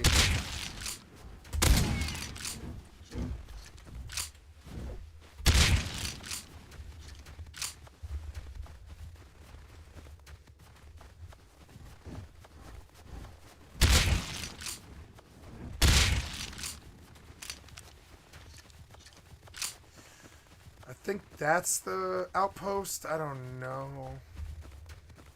Oh, what's this? It's a train. Cool. I'll take it, yeah.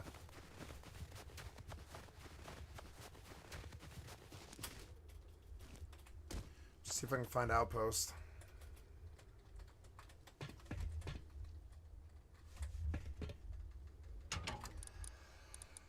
How do I only have 10 fuel? I didn't get the fuel off the body. No. Oh, I didn't get the fuel off that body. It was like 100 fuel. Are you serious? Oh well. I can buy fuel. I've got 600 scrap. It's good. It's good. Bonjour! I believe I have le displeasure of speaking with le Marquis et le Marquise de Pamplemousse. It is my solemn duty to inform you that the Committee of Public Safety has pronounced you cancelled. Et moi, et le grande mob, which is the corner, have come to transport you to Paris, where you will be Yo, what is this? Is that meant to be a French accent? Well, this is the most cringe thing I've watched all day. Is this like a Borat kind of thing? Is this supposed to be ironic? First! My great-great-great-grandma actually died in the French Revolution, so sorry if I'm failing to see the humour here. Does anyone know what yikes is in French? Long time subscriber here, and yeah, I'm really not sure about this. Yeah, sorry, Tom, but I think maybe you should rethink this one. Oh, shh.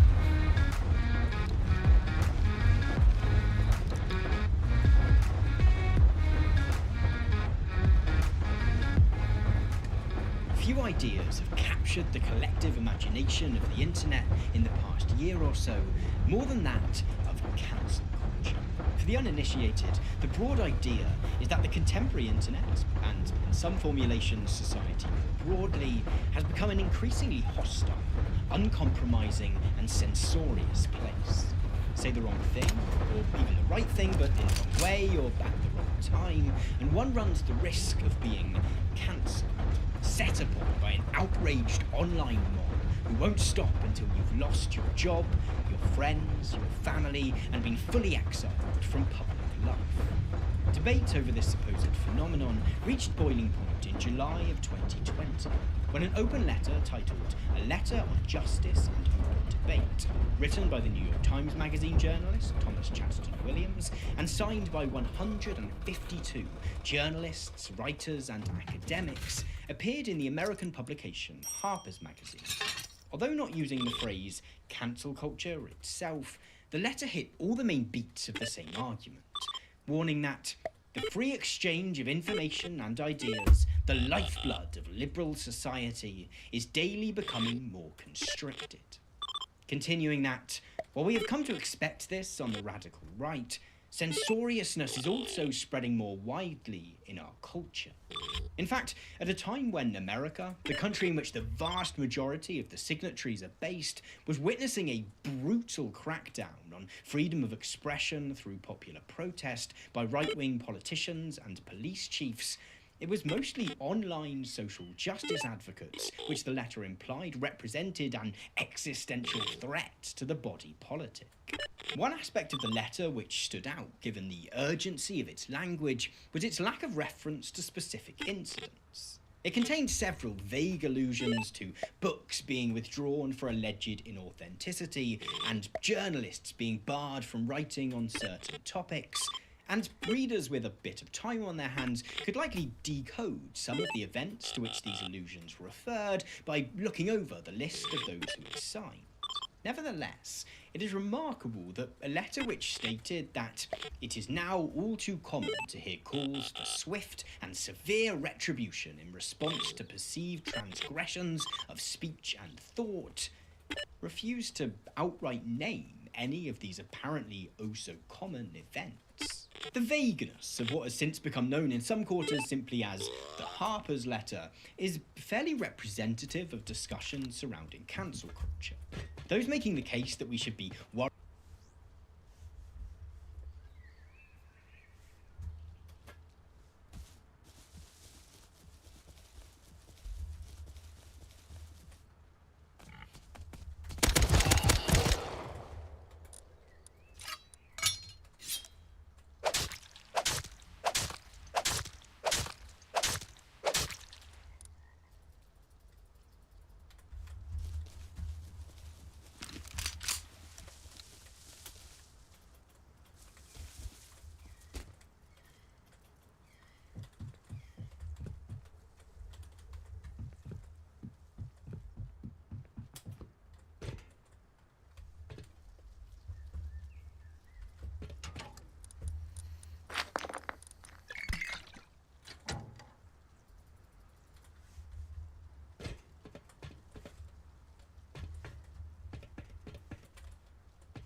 worried about this supposed phenomenon are quick to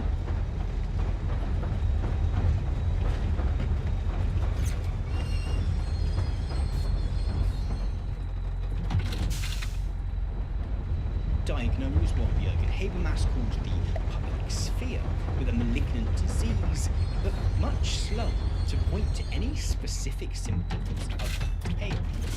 In fact, as appeared to be the case with the Harper's letter, when the phrase cancel culture is invoked, there is often the sense that the person raising it does so precisely so that they don't have to engage with the specificities of a particular incident.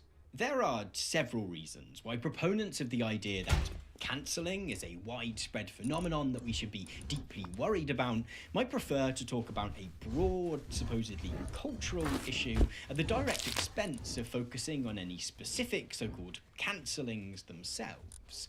We'll touch upon some of these reasons in the course of this video. There's a specific thread which I want to pull upon as a means to unravelling this recent anxiety about cancel culture, however, and that is its frequent engagement of the figure of the mob.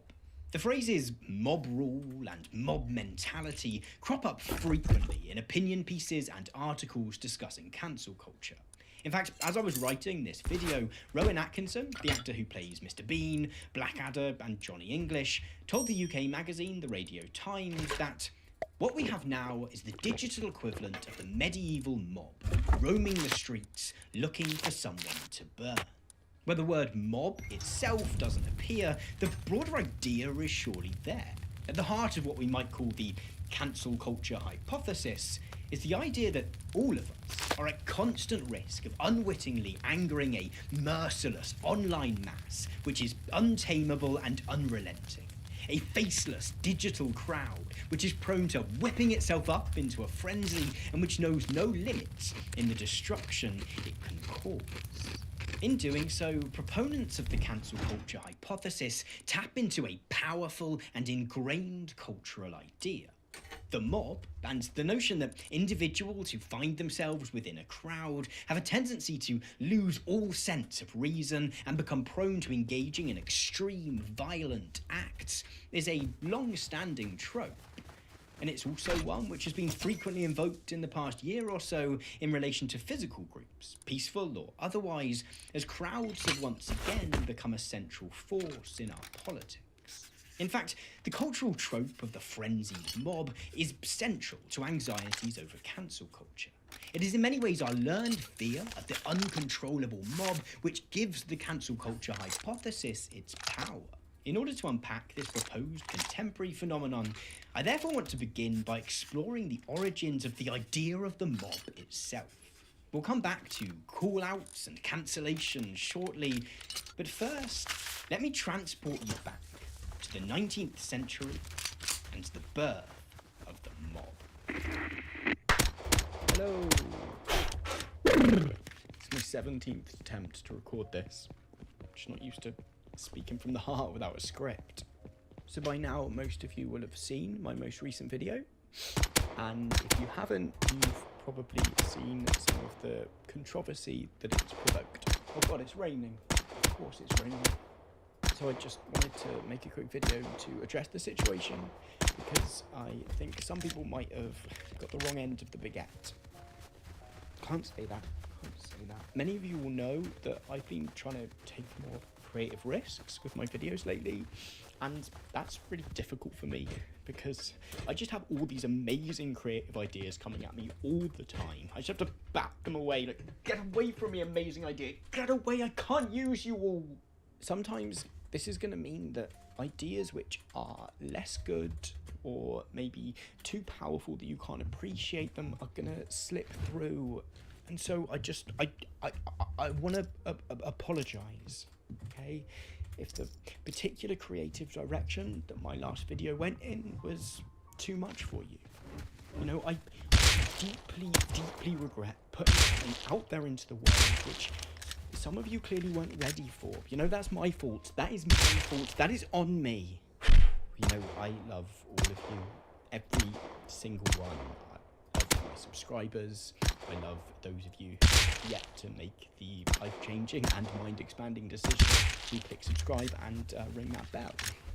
You know, I love you whether you smash like or whether you haven't worked out how to do that yet. Hell, I love you whether or whether not you've been to patreon.com/Tom Nicholas to sign up to support the channel whilst getting early access to my videos and more, or whether Patreon's not available in your region.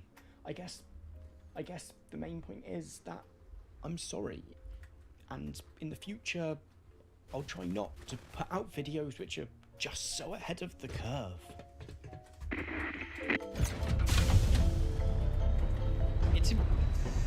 I'm gonna say something kind of... Oh my god. I'm gonna say something kind of offensive here. But I think the reason why the British people are such dorks is because it's like... I think the white man kind of hung out on his own island for too long without outside stimulus. And that's how we got Britain, and that's how we got America too.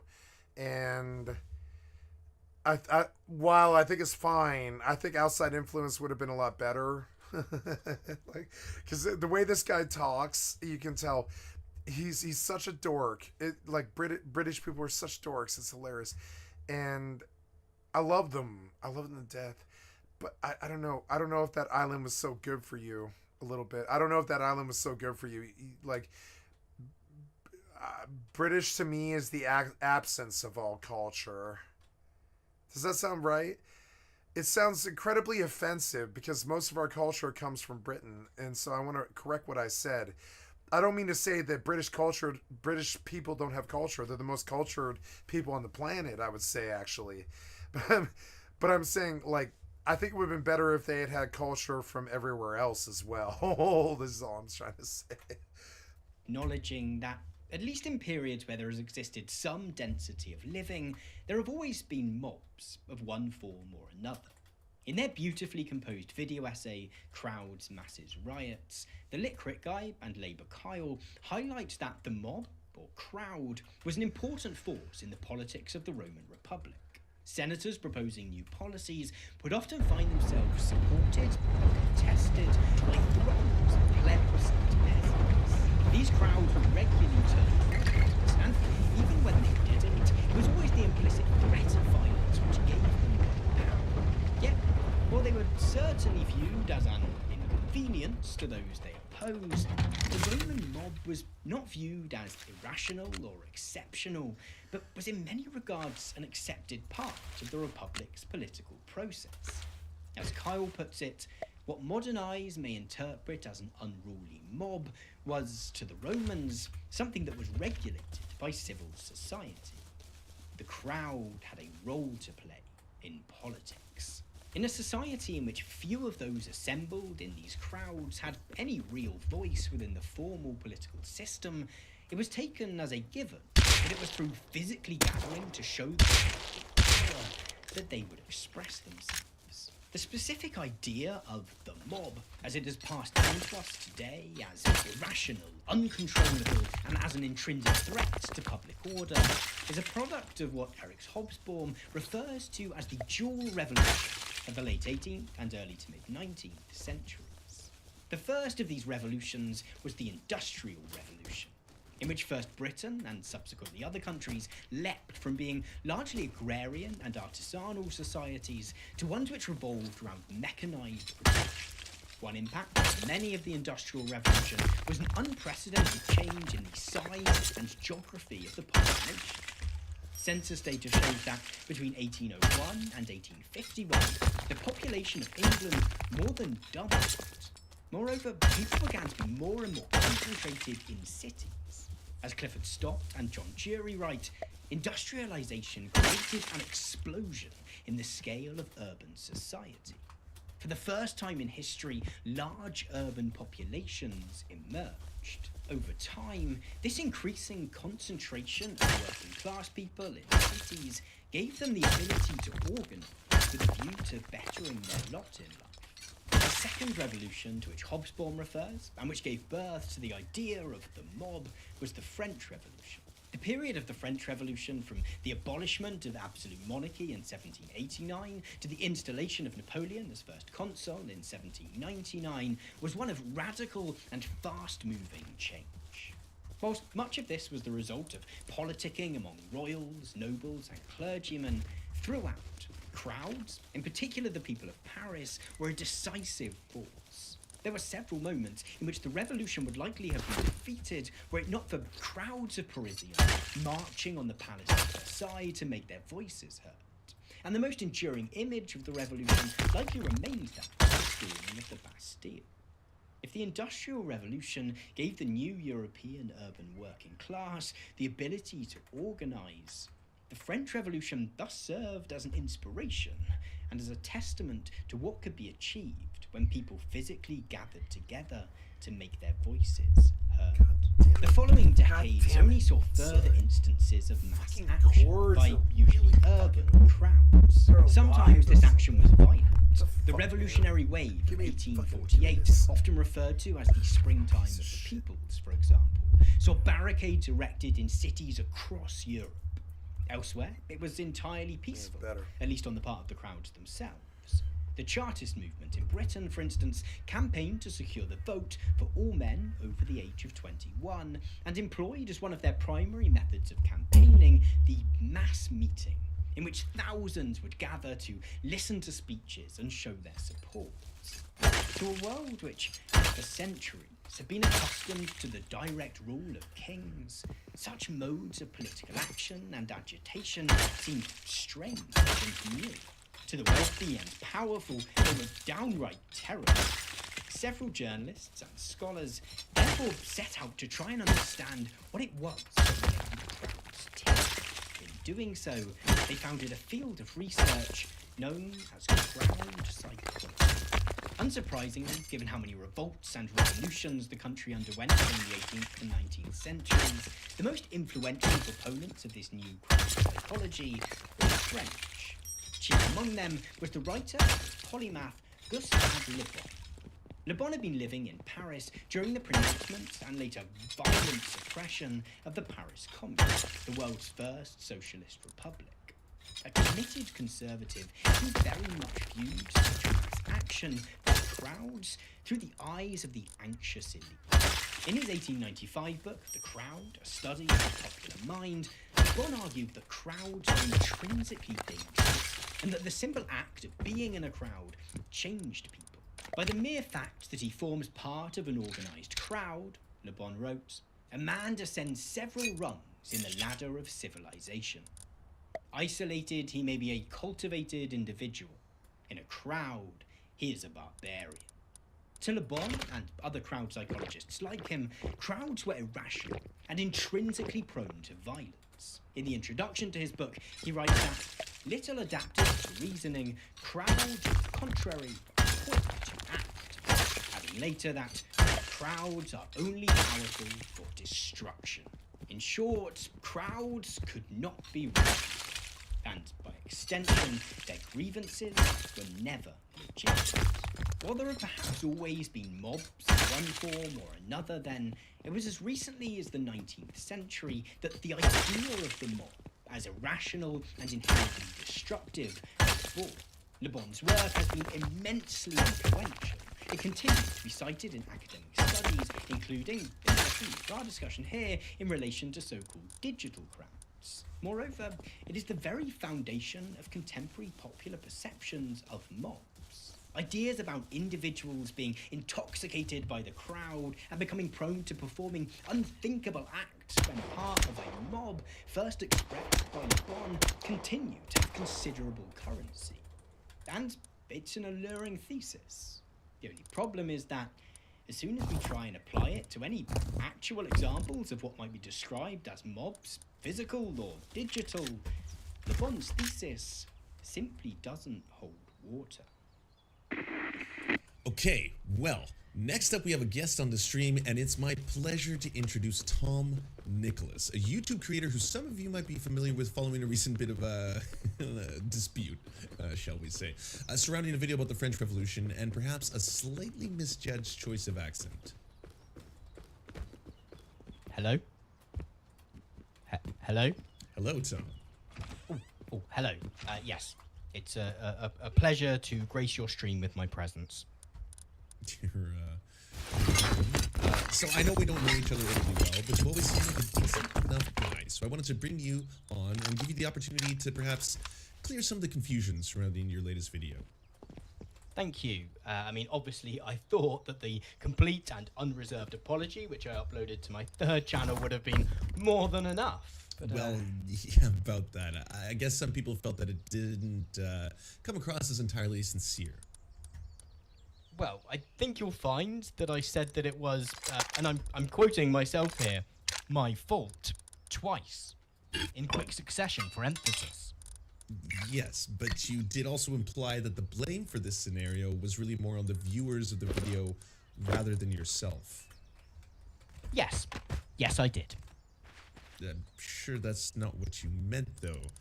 I'm sure you realize that perhaps there's a tiny bit of misjudgment on your part, and that you'd like to say that now, so we can all get on with our lives. Look, I thought that at first as well. You know, I saw those comments coming in saying, Tom's made a very minor judgment of error here. And I thought, oh, maybe they've got a point. But at the same time, I've been getting a lot of new followers on Twitter lately. And lots of them have been saying, no, Tom, you were completely correct to upload that video. And that just seems more logical to me. Because no one's ever told me that I've been wrong about anything before, so it just seems more likely that I'm probably completely in the right here as well. Yeah, but you have to be aware that some people, perhaps those with connections to France, most of all, they're going to feel a little uncomfortable with your performance. Yeah, well, maybe that's a good thing. I don't follow. Well, these French people, if I'm even allowed to say that anymore, maybe they need taking down a peg or two.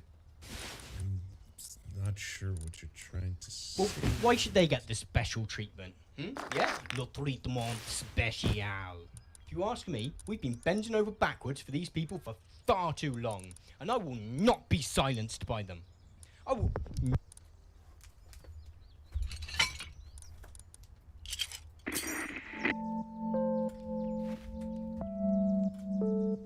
The crowd psychology of Gustave Le Bon and his peers has been hugely influential, including on debates surrounding cancel culture.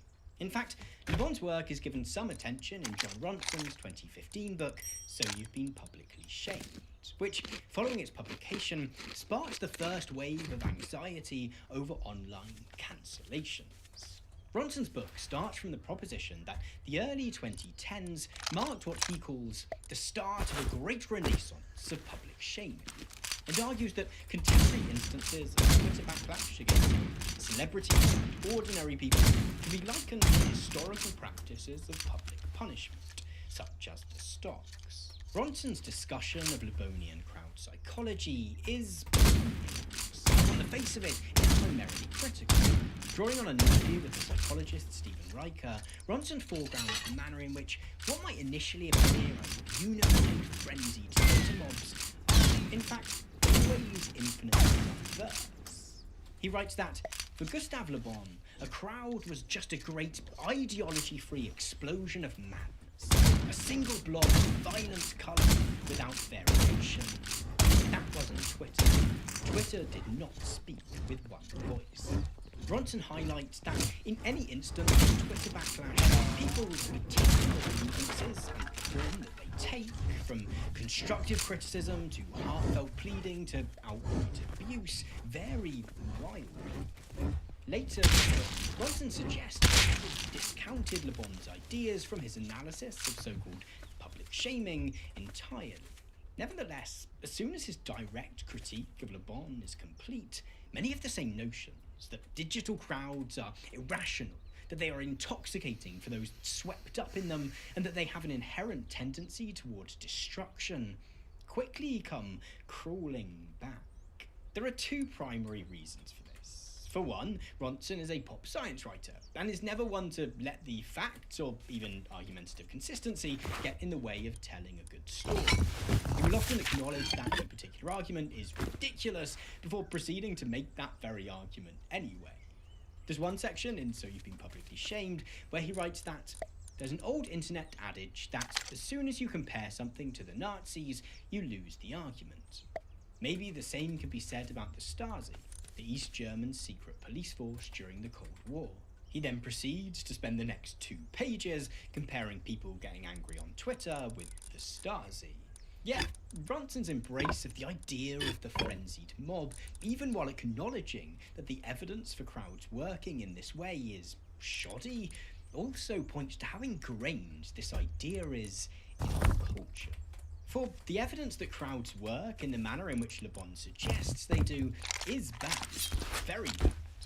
One of the most referenced works in rebuffs of Le Bonian-style crowd psychology is a study by the British historian E.P. Thompson.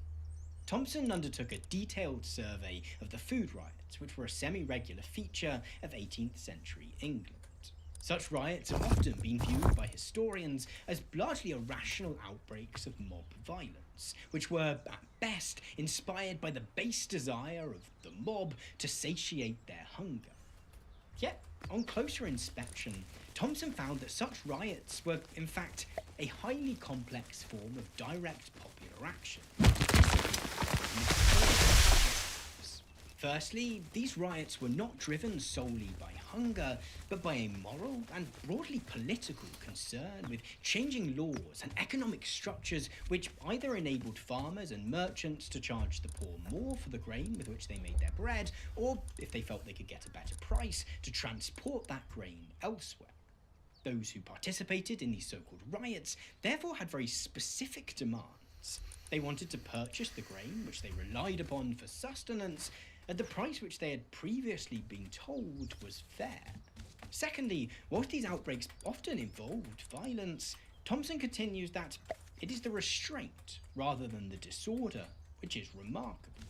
Counter to what Le Bon suggests, these crowds did not undertake wild rampages, but used the power of numbers to achieve a very specific end.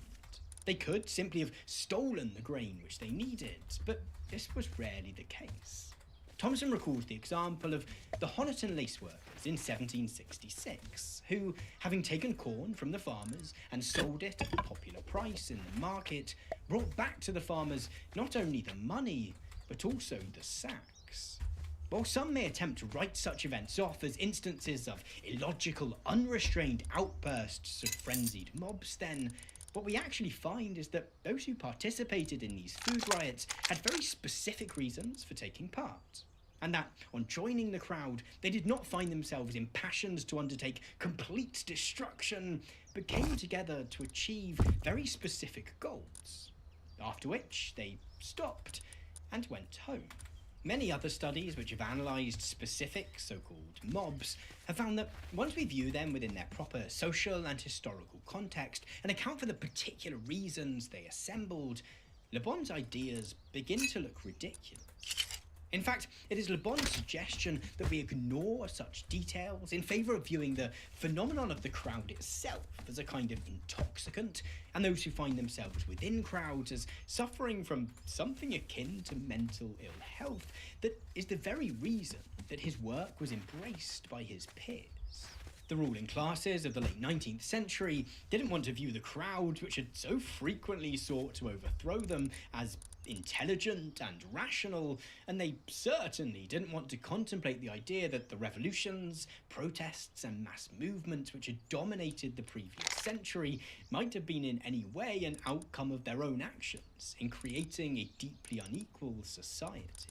It was comforting, in a way, to simply explain these events away as simply another instance of what Charles Mackay described as the madness of crowds. Moreover, Le Bon's ideas were politically useful, for in ignoring the specificities of individual crowds, his work implied that all crowds were essentially the same. It suggested that no matter how orderly and peaceful a crowd seemed, they were always a potential threat in need of suppression. We can see how powerful this notion was in its influence on the novelist Charles Dickens. Dickens was, as anyone with even a passing knowledge of his work will know, deeply distressed by the poverty and inequality which surrounded him. Yet, as it evidenced in his 1859 book, A Tale of Two Cities, he was terrified that any mass movement which sought to end that suffering would lead to uncontrollable violence. In 1848, he went as far as serving as a volunteer policeman in order to help suppress meetings of Chartists campaigning for a more representative democracy. Such was the power of the idea that all mobs were reprehensible then, that it could lead to someone as dedicated to social reform as Dickens signing up to wield a truncheon with which to beat down people with whom he likely agreed on a substantial amount. So, having developed a slightly more complex understanding of crowds and seen the political motivations behind the circulation of the idea of the mob, let's return to the present day to consider what parallels we might find between the emergence of the figure of the mob in the 19th century and contemporary warnings about cancel culture. Hey everyone, I just want to say a quick hi to all the new followers I've had in here lately. You know, it has been a really rough couple of weeks for me. But to all the haters, I just want to say, au revoir! No, seriously, I appreciate the support. Some of you really opened my eyes just how deep some of this goes. Yeah, because the French lobby, they've been trying to stop truth tellers like me and like you from, well, you know, like telling the truth for a long, long time. Yeah. The other day on my super secret Discord server, which you can join for just $70 a month, some people were saying, and I don't want to fully endorse this idea just yet, you know, I've got to do some of my own research, watch a YouTube video or two, but some people have been saying that France, not even real. Yeah, just completely made up to silence me, yeah, and you, and to destroy Western culture. Yeah, as I say, I don't want to fully authorize this idea just yet, but it does seem pretty convincing. I mean, just look at a map. What kind of a shape for a country is that? Yeah, but anyway, you'll stay vigilant, right? I'll speak to you soon. In the previous sections, we've explored the idea of the mob as it emerged in the 19th century and has been passed down to us in the present.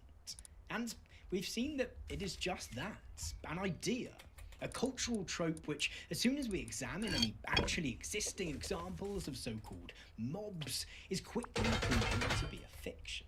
But it has been a useful fiction. Whenever there have been instances of mass collective action, it has served as a way of drawing attention away from the reasons that have inspired people to join in with that action, and as a means to encouraging us to view the arguments that they've made as inherently unworthy of our time and thought. In the introduction to this video, I highlighted that whenever someone invokes the idea of cancel culture, they tend to appear to have a specific supposed cancelling in mind. And yet, by centering the conversation on cancel culture, rather than focusing on the specific event which has provoked them to speak on the topic, they only end up drawing the discussion further and further away from the matter at hand. This may initially seem odd, yet the similarities between cancel culture anxieties about digital mobs and the historical anxieties surrounding physical mobs that we've been looking at suggests that, in short, this might be the whole point. See, the ruling classes of the 19th century were vehemently opposed to the reforms demanded by the socialist and democratic mass movements which arose throughout that century. They certainly weren't above arguing that even limited expansions of the vote might lead to the complete downfall of civilization. Yet, it was simply easier to disparage those campaigning for such reforms as unruly and irrational mobs. The added benefit being that doing so didn't run the risk of legitimizing the grievances and hopes of these movements as being worthy of debate. The term cancel culture, as I see it, operates in a very similar way. Let's take the example of one of the higher profile cases of a supposed cancelling. The backlash against J.K. Rowling's increasingly confident and proud transphobia. There is, of course, a more basic question to be asked here about whether someone who, at time of recording, has a book at number 1 on the New York Times bestsellers list can be meaningfully said to have been cancelled. With regards to the debates which have sprung up around the affair, however, the manner in which those defending Rowling so often try to move the conversation towards being about the broad notion of cancel culture works to tacitly discourage people from actually looking into the things that she said and from actually considering whether there might be any evidentiary basis for her spurious claims that the happiness and basic safety of trans people conflicts with that of cis women. The suggestion is that you don't need to look at the details, they're not important. And it's a clever rhetorical term. For whilst those seeking to defend Rowling often do agree with her transphobic rhetoric, guiding the conversation towards this vague notion of cancel culture enables them to defend the author without having to do the hard work of actually piecing together a defense of the specific things that she said and written. At a perhaps even more pernicious level, the notion that there exists a thing called cancel culture encourages us to view all instances in which someone receives online backlash for their words or actions as essentially the same. And this also carries over aspects of historical discourses surrounding mobs. George Rudy has argued that the work of crowd psychologists such as Le Bon served to foster the illusion that, regardless of time and place, a mob is a mob is a mob. It perhaps goes without saying that crowds have done both brilliant and terrible things throughout history. It was a crowd which stormed the Bastille, but it was also a crowd which crowds marched and continue to march, declaring that Black Lives Matter, whilst not so long ago, other crowds. The mob hypothesis, however, encourages us to view all of these crowds as identical. The implication being that if we want to criticise one of these supposed mobs, we have to be willing to criticise all of them. This same idea, transposed into the key of the internet, is central to cancel culture discourses. To return to the founding document of cancel culture anxieties, it is the unacknowledged glue which holds together Ronson's argument in So You've Been Publicly Shamed. The book is essentially a loosely structured set of anecdotes about people, both celebrities and ordinary folk, who have received some form of backlash on the internet. Despite Ronson's hesitancy to concede any wrongdoing or lack of judgment on the part of those on the receiving end of these instances of backlash, most people who read the book will likely come to differing conclusions about whether some pushback might have been warranted or not in each individual case. Yet, the argumentative thrust of the book is that we have to view every single case as fundamentally the same. Ronson's thesis is that if you don't think that the online mocking of a pop science writer for fabricating quotes and plagiarising the work of others is completely barbaric, then you're also sanctioning care workers who took a misjudged humorous photo of Arlington Cemetery being piled upon and losing their jobs. In fact, the whole cancel culture hypothesis relies upon the complete stripping away of detail and nuance.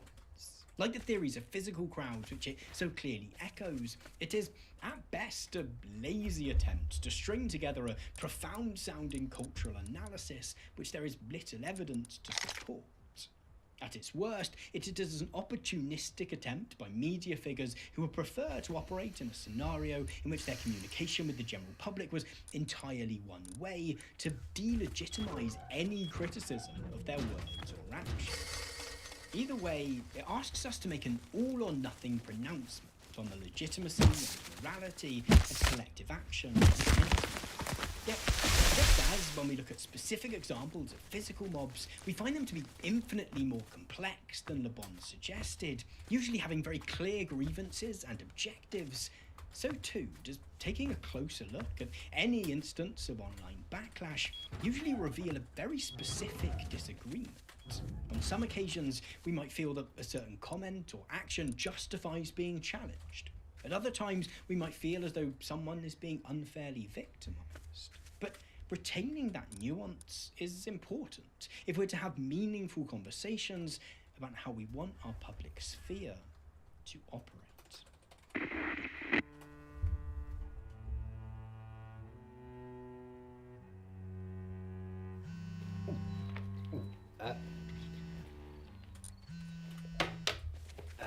see, page 1.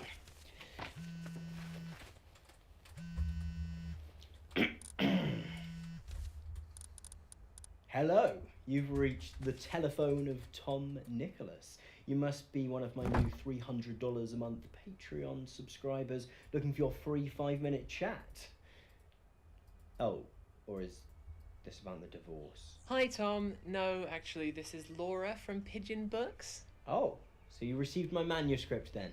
Yes, although having it sent by armed courier wasn't strictly necessary. I wish it wasn't. I wish it wasn't. It wasn't. But we had a read anyway. Still trying to piece your mind back together after having it blown? Not exactly. Perhaps you weren't quite ready to hear the truth. Yeah, the real truth. I understand. Frankly, Tom, it's one of the worst pieces of writing I've ever had the displeasure to receive in my entire career. There were less than 10 full stops in the entire document, and your argument that France isn't real, a country I've been to, literally, multiple times, doesn't exist. To put it kindly, Tom, ludicrous. So they've got to you too. You know, I've always hated the publishing industry and their idiotic pro-France agenda. Let me finish. Yes, it's an intellectual and literary car crash. One of our fact-checkers experienced physical pain reading it, Tom. But Dr. Peterson's got himself in another meat coma, so we're pushing back the publication of I Pity the Rule, you guessed it, even more rules. And we think this might appeal to a similar market. Hyper-intellectual Renaissance men with abnormally large brains. Sure. I've always loved the publishing industry. Never afraid to print the truth no matter the cost. So, and it makes me deeply, existentially sad to say this, Tom, if you could get us a full draft, say by the spring, and please could you break it into chapters this time, we would be delighted to publish. Well, you better be ready for the fight of your lives, because they're going to put out all the stops to try and stop this one. I am 100% certain that won't be a problem. Of course it won't. Of course it won't.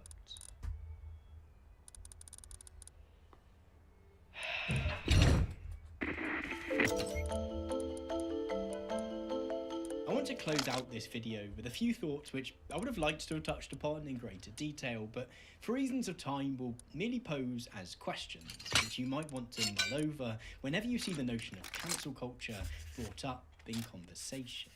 In particular, I want to highlight the extent to which the idea of the frenzied mob, whether online or off, only really makes sense through its opposition to the idea of the rational individual. In his own study of crowds in 1841, the Scottish journalist Charles Mackay wrote that men, it has been well said, think in herds. They go mad in herds, for they recover their senses slowly and one by one. This idea that alone we are logical and intelligent, whilst collectively we lose something of our mental faculties and become prone to some form of groupthink, is deeply ingrained in our culture. It's not hard to see why such an idea has been so heavily circulated. Contemporary capitalism requires us to view ourselves as disconnected individuals pursuing our own personal interests. And the notion that there is an inherent connection between rationality and individuality helps to keep us skeptical of those who think or work collectively. The cancel culture hypothesis, knowingly or otherwise, cleverly narrativizes this opposition. Articles and anecdotes which encourage our sympathy towards someone who has supposedly been cancelled generally work to construct a mythic saga in which a lone individual has found themselves facing off against an undifferentiated online mass. Our highly individualistic culture has taught us where our sympathies should lie in such a situation. Yet, we have to recognise that such framings are always selective. For one, as we explored earlier in this video, we do not lose our individuality once we become part of a digital crowd. If we did, then online forums, subreddits, or Facebook groups, to name a few examples, would be perfectly harmonious places entirely free from conflict, something which they evidently are not. It would, therefore, be more than possible to retell any of these stories of supposed cancellations in a way which highlighted the specific reasons that a particular individual chose to call out behaviour that they found objectionable or hurtful. And the opposite is true as well. For, at least in most of the higher profile cases, the person who has been cancelled is also, in one way or another, part of a crowd. To go back to the example of J.K. Rowling, Rowling retains legions of fans, at least some of whom have come to support her precisely for her transphobic comments. Indeed, those new fans seem to have shaped some of her thinking about trans rights. Rowling is, therefore, every bit as much part of a mob as those who criticise her. It is simply that a choice has been made in how to tell the story of her radicalisation and the criticisms that it has engendered. Who is part of a mob and who is not is therefore not something absolute, but something which is decided by how these events are thought, written and spoken about. Once we begin to recognise this, we likely begin to see how these decisions might be informed, at some level, by the broader issue of who gets to be seen as an individual in our society and who is denied that right. The word masses has long been used as a synonym for working class people in a manner which denies their individuality, and through the cultural connection between individuality and rationality discussed a moment ago, their intelligence. And a similar phenomenon frequently occurs in relation to other marginalised groups. Phrases like the LGBTQ+ community or the black community, to point to just a couple of examples, can be powerful adhesives when used by people within those communities to organise, but they can also be used carelessly or maliciously by outsiders in ways which infer a level of homogeneity to the concerns and experiences of the countless individuals who make up those groups. It's therefore important, when appraising discussions of cancel culture, to consider how this broader iniquity between who is allowed to be seen as an individual and who is denied that privilege might be tacitly informing the conversation. To approach this from the opposite angle, we would also do well to be sceptical of the notion that those who present themselves as completely disconnected individuals are inherently and extraordinarily rational. For recent years seem to have seen a rising tide of contrarianism in our culture. This is evident in often quite pathetic attempts by some to get themselves cancelled precisely as a means to gaining attention and sympathy. It also has some echoes in the formation of conspiracy theory groups. Nevertheless, there is also a broader trend in which, following any cultural or political event, a competition begins to compose the most unique take on that incident. It doesn't matter how terrible that take is, as long as it is unique. This seems to be driven by a similar fetishization of individualist rationality and by a desire to be seen as more intelligent than the crowd, solely for the reason that one's analysis differs from that which is more widely accepted. Obviously, sometimes someone's unique viewpoint can enable us to understand a certain topic or event in new and perhaps better ways. Yet, we should be cautious to think that this is always the case. Sometimes consensus has emerged for a reason, and the mob actually might have a point. Hi everyone, thank you so much for watching this video. As ever, I hope it was worthy of your time. If you've found it enjoyable or interesting in any way, then I'd be super grateful if you'd consider sharing it with any friends, either online or off, who you think also might get something out of it. This time round, I also want to say a massive thank you to the many creators who lent their voices and or images to this project. I'll do a full credits down in the description, and please do check out their awesome work. But finally, as ever, a massive thank you to my patrons, including Michael V. Brown, J. Fraser Cartwright, Richard, Kaya Lau, David Brothers, Paul Arrowsmith, Max DeVos, Alan Gann, Cincione Bresgal, Luke Meyer, Gary, Dylan Gordon, Dickon Spain, Greg Miller, Gabriella Wills, Bill Mitchell, Al Zweigart, Z.C. Reese and Brent Cottle. If you'd like to find out how you can support the channel whilst also getting early access to videos, copies of the scripts to them, commentary tracks and more, then you can find out how to do so at patreon.com/Tom Nicholas. Thank you so much for watching once again, and have a fantastic week.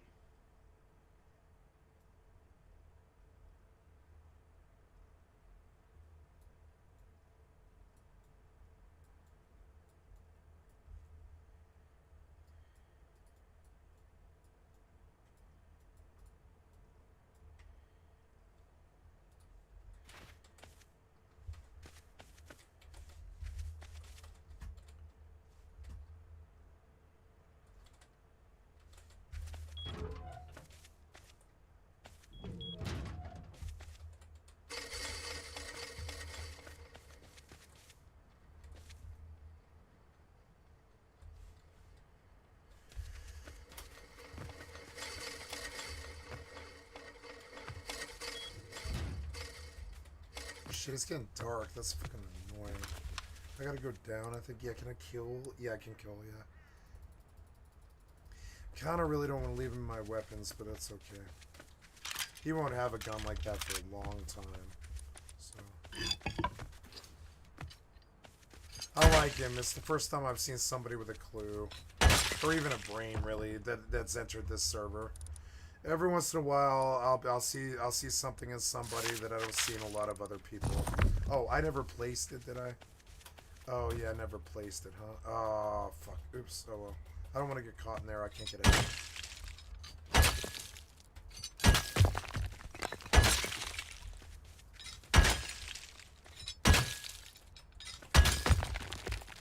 I don't have fuel. It's so annoying.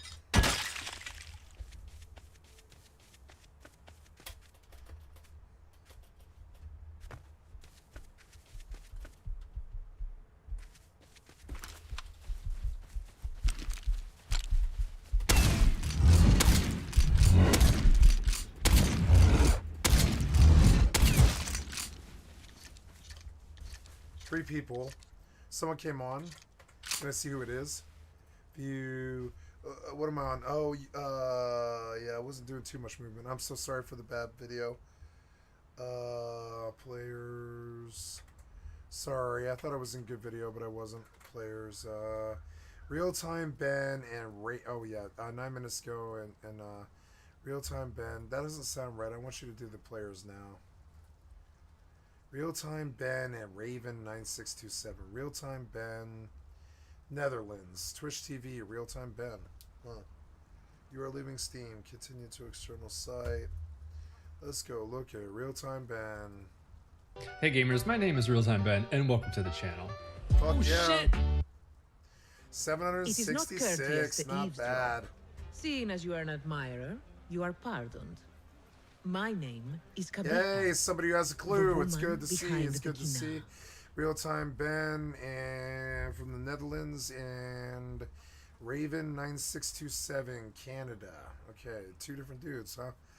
Maybe all right. I don't know. That's what I see. But anyways, what does my OBS show? Okay, good.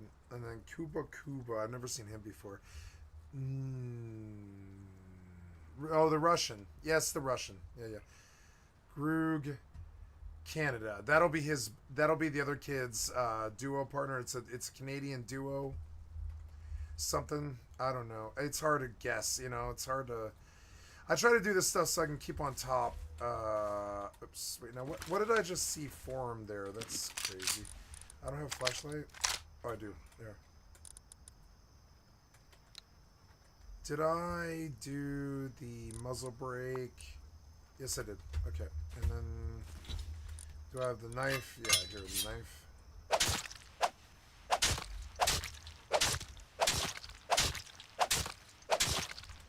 Animal fat fell, and that's no good. I need that. Really don't need that per se, but I don't need the leather either. So, whatever. I'll drop that. Or, well, let's see. Is there anything I can do for that? Yeah, I can. I gave him all the ammo, so now I can do and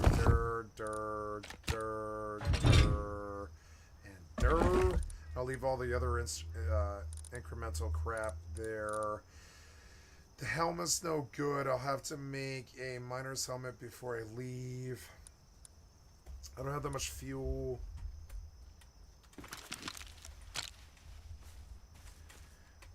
Bone fragments, animal fat, 50.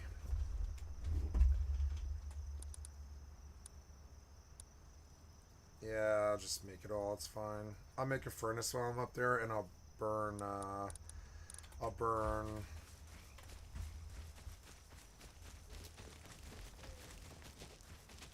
It's good to see somebody who's thinking anything other than toxic, right? Most of the Rust players I meet are entirely playing the game so they can make other people feel like shit. It's good to see someone else with a clue. I've seen like maybe 5 in the last 10 years, or less like 2 years, something like that. God damn it, man. It's good to see somebody with an actual clue, you know? Who isn't just like, oh, I gotta shit on you and make you feel bad, like all the other humans in the fucking world. I mean, not all the other humans, but a lot of them. I came over here to do, just get a little bit more scrap, which is in the bench. That's okay.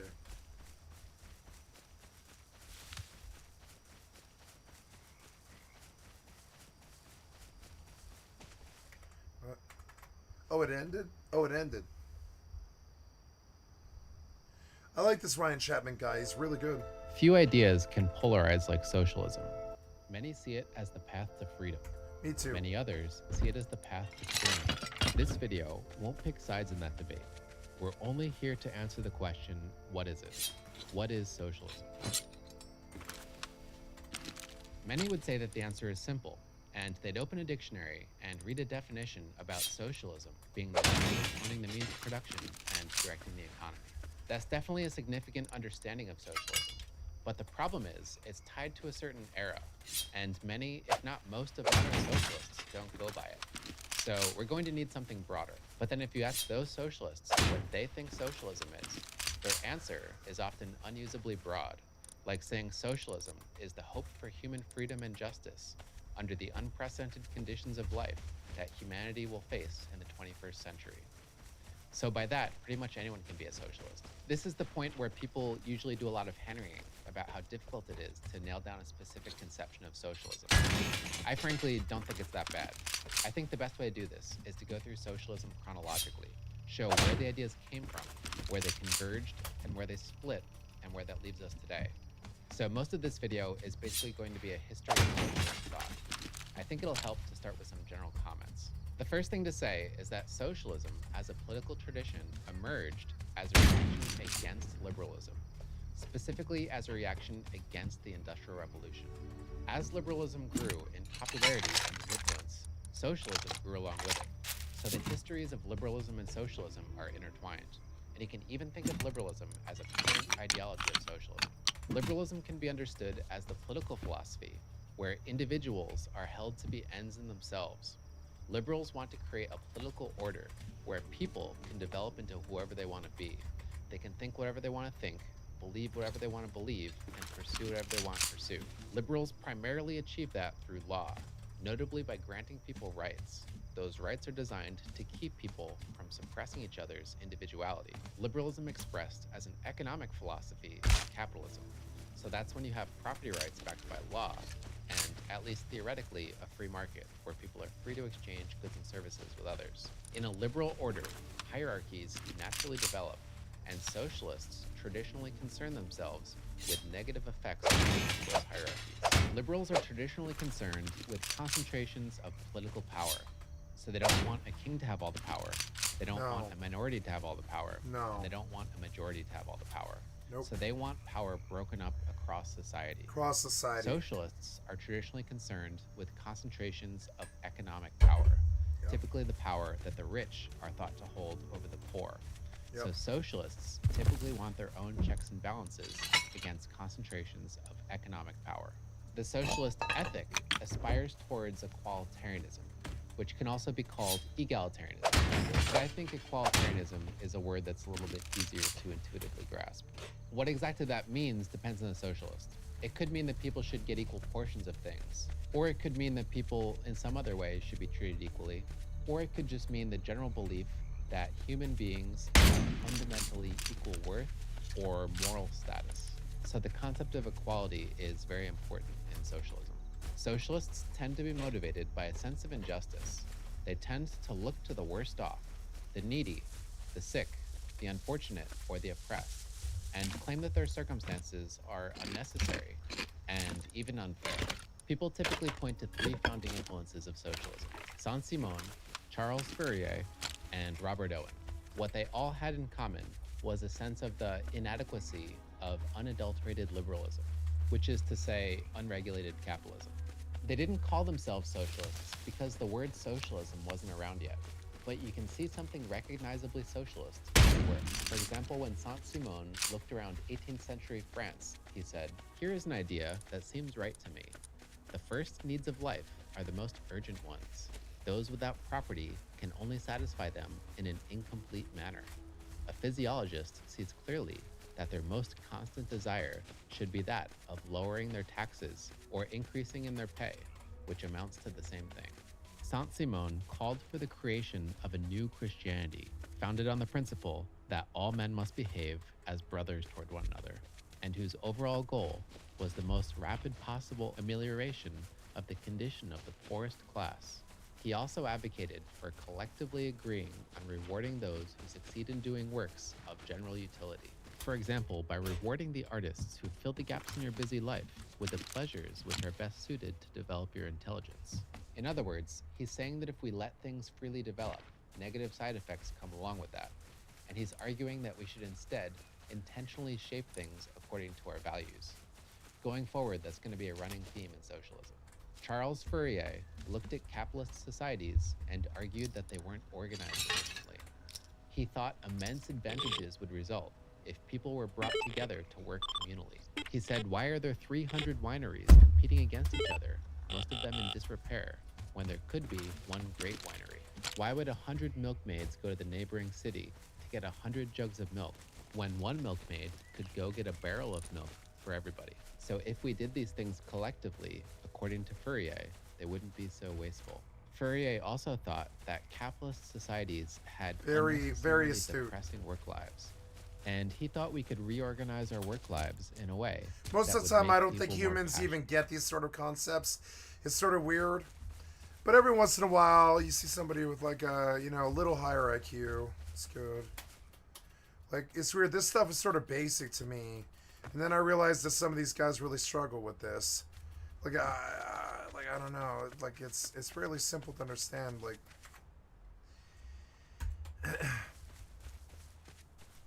when you see someone who needs something, you help them get what they need, so that when you need something, they'll help you.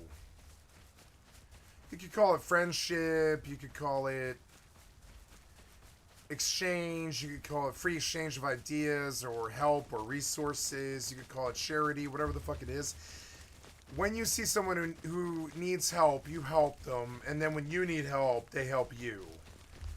And capitalism is pretty much the absence of that, helping other people. It's only helping you. That's it. Only helps you. That's it. Only helps you or your family.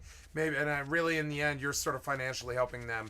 It's a pretty morally bankrupt fucking system that only benefits you. It's a system that's designed to make everybody a king, so they don't have to have like allegiance to anyone else, and they can have their own home with their own stuff. But really, all that ends up doing is creating the rat race. That's it. For example, you could divide people up into teams and have them compete against each other for honors, or rotate jobs throughout the day so no one has to work for more than a couple hours in any role. He thought you didn't have to force people to do this stuff. If a few intentional communities first set an example, he thought others would follow. They would be brought together by a lure of gain and pleasures, as he put it. If a unified society produced 3 times as much as an atomized society, people would be incentivized to unify. Robert Owen had a theory that people were products of their environment. And as such, he thought we should use our resources to make people better, make them happier, make them kinder, better mannered, and more productive. He thought the best place to do that would be through education when people are young and impressionable. And he specifically saw the government as a means to that end. Owen thought governments should establish rational plans for the education and general formation of the characters of their subjects, focusing on forming their character in childhood, which he thought would prevent bad habits from forming, like lying or wanting to hurt others. And he thought it would promote good habits, like wanting to help others. This is essentially a reaction against the individualism of liberalism. So liberals tend to think that if you're doing well in life or if you're doing badly in life, it's your own fault. And here he's flipping that. He's saying it's not necessarily the individual's fault, but rather it's the fault of the environment. Owen thought that this explained the squalid conditions of the poor, saying, "Shall the well-being of millions of the poor, half naked, half famished, untaught and untrained, daily increasing to a most alarming extent in these islands, not call forth one petition, one delegate, or one rational, effective legislative measure? No, for such has been our education." Owen also believed that happy employees are more productive. He set up a community that paid unusually high wages, that also had pleasant working conditions and had comfortable homes for the workers. These are just a few of their arguments that shaped socialism going forward. Looked at more fully, none of them were properly socialists, as we understand the word now. For example, when Saint-Simon imagined himself addressing the working class, he wrote, "We are 10 times, 20 times, 100 times more numerous than the possessors, and yet the possessors wield over us a domination far greater than any power we have over them." Then he says, "I realize, my friends, how entirely frustrated you are, but note that the possessors, although inferior in number, possess more enlightenment than you, and that for the general good, domination must be distributed according to the share of intelligence. Look at what happened in France while your comrades were dominant there. They produced a famine." I think this illustrates that we have since then established a definitive idea of what is and is not socialist. So you should be able to look at what Saint-Simon said and see exactly where it jumped ship and isn't socialist anymore. And that's where he accepts hierarchies and even frames them as being natural and even for the greater good. The socialist conception of equalitarianism means that socialists want to mitigate hierarchies. They probably don't want to frame them as being natural, and they especially don't want to frame them as being for the greater good. A major figure that solidified that conception of equalitarianism is a man named Babeuf, who wrote under the name Gracchus, so he is sometimes called Gracchus Babeuf. Babeuf emerged during the French Revolution, while the revolutionaries were trying to figure out how to order their new society. The French Revolution's ethic was based on the twin principles of liberty and equality. The word fraternity was in there too, but liberty and equality were their main principles. The philosopher Jean-Jacques Rousseau was an influence on the French Revolution on the whole, but his social contract and discourse on inequality were especially an influence on Babeuf, who saw himself as simply implementing Rousseau's theories. Babeuf came forward and wanted the revolutionaries to take the word equality much more seriously. He wanted their new society to settle for nothing less than perfect class equality. He wanted for all individuals, without distinction, an absolutely equal portion of all the goods. Since men are absolutely equal, Babeuf wrote, they must not have any private possessions, but must enjoy everything in common, so that no one can, by the mere fact of birth, be either more or less rich, or be considered less worthy than any of those around him, which makes Babeuf arguably the founder of modern communism. This was explicitly intended to end class distinctions. Babeuf and his associates made that clear in their Manifesto of the Equals, where they said, "Let it come to end at last, this great scandal that our posterity will never believe. Disappear at last, revolting distinctions between rich and poor, great and small, masters and servants, governors and governed. Let there be no differences between human beings other than those of age and sex." Babeuf also brought a revolutionary ideology to socialism, which means you want a sudden, thorough transformation of society, typically by seizing power. Babeuf and his associates plotted to take over the revolution and lead it themselves, making them the first to imagine revolution as a calculated process, directed by a vanguard of conspirators whose goals might be unknown to the mass of their followers. This might be reminding you of a later socialist who would actually successfully do that, and who we'll get to. Babeuf's plot was discovered by the revolutionaries. They weren't in a forgiving mood, so that was the end of Babeuf. But he would live on as an influence for communists who would emerge after him in Europe. This is Babeuf being referenced in the Communist Manifesto. The term socialism was coined by the followers of Robert Owen in the 1820s. As capitalism developed through the early to mid-1800s, it became increasingly industrialized, and with that, class distinctions sharpened. A self-conscious industrial working class began to take shape in England and Western Europe. New types of socialists emerged that framed their theories through class conflict, the socioeconomic haves against the socioeconomic have-nots, and they specifically saw the have-nots as being the industrial working class, who they called the proletariat. But these socialists tended to be middle class, and they saw themselves as needing to lead and educate the working class. One of those was Louis Blanqui, who said, "The poor man does not know the source of his ills. Ignorance, the daughter of subjection, makes him into the docile instrument of the privileged. Crushed by toil, a stranger to the intellectual life, what can he know about these social phenomena in which he plays the role of the beast of burden?" Another leading socialist that emerged was Pierre-Joseph Proudhon. He wanted a society based in mutualism, which is essentially an anarchist society, a society with no government, where workers sell their labor to each other. There were many other thinkers during that time period, like Louis Blanc, who wanted to extend voting rights to the working class. But none of these are names that people really know anymore. In the mid-1800s, one figure rose up and dominated socialism with his ideas, easily becoming the biggest figure in the tradition. And that, of course, is Karl Marx. Marx came from a philosophical tradition of system building, which was popular up until his time, but isn't really done anymore. So system building is when you make an elaborate, self-contained body of work that tries to explain just about everything. As Bertrand Russell put it, Marx was the last of the great system builders. I think this brought an intellectual grandiosity to socialism that hasn't been matched since. There were all these separate socialist ideas floating around at the time that had mostly come from France and England. And what Marx did was to combine them together with a German philosophy popular in his time, which was the philosophy of Georg Hegel. I'm going to spend some time laying this out because it's crucial to understanding what Marx brought to socialism, and it's also crucial to understanding what happened to socialism going forward. Marx was influenced by Hegel, who was influenced by Aristotle, who was influenced by Plato. All four were system builders. With Aristotle and Plato, there's only one aspect of their thought that we're concerned with here, and that's their idea of essence.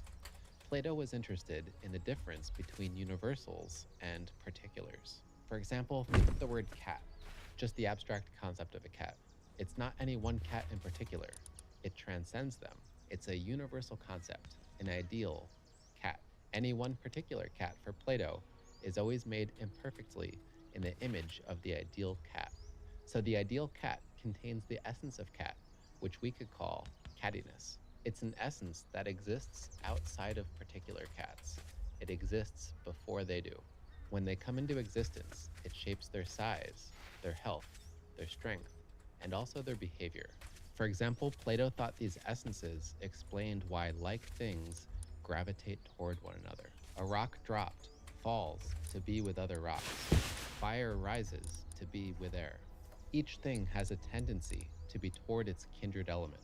That tendency makes the heavy go down and the light go up.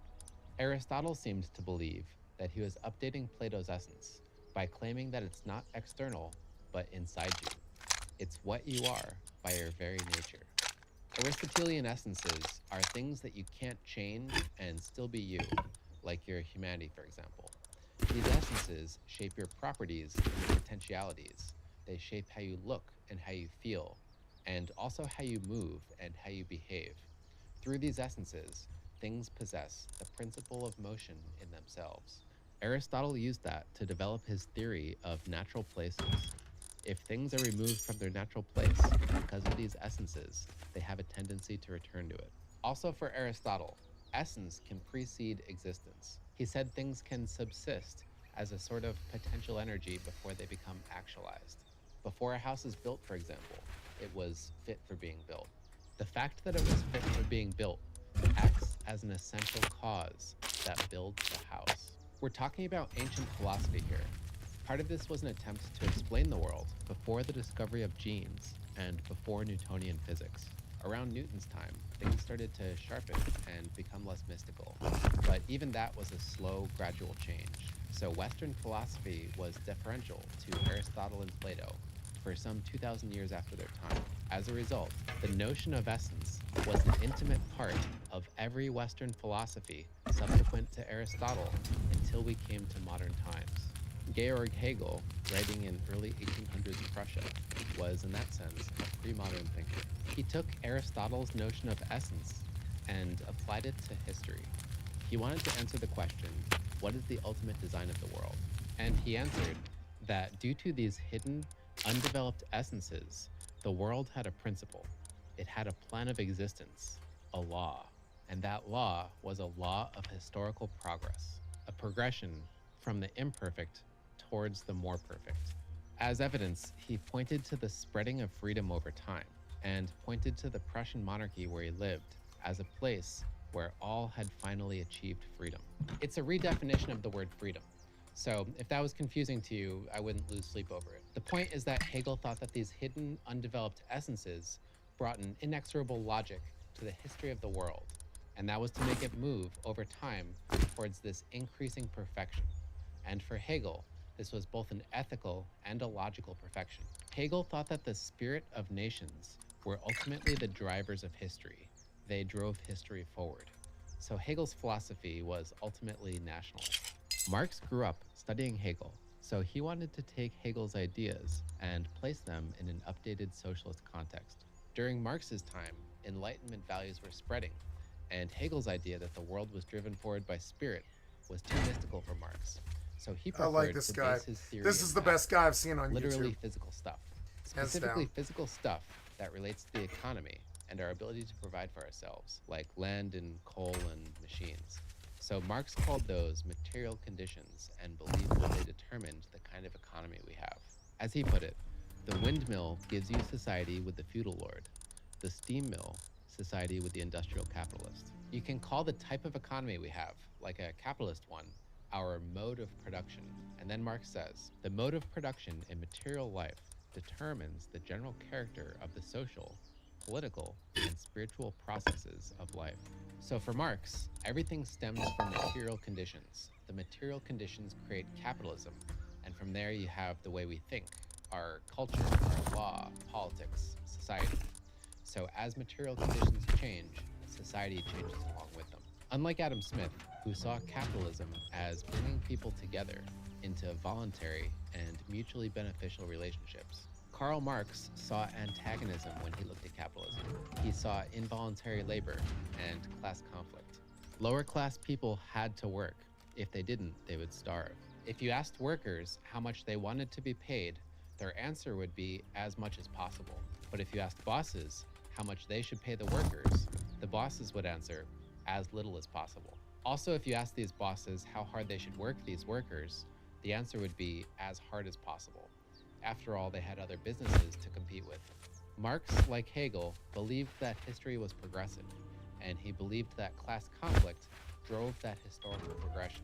So classes were for Marx what nations were for Hegel. As Marx wrote, the history of all hitherto existing society is the history of class struggles. Freeman and slave, patrician and plebeian, lord and serf, guildmaster and journeyman, in a word, oppressor and oppressed, stood in constant opposition to one another, carried on an uninterrupted, now hidden, now open fight, a fight that each time ended either in a revolutionary reconstitution of society at large or in the common ruin of the contending classes. When one class wins a class struggle, according to this theory, a new society is created. So when middle-class journeymen won power against guildmasters and implemented modern property rights, feudalism ended and capitalism began. And again, he argued that the underlying force here is changing material conditions. He argued that it was time for feudalism to go. Marx believed that the new societies were preferable to the ones that came before. For example, he credits the bourgeoisie, who are the property-owning class in capitalism, with creating enormous cities, which greatly increased the urban population as compared with the rural, and thus rescued a considerable part of the population from the idiocy of rural life. But Marx still fundamentally condemned the capitalism of his time. and the society that came along with it. This was a time when capitalism was mostly unregulated. So you had child labor, and you had longer hours and low pay and dangerous conditions. The lowest paid workers at the time were working for subsistence wages, which means that they were barely making enough to be able to feed themselves. Marx didn't leave his feelings about these things up for interpretation. He found it morally horrifying. He pointed out average life expectancies for the working class around urban England, where he did most of his writing. In Manchester, it was 17 years. In Liverpool, it was just 15. He believed that the problem was the legal right to own private property. By that, he mostly meant property relating to industry. So it could be factories, could be machines, could be products coming out of a company. Yeah, private property is cool for... So private property for Marx is mostly property related to industry. Business. Like private property is for when businesses are separate, not for humans.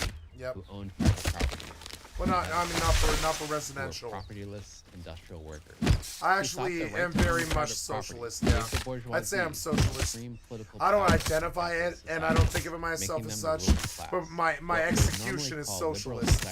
To him, look at me build this guy's. Look at me build a community house right here. And religion coming from capitalist. You know what I'm saying? I'm dead serious, dude. Bourgeois prejudices.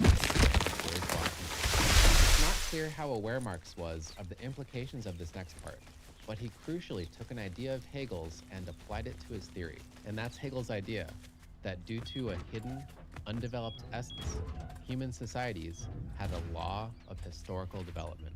Like Hegel, he believed society was inexorably moving towards an increasing perfection. And also like Hegel, this was both an ethical and a logical perfection. He said, if the conflict hinges on the right to own private property, and if the people without property far outnumber the people with property, then the solution is for the propertyless masses to realize their common oppression, and to band together, rise up, seize power, and implement a new society, a communist society, where the right to own private property is abolished, which he thought would finally break the historical saga of class conflict by being the first society without class conflict. As he wrote in his 20s, communism is the riddle of history solved, and it knows itself to be this solution. As Marx got older, he toned down that kind of mystical talk, but his historicist conviction and his support for communism remained. The fall of capitalism and the rise of communism, he maintained, was inevitable. This is an end of history kind of argument. He's saying that capitalism is the last form of society to feature class conflict, and that communism will be the first society without class conflict, which will bring on a new era of history. So everything up until that, to Marx, is prehistory. I think this is a good time to nail down what communism is. Communism is a type of socialism. So socialism is the broad tradition, and communism is a specific variant. Of the mainstream types of socialism, communism is probably the furthest to the left. It has three main features. One is the abolition of private property, which is at least any kind of property relating to industry, which is also called the means of production. The second feature is its goal. It wants to abolish class distinctions. So the goal is a society with no class inequality. In Marx's writing, the dictatorship of the proletariat holds power, which is his term for the communist working class once they take power, although he never clearly articulated what that means or what that looks like. One important thing he did say was to say that the dictatorship of the proletariat was to take all capital from the bourgeoisie and to place all instruments of production in the hands of the state. What's supposed to happen from there is a matter of debate. Marx saw communism as an international movement which would transcend nationality and eventually sweep the world, which led to a history of international aspirations in communism and even socialism more broadly. But I think it's worth saying that this hasn't been consistent in practice. Even Marx himself leaned into nationalism when times seemed to call for it. Marx thought communism would develop in stages. He thought there'd be a lower stage where you'd still have wealth inequality, since people don't have equal needs or ability to work. But he seemed to think that in a higher stage of communist society, all goods would be publicly owned, and wealth distinctions and perhaps money itself would disappear. As he wrote, once all the springs of cooperative wealth flow more abundantly, only then can the narrow horizon of bourgeois right be crossed in its entirety, and society inscribe on its banners, from each according to his ability, 2 each according to his needs. Marx thought in that kind of society, where the public had control over resources, people would have more freedom to choose what they want to do in their work lives. So he thought people wouldn't be forced to specialize like they often are in capitalist societies. He thought people would be free to do one thing today and another tomorrow. To hunt in the morning, fish in the afternoon, rear cattle in the evening, or criticize after dinner. Although that last bit was probably a joke on his part. Marx refrained from elaborating much more on his vision for communism. He said he didn't want to write receipts for the cookshops of the future. He instead spent most of his writing criticizing his competitors and laying out his economic theory that we mostly see in Capital, which he believed proved the inevitable fall of capitalism and rise of communism. As he wrote, Capital aimed to lay bare the economic law of motion of modern society. His theory essentially claims that in capitalism, business owners extract as much profit as they possibly can from their workers, while paying them as little as they can back in return. The business owners then take those profits and use them to expand their businesses, buy more machines, and develop technology, which further develops the material conditions of capitalism. As this continues and business owners compete with each other and push everyone else's wages down, as Marx described it, a few winners would emerge and the great masses would be pushed down into poverty and subsistence wages. Marx described this as two large poles developing. On one end, you have the accumulation of wealth, which again was supposed to be into fewer and fewer hands.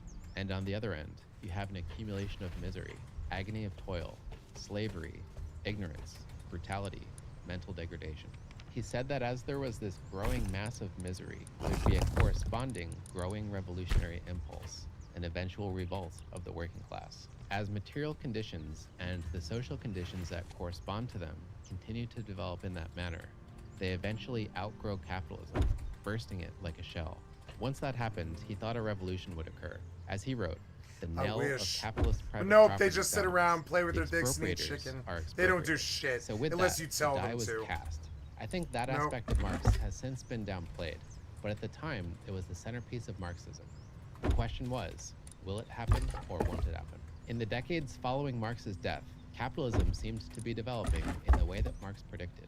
Class dynamics seemed to be polarizing and sharpening.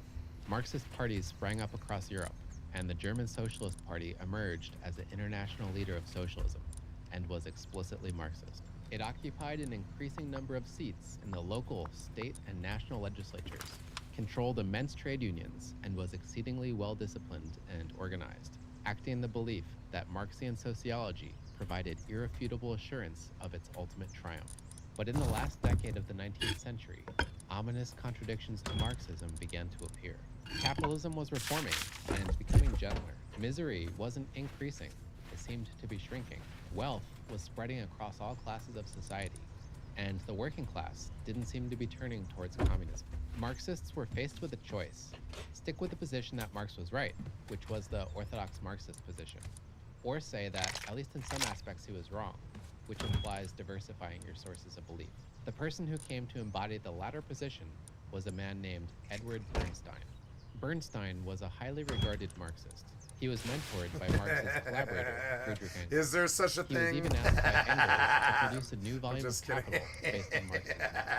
But as time went on, these trends troubled Bernstein, and they reached the point where he couldn't reconcile them with his commitment Is there to such a Marxism. thing? He wrote a book called Evolutionary Socialism, as an extended critique on Marx that brought about a split in socialism that still remains to this day. Marxists at the time gave Bernstein's views a name: revisionism. To show that the historical trend that Marx predicted wasn't occurring, Bernstein checked certain statements in Capital against modern evidence, like tax receipts, and concludes that it is quite wrong to assume that the present development of society shows a relative or indeed absolute diminution of the number of the members of the possessing classes. Their number increases both relatively and absolutely. If you just looked at what was happening in society, he argued, improvement was unmistakable. Society was transforming in a humane direction, which signifies not hopelessness, but capability of improvement in the condition of the worker. He said it is not only useless, it is the greatest folly to attempt to conceal this from ourselves. He also broke from Marx as a theorist, for example by saying that his framing wasn't pluralistic. It doesn't make sense to speak of workers as a homogeneous mass. And he criticized traditional socialist goals. He called the experiments that had been done with collective societies until then sad experiences that were causing people in socialist circles to turn their backs more and more on the whole cooperative movement. He even called central planning absurd.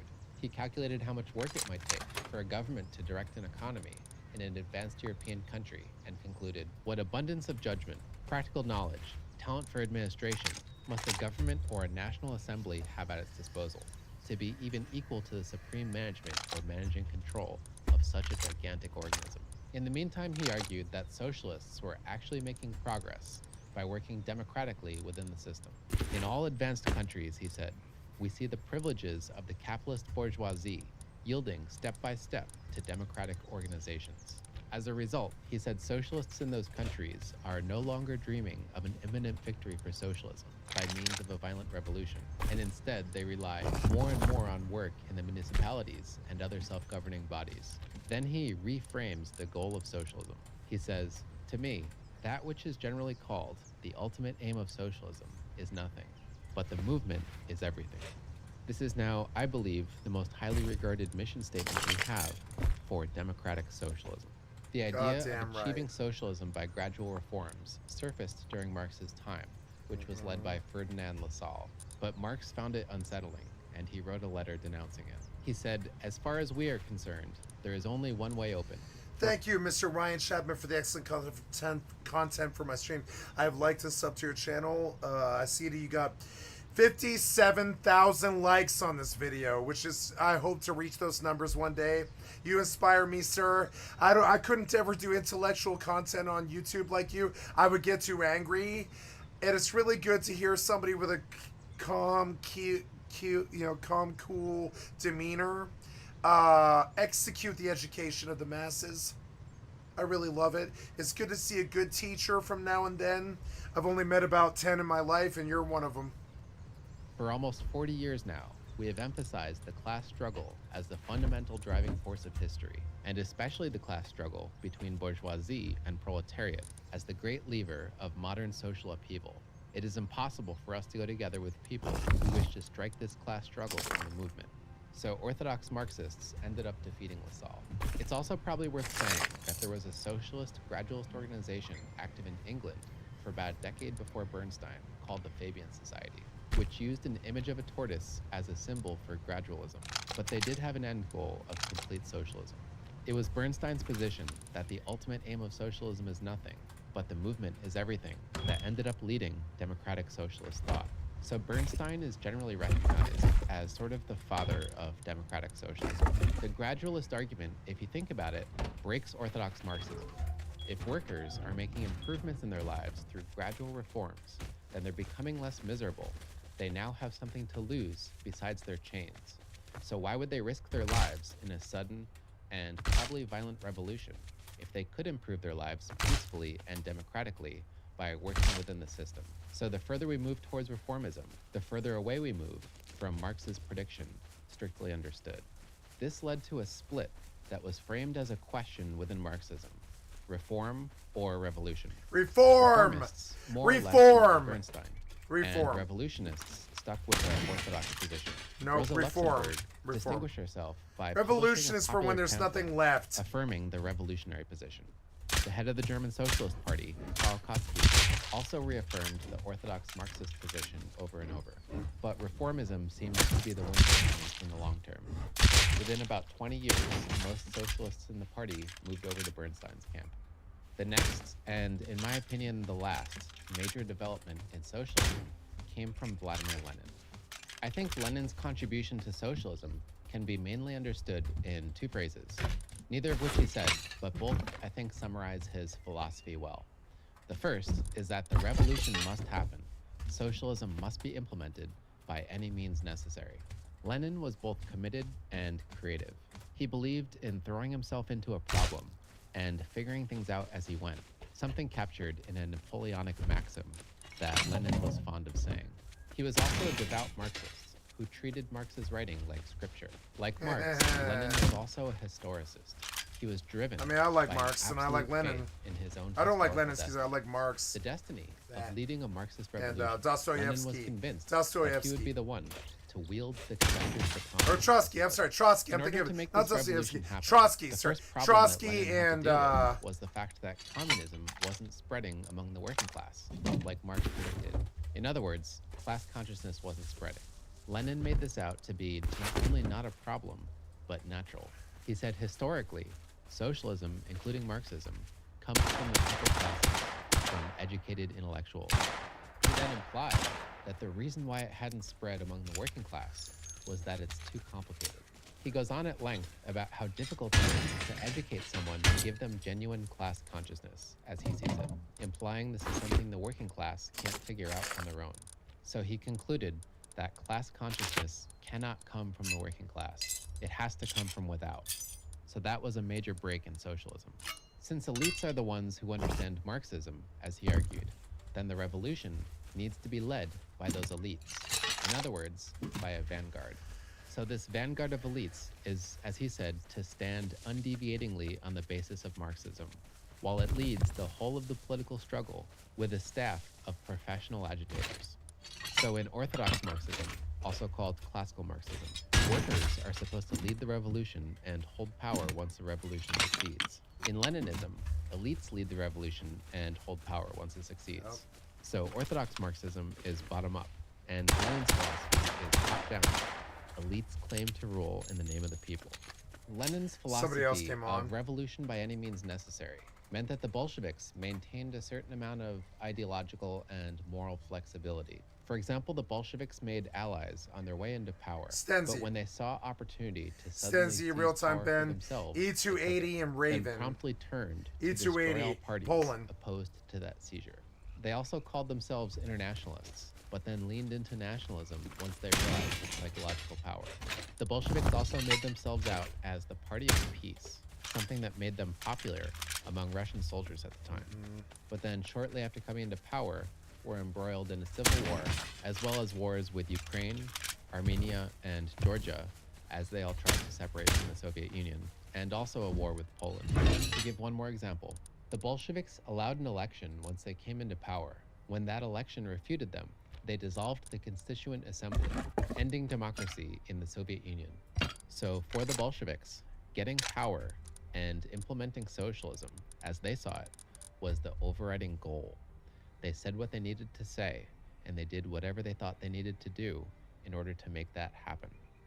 The second phrase to understand Leninism is the phrase, "There shall be no dissent within the party." To understand Lenin's position on that, you could look at how he defines the word freedom. Dealing with calls for free speech in his time, he said, "Freedom is a grand word, but the type of freedom that socialists needed," he argued, was freedom from dissent, freedom to express your ideas without anyone conflicting with it. He said socialists need complete liberty to reveal to the working class that its interests are diametrically opposed to the interests of the bourgeoisie. In Lenin's framing, there are only two choices, socialist or bourgeois ideology. There's nothing in between. And within that, he calls for absolute conformity to socialism. He says, to belittle socialist ideology in any way, to deviate from it in the slightest degree, means strengthening bourgeois ideology. In practice, this meant absolute conformity to Lenin, since Lenin's system was a top-down one, and he dictated what socialist ideology was. When the Bolsheviks first came into power in 1917, no other political party had ever been so closely tied to the personality of a single man, as Orlando Figes put it. In practice, this led to a style of rule that can best be described as authoritarian. So Marxism-Leninism is an authoritarian style of socialism. This also typically means an effectively one-party state. Marxist-Leninists don't tolerate political opposition if it's deemed effective. They also typically use propaganda to enforce their messaging and censorship to block ideas that are deemed politically harmful. This also typically means mass imprisonment of political opposition and some sort of secret police that surveils the population, with Lenin's Cheka setting the example for that, who later became the KGB. The Bolsheviks also heavily repressed and tried to replace their religious authority with the authority of the communist state. So they encouraged a sort of new worship of the state, which at first was mainly done through propaganda, with Lenin at its head, complete with socialist icons like Marx and Engels, replacing traditional religious ones. Being socialists, Marxist-Leninist states also typically take steps to reduce socioeconomic hierarchies. For example, once Russia's economy stabilized under Lenin's new economic policy, the Bolsheviks spread electricity throughout the Russian countryside for the first time in its history. The Bolsheviks also ran on an all power to the Soviets slogan, which at first, when the government was weak, meant the direct self-rule of the peasantry, soldiers, and workers. Another Bolshevik slogan was "Loot the Looters," which was apparently designed to justify working class resentment and direct action against the rich. This ended up being a winning formula for gaining power. In the 20th century, Marxist-Leninists were able to use it to come into power in China, Southeast Asia, Eastern Europe, Sub-Saharan Africa, and Cuba. All Marxist-Leninists tend to be welfarist, for example by trying to provide housing and full employment and healthcare. Economically speaking, Marxist-Leninists tend to be pretty experimental. They tend to abolish certain types of property ownership and nationalize certain industries. They've also historically run experiments with collective work, namely with collective farms. Lenin's first few years in office were especially experimental, with his war communism, which even tried to abolish money and replace it with a universal system of state rationing. But their policies tend to eventually settle somewhere between capitalism and communism. We call Marxist-Leninists communists, not because their policies are fully communistic, but because on one hand, they tend to call themselves that, and on the other hand, it helps us distinguish them from other types of thinkers who aren't inspired by communism, like other types of socialists and liberals. In the years following World War II, people were looking for solutions that were more moderate and hopefully more stable than those provided by authoritarians in the decades prior. That led to the mass adoption of liberal democracy throughout the world, especially in Europe. The socialists that were content to work within that system were democratic socialists, and their influence led to the spread of socialist ideas throughout Europe. It was thought that if the government brought inequality under control, for example by providing housing or healthcare or mandating higher wages, that would make for a happier and therefore more stable society. The views of liberals and socialists began to blur. It became normal for liberals to want some amount of welfare and regulated capitalism, and it became normal for socialists to be okay with capitalism and some amount of income inequality. So people generally I'm okay with capitalism. I just don't think it's good. And moderation. I don't think it's good. If If we don't take care of ourselves first before we profit, you're bound to have many people who starve. You know? If you don't take care of your community first before you go out to get your money, you are fucked. You're fucked in the head, you're fucked in the money, you're fucked in your job, and you won't keep that money, and you won't keep your community either. You gotta take care of your people first. They don't tend to have any kind of end goal like complete socialism, and instead they focus their efforts on trying to diagnose problems in their time as they see it and solve them through piecemeal reforms. One notable shift in democratic socialist philosophy was to move support away from central planning and from the government owning the means of production. Basically, experiments with those policies in the 20th century didn't work out as well as many had hoped. Countries that tried those policies tended to struggle economically, and it tended to lead to all kinds of other problems, like corruption and even worse, which was a general understanding that the fall of the Soviet Union seemed to confirm.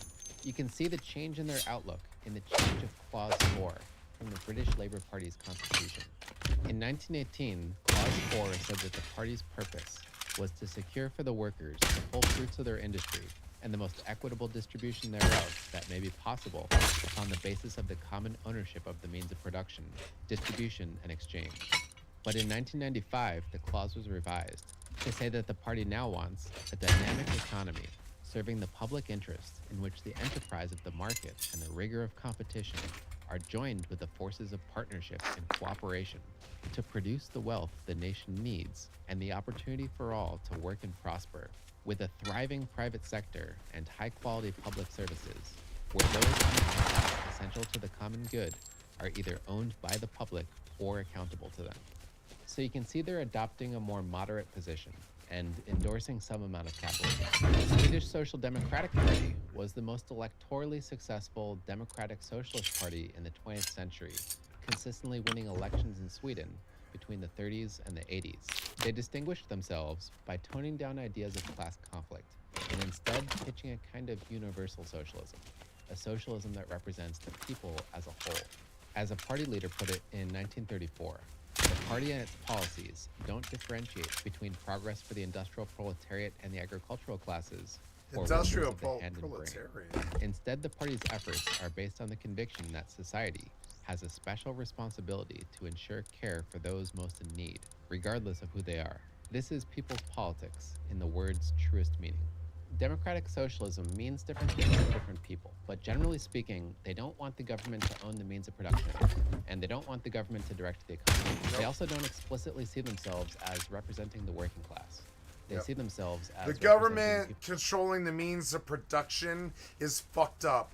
Like, you get the people all together, you get the resources together, you chop your wood, you chop your fucking coal, and you chop your sulfur, and you chop your metal, you go make guns, right?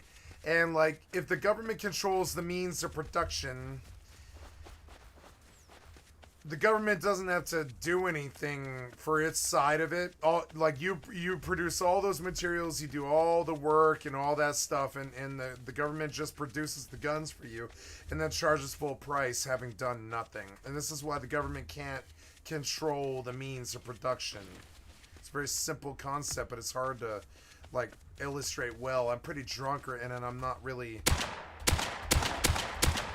I think I got it right, but I don't know. Maybe I'm too drunk to get it right. I probably shouldn't have tried. Sorry. But yeah, like, if the government controls the means of production and the people control the resources, it's not a good thing. Like, I think it's better that the government control resources than the means of production.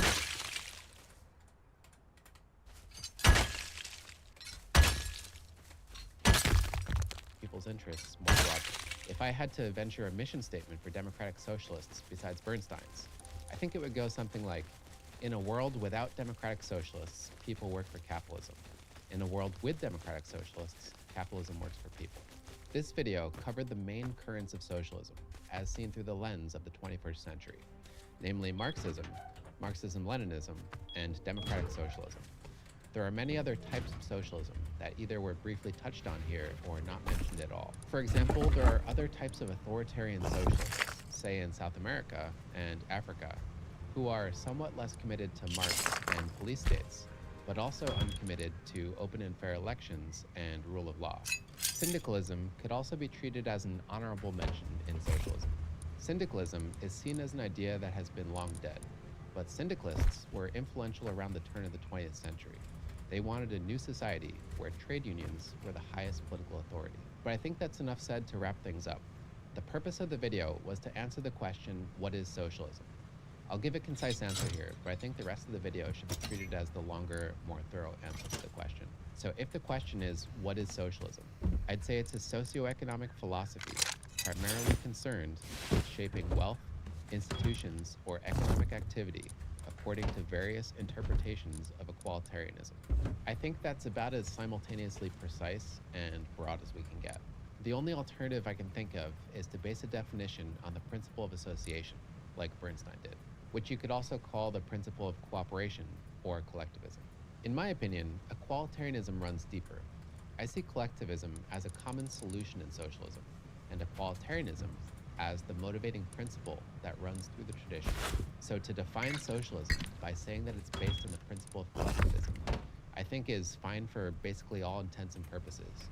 But if we're going to nitpick, I'd say that it gets it subtly wrong. I'd say collectivism is more of a solution, and equalitarianism is the motivating principle. So where does that leave us with the central planning definition? That definition is based in a moment in time when that was the prevailing goal of socialists. In the 21st century, I don't think that's the case any longer. So I think this is a case where the dictionary definition is out of date. It's not the job of socialists to stay conformed to dictionary definitions. It's the job of definitions to describe socialists as they exist in reality, and that can change over time. To sum it up, I think the case for socialism can be mainly understood as resting on the following point. In a society where individuals are seen as ends in themselves, where individuals are able to freely develop and pursue ventures and accumulate property as they see fit. The gifted, the ambitious, or the lucky can exploit those who are less gifted, ambitious, or lucky, or perhaps outperform them so dramatically that those left behind, understandably, live lives marked with shame. The logic follows, whether it convinces you or not, that a better society, morally and perhaps economically, should have protections in place to mitigate that. The business of sorting out what those protections are, or how thorough they should be, is much of the substance of socialism. And with that, thank you for watching. Goodbye. Thank you. It was wonderful. Ryan Chapman. People want to feel important. We all have a storyline going in our heads, and we're the main characters of that storyline. We want the world to at least some extent reflect that. That means that down inside, we're not just machines that want material things. We don't just want food, drinks, houses, or cars. We also have other cravings. We want to be recognized, respected, and even loved. It's a basic principle of human nature that's been reiterated countless times, but was perhaps best captured by Dale Carnegie in 1936, who argued that if you want to win friends and influence people, you have to pay people respect, you have to pay attention to them, and you have to make them feel important. But what does this have to do with identity politics? Identity politics, as we understand the term now, emerged, and you could say became possible, once we started structuring societies around that principle, the principle of the importance of individual people. And the United States of America is the prominent society on the planet structured around that principle. So there's a lot to unpack here. Today we're going to talk about identity, why we care about it, why we fight over it, and why that fighting is so bitter in America. I think it'll help to start by comparing people in societies now to people in societies, say, 500 years ago or 1,000 years ago. It doesn't seem like average people in earlier societies spent much time thinking about who they were deep inside, because the societies that they were born into didn't leave much space for that. You were probably told your place in the social order, your customs, your beliefs, probably who you're going to marry, and probably what your job was. If you were unhappy, you'd probably go to a religious figure or an elder who would say the solution would be to get back in alignment with society's expectations. So basically, the modern idea of a therapist was inconceivable at the time. People were aware of identity characteristics at the time, but they didn't have an idea of an authentic inner self being separate from the identity that society placed on them. So you probably wouldn't find, for example, people saying that society labels them a woman, but deep down inside, their authentic inner self is actually a man. Martin Luther is understood as the person who changed that, at least for Western civilization, when he nailed his 95 Theses to the Wittenberg's church door and began the Protestant Reformation. Martin Luther made a distinction between inner lives and outer lives. Our outer life is how we conceive of ourselves in relation to society, and our inner life is how we genuinely feel inside. He said, "The word of God cannot be received and honored by any works," by that he means rituals, "but by faith alone, and that faith can reign only in the inward man." Martin Luther's inner self only had one dimension. It just meant your relationship with God, your decision to have faith or not have faith. But for Martin Luther, faith suffices for everything. So that marked a shift where it became politically conceivable to prioritize our inner life and not our outer life. The idea of our inner life developed over time. It was pushed along by romantic poets who glorified their own inner thoughts and feelings, and philosophers like Jean-Jacques Rousseau, who believed that people were inherently happy and good, and that it was society that accounted for most of humanity's problems. Gaining mastery over other animals, he said, produced humanity's first moment of pride. Gaining mastery over arts and sciences corrupts humanity's souls. Man is born free, he said, and everywhere he is unchanged. As the idea of the inner self developed, the idea also spread as society. I got that for was adequately free. recognizing the I got that value for of fucking free. individuals and their inner selves. Corresponding with these ideas was the rise of the political philosophy liberalism, which argued that the purpose of government was to protect the individuals living under it. If you asked which individuals, liberals would answer all of them. That was notably brought along by John Locke, who argued that the purpose of government was to protect the life, liberty, and property of its citizens. It was becoming possible to say that society should be structured around the needs of individuals, rather than saying individuals should be expected to conform to society. And with that, our institutions changed. Out went societies that were structured to recognize the inherent superior value of an elite few, namely monarchies, and in came democracies, which at least in theory are structured to recognize the inherent equal value of everyone. The United States of America was the first society that took this step to base itself on those principles. Its ideology is captured in the Declaration of Independence, which reads, "We hold these truths to be self-evident, that all men are created equal, that they are endowed by their Creator with certain unalienable rights, that among these are life, liberty, and the pursuit of happiness, that to secure these rights, governments are instituted among men, deriving their just powers from the consent of the governed, that whenever any form of government becomes destructive of these ends, it is the right of the people to alter or to abolish it, and to institute new government." We'll get back to the Declaration in a bit. Let's think for a moment about the concept of self. One way that we think about self is in terms of our own individual person. I am me, and you are you. But another way that we think about self is in terms of groups. Human beings have a natural tendency to categorize things. We say, this group of people all have a certain thing in common, so we'll create a word for that for generalization purposes. We say these people are men, and these people are women. These people are short, and these people are tall. As we make these categories, we're aware when we ourselves fit into them, and we're also aware that there are other people who don't fit into them. So there's a relative aspect to these categories. For example, we understand the concept of being short relative to other people who are not short. Human beings also have a natural tendency towards tribalism. We naturally create groups and outgroups, people who are part of our group and people who are not part of our group. We don't have to make groups based on the classic identity categories. We can make groups based on other lines. If you assign 2 colors of shirts for kids to wear, for example, kids wearing the same color shirt will treat each other preferentially. Kids will show that bias even without prompting from adults. It's also the basic psychological driver behind the popularity of sports. We like having a team, and we like seeing our team beat their team, even if the members of our team change arbitrarily over time. Now, with that in mind, let's go back to the first line I read from the Declaration of Independence. We hold these truths to be self-evident, that all men are created equal. This is a declaration of inherent equality. This is declaring that no one is inherently born with higher value or lower value.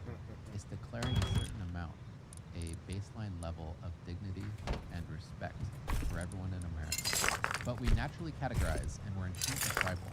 That means that the Declaration is basically an ideal that's hard to reconcile with reality. I'm sure you've seen this before, but if you just look at all the faces of American presidents to date, you might notice some similarities in identity traits. So this is a kind of identity politics happening, whether or not the name is invoked. People in one group being tribal and privileging members of its own group. I think from here, we can go right into the heart of the matter. America is what you could call a disharmonic society. The ideals of America and the reality of America are in conflict. When you're born and raised in America, you're told those ideals. But when you get to a certain age, or you do a certain amount of thinking, or you have a certain amount of experiences, you might realize that in some ways those ideals aren't being met. So what do you do? A major solution, historically, has been to try to craft a universal melting pot ideal that encourages Americans to overcome their group differences, to come together and form a singular American identity. Woodrow Wilson delivered perhaps the most famous statement to that effect when he was speaking to an audience of recently naturalized citizens in Philadelphia after the sinking of the Lusitania. He said, "You cannot become thorough Americans if you think of yourself in groups. America does not consist of groups. A man who thinks of himself as belonging to a particular national group in America has not yet become an American." But the problem is, despite that ideal, we still have group-based behavior and group-based politics in America today. And that was even more true back in Wilson's time. Not only did we have identity-based discrimination and even persecution back when Wilson made that speech, but as law professor Amy Chua pointed out, Wilson was himself. I'm not giving you my guns, but I'll give you my scrap. Like every president before him, as well as I'm not giving you my guns. I might need them. Public office. Wilson Sorry. was a white Protestant male You could argue that we should stick with this melting pot approach, and that America will fully integrate and achieve identity-based equality if you give it a long enough timeline. So that might be theoretically possible, and I'm not here to talk you out of that. But it should be uncontroversial enough to say that it hasn't fully worked yet.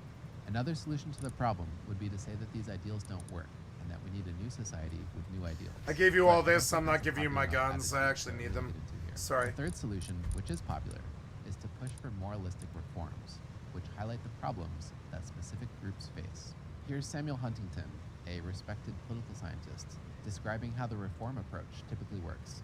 Major groups in American society become obsessed with the facts of inequality, lack of freedom, arbitrary power.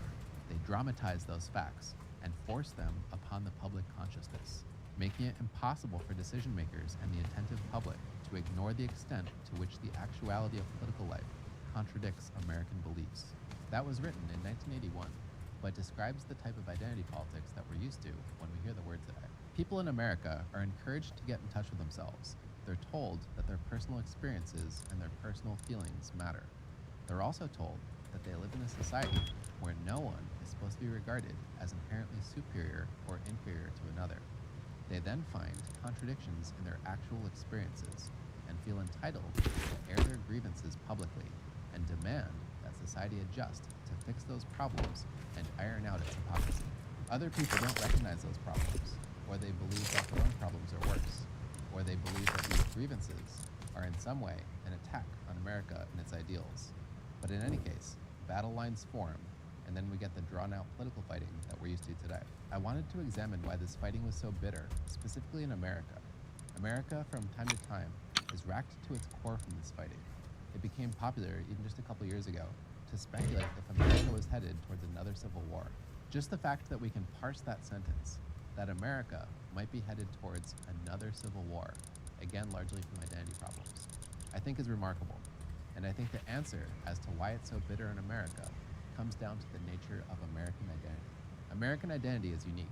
There's no other country in the world that has an identity quite like it. And to make that point, I'll again lean on Samuel Huntington, who wrote, "For most peoples, national identity is the product of a long process of historical evolution, involving common ancestors, common experiences, common ethnic background, common language, common culture, and usually common religion. National identity is thus organic in character. Such, however, is not the case in the United States. American nationalism has been defined in political rather than organic terms. American national identity is unusual in that it was founded at a specific moment in time and on a political act. On July 4th, 1776, when the Declaration of Independence was signed, the principles that are contained in the Declaration formed what you could call the American Creed, or American values. So, what are those values? You could break it down to 5 principles: liberty, equality, individualism, democracy, and rule of law under the Constitution. You can call these values the American consensus. They're so widely shared and held by Americans that there isn't really much in the way of competition for them. Those values basically have a political monopoly in America. There are no major political parties or powerful movements that are explicitly against them. Wrapped up in those values, really all 5 of them, is the statement that all men are created equal. Since we believe, at least as an ideal, that no one is born inherently inferior or superior to another, we also believe that we should structure our society based on the principles of freedom and equality, where every single person is considered important, where all legal adults have the right to politically participate, and where no one is above the law. While Americans do broadly agree on those values, generically understood, they disagree on how to interpret them. So, for example, think about affirmative action.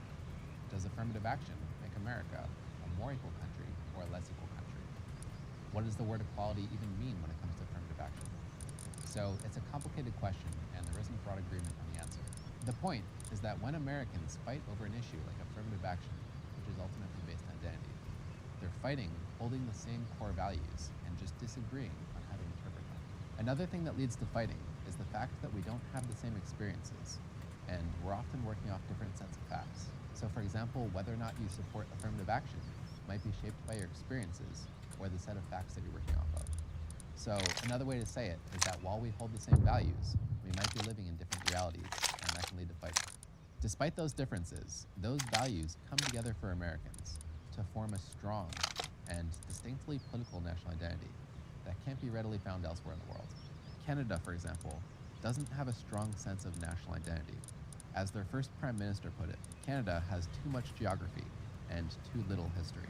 Not only is American national identity strong, but it's also a distinctly political ideal. Americans can be accused of being un-American when they don't live up to the ideals of their country, and that's an accusation that's widely understood across the country. Again, that's unusual. Most other countries don't have that. The French, for example, aren't accused of being politically un-French. The Spanish aren't accused of being politically un-Spanish. Another thing that's unusual about America is that those values run to the very bottom of American identity, so there's nothing really under them. China, for example, is another country that's dominated by a single political ideology, which is communism, or socialism with Chinese characteristics. But you could take that ideology away, and Chinese national identity would remain. They have enough shared history and enough of a shared culture in China that existed before communism did to make that pretty much a certainty. Americans don't have that. Again, American identity began at a specific moment in time on July 4th, 1776, and we've built American culture and American history on top of that. So that was about 250 years ago.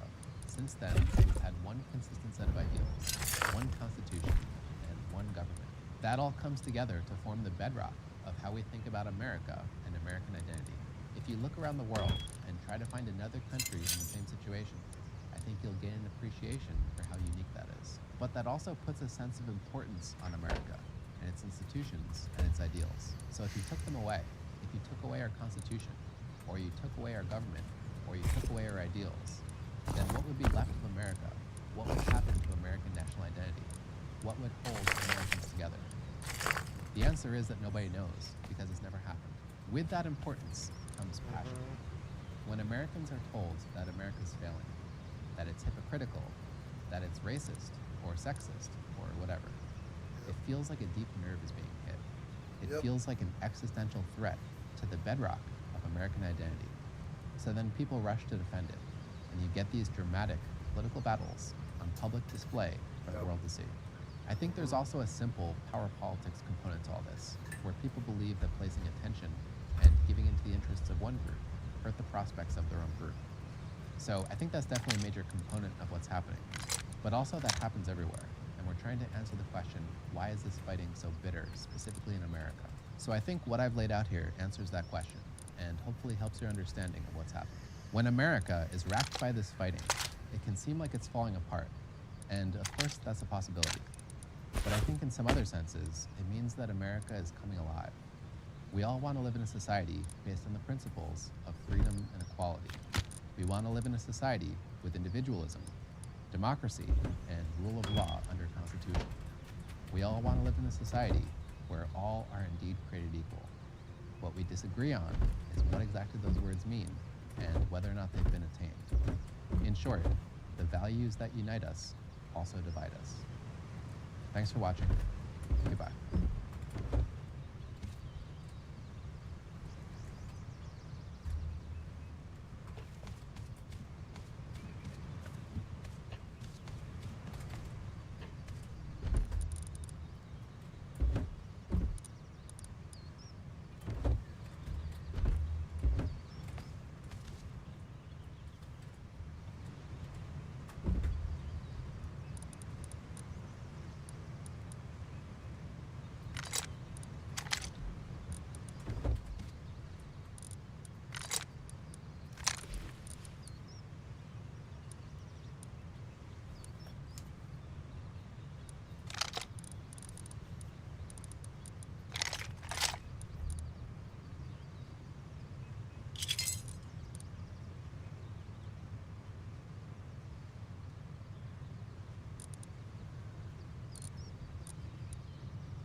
That's the Chinook drop in the crate, and I'm not going to get a laptop, am I? I want to go to the room. I'm fairly sure. Yeah, let's leave him some sulfur. What in here? Yeah, I'll take that with me. And I'll leave him the sulfur. And I'll take those because I might need them. And I'll take the... I'll leave the GP for him. Yeah. I'll just put the sulfur in the fucking thing. Yeah.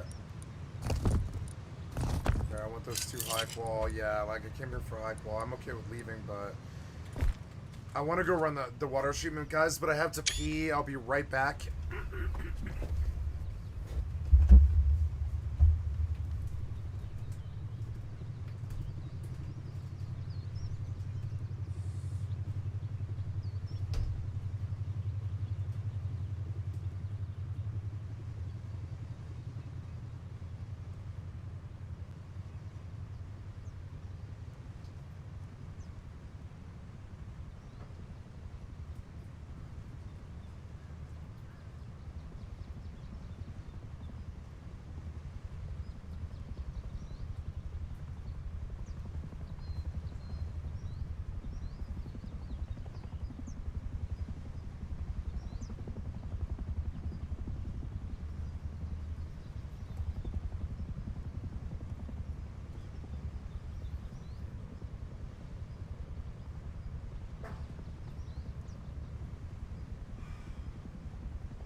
Wait. Who's he shooting at? I gotta hear it.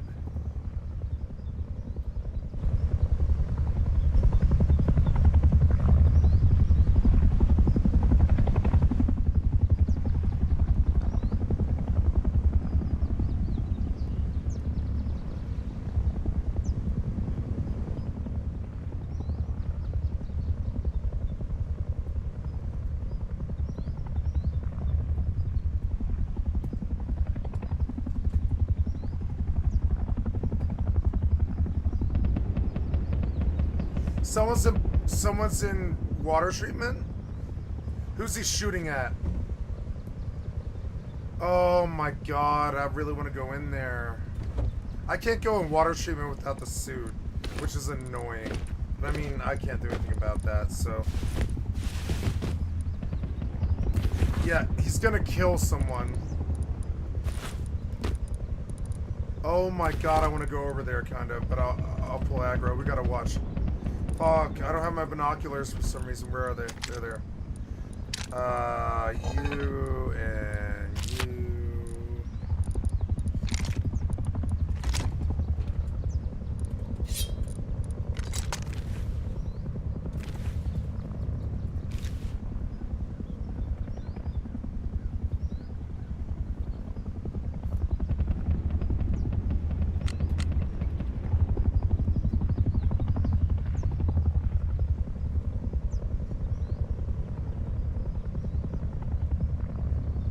He killed someone and he's still killing someone in water treatment.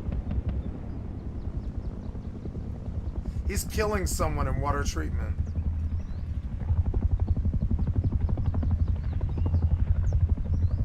He killed someone in water treatment. I'm gonna fucking...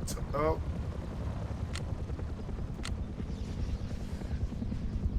Fuck, I kinda wanna go there naked right now.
damn it.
I can't believe this idiot is taking heli. If he kills it.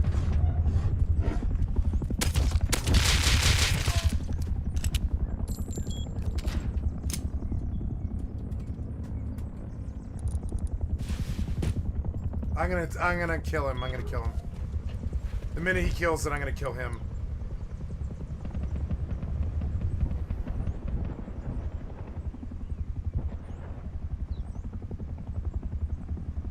Stenzi and them are taking heli. I could die here, it wouldn't matter, but there it is. I can't believe they took fucking heli.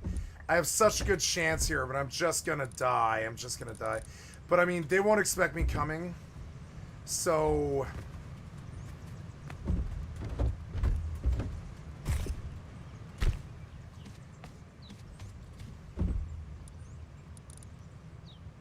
maybe I best not mess with them.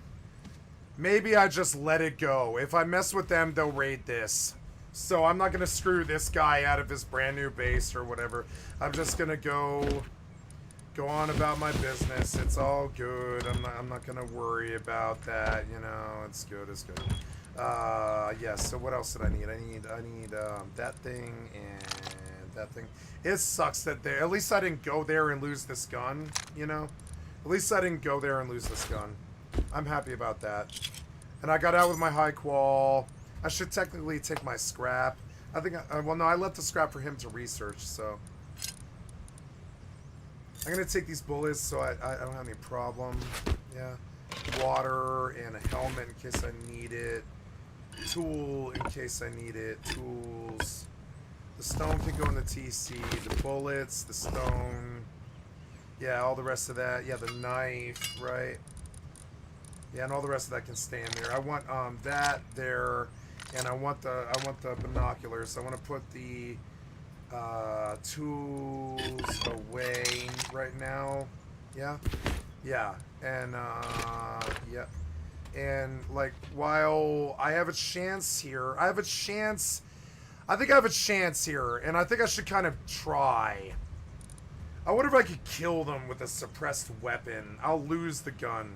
I'll just lose it all. I'll lose all of this. So... oh, it's a hard call, but I'm just gonna leave because I'm too full of loot. I did my good deed here, you know? I did my good deed here. I'm good, I think. Yeah, I'm like fairly good. I'm pretty good, I think.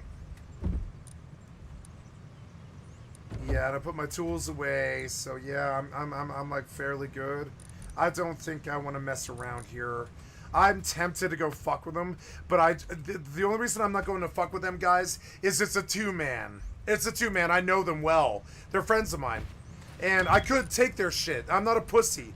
But I think my chances of going up against this, like, they just killed Helly with probably suppressed AKs because I didn't hear shots, right?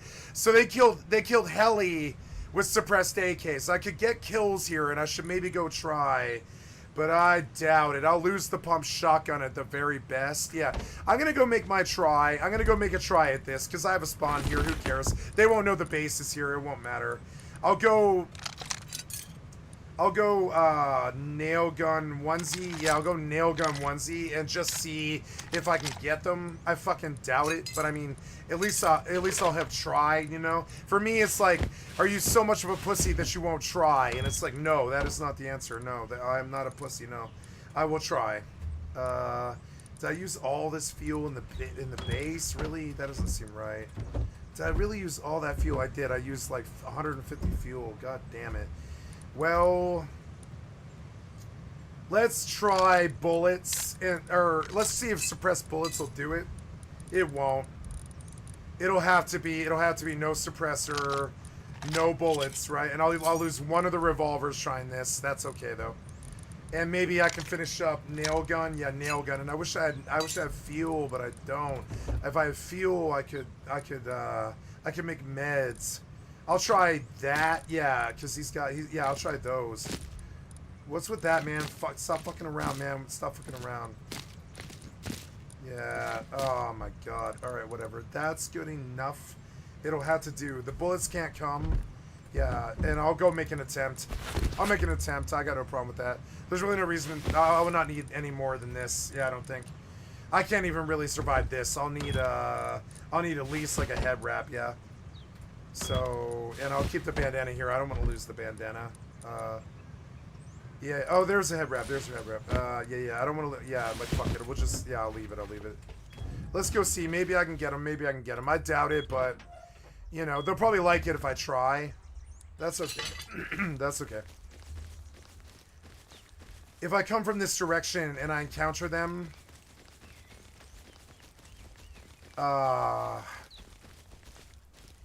they'll know where I came from. I don't know where they downed the heli, but I don't see the fire.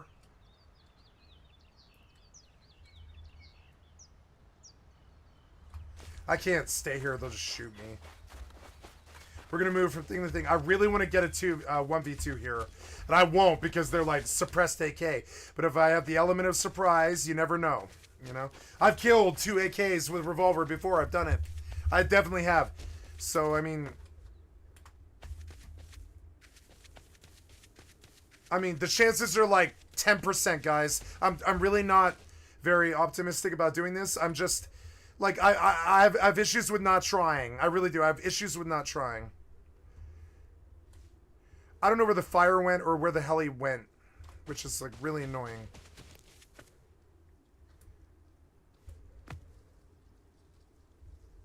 I really don't like that. That was annoying. Come on, man. Like, I wish I watched where the heli had gone down. That was crucial information. I didn't think about it. Tay wouldn't have made that mistake. I did, though. I don't fuck around with large clamor like this. Waiting for footstep sounds or something, right? If they're anywhere, they're here. They're in this building right here. Or they're either here or they're on, like, the cylinders, maybe. I should have seen movement by now. That's bad. I've got to get away from it. Please don't attack me. Please don't attack me. If they're in there, I'm going to die.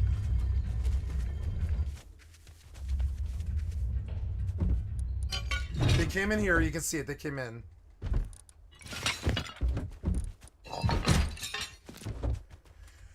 Maybe I can use the... Oh, the storage vehicle module. It's actually super important to me.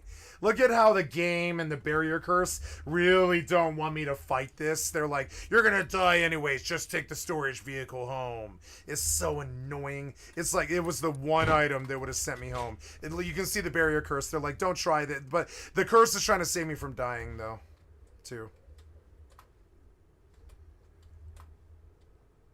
Where did the heli go down? That doesn't make any sense. I should see the fire or the smoke or something, man. I'm gonna go take this back because it's just too valuable. They looted this place and they knocked heli like on the other side of water treatment. I still have like another 8 minutes or something. But now I know that they're taking heli at water treatment. Him building the base here is pretty good. It's actually really good. I can even like, I think I can take I can make the parts, I think, to get out of here maybe. I don't know. I can take that car out of here maybe. God damn it. I wanted to loot water treatment, but they got there first and they killed heli while I was busy doing all that other crap. And now, like, I really don't know. If I hit them right now, they would come right here. They would come right here. Even if, especially if I killed them. If I killed them right now, they would easily come back here with a mini heli trying to get their shit back, right? They're going to see this shit. They're going to see this shit, and they're going to raid this, right? It was really good that I didn't, fuck with Stens. And he might be watching my stream right now, too, is the other thing. So whatever. They might even be fucking with me by showing up there, see if I had the fucking balls to show up. And I did, but the problem is I pulled a piece of loot. I mean, what can I do? I pulled a piece of loot I actually really fucking need. I need that. I need that piece of shit. So fucking annoying. I mean, I came back because I really need this. I actually really do. If I'm to have the guns to kill them in the future, I need this. This is one of the most crucial pieces I need. So I had to come back. It's so fucking annoying. It makes me look like a fucking pussy, but that was like the one piece of loot, you know? One piece of loot that was gonna fucking be what brought me back. It's so fucking annoying. Yeah, I already have that one. So you can have this. This might be special to you. You know what I'm saying? I want this in here. Yeah. So we'll put this like right. Yeah, like right. Or well, I don't really want it blocked. I want it like. Oh no, you can't place on door, can you? So I don't know, like. Yeah, like. We'll do like a normal light, huh? Yeah, like that. Okay, well, I'm not too much at risk anymore, and they haven't gotten their loot yet, so I'm gonna go out there, but those pills probably serve me better than you. Sorry. And yeah, there's like not much else I can do here. I want tech trash, but they looted fucking water treatment. I mean, really, I gotta make an attempt. I really do. Oh, I should check my oh yeah. Okay. So, really, it doesn't matter if I die here. All I'm going to lose is a revolver. I'm definitely going to make an attempt at this now. I feel like I'm ready. So, yeah, like, I have to reload that. All the rest of it, right? Yeah, all the rest of it, including the pills. Yeah, the pills. Yep. And, yep. And that's looking like a good PvP loadout. I don't have, I mean, yeah, I mean, I'm not looking too good. I should technically take this and a real gun, and I might actually have a chance. But see, these kids, I've fought them before. They're not bad. They're like a duo, and they've definitely ran like 16-man large cluster, large clan rust. I call it, I used to call it clusterfuck. They're clusterfuck, right? They're large clan rust or clusterfuck, like clusterfuck. Clusterfuck. It's like clusterfuck because it's like they're large clan rust, and they're not bad. And I've killed them before. They are bad, but they're not like bad. They're bad. I can kill them 1v2. I've almost done it before. They're bad, especially if you get the drop on them. But I mean, I don't think it's been like 15 minutes yet. I should see this fire somewhere. But they knocked it like on that side of water treatment from maybe the tower. Maybe there's some trick here. Oh shit. The fuck, that guy fucking scared the shit out of me, man. Fucking zombie. I thought it was him for a second. I was like, no, fuck way. He's just standing there AFK. And it wasn't. It was a zombie. Why did I come to this place and find a fucking public base? See, this is Rust, man. Fucking 5 or 10. What time is it? Yeah, it's like 5:40 in the morning. And I'm like out here. Oh, here, this will help. This will help. Let's do this. They probably climbed this already, but I don't care. I'd rather get the vantage point and see where the fire is. Come on, man. Come on, man. Don't fall. Don't fall this. Don't fall on this. Don't fall. Don't fall. Please don't fall. Please don't fall. Please don't fall. I really need to get up this fast. See, when it matters, I do it. They didn't come here. That's good. I actually really needed what I just found. That's sweet.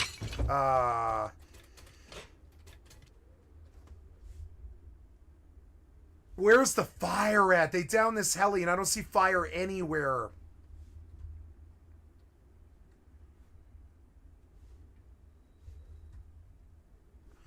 I don't see fire anywhere. They down this heli like right here. Where's the fire at, man?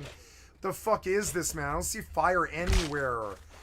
Like, I know this wreck is like right here and it's about to unlock in like 3 minutes, dude. It's been about 12 minutes since they downed it. I know it has. Like, I should have timed it. If I was really serious, I would have, like, see, it's like a fucking 4-pop server. See, one of them's already off now. Esten's gone. What was that? What even was this? Like, Esten's gone. I don't know. I should have stayed on the server. Where do they live? Maybe they have a base right here and they were just killing it from their base. That might be a possibility. Nah, man, I should see fire. It's weird. I know that heli went down. I've seen a base around here. I just don't know where. They didn't pop the crate, did they? They might have popped the crate. I didn't even think about that. I didn't even check it, and I should have. I'm playing bad because I haven't done real Rust in a long time. Real player would have checked the fucking crate. We're like, I'm tempted to check the crate right now. Even if it is a waste of time, if they open the crate, it's opening like right now, right? And I might have missed them. They might have been on the other side of the water treatment or something like that. Like, I actually feel like maybe I'm actually missing the focus point here, actually. I'm just going to run back to the crate and see what the situation is. No, I would have heard the beeping if it was opened, I think. Yeah, I would have heard the beeping. Nobody opened that crate. Nobody opened that crate. Nobody opened that crate. I wasted my time. I'm gonna come back. The beeping was enough. I should have known. But at least I caught it before I wasted another. Sorry, I thought it might have been a player. Wasted another.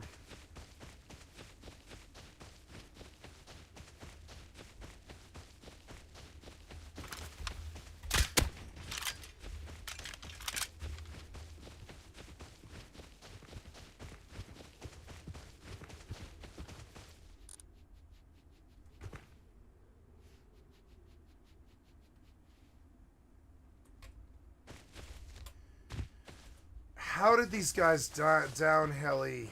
I don't really I don't understand. There's no base around here, or I mean, like, what happened here, man? They do live here, though. You can see it right by fucking water treatment is train yard, which is just insane. That's such good loot for them. Where are they? I've seen their base before. Like, the heli should be technically where I'm standing. If they killed the heli, as close as where it sounded like they killed it. No, they killed heli. Where was it? No, it was just loud. Like, wherever they killed it, it was super loud. It's around here somewhere. It's too late now. It's too late now. I can't do what I need to do.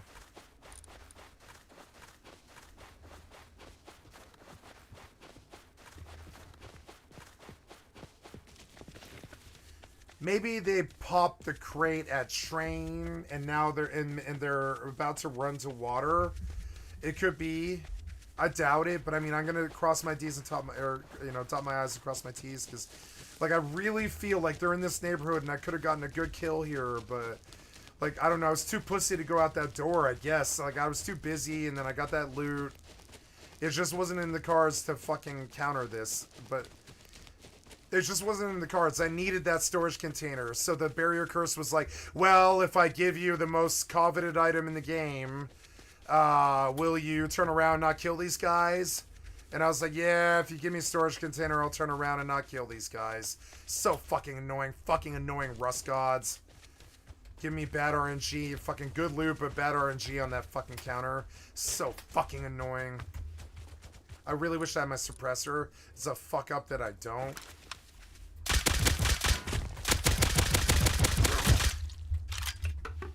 He has a this wolf had a arrow in him for some reason, probably from that dude last night. I don't have a tool.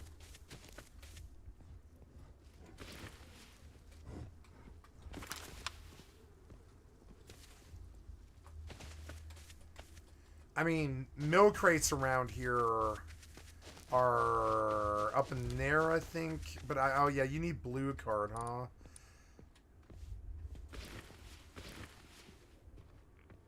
Is a scientist. Yeah, this wasn't it. I'm just gonna go back to that base and accept that I haven't died and that I came out on top because I just didn't die in this nasty, hairy, like they down a helicopter, like, you know, half a block away kind of mess, you know? And it's been exactly about 16, 17 minutes now, I think. So they obviously got the loot. But I mean, like, where the fuck did this heli land? That's the other thing. I'm almost tempted to like, I was tempted to go to the chat right away in the Discord and be like, you guys downed a heli at fucking, whatever, train yard or water treatment. And yet I don't see the wreck and I don't see you.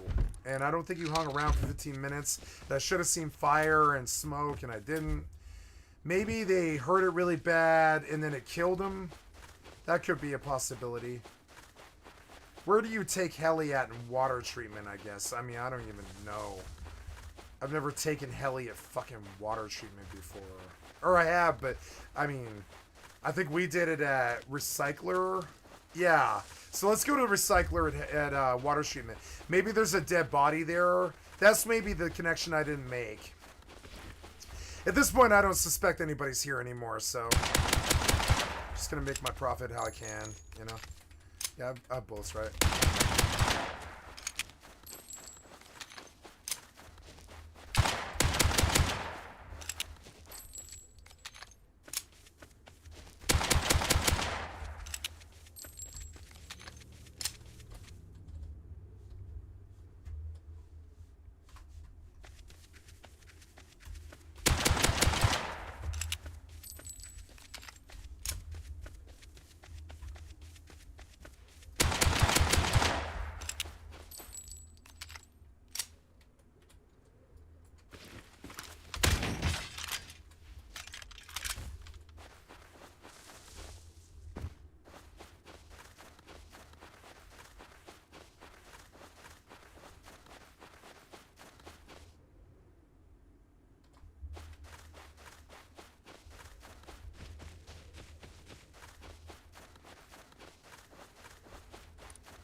About to get a level.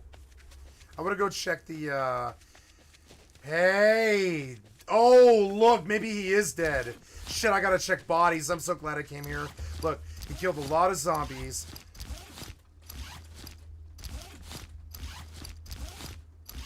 What's the deal? What's the deal?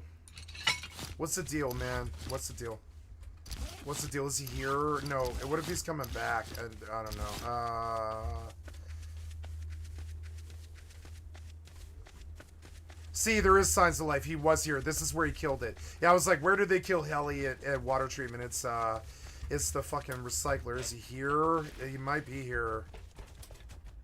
I mean, where's the wreck at? He didn't kill the heli is what it is. No, he did. He killed the heli, but they killed it and then he went to it and he looted it by now. High velocity arrow. No, he's just dead, I think. Somebody died here is what it is. Wolves I'm gonna have to fucking kill, man. There, more bodies. Follow the signs. Lots more bodies. I don't really understand that. Maybe the heli kills zombies now. That might have been what it was. Maybe the heli is programmed to kill zombies now, because that's. I don't think I heard a player fire a shot. I thought I heard. Oh no, they did. Look, they did. They downed heli right here, right here. What the fuck? How did they put it out that fast? I want to take a picture of this. This is weird. This is really weird. Why? Oh, the bear. Yeah, the bear, huh?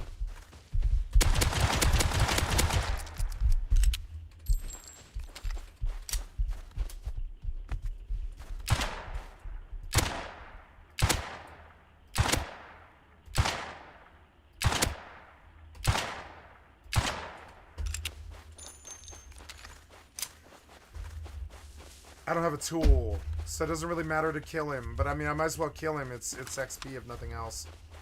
I don't have a tool to do this or whatever. Come on, box or something. Aw. Fucking bear.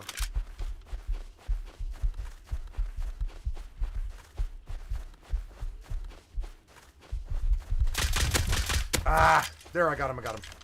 Yes. Oh, I got him, got him.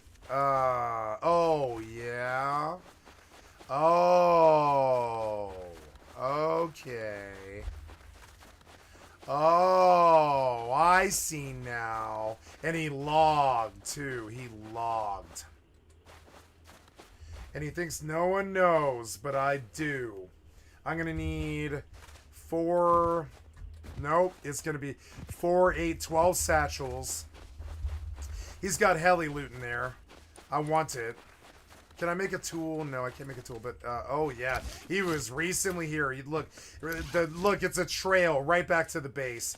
I'm gonna hit this base. I don't often raid, but I'm gonna hit that base. Because, like, yeah, there's just no way. He's probably got so much loot in there.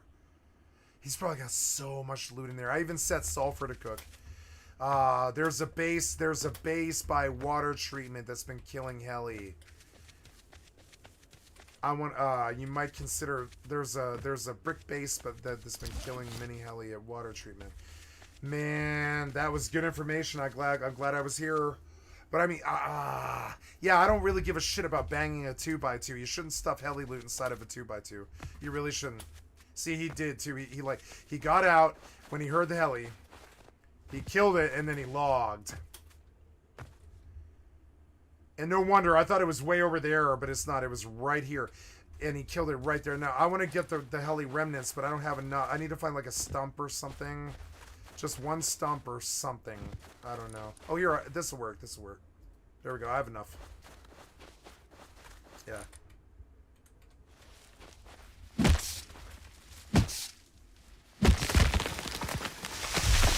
I need like that, I guess. Yeah, that's going to be the best bet, yeah. Good to know. I'm going to bang that dude. I don't think I have sulfur, but... Like, not bang, but I mean, I'm going to go in that base, and I'm going to definitely take his shit. I'm going to go in that base and take his shit. I'm not going to bang him. I'm going to rob him. Because, like, That whole nervous bit, man. And you could tell he's got something automatic in there, something really nice, like suppressed AK. He bought an AK from a vendor, and he's killing heli with it. There's no way I'm not hitting that base. It's a 2x1. There's no reason why not to. The most it could possibly be is like 5 doors. That's 20 satchels. Now I need to farm sulfur around this neighborhood for a while. I'm gonna go take everything he's got.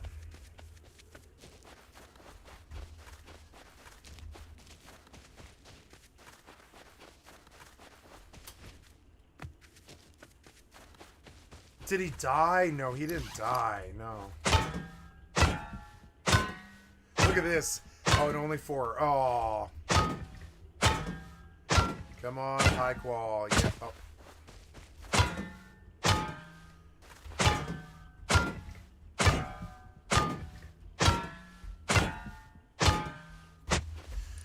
$20, 42 high qual. Or I didn't get that much, but yeah, but it was okay. I don't have the sulfur, but around here I might. Yeah, if I hang around for a while, will I catch sulfur? I bet, or I'm sorry, will I get that base? Yeah, I'm gonna bang that base. Very seldom do I raid, but that guy's just fucking asking for it. Once in a while, like, okay, I am not a raider. I'm not a raider. I don't raid a lot. I really don't raid a lot. I do like 1x2s and stuff that annoy me or whatever.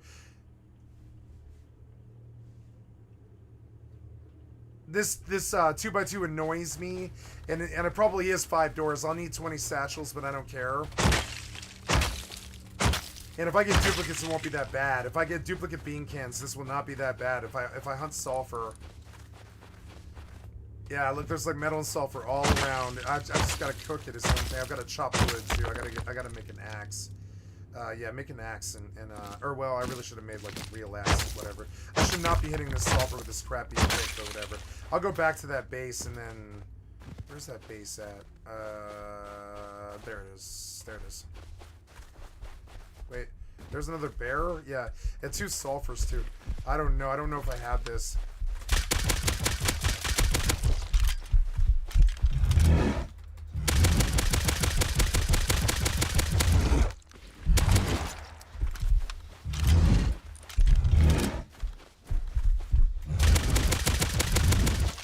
I can't do it. Oh well. I tried. Two whole nail gun mags and 2 bullets, and it wasn't enough, but that's okay. There's a bear at this base too, apparently. Okay, well, let's get a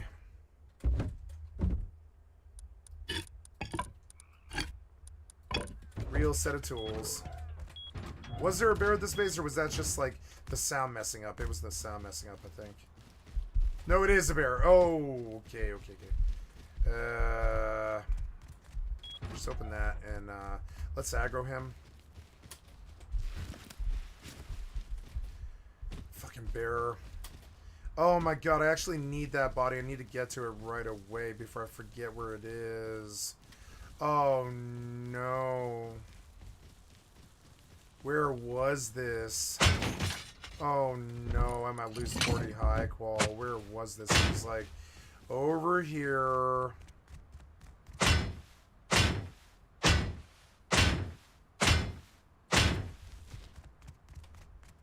That is not Stens. That's some dude. It was that other dude, Armageddon or something, or one of them others. Maybe he's back now. He might be back on now. Shit, I don't know if I'm gonna find this body. I better just go. I better go and like try to remember while it's fresh. Get the body first before I loot.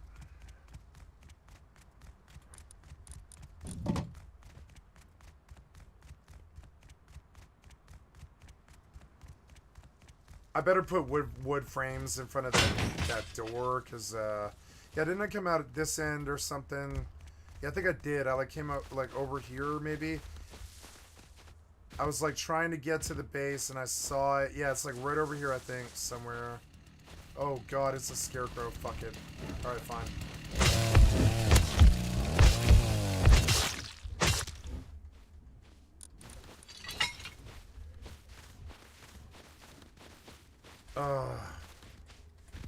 Where is this? Where's this body? I'm never gonna find it again. No. No, no. And it's going dark. No. Where's the body? Fucking bear fucked me. There's the bear. There's the bear. That's good. That's good. I'll chop the bear if I have to. I don't care. I'll chop that fucking bear. I don't care. I don't care, Sip here. I'll chop the bear. I don't care, Sip here. I'll chop the bear. I'll chop that bear. I don't care. I don't care, Sip here. I'll chop the bear. Sometimes you eat the bear. Sometimes the bear eats you. Oh my god. Where did you go? Where's my body? Where's my body at? Oh god. Where's my body at? Is that the bag? That might be it. Is that it? It kind of looks like, yeah. That looks like me. I can't aggro with zombies. Maybe I should try and stab the bear. I don't know. I don't know. Where's my body? It's gonna get dark. I can't wait this long. That's it. That's my body. It is. It is. That's my body.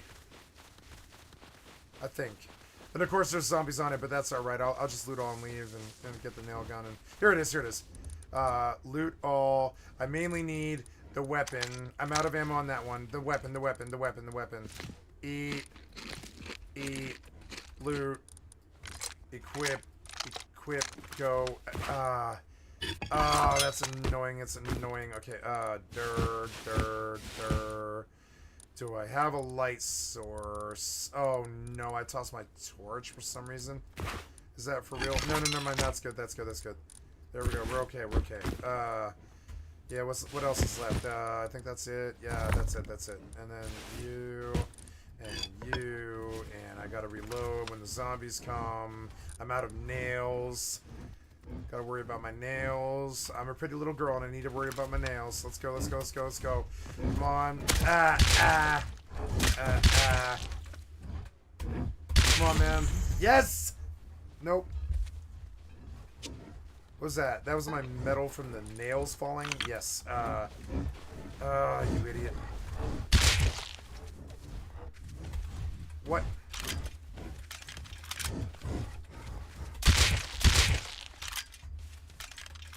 I got it, I got it. Let's get out of here. Getting the high qual out was good. If I farm sulfur for half an hour, I bet I can just kill this guy. I bet I can take everything he has. And I'm kind of tempted to. If that's the case, I'll just lock this guy out of this base and raid it. Or not, I've already raided it. I mean, like, I'm just going to lock him out, and I'll stuff all the loot in this guy's... Or no, I'll just seal this base and take the base from him is what I'll do. And, like, and he'll probably think I just I sealed it, but nah.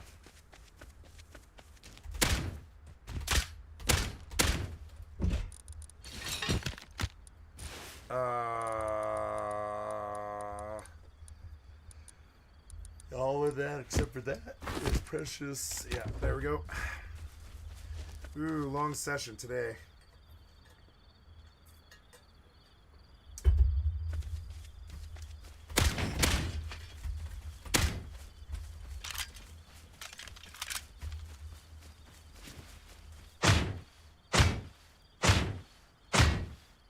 I played it right, all of it. I played all of it right. Had I countered him, I never would have figured out where the base. Well, I would have. Had I looked, I don't know if I would ever would have found the base unless I did it how I did it. I think it was okay. Really can't see this base. Oh yes, I can. There we go.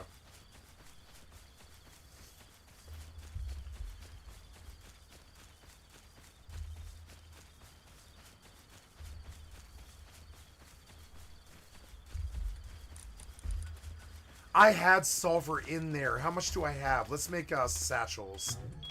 Like right now. Oh, I don't have any rope. Son of a bitch. Do you have any rope? Yes, yes, I do. I do. So 1571. Not bad, not bad. So let's just stuff all. I really don't care about any of this, frankly. The scrap I kind of care about, but the rest of it I don't. We're gonna put the mining helmet with the fuel back on. Yeah, and then wood. I need wood. 1298 wood at least. Yep, keep that burning. Good, and then yep, and then metal. Sulfur, high qual. Metal frags, high qual. That's my high qual. That's the one thing I want to take out of here. I need it. I came here looking for high qual and I ended up doing all this shit. But that's okay. There, more high qual. More high qual. More high qual. Yeah, an 89 high qual. Nice. And, yep. And we'll put that in there for now. Need more wood, but I think I'm out. Yeah, I'm like really pretty much out of wood. It's really pretty annoying, but that's okay. We'll do shotgun rounds and those tools that I had. Yep, and we'll dump the metal frags in the TC, and we really need to go chop wood like right away. And in the research bin, or no, on him is, I don't know, 660. I'm gonna take it with me to just buy high qual. I don't think he deserves 660. I've never even spoke to this dude. You can see the example of my actual personality. I've done what I'm doing right now for that dude so many times in my life that it's like second nature to me. I come in and I fix their life, whatever it is, you know. Just come in, give him money, like hook him up with a girl, or oh shit. Get it out. Yep. There he is. Ooh, airdrop. 4 people. I really should see who that is, but I don't really care.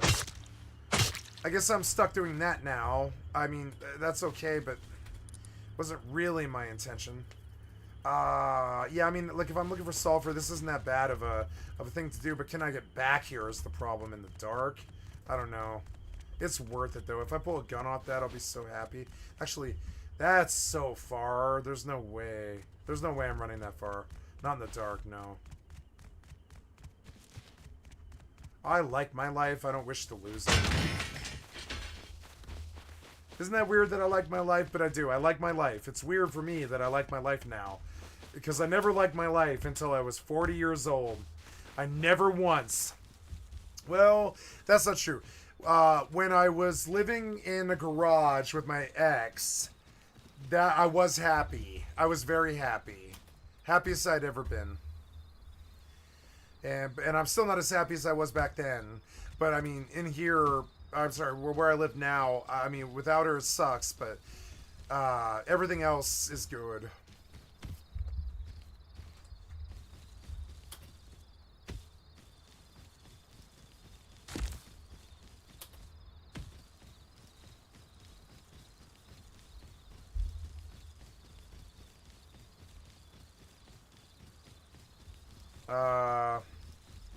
Wood is a problem. I gotta get that sulfur burning right away. So that's the first priority. I have a good weapon to actually, like, you know, defend. It's good. I don't feel very nervous with a pump shotgun.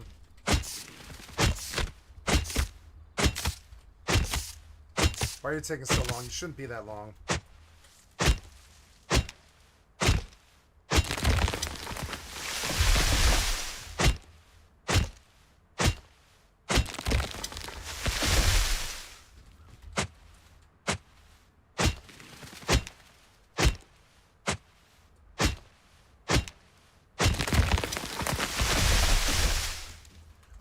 Video ended. Okay. Let's do The Mass Political Rejection of Elon Musk by Ryan Chapman. Thank you, Ryan Chapman. I've done 3 or 4 of your videos in a row. If you ever do see this, it was a wonderful night. Thank you, sir. Elon Musk believes in the importance That's what she said. of human consciousness. So much so that he believed we need to spread it to another planet, a backup planet. He believed in that mission enough to start an aerospace company, teach himself rocket science, and become chief engineer of a program that pioneered reusable rockets. Reusable rockets. He also believed in the importance of a transition to sustainable energy. He believed in that enough to develop and lead the world's first successful electric car company, whose mission statement is to accelerate that transition. To further that goal, he open sources the patents of his company, encouraging competitors to follow and improve on his designs. He says his philosophy of action is to take the steps that maximize the probability of a better future for humanity. So far, I'm not describing a man who would be an obvious source of public hatred. But here we are, looking around at recent headlines from the New York Times, The Atlantic, and The Washington Post. We're told that he's a geopolitical chaos agent, prone to baiting and buffoonery. His acquisition of Twitter, we're told, is likely to open the gates of hell. As I was making this, he made an appearance at a comedy show in San Francisco and was widely booed by the crowd. I've never met Elon. Until I do, I won't boo him, you know? Not because I like him, but because mostly I don't talk shit about people I don't meet unless they've crossed me in some way or form. Believe it or not, Elon Musk has never crossed me in any way or form. I actually like Amazon a lot. So... Cheers and booze, I farted. So this isn't what I normally talk about on this channel, but I thought picking apart what's happening here would give some interesting insights into American politics. So today we're going to dissect why people hate Elon Musk. The first thing to say is that Elon is operating in a polarized time. For decades now, opinions on the left and on the right have been moving away from one another. With that, we're politically segregating. People don't want to affiliate with others who they politically disagree with. We're also increasingly hating one another along partisan lines. Most Democrats believe that Republicans are misguided and a threat to the nation.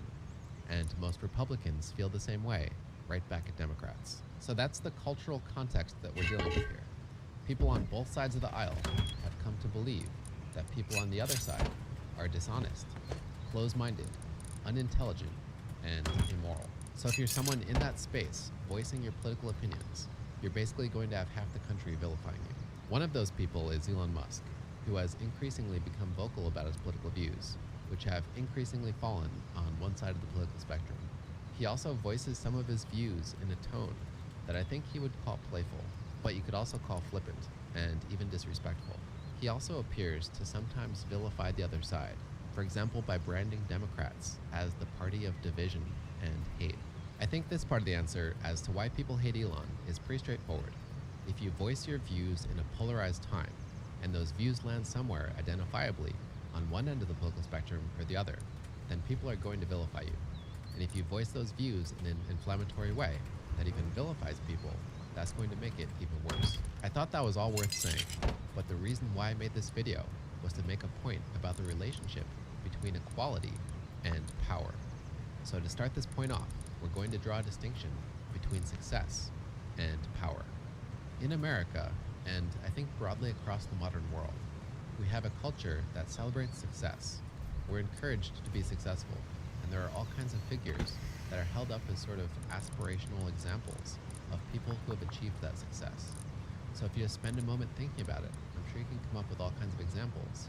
Maybe actors, or artists, or even CEOs. Those successful figures can be broadly loved by the public, but I'm pretty confident that few or any of them make a habit of publicly airing their political views. So the difference here is that powerful people are also successful, but at least part of their success crosses into politics, even if that just means reaching a wide audience with their political views or spending a lot of money on a particular political cause. So powerful people are basically successful people, but with more nuances attached. And while we tend to celebrate successful people in America, we have a much more complicated relationship with powerful ones. You can probably see where I'm going with this. The more Elon voices his political views to a huge audience, and the more companies he accumulates that potentially exert political influence, the more people will perceive him as a powerful person and not merely a successful one. If you listen to what people say about him, especially critics, that's what they tend to talk about. They criticize him for having too much power, and even criticize the notion that one person can have that much power. Yep, the reason why there's negativity bound up with powerful individuals in America, or at least one of the main reasons it seems, is because it compromises the concept of political equality. Equality is a value that Americans broadly share. Equality can mean different things to different people, but one major, uncontroversial enough interpretation is to say that Americans broadly celebrate political equality. Americans want equal political rights, and they want to be equal under the law. They also believe they should have an opportunity to shape their lives politically if they're motivated to do so. They should be allowed to vote, or speak at town hall meetings, or run for office, for example. This might be something that Americans are feeling increasingly cynical about, but they generally believe that power should be broken up across society so that individuals don't feel necessarily powerless. If one person is exerting a tremendous amount of political power, then we as individuals will be increasingly subject to the power of that person. We ourselves will become less powerful. We become the ruled rather than our own rulers. In that way, I think Elon accumulating and flexing political power is going to be seen as a regression, a regressive move towards greater political inequality. Of course, people whose politics don't align with Elon's are going to be the most sensitive to that, and people whose politics do align with Elon's might celebrate him because they see him as boosting their cause. Polls seem to bear that out. Since Elon has been increasingly identifying with conservative views, Republicans have embraced him, and Democrats have rejected him. I think the perception that Elon is a powerful person also encourages people to have a strong response to him. We think it's more important to take a stance against a tyrant than against any random citizen that we might disagree with. So the people who are against Elon are going to be more incentivized to take a strong stance against him. That in practice can lead to a mass of people surprised by his appearance, responding like this. Cheers and bullseye. So basically, if you want to be loved by the public, being successful might get you there, and being powerful probably won't. Elon being perceived as powerful, one-sided, and inflammatory undermines broad support for him, and even makes people hate him. I know this was a short one. I made this while I was preparing for a longer piece on democracy and ancient Greece. So stay tuned and subscribe and add notifications if you want to see that. Either way, thanks for watching, and till next time. This was a cop-out. I didn't like this video. I'm not going to like and sub. Sorry. This is a painting of life in ancient Greece, specifically in Athens during its political golden age. Its male citizens enjoyed, for the first time in the history of a state, near total control. I did over not their own suspect that this dude would ever call it in, phone it in. But that was a bad phone in that made me really shook my faith in him a little bit. He definitely called that in, He phoned it in. He was like, yeah, here's a 7-minute bit about Elon that gave no new information that everybody knows. And I'm sure he gets his, but this is how you buy a Maserati. You do filler,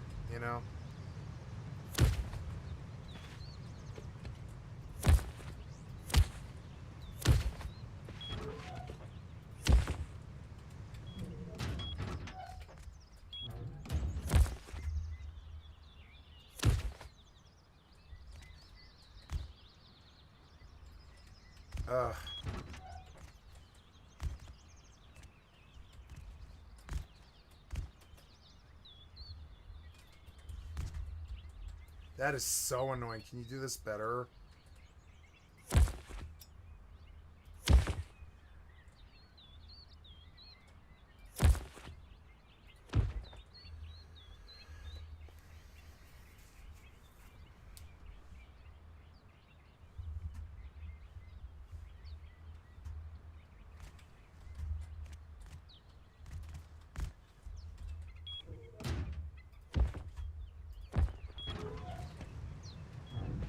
Okay, 1, 2.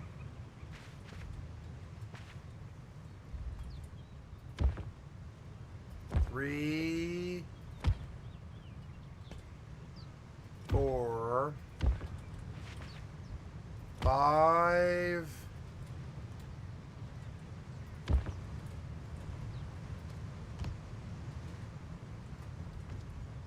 6,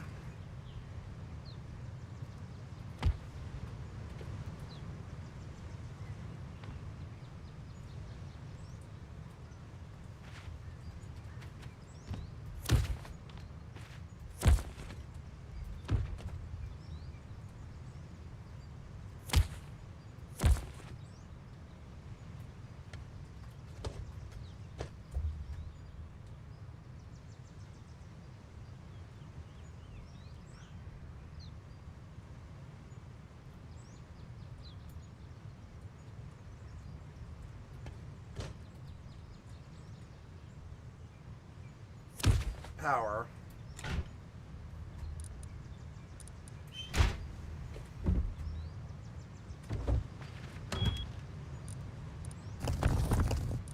sulfur. I'd actually, well, yeah, I'd rather split that over there, but this can go in here. We need metal too. Oops. Yep, and then.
Lives. They called their form of government Demokratia. Demos in Greek means people. Kratos means power to do things, which people usually translate as rule.